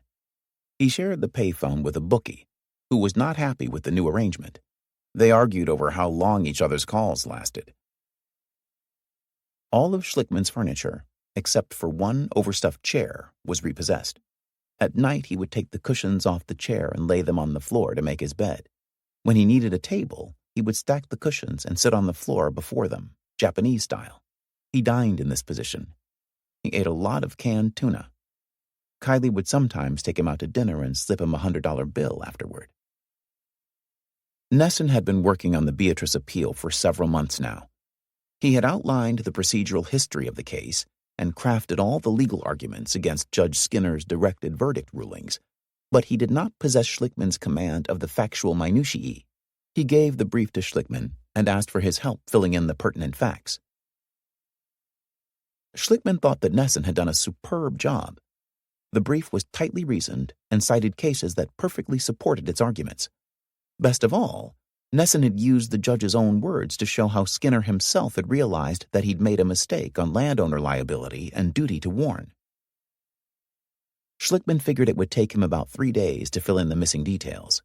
At first, poring over the trial transcripts was like opening a fresh wound. The more he read, the angrier he got at Judge Skinner, and the angrier he got, the more he became convinced that the families should win a new trial on appeal. The 3 days stretched to a week, and the week became a month. Conway would arrive at the office in the morning and find that Schlickman had already been there for hours. Conway, however, remained skeptical of their chances. He urged Schlickman to work on other cases and not to place too much hope in the appeal, but Schlickman paid him no heed. Schlickman filed the Beatrice appeal on Wednesday, June 7th. The following Monday, he got a call from Neil Jacobs. Fasher was in England, lecturing on American law at Oxford University, but Jacobs had just finished reading the appeal brief. He invited Schlickman over for a chat. "It's legal poetry," Jacobs told Schlickman that evening. He offered to settle if Schlickman would withdraw the appeal. He suggested a sum of around $200,000, the amount that Beatrice would pay in legal fees to fight the appeal. Schlickman shook his head. "You won't win," said Jacobs, "and even if you do, you won't see a judge for 3 years." "Well, I'm a glutton for punishment," Schlickman said. Fasher returned to Boston in midsummer. He and Jacobs filed Beatrice's opposition brief in September. It, too, was a very good brief. After reading it, Nesson smiled wanly and said to Schlickman, "Maybe you should make the oral argument." "If only," continued Nesson, "they'd found some hard evidence linking Riley and the tannery to the TCE on the 15 acres. That would have turned the entire case around," Nesson said. Riley had steadfastly maintained that the tannery had never used TCE, and that all the tannery's records of chemical use had been destroyed years before the lawsuit. Schlickman had never believed this, but all his efforts in discovery had yielded nothing to contradict Riley. On a Sunday evening at the end of September, a year after the Gray settlement, Schlickman left his apartment and went down to the payphone on Charles Street to call Gordon. Nesson's comment had gotten him thinking. He asked Gordon to go over to the EPA regional office the next morning and check the files on Beatrice. The EPA had continued to collect information on Beatrice for its own purposes, and perhaps Gordon would turn up something new and interesting. The odds, Schlickman knew, were against it, but it still seemed worth a few hours of effort. At the EPA regional office the next day, Gordon went through the files he'd gone through many times before. He knew them so well that all he had to do was look at them and judge their size and heft to tell if they contained anything new. They were voluminous, and it took Gordon most of the morning to work his way through them. In the end, he found nothing new. On his way out, he stopped for a moment at the office of the project director of the East Woburn cleanup. He thanked her for her help, and then he noticed on the shelf behind her a document, perhaps half an inch thick, with a light blue cover, a document he had not seen before. Schlickman was at his desk when Gordon came in and dropped the document in front of him. "Shouldn't we have gotten this during discovery?" Gordon asked. It was a report, 60 pages in length, by a firm named Yankee Environmental Engineering. The first page bore the title, Hydrogeologic Investigation of the John J. Riley Tanning Company. The study, which Riley himself had commissioned, had been completed in 1983, 3 years before the start of trial. Schlickman was astounded. He had never seen this report before, and yet he had asked repeatedly, in interrogatories, in depositions, and by subpoena, on 11 separate occasions, he counted, for all such documents.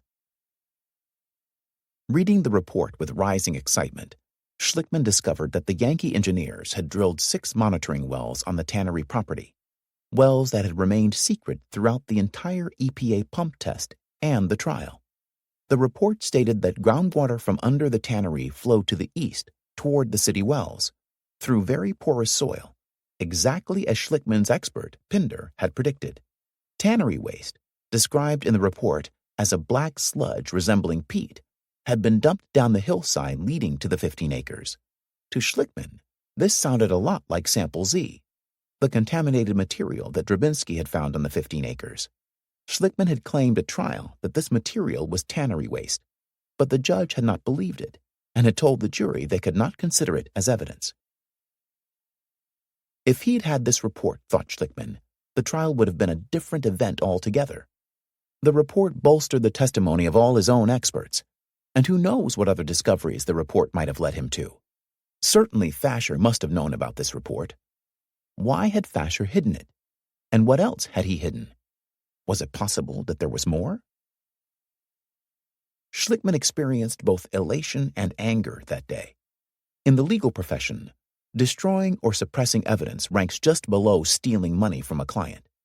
The very purpose of discovery, wrote Justice William O. Douglas in 1958, is to make trial less a game of blind man's buff and more a fair contest, with the basic issues and facts disclosed to the fullest practicable extent.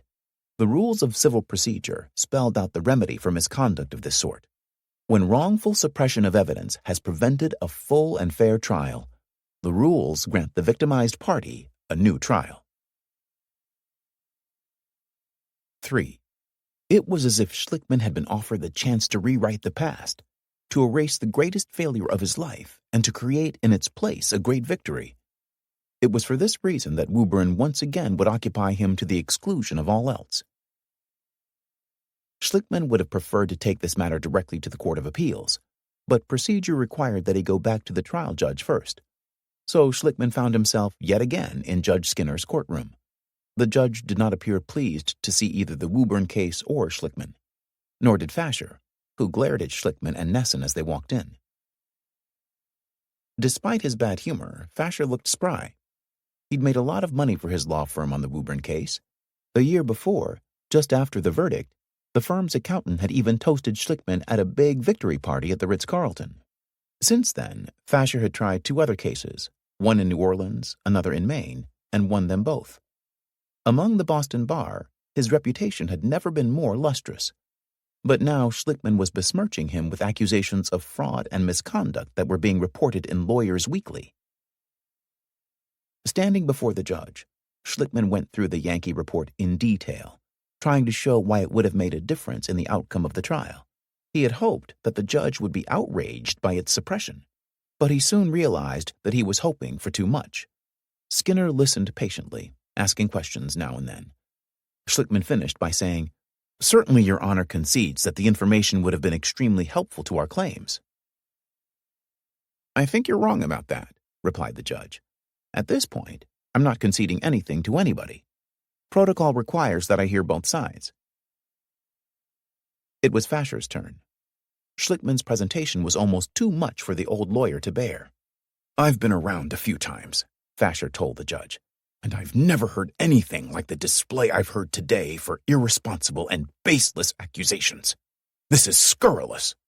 Fasher, quivering with rage and indignation, stood directly behind Schlickman.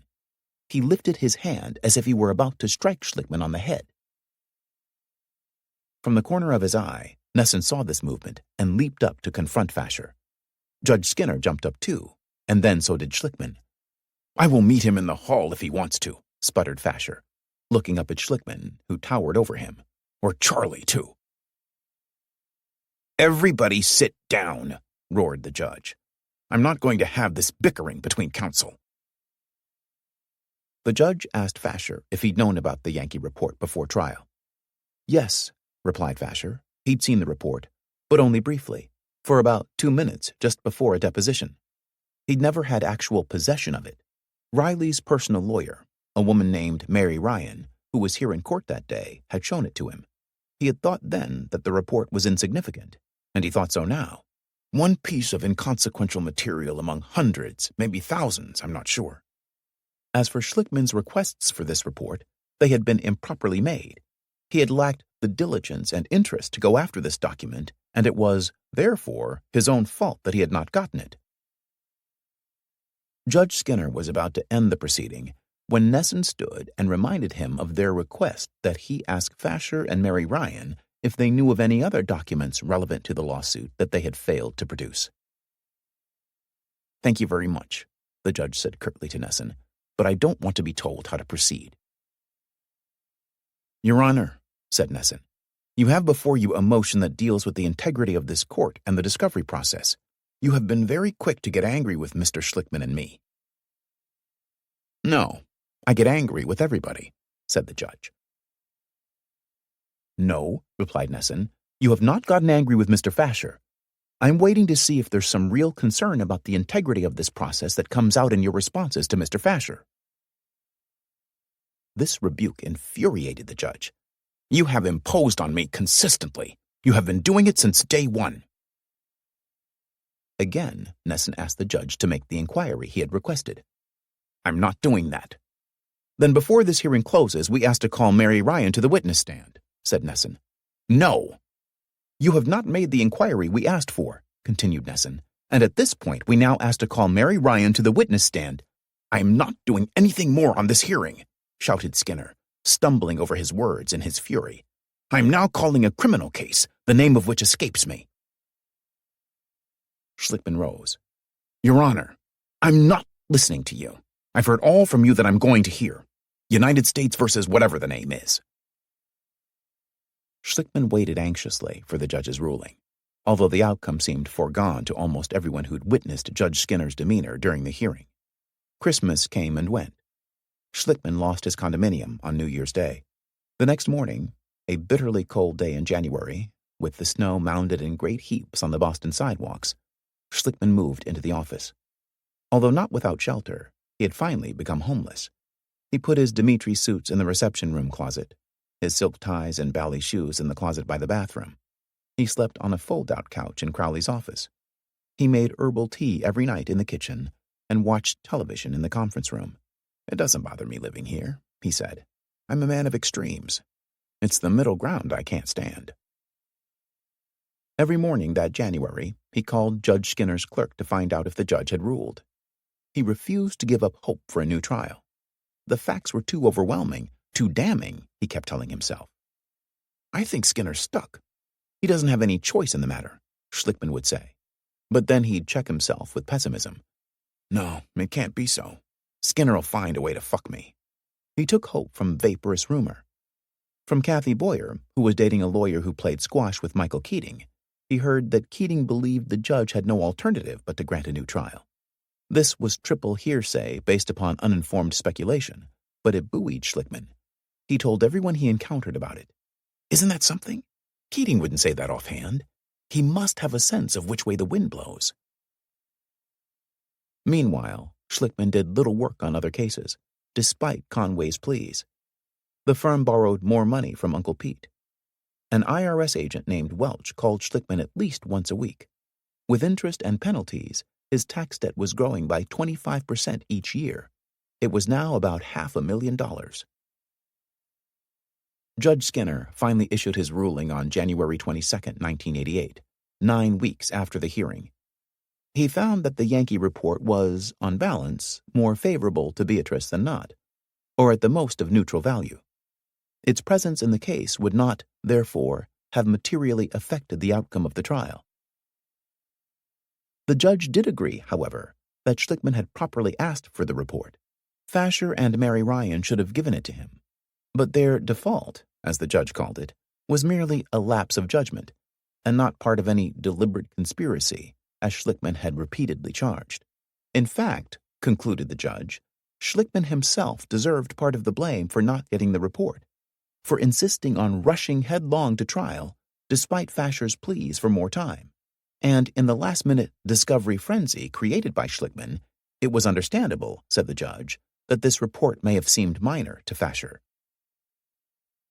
At night, lying on the fold-out couch in the office, Schlickman had terrible fantasies. He was consumed with hatred for Judge Skinner. I have thoughts of hurting him on a personal level, he said. He could imagine himself reaching up to the bench where the judge sat in his black robes and grabbing him by the throat, by the wattle of sagging flesh. He imagined the stunned look of surprise in Skinner's eyes as he throttled him. He didn't hate Fasher. He hated what Fasher had done, but he understood why he'd done it. No, it was the judge, presiding over a U.S. district court, the false and corrupt pretense of justice that drove Schlickman mad with fury. The more he thought about it, the more he suspected that Fasher must have some sort of hold over the judge. I'm beginning to think the fix is in, he told Conway one morning. Conway shook his head. He didn't believe it. He wished Schlickman would simply forget about Woburn and get on with some new cases. For Schlickman, everything now depended on the Court of Appeals. Oral argument was scheduled for July, 6 months away. He occupied his time by writing a new brief that incorporated the suppression of the Yankee report with the original appeal. He spent several days in the gallery of the Court of Appeals, listening in on oral arguments. He went through every opinion the court had issued in the last year. One in particular excited him. "We remind counsel that we do not view favorably any attempt to play fast and loose with our judicial system," wrote Judge Juan Turuella of the Court of Appeals. "Deceptions, misrepresentations, and falsities will not be tolerated." A panel of 3 appellate judges, selected by lottery, hears each case. Schlickman prayed that Turuella would be on the bench the day the Woburn appeal was heard. As July neared, Schlickman and Nesson spent hours together plotting strategy at Nesson's house in Cambridge, sitting outside under the tall trees by the swimming pool. Nesson wanted to make the oral argument to the court, and Schlickman agreed, figuring that Nesson's Harvard credentials would give their cause added weight. The prospect excited Nesson. This appeal, he believed, went to the very heart of the judicial system. "I can't see how they can write an opinion against us," he told Schlickman. "Do they have integrity?" asked Schlickman. "Absolutely," said Nesson. Then he added, with less certainty, "I think so." 4. Nesson argued before the 3 judges of the United States Court of Appeals, one of whom was indeed Juan Turuella, on July 28, 1988, 2 years to the day after the Woburn verdict. Waiting for the court's ruling, Schlickman finally began working on other cases. He had no choice.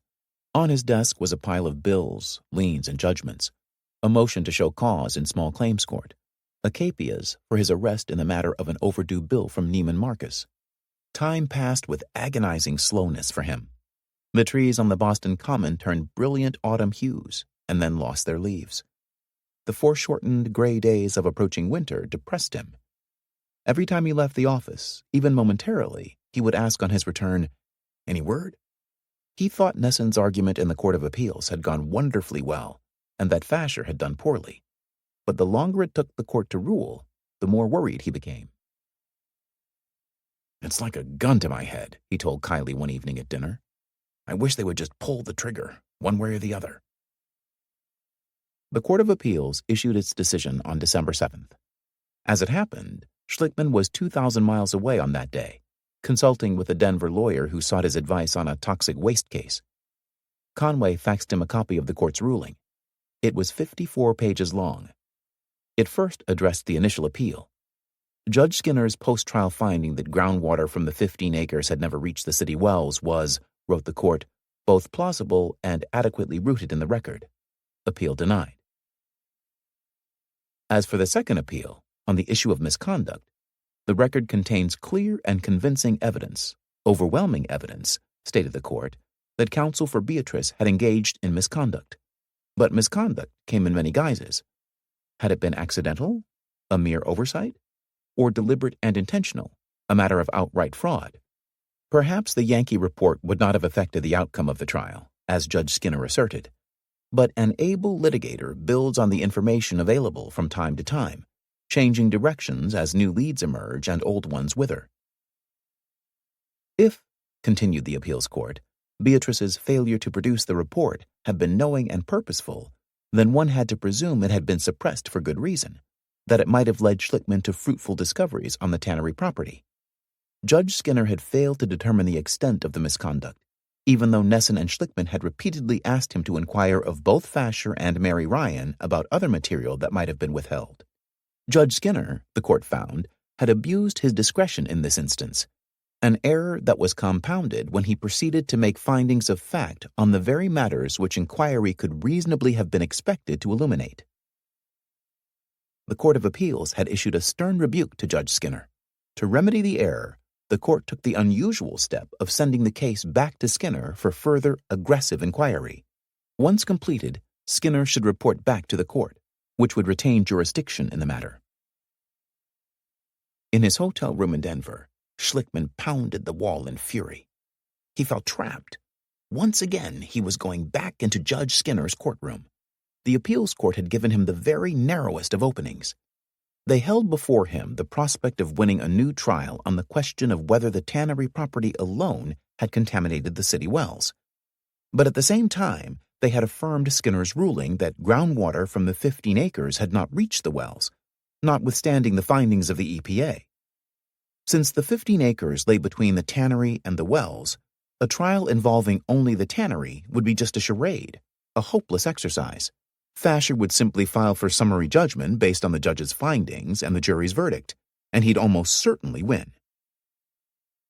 To Schlickman, it was apparent that the appeals court wanted to clean up the allegations of malfeasance without in any way disturbing the verdict. The long-standing principle of res judicata, that a matter once decided in a court of law remains decided, held sway, even if that decision flew in the face of reality. First the EPA, and now, this very month, the United States Geological Survey had issued reports saying the 15 acres had contaminated the well field, but that would make no difference in the eyes of the law. Schlickman didn't sleep that night. The next morning at the Denver airport, he went into a bar and ordered a double whiskey. He felt so tired and depressed that he lay his head on the bar. The bartender, seeing this, came back and took the drink away before Schlickman even took a sip. "I think you've had enough," the bartender said. "I'm cutting you off." Judge Skinner summoned the lawyers to his chambers for a scheduling conference 1 week after the appeals court ruling. The judge announced that he would deal with this issue summarily, just as he had done 7 years ago with the very first proceeding in this case, the Rule 11 hearing against Schlickman. He would make the inquiry of Fasher and Ryan that the Court of Appeals had instructed him to make, nothing more. It should take less than a day. Schlickman protested. He wanted a more detailed hearing with sworn witnesses. Was there just the Yankee report, or was there more? If there was more, then the Court of Appeals might conclude that the entire trial had been infected with misconduct. The court, after all, had sent the matter back for an aggressive inquiry. "You can be as aggressive as you want," the judge told Schlickman, "but I'm not going to turn this into another trial. I will exercise quite stringent control over the shape of the hearing." Back at the office, Schlickman called Nesson, who was in Florida for a conference and had not been able to attend the meeting. "He's going to fuck me," Schlickman told Nesson. Fasher talked, and the judge finished his sentences for him. He said, "That's right," every time Fasher opened his mouth. "I was respectful, I was polite, I was calm, I was firm. He's going to fuck me no matter what I do. He's evil." "You're being juvenile," said Nesson. "Maybe so, but I can see what's happening in front of me." Schlickman hung up the phone. Gordon, Phillips, and Conway were in his office. Schlickman looked at them. "Skinner's part of it," he said. "Part of what?" asked Phillips. "The conspiracy." There was plenty to suggest that the judge had lost patience with Schlickman, but no evidence at all of a conspiracy. Phillips looked curiously at Schlickman, the sort of look a doctor might give a patient who had suddenly turned delusional. "Why do you look at this as a conspiracy?" he asked. "This is very serious," said Schlickman. "We're in a lot of trouble. You don't understand what's going on here. This is a struggle to the death. I won't give up, and they won't do the right thing." Conway sat on the couch, bent over, his tie undone, his socks fallen around his ankles. He picked up a rubber band and studied it intently. He recalled the day 7 years ago when he'd begged Schlickman not to take the Woburn case. It was a black hole, he'd told Schlickman then. It'll never end. Conway looked as if he was about to cry. "What are we going to do?" he asked aloud. Schlickman looked at him and shook his head sadly. "I'm sorry, Kevin. I keep dragging you down into this, but I can't help it."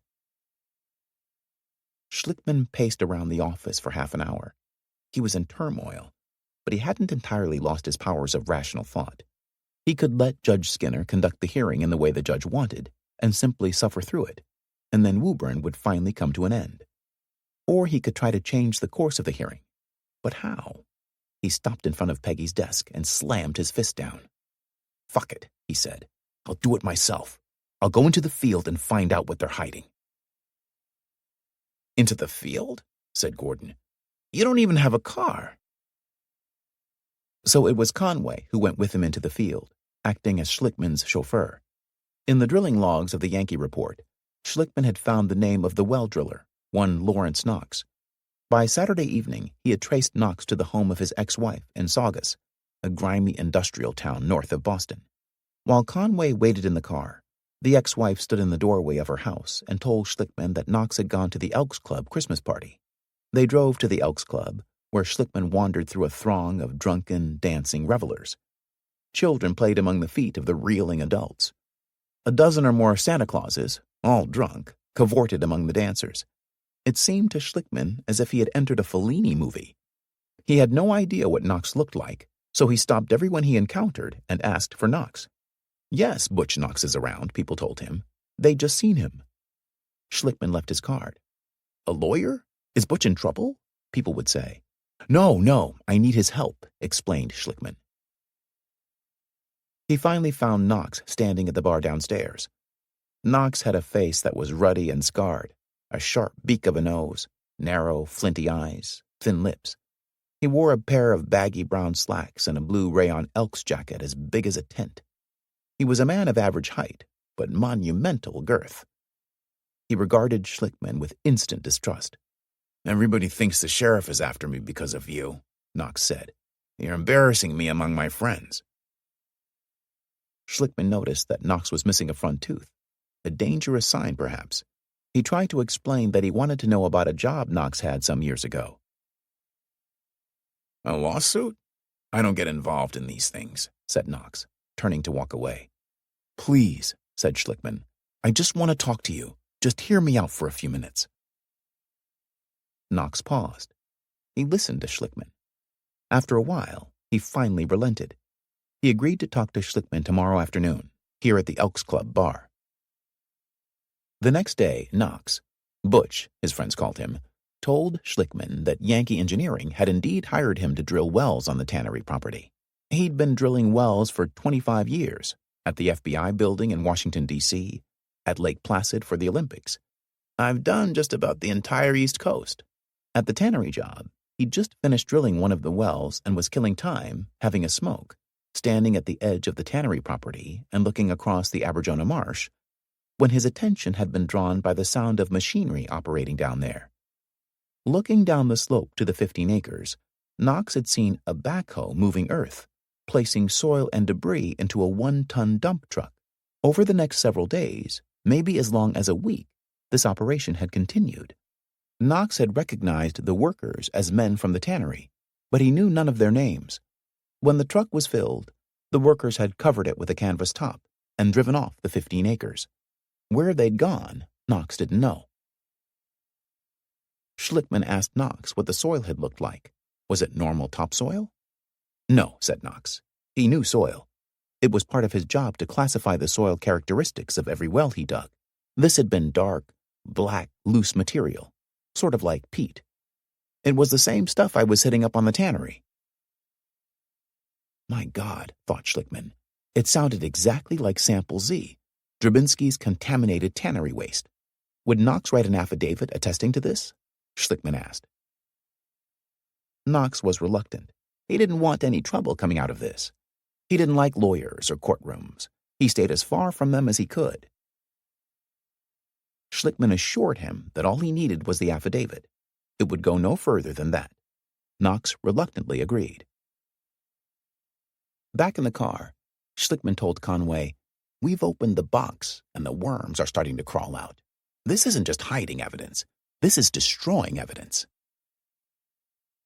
Schlickman began trying to find former tannery workers in Woburn who might know about the cleanup operation. He looked especially for those who had worked in the maintenance department. His experience with Grace told him that it was the maintenance workers who usually knew about cleaning up contamination. He called the home of a former tannery maintenance employee named William Marcus. A woman answered the phone. Schlickman introduced himself and began explaining who he was. The woman interrupted him.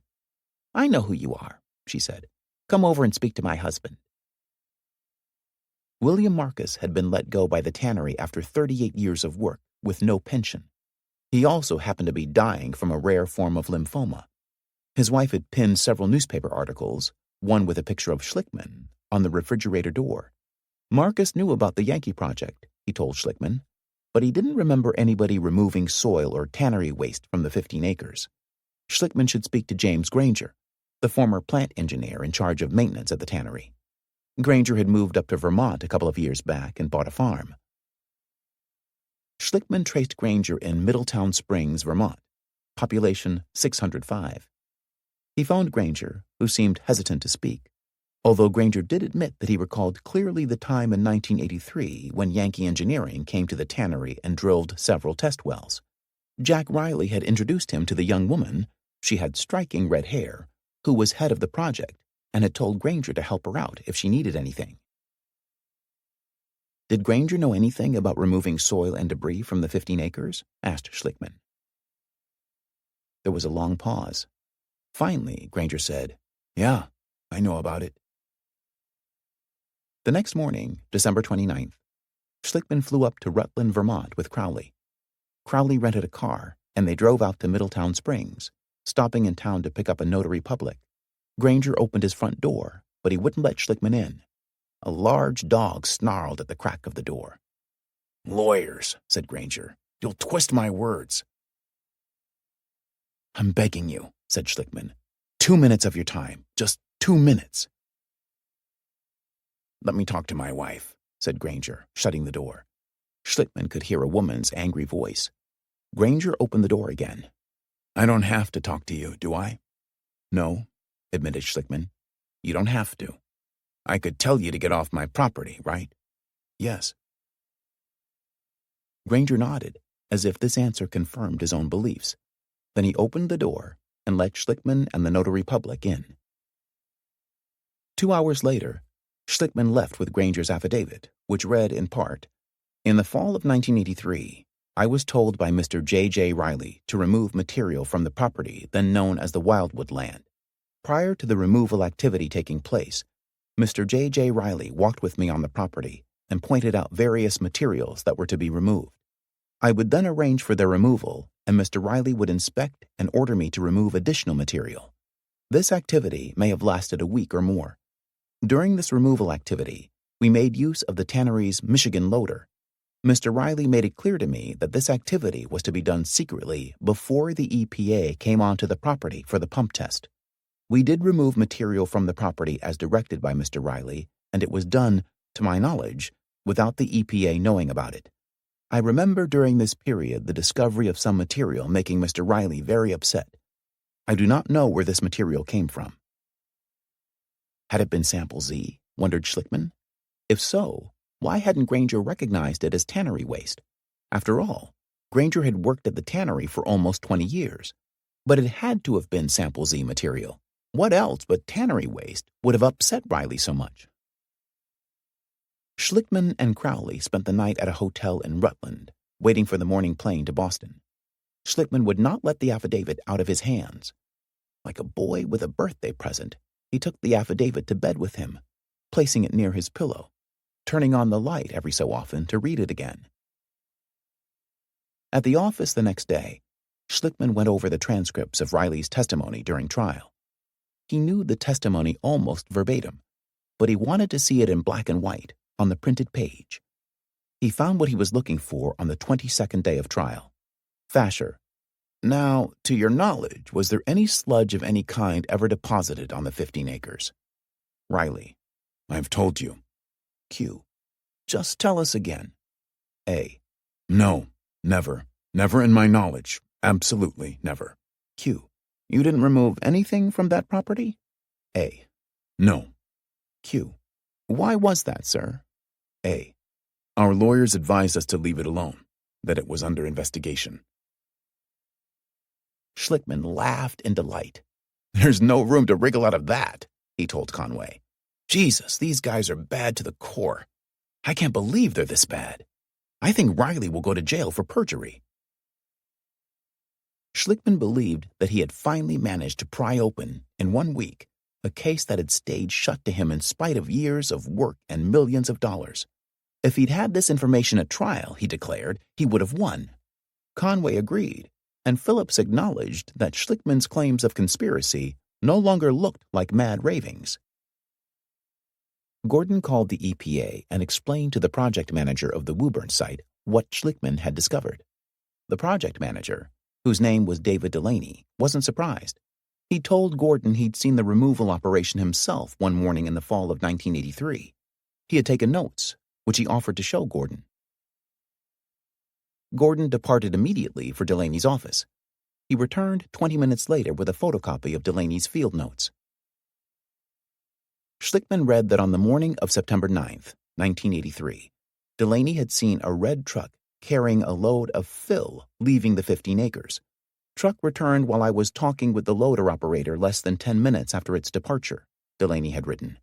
Loader operator indicated they would be picking up some miscellaneous trash and leave shortly. Curious about need to pick up trash when it appears to have been scattered everywhere for such a long time. Fill pile contained artificial materials scrapped from nearby. This pile contained a brown material. This pile now gone, some residual brown material remains. My God, cried Schlickman. Sample Z! Even the EPA saw Riley removing his shit from the 15 acres. Delaney's field notes concluded with an observation. Subjective. Trash pickup seemed token. Both drivers seemed uncomfortable with me being there.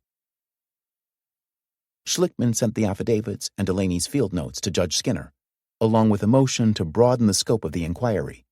He sent them in camera, for the judge's eyes only.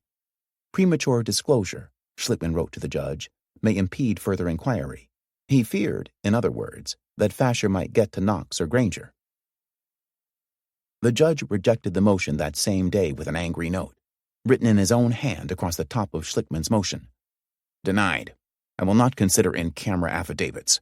The affidavits and plaintiff's further submission regarding the scope of the inquiry are to be returned forthwith to plaintiff's counsel.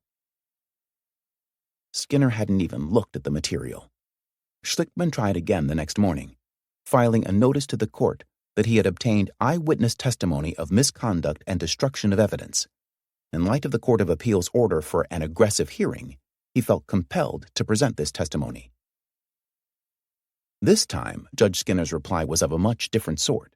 The judge ordered full discovery, complete with depositions.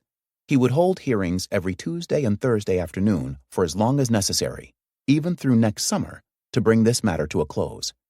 He expected live witnesses and cross-examination. He would accept no affidavits. Schlickman tried to reach Larry Knox, hoping to persuade the well driller to come to court. He called Knox 5 days in a row, 6 or 7 times a day, leaving messages. Knox never returned a single call. On the Monday morning before the hearings were scheduled to begin, Schlickman awoke at 6 o'clock and, lying in bed, he called Knox in northern Massachusetts, near the New Hampshire border, where Knox was now working. On the third call, Knox finally came to the phone. Schlickman pleaded with the well driller. Listen, Larry, this is so important. You're the one person who can tell the truth, who can make the system work. Why won't you do this, Larry? Did someone from the other side get in touch with you? No, that won't happen. It's nothing about your past. It's just limited to what you saw. It'll be as painless and quick as I can make it. Is there something else, Larry? Something you're not telling me? Larry, please. Please. Larry? Knox had hung up. Schlickman immediately called back. Larry, please, I just want... Larry, don't hang up. Schlickman got out of bed, screaming oaths. In the office, he prepared a subpoena for Knox and called a constable to serve it. The constable came to the office wearing a tweed sports coat and carrying a large revolver on his hip. Schlickman was loath to subpoena Knox, but it seemed he had no alternative. He and Crowley drove up to the site where Knox was working, near the New Hampshire border, with the constable following behind. It was late in January, but the day was unseasonably warm. They found Knox in a muddy field where a new interstate highway was being built. Schlickman walked across the field, mud caking around his $200 Bally shoes, spattering the trousers of his suit. He saw Knox, back turned to him, at work on a big drilling rig. Knox wore a torn flannel shirt and a pair of mud-splattered trousers supported so low around his midriff by a single suspender that the crack of his buttocks showed. The drilling rig made a terrific din, and Knox apparently had not heard Schlickman approach. Schlickman edged around until Knox saw him.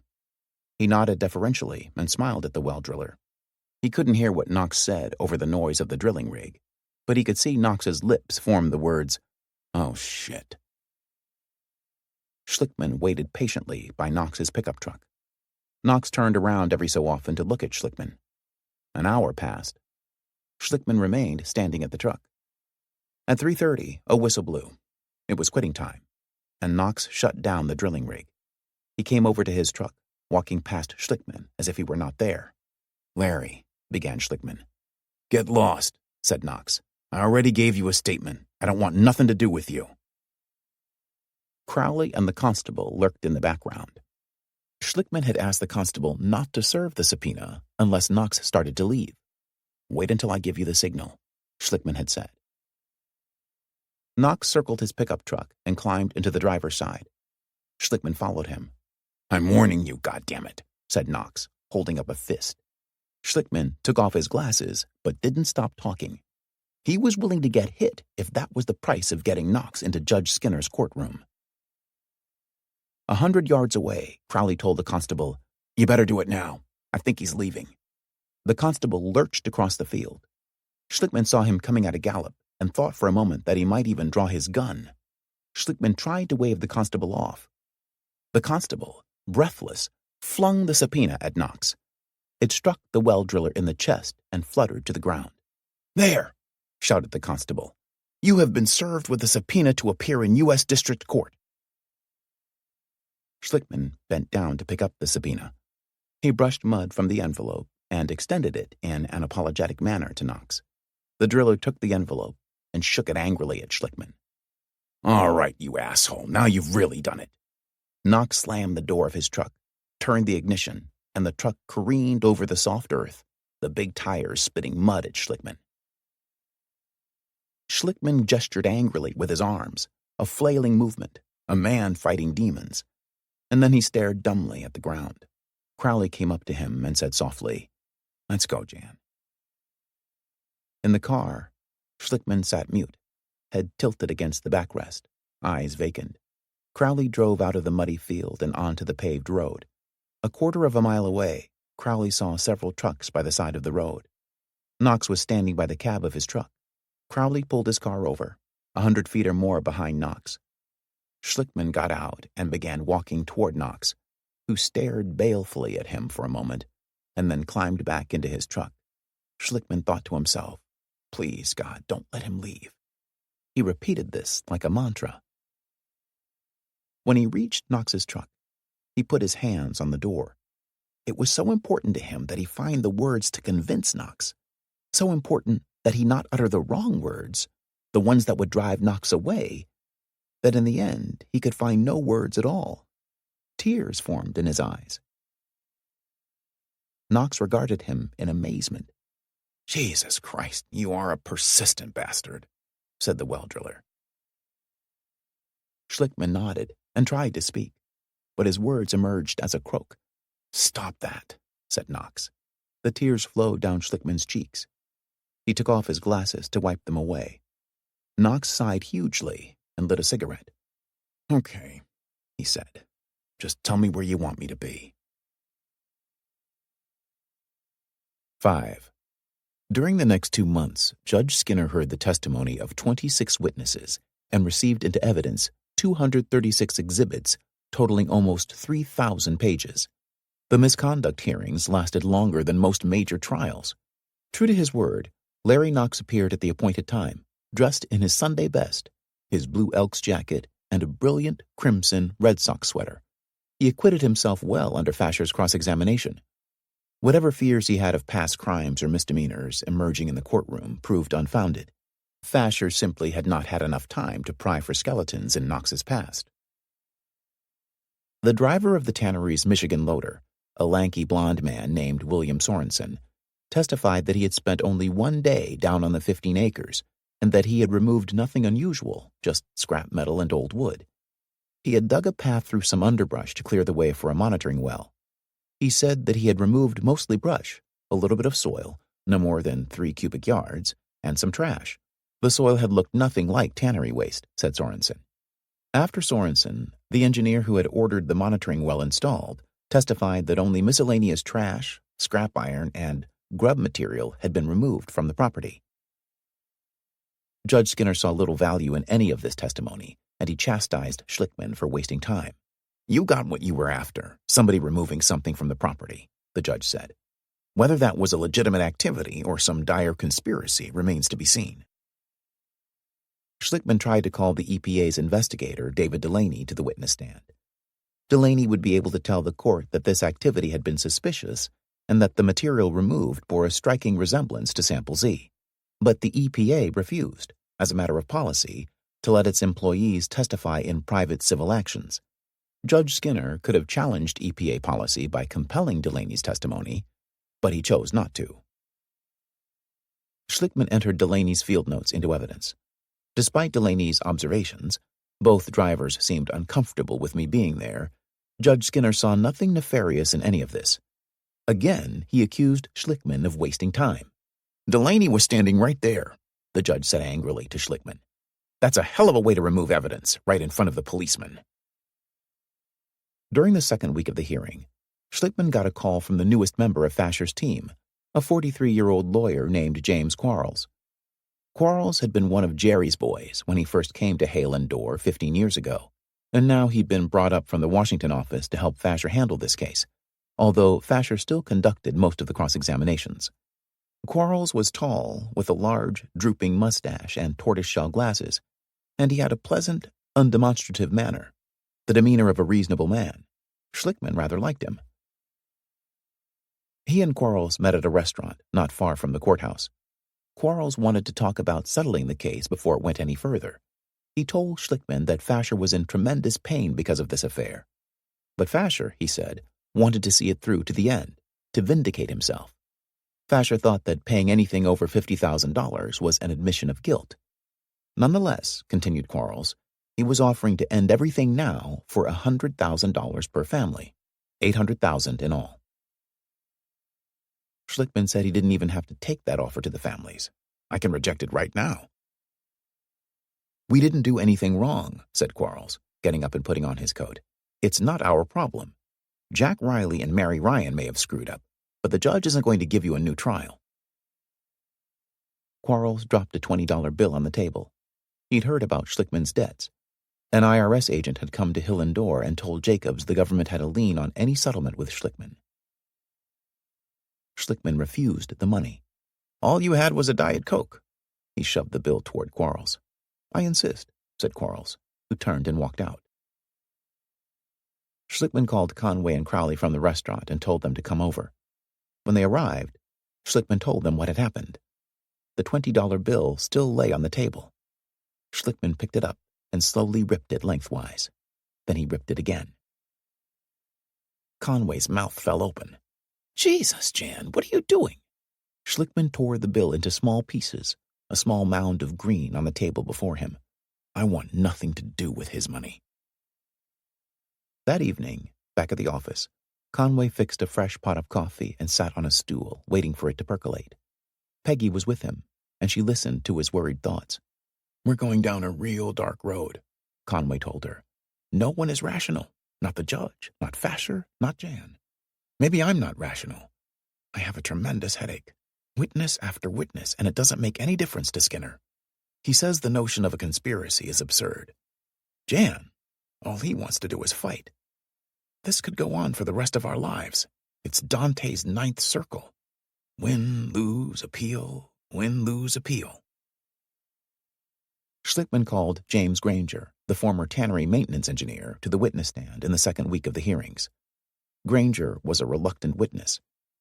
He announced to the judge that he would not have come had he known that the subpoena served by Schlickman was invalid outside a 100-mile limit. When Schlickman entered the courtroom on the day of Granger's appearance, he saw Granger sitting beside Mary Ryan in the first row of the gallery. It looked as if she had Granger on a leash. As Schlickman walked past, he saw Granger stare malevolently at him. On the witness stand, Granger said that Riley had instructed him over a period of weeks to remove scrap metal and trash from the 15 acres. During that time, he had uncovered a pile of discolored soil. "What did the soil look like?" the judge asked Granger. Granger seemed uncomfortable, but he answered that it looked like tannery sludge with manure and hair, like something that sometimes came out of the catch basin. Sample Z. Schlickman was astonished. Granger had not admitted that in his affidavit. "There wasn't a lot of it," continued Granger, "only enough to fill the bucket of the tannery's Michigan loader, about 3 cubic yards. Riley had told him to remove it. Afterward, Granger went back to see if it was all gone. Some clumps remained.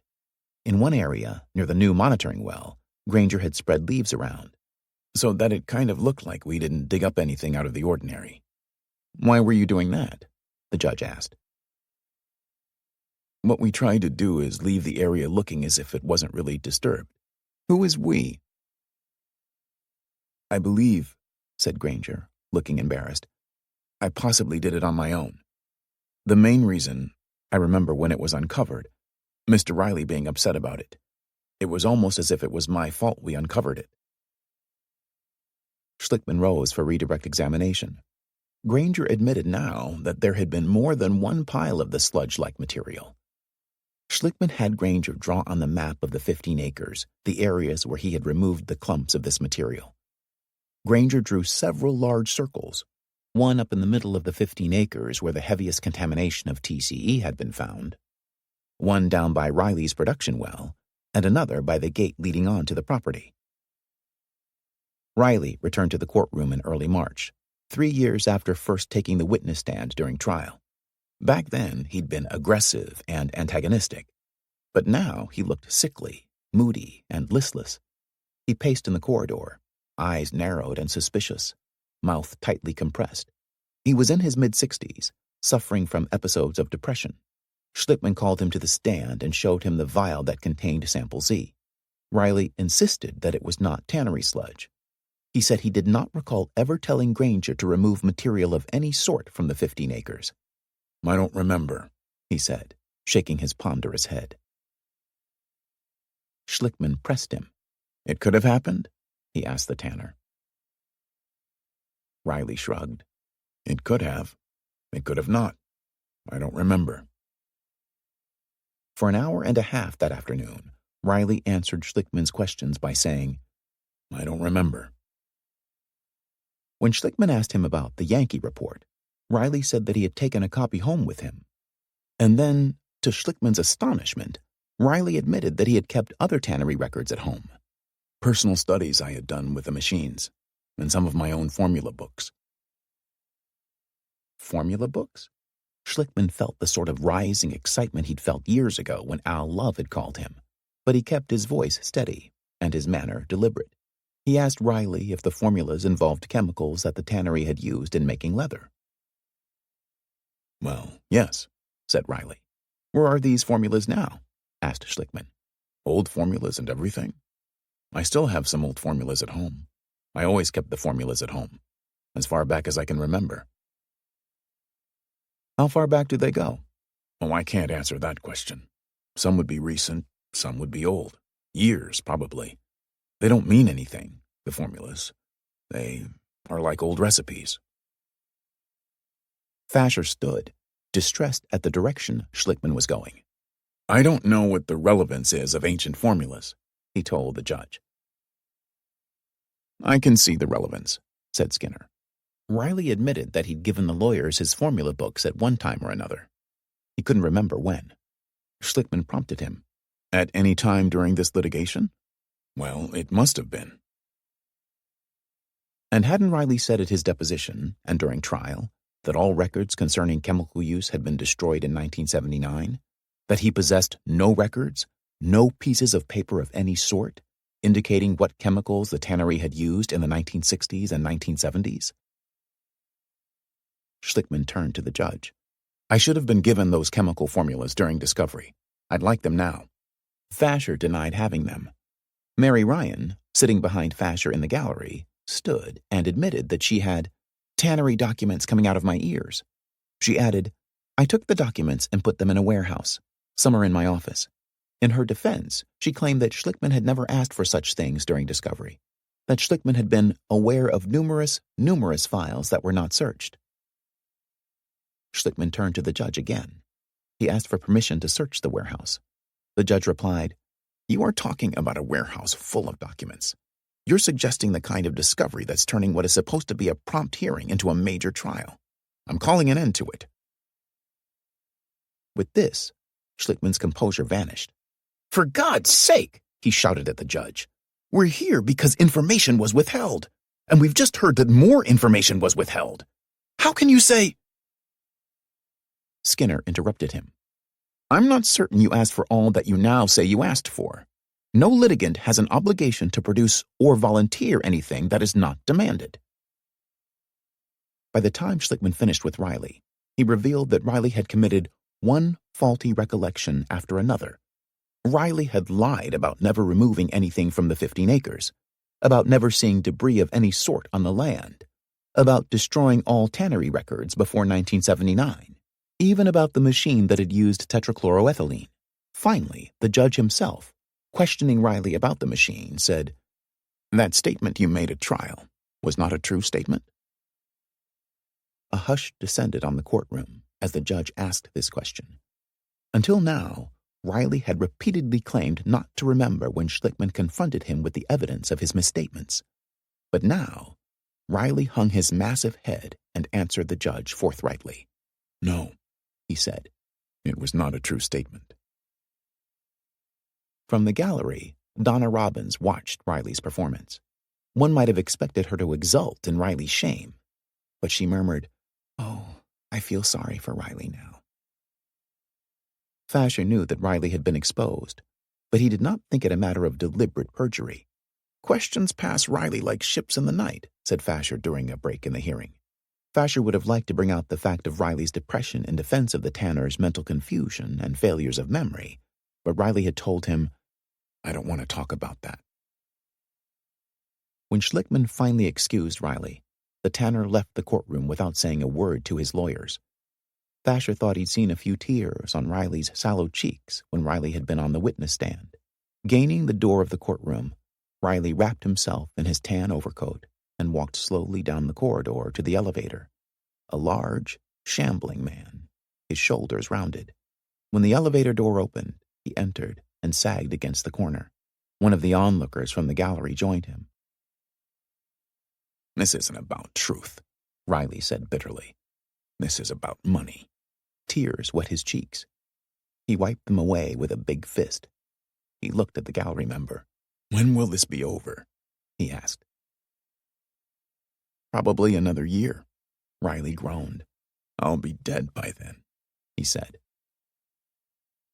Schlickman presented more witnesses, a truck driver from Woburn and a 17-year-old boy who had ridden his motorbike on the 15 acres, who testified that the tannery had dumped its waste on the land. He called to the witness stand a biochemist from MIT who examined sample Z and found that it contained animal cells and animal fat, and therefore had probably come from the fleshings of hides sent to the tannery. Fasher countered with his own expert, the very same soil chemist who had propounded the soil bug theory during trial. This expert, Olin Braids, contended that sample Z consisted of resins and a plasticizer. It was, said Braids, a polymer, and therefore certainly not tannery waste. After all the evidence had been presented, Fasher and Jacobs each took the witness stand in his turn. Each swore that he had never possessed the Yankee report before or during the trial. Fasher conducted the direct examination of Jacobs, who seemed at first nervous and then irritable at the strange circumstance in which he found himself.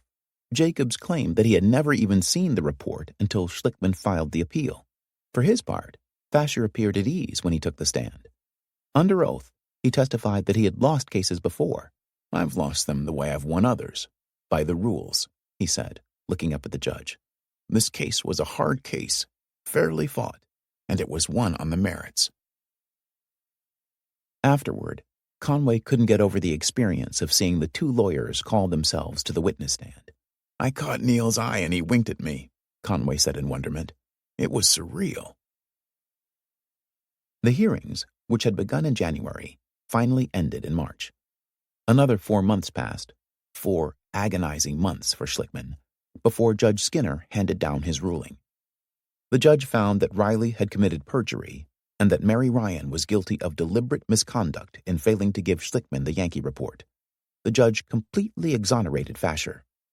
"I have no reason to doubt his testimony," he wrote. "Mr. Fasher is a trial lawyer of national reputation, whose work I have observed in this court on a number of occasions. He has been well known locally for many years as a tough but meticulously ethical advocate." The judge also found that the removal activity on the 15 acres was legitimately connected to the drilling of test wells and other investigative procedures. In spite of Granger's testimony, the judge relied on his own comparison of tannery sludge to sample Z and found them totally different in color, consistency, and odor. On the basis of Fasher's expert in soil chemistry, the judge concluded that sample Z is in fact the residual byproduct of the manufacture of polyvinyl chloride and had no connection whatsoever with the tanning of leather. Nonetheless, wrote Judge Skinner, since Mary Ryan's legal fees had been paid by Beatrice, and since she and Fasher had worked closely together, any misconduct by her was therefore attributable to Beatrice. There would have to be further hearings. In these, the burden would lie upon Fasher to prove that the misconduct of Mary Ryan had not materially impaired Schlickman's development of a case against the tannery itself. Schlickman's optimism was indomitable. He believed that Judge Skinner had finally changed. "I'll get sanctions now, and a new trial," he told Conway. Conway thought differently. Hadn't Skinner found against them in every instance but one? And in that one instance, misconduct in the failure to produce the Yankee report, wasn't Skinner merely repeating what the appeals court had already said? No, insisted Conway, the judge hadn't changed. He's done the absolute minimum he can do to save face. The last series of hearings began with Fasher trying to call Schlickman to the witness stand. What better way, Fasher argued, to prove that the misconduct had not prevented Schlickman from developing a tannery case than by cross-examining Schlickman himself? Schlickman had a vivid memory of that day 7 years ago, at the Rule 11 hearing, when Cheeseman had tried to call him to the witness stand. The case had gone on for so long now that it was beginning to repeat itself. Again, Schlickman refused to take the stand. Judge Skinner strongly urged him to do so. After all, said the judge, Schlickman could no longer claim principle in the matter of lawyers taking the witness stand, since he himself had called Fasher and Jacobs to the stand.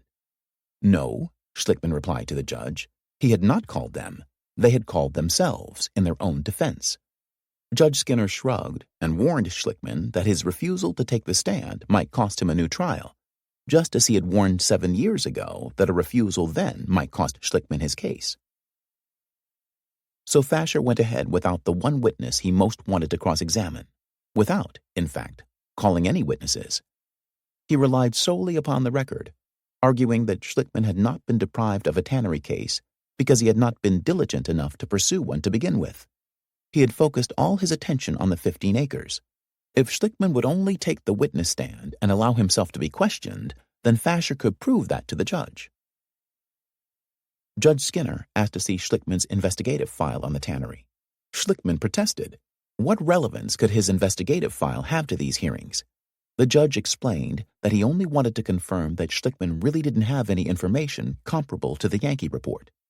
If, of course, it turned out that Schlickman did have comparable information, then he could not very well claim that failure to turn over the Yankee report had substantially interfered with his pursuit of a tannery case. Again, Schlickman protested. The issue was not what he had or didn't have, but what had been withheld from him. Besides, his investigative file was classic attorney work product, and therefore off-limits to the eyes of the opposing party. The judge told Schlickman not to worry about that. He alone would look at the file in camera. He would not allow Fasher to see it. On this basis, Schlickman reluctantly agreed to turn over his file. He told himself he had nothing to fear. The judge would find that he had diligently pursued every lead, and that he'd never had the Yankee report or anything similar. 6. The hearings ended in late October, but not without a final, surprising revelation. Mary Ryan, who by now had hired her own personal lawyer, asked Judge Skinner to reconsider his finding that she was guilty of deliberate misconduct. The judge refused. This prompted Mary Ryan to submit an affidavit asserting that counsel for the defendant were fully aware of the Yankee report during discovery. Neil Jacobs, she said, had known of the report as early as November 1984 and had received a copy she'd sent to him by messenger 2 months before trial. Ryan asserted that she had 41 documents, letters, memos, telephone logs, and receipts from messengers attesting to the truth of her statement. Reading Mary Ryan's affidavit, Schlickman wondered for a moment if he was hallucinating. Am I seeing this right? He asked himself. Jacobs had testified under oath that he never laid eyes on the report until a year after the trial. Ryan's affidavit, if true, provided clear evidence of a fraud upon the court. It should infuriate the judge. But by now, Schlickman had given up hope of that happening. "The lies, one upon the other," he said to Conway, "and that fucker, the judge, sits there and says, 'You haven't shocked me yet.'" Just as Schlickman predicted, Judge Skinner refused to consider Mary Ryan's affidavit. She had been under an obligation, said the judge, to reveal what she'd known at the previous hearing 3 months ago, and she had failed to do so. No rule of due process that I know of permits an attorney in Ms. Ryan's position, under an order to make a complete statement, to withhold information until such time as it is to her advantage to reveal it, and then to insist that the court retry the whole matter. The judge barred Mary Ryan from filing any more pleadings. Schlickman waited for the judge to submit a report to the Court of Appeals. The month of November passed in a series of gray, overcast days, one indistinguishable from the next. With nothing to do but fret, Schlickman constantly called Kiley, Nesson, and Neville. Anyone who would talk to him about the case could expect 2 or 3 phone calls a day. On Sunday night, December 11th, he went to bed at 12:30 and awoke at 2:30, thrashing wildly and screaming. He had dreamed about the judge's ruling. He awoke from a nightmare into a nightmare. At the office that morning, the judge's clerk called to say that Skinner had just issued his final report to the Court of Appeals. Schlickman walked up Milk Street to the courthouse, accompanied by Crowley. "I know I'll be enraged when I see it," he told Crowley. "That arthritic old bastard is going to do something to me." Up on the 7th floor, at the office of the civil clerk, Judge Skinner's clerk handed Schlickman a copy of the decision. Schlickman flipped quickly through the pages, scanning the judge's words. Schlickman's investigative files, a thorough and well-documented inquiry, wrote the judge, contained no support whatsoever for the claim of disposal of the complaint chemicals at the tannery site, or by the tannery on the 15 acres. Judge Skinner concluded that at the start of the case, throughout the entire trial, during the appeal and the misconduct hearings, and up to the present moment, Schlickman knew there was no available competent evidence tending to establish the disposal of the complaint chemicals by the defendant itself, either at the tannery site or on the 15 acres. Accordingly, the judge found that Schlickman had violated Rule 11 by pursuing a frivolous claim that had no support in fact. This constituted clear misconduct.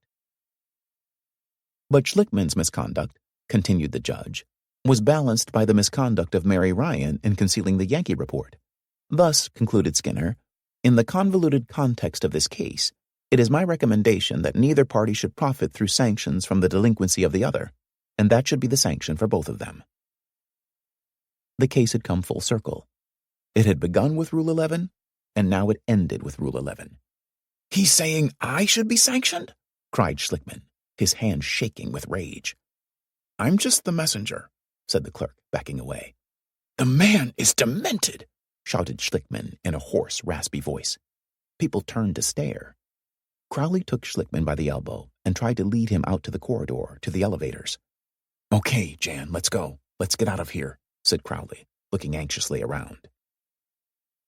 Outside in Post Office Square, Schlickman stopped, put his head back, and bellowed, "The man is a fucking monster! I know the joy of a madman. He says I should be sanctioned." The judge's final report was sent to the Court of Appeals, which issued its ruling on March 26, 1990.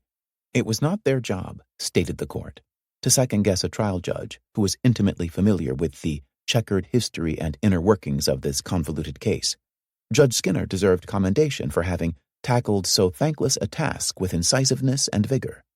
The court upheld all of Judge Skinner's findings as sound, well-substantiated, and free from observable legal error, and endorsed his recommendation for sanctions. This long safari of a case, concluded the court, may at last be brought to a close. On the evening of the court's ruling, the families came into Boston to see Schlickman. Only Anne and the Zonas were not among them. They gathered in the conference room for one last time. To them, Schlickman appeared like a man in a state of deep despond, dazed and uncertain of his surroundings. He spoke of petitioning the Court of Appeals for a rehearing and, if that failed, filing an appeal with the Supreme Court. But he spoke in a dull, uninflected voice, and his despair was evident to everyone in the room. Catherine Gamache regarded him with genuine concern. "We're afraid you'll end it all by jumping out of the window here," she said softly to him. "We don't want to read something like that in the papers tomorrow," said Richard Alfiero. Schlickman shook his head and tried to smile. "I love life too much. Don't worry about that." He lived in the office, but he didn't work on new cases, not with anything like real interest. Crowley settled a big case on his own. When the office got another case involving a cerebral aneurysm, one much like the case Schlickman had lost just after Woburn, Schlickman didn't want to work on it.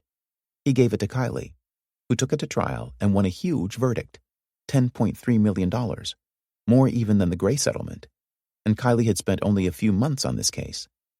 Kiley offered Schlickman a job working with him, but Schlickman turned the offer down. Schlickman spoke often of not practicing law anymore. He petitioned the Court of Appeals for a rehearing. The petition was denied by Judge Stephen Breyer, then Chief Judge of the Court of Appeals.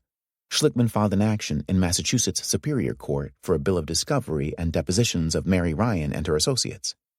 This, too, was denied.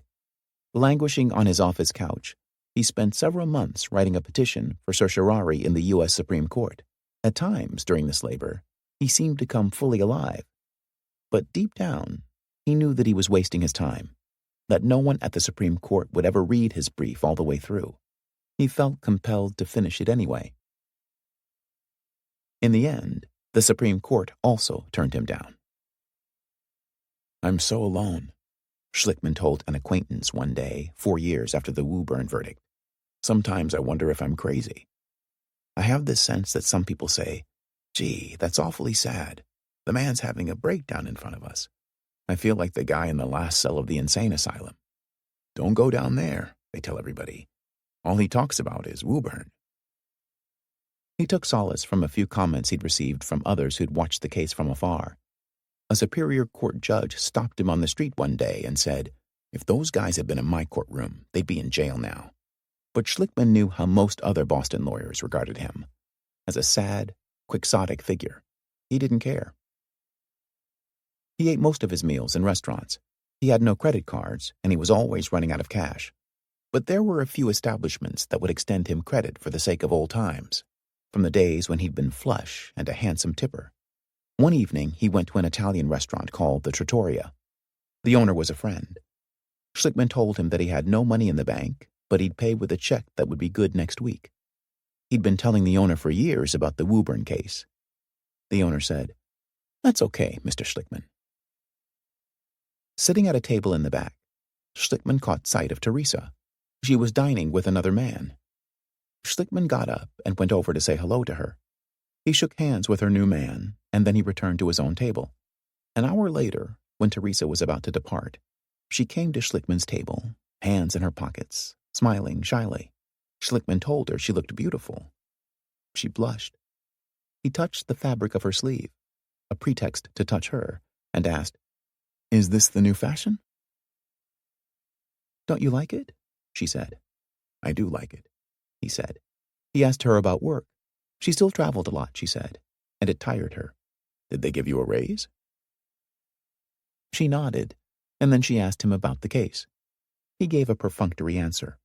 Her new boyfriend was awaiting her at the door. "Jan, please take care of yourself," Teresa said. She put her hand on his shoulder and left it there for a few seconds, long enough to transform the gesture from casual to intimate. Schlickman's eyes followed her as she walked away, slim and graceful, and he was struck by how lovely she was. He thought about the time that had passed, how much his life had changed, how much he had lost. But the reverie did not last long. In a moment, he started thinking about the case. Fasher is at the end of his career, and so am I, thought Schlickman at the end of the evening. 7. Seagulls from Boston Harbor wheeled about overhead in the dull, leaden November sky.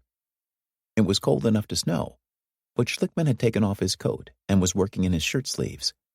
He and Crowley were at Safe and Sound Storage on Morrissey Boulevard, where the firm rented 2 cinder-block rooms. The rooms were dank and unheated, filled with Woburn documents. Rather than pay another month's rent, Schlickman had decided to clean the rooms out. 400 cartons of documents, the entire archive of the Woburn case, were piled up to the corrugated metal ceilings. Schlickman planned to save only the family's medical records, which he would give to them that evening. Everything else he'd throw out. Threading his way among the stacks of cartons, he couldn't resist opening a few. He found transcripts of the trial and hearings, of the depositions of the families and the expert witnesses and the Grace and Beatrice employees, medical studies of the families, reports from the EPA and the U.S. Geological Survey. He picked up a large trial exhibit depicting the Aberjona Valley. It was from one of the Beatrice experts. "This guy was a charlatan," he said with a harsh laugh. "What a joke." He crushed it under his foot. Crowley had commandeered a garbage truck, which had backed up to the door of the storage rooms. Moving the heavy cartons was hard physical labor, and both men soon worked up a sweat. Schlickman heaved cartons into the dark, stinking maw of the garbage truck like a man shoveling coal into a furnace. Breathing hard, he paused for a moment and watched the hydraulic machinery crush open the cartons, spilling out thousands of pages. "All this paper," said Schlickman, more to himself than to Crowley. "It represents 9 years of my life. Why did I do it?" He paused for a moment and then answered his own question. Pride, greed, ambition, getting rich by doing good. Crowley gave a short laugh, more like a grunt. "I'm 39 years old," continued Schlickman, "and I've dug one fucking big hole. A man couldn't dig a bigger hole." Schlickman filed for bankruptcy. He had hoped to pay off his debts, but in the end he could not. He found himself unable to work on cases anymore. He decided to quit the practice of law and go to Hawaii. In the Chapter 7 papers filed in bankruptcy court in Boston, he listed his assets as $14 in a checking account, a $50 cassette radio, $100 in cash, and $500 worth of clothes. The expensive suits, after all, were no longer new. He owed his creditors $1,231,542, of which state and federal taxes accounted for almost 2/3. In Woburn, the EPA announced a plan for cleaning up the Aberjona aquifer. The agency had filed suit against both W.R. Grace and Beatrice Foods to recover the costs of the cleanup project.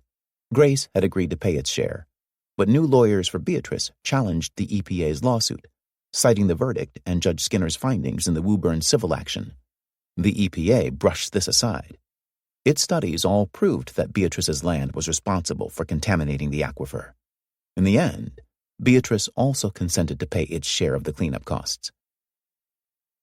In a public presentation to the citizens of Woburn, the EPA unveiled a reclamation plan that would take 50 years to complete and would cost an estimated $69.4 million, the largest and most costly environmental cleanup in New England. The Boston Herald called Schlickman for a comment. "It's about time," Schlickman was quoted as saying. W.R. Grace was indicted by the U.S. Attorney for lying in its statements to the EPA, lies that Schlickman had brought to the Justice Department's attention because of Al Love's willingness to come forward. Grace pleaded guilty to 2 felony counts and was assessed the maximum fine, which at the time amounted to $10,000. Shortly after, W.R. Grace announced that it would close its Woburn plant, where 95 workers were employed. Most workers were offered jobs elsewhere. "It's also possible that there will be some layoffs," said a Grace spokesman. Kiley lent Schlickman the price of a round-trip plane ticket to Hawaii and also gave him a little spending money. For a week or so, Schlickman stayed in a grimy, dilapidated motel, $27 a night, with a bathroom down the hall. Then he bought a backpack and a sleeping bag and set off hiking on the western island of Kauai.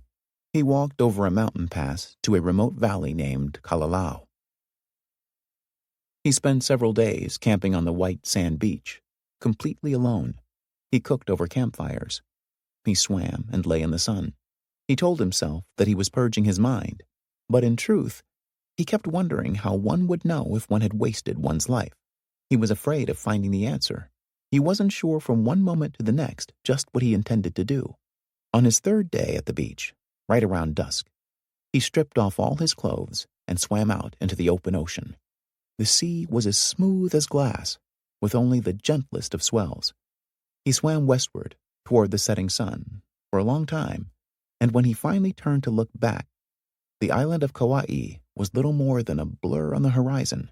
The water was warm, and he was naked, and he felt completely at peace. He treaded water for a while, gazing back at the island. He thought of swimming on until he could no longer see land. But then this thought turned on itself, and he began swimming slowly back.